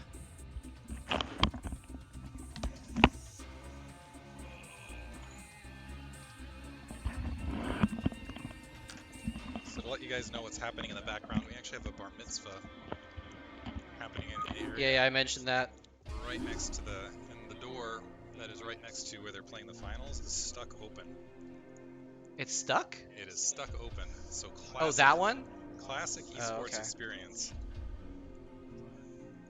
I'm trying to see if Artosis was right about the Crossy's previous match. Best of 5. Winners bracket champion. So it's going to be. So it starts off with Gypsy having a win. Cross. Yeah. Gypsy knocked out Crossy in the main bracket, 2-1, and Crossy has fought his way up several rounds of the losers bracket to get to this point. It's your choice.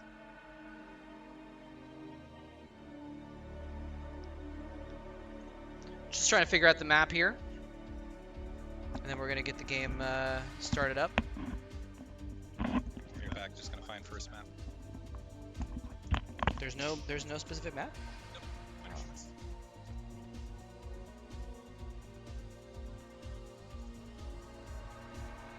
Cool. Why do we have this up? Let's see if I can bring up this other thing. A little bit better preview what's going on. Get the camera set up. All right, this is exciting. This is exciting, ladies and gentlemen. We got a really cool situation here. We got a rematch coming up. A lot of drama in this situation. Crossy going to come up with as a rematch, trying to get his revenge off of some really, really strong wins against some other strong players. So this is going to be a cool match. It's going to be a best of 5. This is Best a of 5. best of 5. Yeah. However, Gypsy starts up a game. Oh, he does? Yes. So he'll be 1 game up in the best of 5. He's going to start off on Polypoid. Okay. And then it's loser's pick from here. So it's sort of like a pseudo MLG. Yeah, it's like a thing. double elimination, but rather than doing double elimination at the final bracket like Fighting Spirit Mania style, it's end of the bracket, and then whoever the winner at the top of the bracket gets 1 win victory to go through. Okay. Cool. Diggity, mic Closer to your beautiful face. Thank you, Buffalo. Buffalo Bing. You know, one of the best things about Twitch is just people's chat names are just I always wonder what the heck they're thinking, because people have some weirdest stuff that you're like, where did that even come from? I mean, Buffalo Bing is obvious, like that's very clear what that signifies. But one of the best places something to have like Brood War Revival, like what does that mean? One of the best places to have barcrafts back in the day was Buffalo Wild Wings. So I'm wondering if you know those wings are not actually wild; they're farmed. Farm buffaloes. It's all a lie. And they're endangered, so you should feel bad about yourself. Buffalo Bing, I guess. So take that heart back. Well, he doesn't have. Anyway. Maybe it was a protest name is the other thing. It's like we need to protest the slaughtering of the buffaloes for their wings. I'm gonna switch it to OBS preview rather than Twitch preview as well. Yeah, that's probably I don't know what better this way. is doing, but maybe we should do this for the next series. Subtle. No. Okay. All right, so we're waiting for folks to get in. Crossy might need a break or something like that as well, depending on how he's feeling. You've just played a pretty hard best of 3. Might need some time to take a leak. So I suggested this yesterday. It would be great if we actually just let all the TTS queue. No. And then at the end of this, like after however many hours, I think what are we, an hour 6? We just let it play the rest of the night. Oh my god. Just let it play, and then the people who want to get their TTS going, they can just. I mean, people are allowed to donate without TTS. You can donate, but I'm sure it'll go into the queue. I wonder if Artosis actually clears it. He comes back and he just sees like all the filthy things. And he's like, fuck, just get rid of it. Yeah, so the format is that starting up a game, Gypsy also gets to pick the first map. And then if I understand this correctly, the person who loses the game will pick the map for the next game. Yes, the loser right? then has picked. So it's kind of like you get a little bit of a counter advantage for having lost. It's like kind of a makeup sort of thing. Yeah. So you get the 1 win advantage, you get map pick, and then loser gets picked from there. Yeah. Okay. So it's a little bit of that's a significant advantage actually for the winner. But again, Gypsy has not lost at all, whereas Gypsy did actually beat Cross in an earlier part of the bracket. So, kind of makes sense for the guy who hasn't lost to have a little bit of an advantage as a result. All right. I'm going to make sure. I'm going to see what they're up to actually. Okay. Diggity's gonna go join the bar mitzvah, have some fun there. No, I'm just kidding. This is actually really interesting view. I'm like looking out. I guess I can show you guys, can't I? Can I do this very well? Yeah. Sorry, the cord's not long enough for the camera actually to get it around, but I was gonna try and show you guys my point of view where we've got the casting desk, and then there's like the LAN center out this way stretching on for a while, and then there's like this crowd of random people just sitting here like cutting a cake or something right in front of me. It's really weird. Anyway, I guess we shouldn't put them on camera anyways. They wouldn't know that they were on camera, so that's not fair. Anyway, Diggity is on top of figuring things out. How many candles on the cake? I don't think it's a candle thing because it's a bar mitzvah, which is like a Jewish coming of age celebration thing. Maybe it's not cake, but they're dishing out some kind of food. I did see some massive packages of cookies in a side room near here earlier. Although it doesn't look like they're serving cookies right now. StarCraft themed bar mitzvah probably, yeah. Yeah, very likely. But yeah, it's in this game room. So University of Washington has this, basically this student union type building. There's a lot of cool stuff.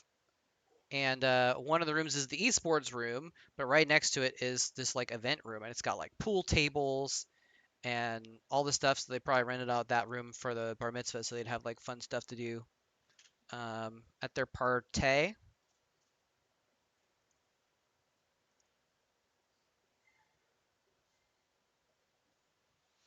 It's a little warm in here, by the way. There's like a thing here that's blowing air. It's blowing cold air, but like thermodynamics say that it can't actually cool the room off. So it's a little bit warm.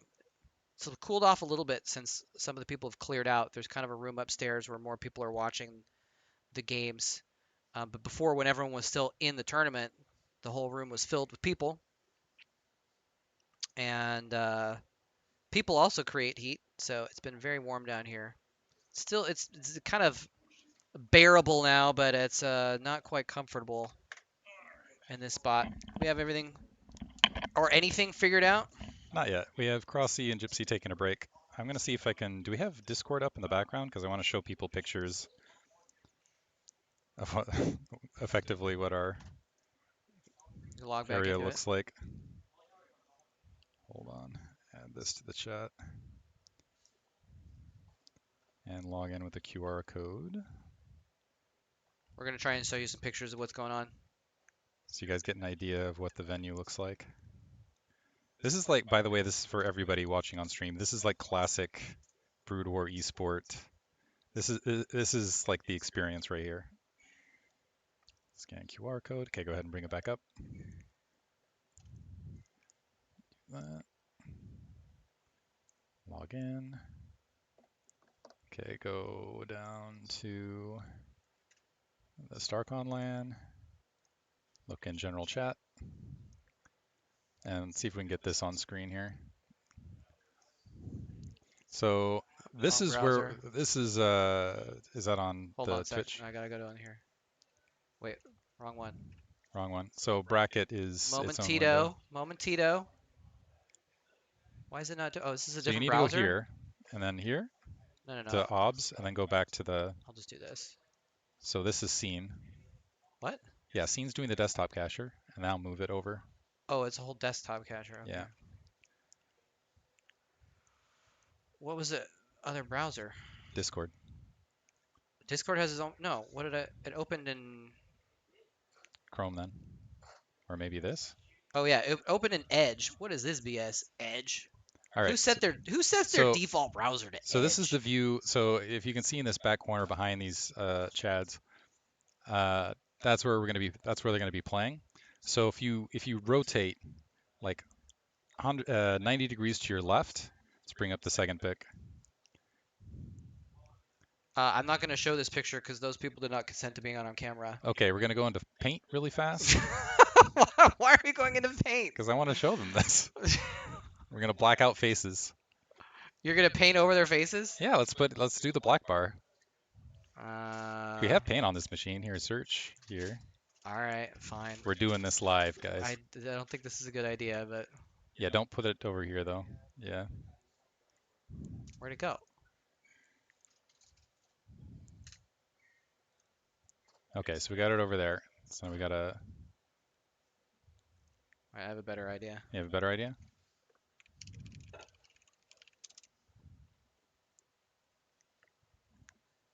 We're using modern technology for this.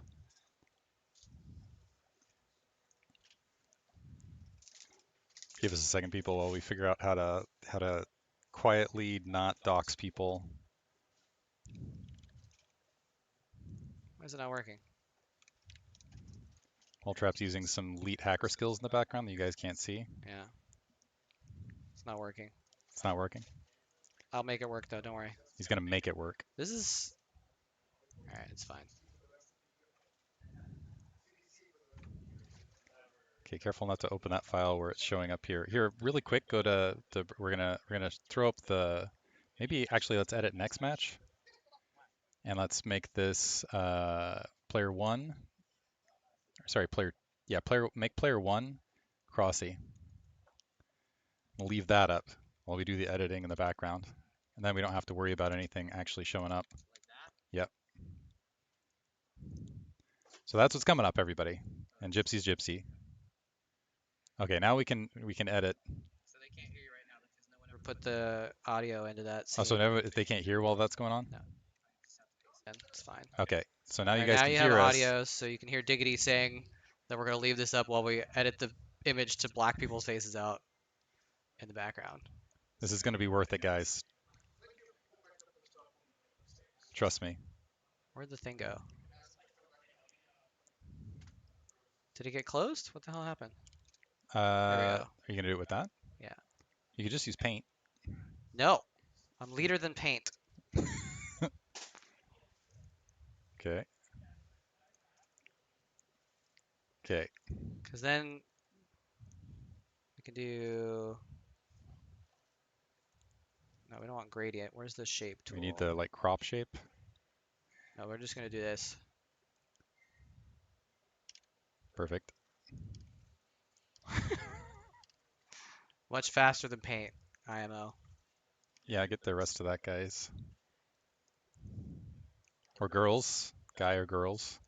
You don't want to reveal that there's people of different genders here. Yes. All right. Or they. I don't know. All right. Here we're ready. Okay, we successfully have theoretically... I minimized it by accident. Okay, now we're ready. So let's pull this over to the left. And now we can go back to the original scene. We did it, guys. We did it, chat. We did it. All right. So this is also Diggity could show you. So if you rotate 90 degrees a picture that doesn't really describe very much. That doesn't mean anything. You got the party happening over here, and they're jamming music, and there's a whole bunch of people back there, and they're all eating food. And the door to the right, for whatever reason, was stuck open, but Raz might have actually just fixed it. Let's see if it automatically opens it again in a second here. But it was stuck open for that previous match, like right next to Jaeyoon. Okay, totally worth it. Thank you for bearing with this, chat, while we're waiting for the finals to get underway. I think that was 100% worth that entire effort. I don't know about you. I think we all learned something. This is top tier esports content, Diggity. This is top tier. Golden. All right. Well, we have one of our players in the room, so that's a start. Can you have my water bottle, please? Thank you. I'm a little parched. Oh, my water bottle is empty. We got one player in the room. Do we have? Or are we still waiting on Crossy, I think. I actually don't even know what Crossy looks like. Is he in Yeah, the room? that's okay. Just means you haven't been in the scene in a while. And honestly, you don't pay attention to the North American scene all that much anyway. No. Which is a shame, and you should be harassed for that. Chat, get on him. Probably. Yeah, that's what I need. I need harassment from chat. Because they aren't harassing you enough already? Ah, goodness gracious. Get him. All right, where are we at? Please leave me alone.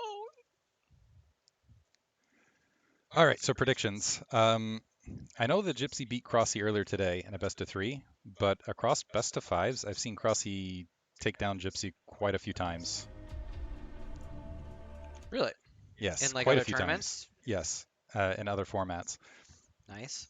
Crossy does a very, very good job. So here's the thing, like Gypsy does a very good job early game of pressing up against his opponent and getting in a place where he just irradiates the bejesus out of them Mm.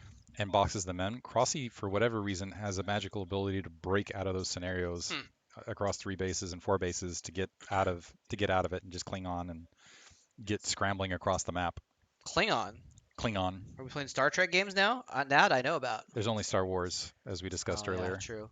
for people Artosis who- was saying that he feels like Crossy is a really good 3-base player. Like he's Yes. strong and aggressive early on.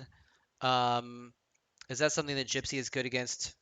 Like, if there's some aggression early from Crossy, is Gypsy going to be type player that can hold that well, or does he need to get it to late game to really to deal with it? I feel like Gypsy's really a flow player, and he plays really, really strong at the early stages. And his weakest point is usually kind of like in between mid game, in between mid game where Zerg starts scrambling on the map and harassing a lot of things. Oh, I'm excited. Best of 5, but Gypsy starting up a game, so we have as many as 4 games to watch here. And Best of I'm 4.1. impressed. I'm impressed. Crossy's play has been very, very strong. From what I've seen, we have Mario joining the game. Uh-oh. Mario and Kirby. I mean, we're on LAN, so you could put whatever you want into the client as being your LAN profile, and Just to let you know, we do in fact have some true chatters there. Okay, I see Crossy walking to the back corner. Thank God. So the door he opened was the one that was sticking. yeah, It that did, in door fact, over there, close. chat. That you can see. That you can see. That one, chat. All right, so we got Gypsy in. Cool. Waiting on Crossy momentarily. We should be ready to go. We got Crossy. Let's do it, guys. Okay. Ready to go? They're ready. Wait for the ready from Gypsy. All ops. Spelled that correctly. Nailed it. Ready. All right. All right. Here we go, ladies and gentlemen. 3, 2, 1, and we are underway. Diggity's pushing me out of the way. He doesn't want me on camera. Get out of here. Get Actually, outta here. if I scoot back over. No, Mostly I don't just want to care. make sure Yeah, I got no, access to the no. mouse. Definitely. All right, upper right hand corner we got Crossy starting as the blue Zerg. Bottom right hand corner we got Gypsy starting as the red Terran. This was Gypsy's pick to start, and it is on Polypoid. Polypoid, that's a pretty big statement. It's like we're going to go to the bread and butter map that absolutely everybody knows, the map that everyone's going to hate in 4 years and be like, oh, that was such a trash map back in the day, as discussed earlier. But basically, it's like my standard game will beat your standard game. That is the statement here. It's like, okay, let's play head to head, and I think I'm going to beat you head to head. We'll see if we get some head-to-head games. I mean, we likely will get at least a couple of them. When I say not head-to-head, I mean like, we could end up having some cheese. When it's a finals, if you've got any strategies in your pocket, if you've got a trap card that you have yet to play, now's the time to play it. And Gypsy is going to go ahead and push out here and build a barracks a little bit forward. Now, this is not necessarily cheese, but it is risky, though. it looks like it was on 8, actually, so this could be for some pressure. Might have been on 9, hard to see. But it's early. It's before depot, if I'm not mistaken, and so this is going to be some early pressure. Is he going to put down a second barracks as well? No, it's a depot. Okay. Yeah, so the purpose of this is basically to get some early Marines out and presume that the hope is that your opponent is either going for 11 or 12 hatch. Yeah. And so he's just presuming that Crossy was going to go for more of an economic opener, which it looks like he is. And placing that barracks just slightly forward and going for the barracks before supply depot means you get very, very early Marines out, which means, especially if you can get the early scout off, which is another aspect of this risk, he's going to want to scout with that SCV as soon as this barracks is done. If he can get the scout on top of it, basically what it will allow him to do is maybe take out a handful of drones and interrupt Crossy's early game. Crossy might have some trouble as well if he first scouts with this drone. So the drone, yeah, moving away across this way. So Gypsy now knows the direction of that path. The drone's actually following, and unfortunately, Crossy is chasing down this SEV. So he's also not getting the information that it's a forward barracks. So he's not going to know necessarily to pull, and let's see if he's going to trail back off. He has trailed back off, so he's going to see the initial SCV and this Marine coming up, and now it's red alert, and he needs to start pulling a handful of drones to deal with this. Red alert, that's a different game altogether. But yeah, he's going to have the panic button being hit right now. Bunker being built right within range of that hatchery. He's forced to run off of it. I mean, this bunker is almost a little bit of a bait. You kind of need to build it to just present that threat. But 6 drones coming out here to try and micro against these Marines and 2 SCVs.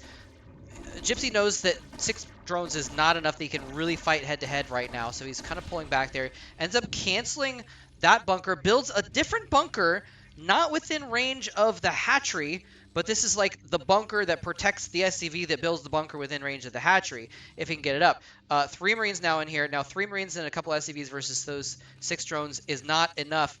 I mean, the drones are not enough, especially with the bunker up, but Zerglings are going to be out here fairly soon. We saw the pool finish. Probably going to see him collapse in on both sides with the Lynx. No, he's not waiting for the Zerglings. He's actually going in for the surround on the Marines while they're not in the bunker. Takes out 2 of the Marines. The second bunker gets canceled, and that's pretty much the end of the rush at this point. I think he knows, okay, there's Zerglings coming out, so I've got to be worried here about the counterattack. Yeah, abandoning that bunker just to try and send his Marines back home. Does he have defenses back home? He is going to try and set up a wall. He's made 1 extra Marine. He's going to land that barracks. It's going to get down just in time. He's lifting it to let his SCVs in.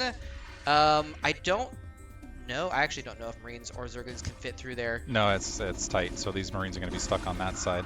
So 2 dead Marines. They're going to have to pull back from there. Crossy lost a lot of mining time having those drones out, but Yeah. Gypsy also took a bit of economic damage. 1 on the cancellation of the bunker the first time, the second cancellation of the bunker, and you have the 2 SCVs out in the field as well.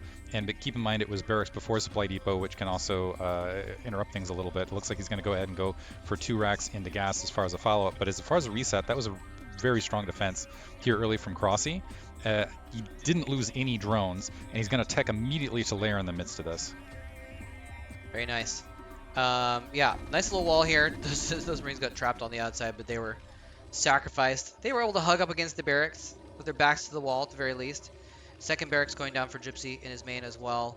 Yeah, he did lose a lot of mining time, but I don't think he lost any drones, did he? Like, he lost 0 drones. Usually in that kind of an exchange, when that fight happens, the Marines are targeting down drones. They're microing back. Gypsy, he didn't micro really poorly, but he didn't get as much out of it as he really would have wanted to in that situation. So I think Crossy's probably in good shape here because as long as you don't lose the drones, like the minerals, like you can make more minerals later, but the larvae are kind of more of a limiting factor. And he was not able to like lose any larvae by losing any drones. He didn't even lose any Zerglings, I don't think. He lost 1 Ling at Gypsy's wall. So he hasn't really lost a lot of permanent resources. Yeah, Spire and second gas going up. Crossy sending out a drone, presumably to be that 3rd hatchery out in the field. The other problem for this with Gypsy is when you dedicate all of those resources to the start, that delayed the command center quite a bit as well. So folding back to two barracks play, but it's going to be somewhat delayed and somewhat off, trying to get that comsat station up. It looks like he went for 2 racks academy in the midst of this, has the engineering bay behind it, and we'll see if once he produces those medics, if he's going to go for a press out. Crossy actually feeling confident enough that he's going on the low ground here in the upper left hand corner, saying I have enough map control that I don't even have to worry about the ramp. But so let's see if he tries to go crazy Zerg in the midst of this. It's kind of fake map control though. He has like 5 Zerglings. Like 5 Zerglings, but he's gonna have a bunch of Mutalisks. He's gonna have a bunch of Mutalisks soon, but like Gypsy moving out here to try and put some pressure and like force some sunken colonies, but I think it's like a little bit late for that almost. The Zergling counterattack is gonna put pressure onto the depot. It's gonna do a lot of damage. I don't think he's quite gonna break through that depot. The Marines kind of not sure which direction where they want to go, but they are leaning towards Crossy's base. He's gonna head right into the actual expansion. The mutas are about to pop. This evolution chamber was just there to soak up hit points. It was kind of like a fake out. The sunken colony is going to go down very quickly. The mutas do pop out, but piecemeal. But the Zerglings and the sunken finishing. The sunken doesn't die. The Zerglings and the Mutas popping in at just the last second. That's going to clean everything up. And again, Crossy gets out of this, losing a handful of Zerglings and not much else. Handful of Zerglings, the cost of an evolution chamber cancellation, and a drone. That is effectively it. In the meantime, Gypsy adding 2 additional barracks behind this, but he's in a lot of trouble. And honestly, this is dangerous. Yeah, Crossy at this stage, what he potentially could do is he could just potentially not bother with Lurker tech at all. Let's see if he even drops an evolution chamber. Might just stick with the Spire because it's gonna be a really long time, honestly, before we see the 25 hit point sunken colony. By the way, he almost killed it. If he just clicked it for another few bullets, then it would have gone down. It would have been maybe a different story at that front. But it's this. So we got the factory coming out. Actually, the factory time is not that bad, but there's not a lot of Marines to try to defend against the Mutalisk Harass here. Yeah, he's like, when he's going to go attack with his whole army, it's going to be 1A. I'm actually like really... there's no 2A, 3A. Usually you want like a around 7-minute factory timing, so it's a testament to Gypsy that he's still able to get that in the midst of this. He needs to, hold on for a little bit here, but what this does give Crossy the opportunity to do, it looks like he went for the Hydro Sten regardless, but this is a very easy third gas take, and I think he's going to feel very, very, very secure with this third gas for quite a bit of time. Yep, he's got enough control right now. He can kind of do his thing, get his tech up. I mean, I don't see Gypsy being able to move onto the map before Lurkers are up, and then Lurkers protect that third, and then it's a free fourth base, basically, at that point. So Crossy is set himself up for a really good spot here. I wonder if maybe Gypsy had moved out 5 seconds earlier or something like that, because the Mutas popped out just in time to do battle with those Marines before the Sunken died. If he'd headed out a little bit earlier, Crossy didn't have anything going for him, basically. He was just desperately putting down those Sunken, so maybe a little bit of a missed opportunity there. Hard to say. But again, he might have been waiting for the last couple Marines in order to be able to move out in the first place. But as a result, Crossy looks to be in good shape here, doing some harassment on these Marines as they kind of push out, venturing a little bit outside of the wall, just kind of testing the temperature, dipping a toe into the pond of Zerg death to see if it's too warm, and finding that there's some Mutalisk there to bite his toe off. So he's going to be forced to kind of stick around his home base. Again, just letting Crossy kind of do what he wants in terms of teching up and massing up. Yeah, range and +1 weapons are really the things you're looking for to start combating Mutalisk on the field. Although 2 Marines have managed to peel out and sneak across the map, Gypsy scanned top left. I think he's going to send them bottom left because he was presuming that Crossy was going to take a main base. So I think he thinks this base is in the top left-hand, in the bottom left-hand corner. So he's stimming around the map. Now that he's not found it here, he's going to go check out a couple additional spawns. But in the meantime, waiting for those science vessels has gone double starport behind the 4 racks in the midst of this, but you got the hive just about up. Ooh, Crossy diving into the main. Is going to be able to pick off that turret. Might be able to pick off this SCV building that barracks, but getting a few additional kills in the midst of it. But in the meantime, Marine managed to get top left. At least he's found the base, but that Lurker out of position, so not able to save those drones. So 1 drone lost here. At least it's a spot, but this is still gas that's going to be mining for Crossy. Once you have that 3 gas up and you have that, once you have that hive in place, it can be very, very difficult. We'll see if Gypsy can stabilize. So he's getting the 4 barracks. He's going to be pumping the double starports at the moment, but certainly on the back foot right this second. Yeah. Gypsy took a little bit of extra damage on those Mutas because he did get distracted by those 2 Marines up at the top left. But it's not enough to really pull Gypsy into a lead of any kind. 2 Lurkers coming in, well, actually 3, but the third one drops pretty quickly. 2 Lurkers are going to remain outside of this base here, a little bit of a pseudo-contain going on. And, interesting, Gypsy destroying his own depot, actually, to make sure he has enough space to move large groups of units in and out. Ooh. No bunker being created. He comms has to go in after the Lurker. He stops firing at the Lurkers, though, for a moment, reacquires the targets, and is going to kill off those Lurkers, but in the meantime, the Muta's doing a lot of damage as well. So taking out those few Lurkers without even using his first couple Irradiates is pretty strong. It was very important he did that before you have that Defiler mound out on the field, because if Crossy's able to hold that Lurker line and a Defiler crawls across that's game. And Gypsy he's got this army out in the field. He's going to have an Irradiate or 2 to work with. There's just a lot of gas in Crossy's pocket. He's already got a couple Lurkers established and bottom right. He's already establishing the Sunken Colony, so this is going to be very easy to hold 4th gas and top left. So right now, Gypsy needs to find maybe going for dropships as far as the turnaround and making that work. Maybe that's the play. The Mutalisk peeling back right this second. But right now, Crossy, he's got the Defiler mound up. He's got a 4th gas. That's easy to take. Gypsy is basically been pinned back up to this entire stage. +1 weapons at least is out there from this stage. I wonder if he's just going to try to relegate grab a base and hope for a long game. But right now, Crossy just looking fantastic. Yeah, I feel like this moment is like a moment, like this moment for like another 30 seconds or so is a time when Gypsy does have a little bit of an advantage because he's got his vessels out. So the Mutas suddenly not a threat. The Lurkers not nearly as much of a threat. There's not enough Lurkers to just have sheer forces of Lurkers to stop this many Marines with the vessels out to spot them and to irradiate them. So it's basically like Gypsy has this moment in time to do some damage to try and equalize things before the Defilers get out. Now the Defiler Mound is already up. You know Consume was being researched as soon as that was finished. He even has a Defiler out already, so that means Consume may be almost done.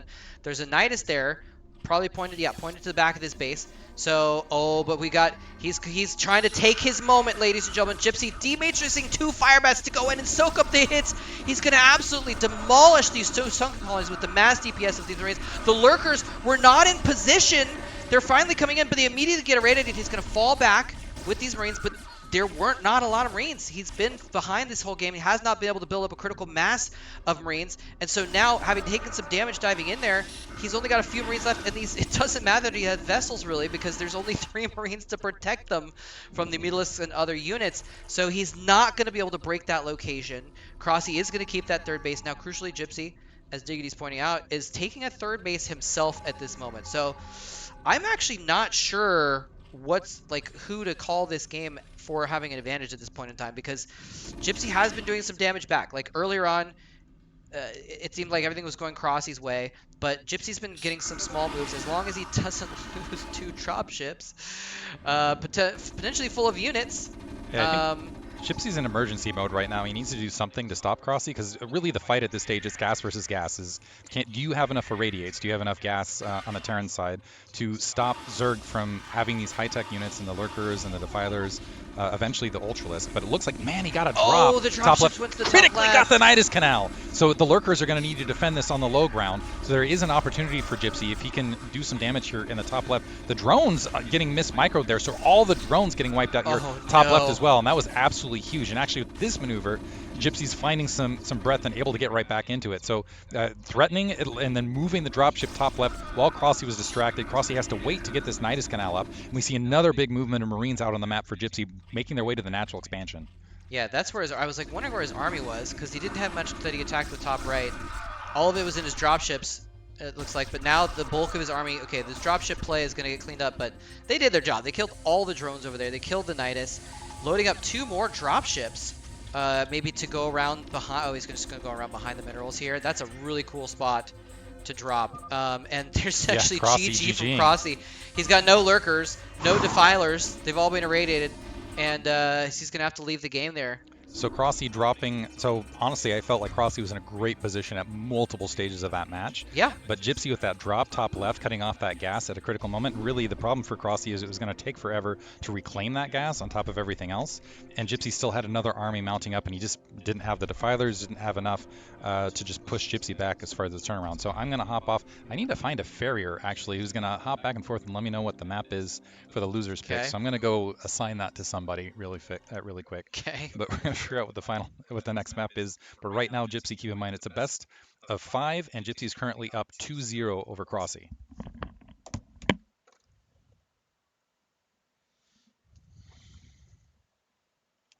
I'm going to look something else up as well in the meantime while Diggity's trying to figure out what the map is.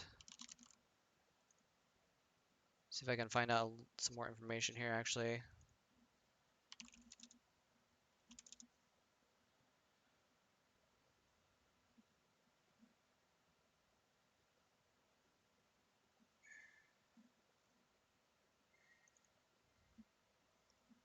Not able to find it. That's okay. Anyway, yeah, I mean, we're 1 game in, and we're 1 game potentially away from the end of the series. Crossy does get to pick the next map, so it's a little bit of an advantage that he's going to get. Hopefully he can, I'd like to see more games, so hopefully we can get a win from Crossy to extend the series. Crossy is picking Radion. Radion. There's not that many maps in the pool for this. Anyway, so yeah, it's a smaller map pool. Hmm? Yeah, it's a smaller map pool. Yeah. but balanced maps. Make sure we're on the right everything. Yeah. Okay, we're ready The to whole go. game we were just casting with like The bracket the up. bracket up. It's like, hey, this is what's it turned into one of those. Okay, way back in the day when we were casting, this is like before we had Twitch or anything awesome. We had to shoutcast over Winamp. Oh yes. And that was the way to do it. Upper right hand corner, we got Gypsy starting as the red Tarn. Bottom right hand corner, we got Crossy starting as the blue Zerg. This is on Radeon, which is a gigantic macro map, which is, I believe, why Crossy chose it. Again, I think Artosis is correct here. It's Gypsy's very, very good. He's very, very good in the early moments. I feel like he's very, very good at that stage afterwards of just dropping, continuing to radiates on his opponent. And then I feel like there's that. I mean, it's hard for Tanner in general. I think if something goes wrong in between there, if someone gets on the map, is able to secure the third against him, then he starts having a little bit of trouble. And often, if he can mentally recover, he just closes it out and is just absolutely brutal. If you let Gypsy close you into your base count, if you let him close to 3 bases and then just radiate, you're not going to win against him. So we'll see if Crossy can pull it out here. This is a larger map. This is a map where there's even 3 close bases, so that might be the advantage. You've got this nearby, so you got the natural expansion, but you also have a nearby third that also has a gas, and you can see where lurkers and defensive Zerglings can go up and hold it pretty easily, so you don't have to spread yourself out as much. So I'm wondering if that's why this is Crossy's pick, but at the same time, big macro map, a lot to work with. But his tournament life is on the line currently because of the one win advantage in this finals. It's a best of 5, and Gypsy's already up 2-0. Yeah. By the way, ladies and gentlemen, if you're excited by North American StarCraft, you should go to twitch.tv/DiggitysC, DiggitysC. Follow him. That's this guy right here. He does a lot of North American StarCraft casting for tournaments like that. Oh yeah, maybe I don't want Artosis'. I don't want to get Artosis' chat in your channel. No, Sorry, don't follow him.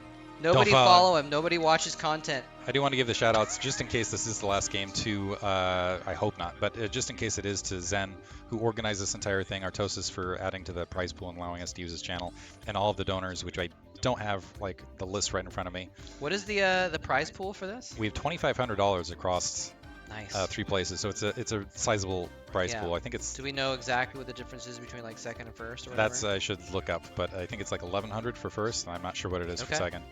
Gypsy getting first scout is going to be able to push in and see the expansion, see the spawning pool timing, and see the extractor time, which is really the big one. Is you want to see when that gas came up, and it looks like that gas is going to come online around 227. So odds are it's probably going to be Mutalisk play here to start. We have that command center. So Gypsy actually, because getting that first scout, canceling the first Marine, and going to go straight into command center. So going to be in a really strong economic position here to start. Very interesting. Yeah, he's got a nice little wall up as well, so like if there is some early pressure with any Zerglings or anything like that, he's going to be able to deal with it pretty well. I mean, you really, with a nice wall, you only need 1 Marine behind it for a few Zerglings, so he's got a little bit of time for some leeway. But yeah, Gypsy does have that SCV running around still as well. He's going to keep scouting around. Just dip back into the natural for a second, make sure that there's nothing unexpected happening down there, no buildup of Zerglings or anything along those lines. And yeah, there's this little wall. Now he's starting to make Marines. Unfortunately, the Marines are going to be popping out on the outside of his wall. Could be a little bit inconvenient when that happens. If you get Zerglings coming up and doing a surround and putting on a lot of pressure, the Zergling that pops out outside of the wall can get easily surrounded and killed off, and it's hard to build up your count. Yeah, it's just a tiny little thing, but you know, sometimes it might cost come you up. a game. I actually am wondering, because of that factor, if Crossy might be more apt to go for a 2 base dive, like build a lot of Zerglings, get the Mutalisk out, and attack a more vulnerable natural expansion in the midst of this. But we do have a second barracks up on the high ground, rolling, continuing to build those troop counts. The SCV just now exiting. I gotta say though, Gypsy had a lot of time scouting interior to that base. But Spire on the way in the meantime. I mean, I think, he saw the Spire go down and then he left? I think he got the gas timing, which usually gives him the Spire timing. And he wants to see the drone positioning, because it's also a big advantage if you don't have to spend comsats to figure out where your additional base is. And the fact that he's able to trail this and see the drone is a huge deal. So there isn't a reason now for Crossy, and now he's going to trail it even further to try to confirm. So Crossy backing it off briefly. This could be a little bit troll. Wow, SCV's actually got 5 health. The Zergling speed's finally kicked in. So he is dropping that hatchery at the natural. The Zergling needs to get a kill here so that unit can't just move their way back. But in the meantime, Gypsy has a few units. It's going to go ahead and press back out of that natural expansion. But the SCV also able to move right back. This is huge. Yeah, that Zergling, he left one Zergling and A moved it into the bottom left to kill off that SCV, but he didn't actually find it and kill it. So he does get the scout on that third base location. I mean, he kind of knew where it was anyway. But what? He's actually just going to run right by, get a few SCV kills. Are the Marines going to turn around? No, he's going to continue to move out. He's going to depend on his reinforcing Firebats. The Firebats are not in the best position, though, and it looks like he's a little distracted as well. Zerglings are going to get into the main, do some damage against SCVs. He's got one Sunken Colony, and it looks like he is going to not attack into that natural. He says 1.5 Sunken Colonies is too much. He's a little bit worried about his main at this point with these two Zerglings running around. And Gypsy pauses, does not go in to an attack. And I'm surprised he didn't go after the third base a little bit. Is he going to redirect those Marines at the bottom left to go down to the third? Maybe. Or is he going to bring them back because he knows that mutas are going to be popping out at any moment. He might need them to defend. So we have some Mutilas popping up, and they're going to have to hightail it to bottom left. The other thing that Crossy could do with these Mutas is make the way to the main and hope that there's not enough anti-air. There isn't. Because he was able to delay that engineering bay. Keep in mind, he killed that SCV, which slowed that down, so these turrets potentially going to be late. So Gypsy recognizing that Crossy was going to go for the guttural at the main, is attacking that base. So the thing is if Gypsy hold, and this is where that SCV played a huge role earlier in this match. If Crossy now, with these 4 Mutalisks, he didn't have the 5th Mutalisk alongside, needs to breach here and do a lot of damage with these Mutalisks because he's going to end up losing his third. Yeah, he just gives that up. He knows he can't defend it and also do this at the same time. So gives up the third, doesn't even try. Is doing some harassment. Gypsy doesn't have very much here, though. Like, he's a handful of Marines just hovering around that turret as if it's the campfire at a cold night and just trying to stay alive. And it's enough that Crossy doesn't feel comfortable pushing all the way in there with just those 4 mutas. Now he's got up to 9. He's going to have a 10th and 11th coming in here pretty soon. And I don't know. I mean, Gypsy has his turrets up now, but it's still going to be pretty tricky to defend this with only a handful of Marines. Yeah, and they're going to go down very quickly. Turret is going to go down pretty soon as well. He doesn't actually finish targeting it down, but he's doing it in favor of targeting Marines instead. Some of these mutas are very badly damaged, though. So a couple of easy, lucky targets on that group. I think could roll it down soon. Crossy's committed to just going 2 base all in Mutalisk at this stage. The thing is, he's very good at executing it right this second, but right now the damage is not working out in his favor. He's got 5 Mutalisks left. There's still some Marines remaining. The Firebats are dashing in. The reinforcements are trying to make their way up to provide some support, but that was what I was going to say, is that someone to execute it would be Crossy. Down to 4, now 3 Mutalisks, and once you're down to 3 Mutalisks, you really need the 5 Mutalisks to make it happen. So he's going to have maybe another attempt at this, but in the meantime, the reinforcements that were bottom left have made their way back in the main. We've got 3 barracks up and running, and Gypsy has managed to reinforce. He's got some turrets. Honestly, he should just plop down some additional turrets here just to be absolutely certain, because he's got a really strong if I wish I had one of those graph charts, I would definitely put like 85%, 90% win rate now for Gypsy. Yeah, he seems to be in a strong position now that he's managed to recuperate. It was balanced on a knife's edge there for a moment with those 0 Marines, but he just was able to kill off a couple of Mutalisks, get the number low enough that it couldn't really deal. And across, he has sent a drone over to that location, so he may not be going for a complete all-in at this stage after all, because, well, I don't think an all-in would work at this stage. Yeah, I think Gypsy what happened... stabilized too much. Yeah, I think he pushed in, realized that it was going to stabilize. He's still producing a lot of Mutalisk. I think he's hoping to find some window, but we already have that control tower dropping. We've got 3 barracks running, a slew of turrets now here. Yeah, I mean, Gypsy knows that, as long as he doesn't die, he wins. Yeah. And Crossy has got to be feeling a little bit desperate here. His tournament life is on the line, and again, this is the finals, so if he loses here, he still is 2nd place, which is extremely strong and something to be proud of. But it's not like there's a backup plan if he loses this game to try and make a comeback in the series. This is it if he loses it. So he's fighting for dear life with these Mutalisks, going in, diving in, killing a couple of the turrets off, killing some more Marines, but he's just not able to break this location, and he hasn't been able to get his 3rd back up in the meantime. Vessels are on the way, and actually, is there a siege science tank on the facility? way as well. We got a siege tank. Actually, might have a Valkyrie in the midst of this. Oh. To go ahead and honestly, this Valkyrie, as soon as it spawns, a lot of these Mutalisks are absolutely going to pop. They've taken a beating. You can see a lot of them are just very, very heavily damaged down to the baseline red. What, does he have the tech in his natural maybe or something like that? So he's got a siege tank at his natural expansion. I'm guessing this is going to be a Valkyrie as soon as it Yeah. as soon as it There's the pops out. armory. Okay. There is that third dropping bottom left. There's the Valkyrie, but yeah, he's Mutalus Oof. getting pushed back 4 left. There's He GG sees from the Crossy. Valkyrie and he GG's. Gypsy takes the third game for the victory, and Gypsy is the Seattle StarCon 2024 champion. Wish we could get everybody upstairs. Everyone is clapping here in the venue, ladies and gentlemen, and hopefully Gypsy's able to give himself a nice big pat on the back. A lot of guys are upstairs. The- Hopefully they'll flood downstairs and join us here. If in I'm not congratulating mistaken, the second champion. place from last year, is that correct? Yeah, so Taking the finals, taking the victory after defeating the person who defeated him last year to take the finals. What an amazing a series and comeback in a broad sense of things. on For top the of it, victory. for the moment, Gypsy just took the championship at the the Chatland Open. What, 2 or 3 weeks ago? Oh. With this and the victory over Jayun, definitely for the moment solidifies himself as the number one player in all NA. of North America. Yeah, without a doubt. like it's hardly hard to dispute that right now. Two tournaments in a row taking first place is extremely strong showing. Amazing show. So we'll see if we can get an interview with the man himself. Yeah. Momentarily, and then we'll see if wanna we do can get that? some words from Let me go talk. Get some words from Zen after that, as far as our closing thoughts.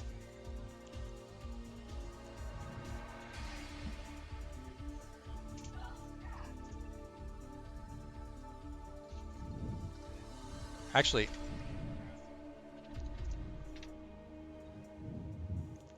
champion's chair. Get him on the. Oh, we're in here. We are in. I want to see what the chat. You want to see what it looks like? Oh, I gotta. This is my girlfriend made this for me, so wearing it in her honor.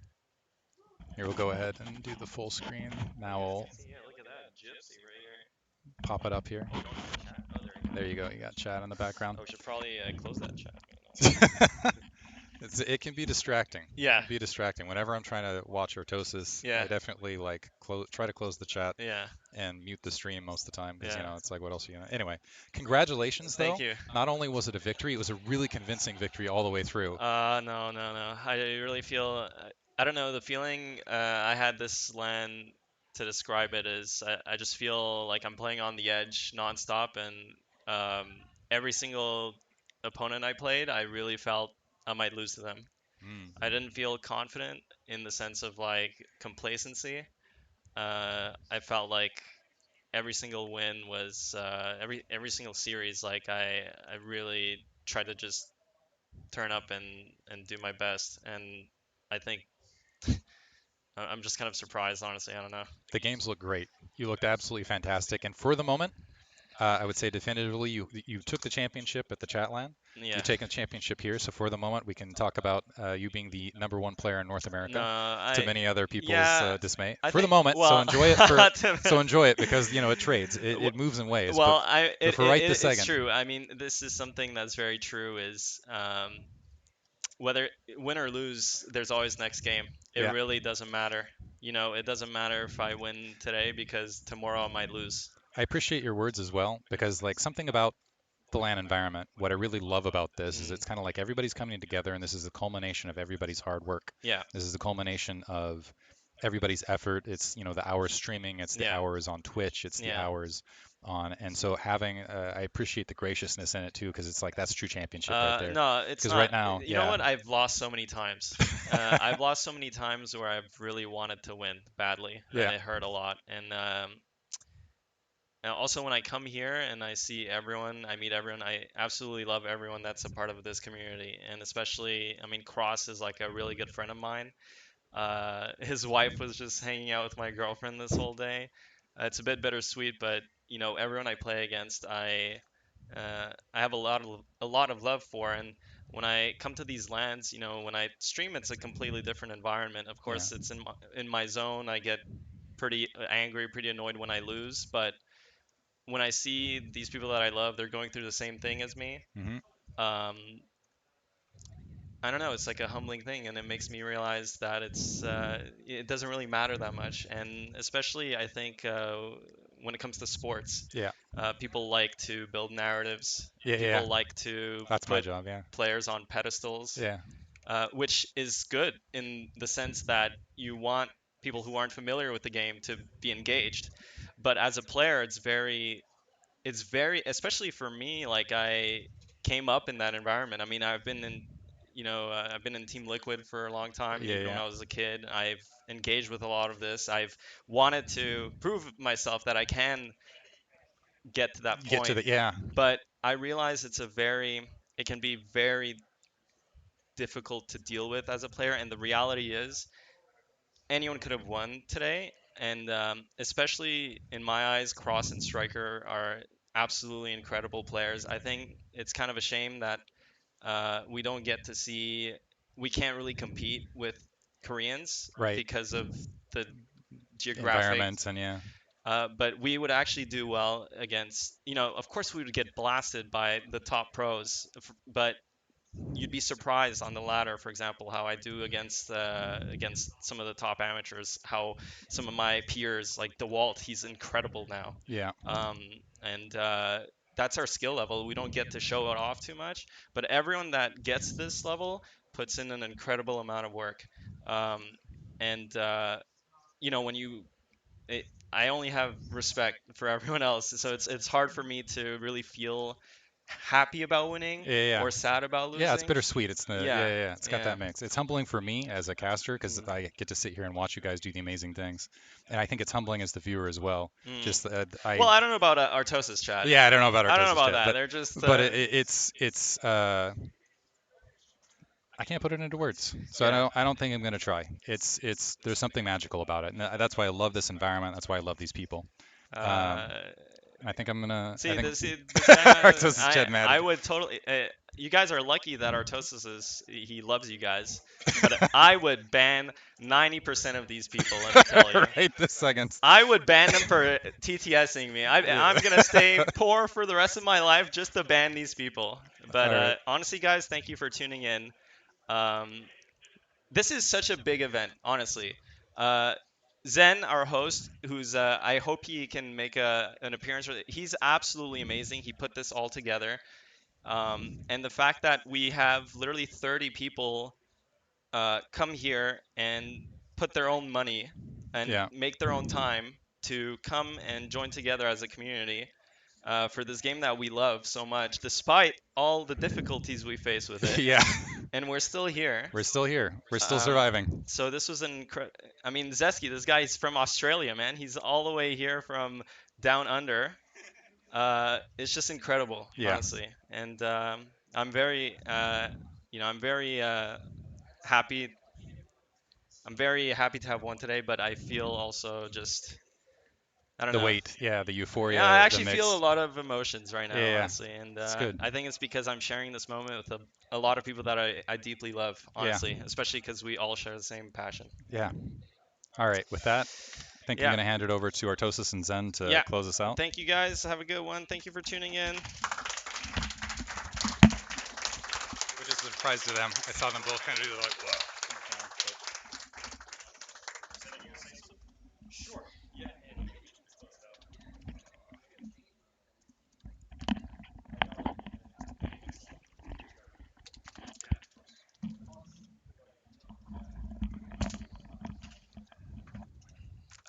Hello, chat. All right, Zen, man. So, I mean, this is the second of your tournaments I've gone to. Hmm. Even better than last time somehow. Wow. Even better than last time. Hmm. Tell us about what you've done to put this together. Oof. I don't know what it is about you that will get every player to fly in. I Like don't. this, we had like 13 of the best 16 players in North America are here, I believe. You're gonna make me emotional again, man. Dude. Maybe cry last year. I don't want to cry again this year. I don't know. Like I put this event because like everyone else, I love the game, and I don't know what it is. I just ask people to come, and they put their faith in me to put this event, and they show up. Well, I mean, you I do don't a know. lot of work behind the scenes. Honestly, I don't even know how you put this together, but I mean, everyone shows up, everyone loves it. It's just fucking great. You chose a great venue here as well. I mean, the fact that we have someone flying from Australia, everyone came that could possibly make. Some people miss flights or whatever, but I feel like this is kind of like the replacement WCG. WCG is what kept us all playing all year in all the old days. And if you don't have something like this, how do you stay together as a community? So, I feel like you big props to you, Thank Zen, you. for that. Thank you. I mean, Big props. I just built something, but it's everyone for them to put their faith in me and come, put their time and energy and money to come. So like I have all the respect and gratefulness for everyone, including yourself, to make it out here. So man, I just feel so much gratitude to everyone. So, I got to ask you, are we going to have a LAN next year? Is there going to be another StarCon? It's funny because after the end of every year, I'm like, oh, this is my last one for sure. We got to give you a few months off. It takes a toll for sure, but Yeah.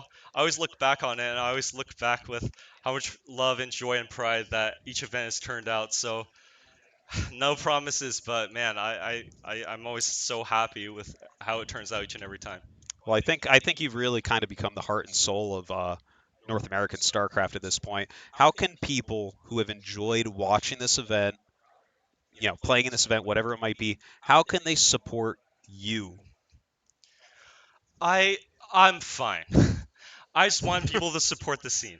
I want you Okay. guys to keep watching StarCraft. Watch everyone's streams. Everyone who streams StarCraft, check them out. Just give them a little watch.